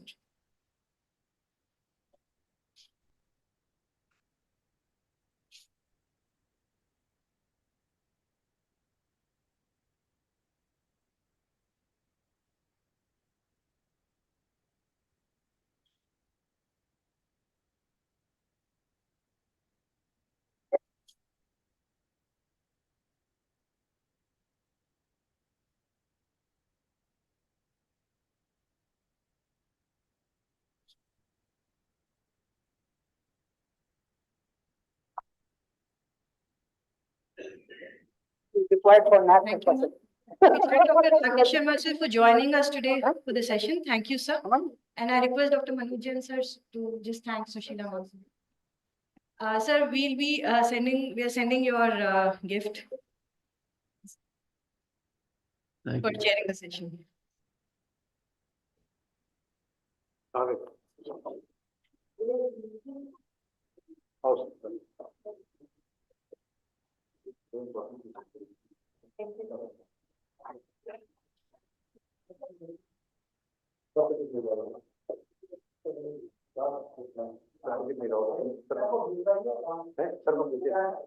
Ma'am को दे दिया, sir को दिखा देते हैं, sir को दिखा दीजिए।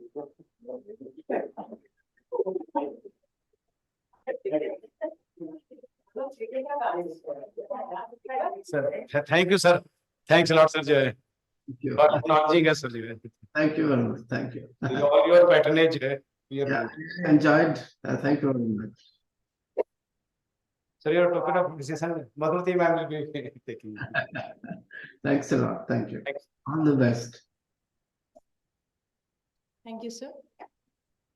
Now I invite Dr. Seema Sharma, ma'am, Organizing Chairperson, Dr. Manoj Jain, sir, Organizing Secretary, to conclude the program.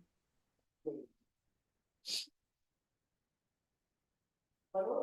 conclude the program.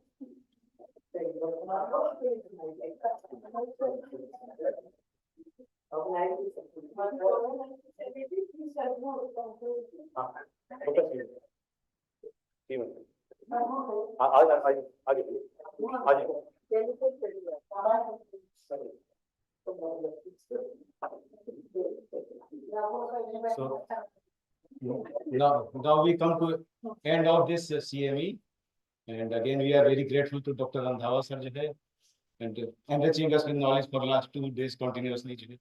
You can see his zeal and stamina, how much sir is always willing to teach us. I'm very much thankful to Dr. Kusum Joshi ma'am and Dr. Tamra, Madhurti ma'am, and Dr. Mukul is not here today. Dr. Meera Rajan, Nagoti, she also was there. So I think we like some feedback from the delegates and how this was useful today. Even online participants, if there are any questions or any comments, we can take up.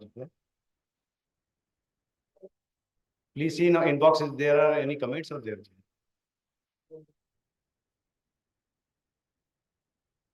You can have comments from Madam Joshi. That will come in. And may I take my name? if there are any questions, inboxes. Great.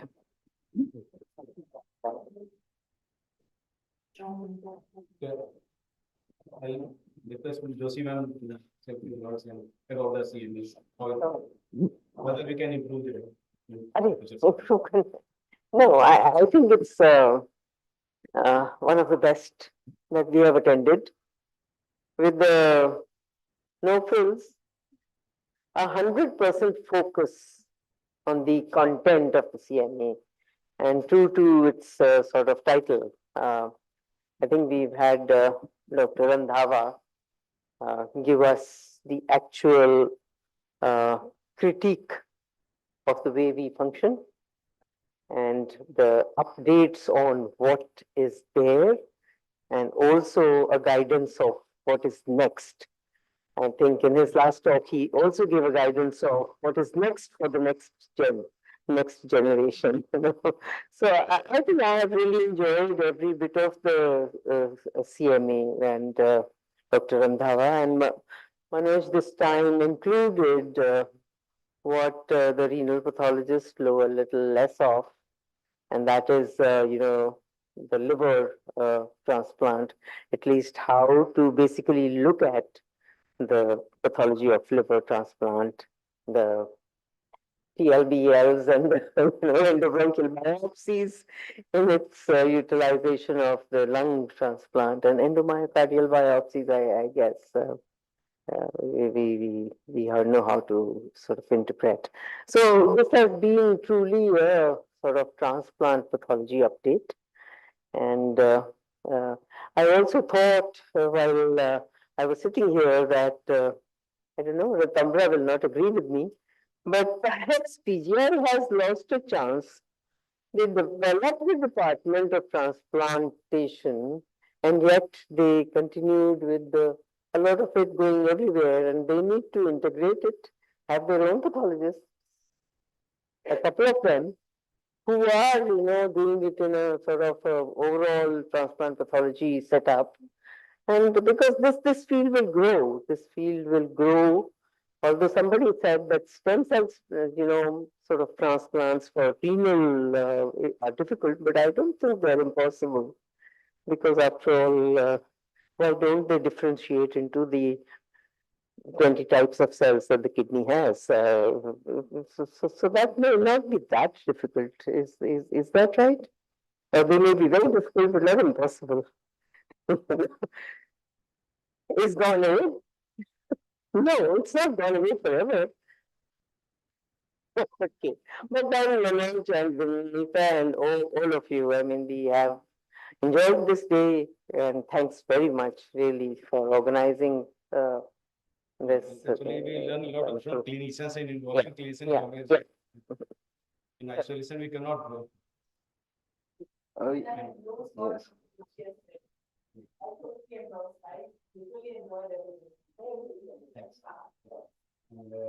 So final comment of sir. Yeah, I'm glad to stand up after sitting for so long. So yes, thank you, Manoj. It was very nicely organized. Your hospitality was impeccable. Thank you for that grand tour of your lovely land. Yeah, which I was in charge of this grand facility. This is all yours. You introduced the concept of a nephrology mall. Yeah. That is an original contribution of SGPGI to the world to have nephrology malls. I enjoyed meeting all of the faculty, all of you. And so it was always a pleasure to come back and interact with you people. When I see a young woman in a white coat, it reminds me of my own medical school when I was at URI. So, and so one suggestion I have for the remote part of the meeting is that maybe you can make a more active effort to get those people involved. Like you coach the speakers, that many speakers, including myself, I wasn't even aware that there are people who are watching me, from other parts. And maybe you can ask the speakers to look at the chat and maybe also encourage them every time. The chat is there for you to ask questions and maybe get more informatics people involved. So even though they're sitting at a distance, they can ask questions. And maybe a young student sitting in Madras can even have his photograph, projected. The camera, there should be a way of even turning the camera on so they can speak up and have them recognized and ask questions. So that would be an enhancement in an otherwise excellent conference. Thank you. Yes, Dr. Vinita. She was equally joining in all efforts with me.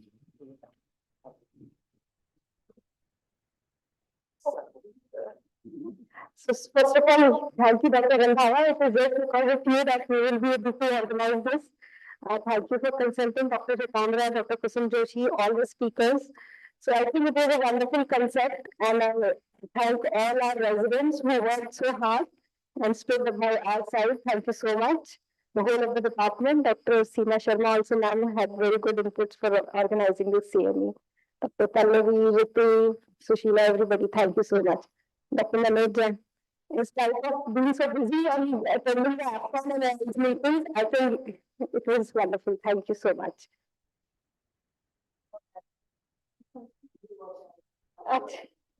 No, we are maybe much more work at one time. Maybe we do multitasking. We do multitasking all the time. And also, I mean, such a relaxed manner.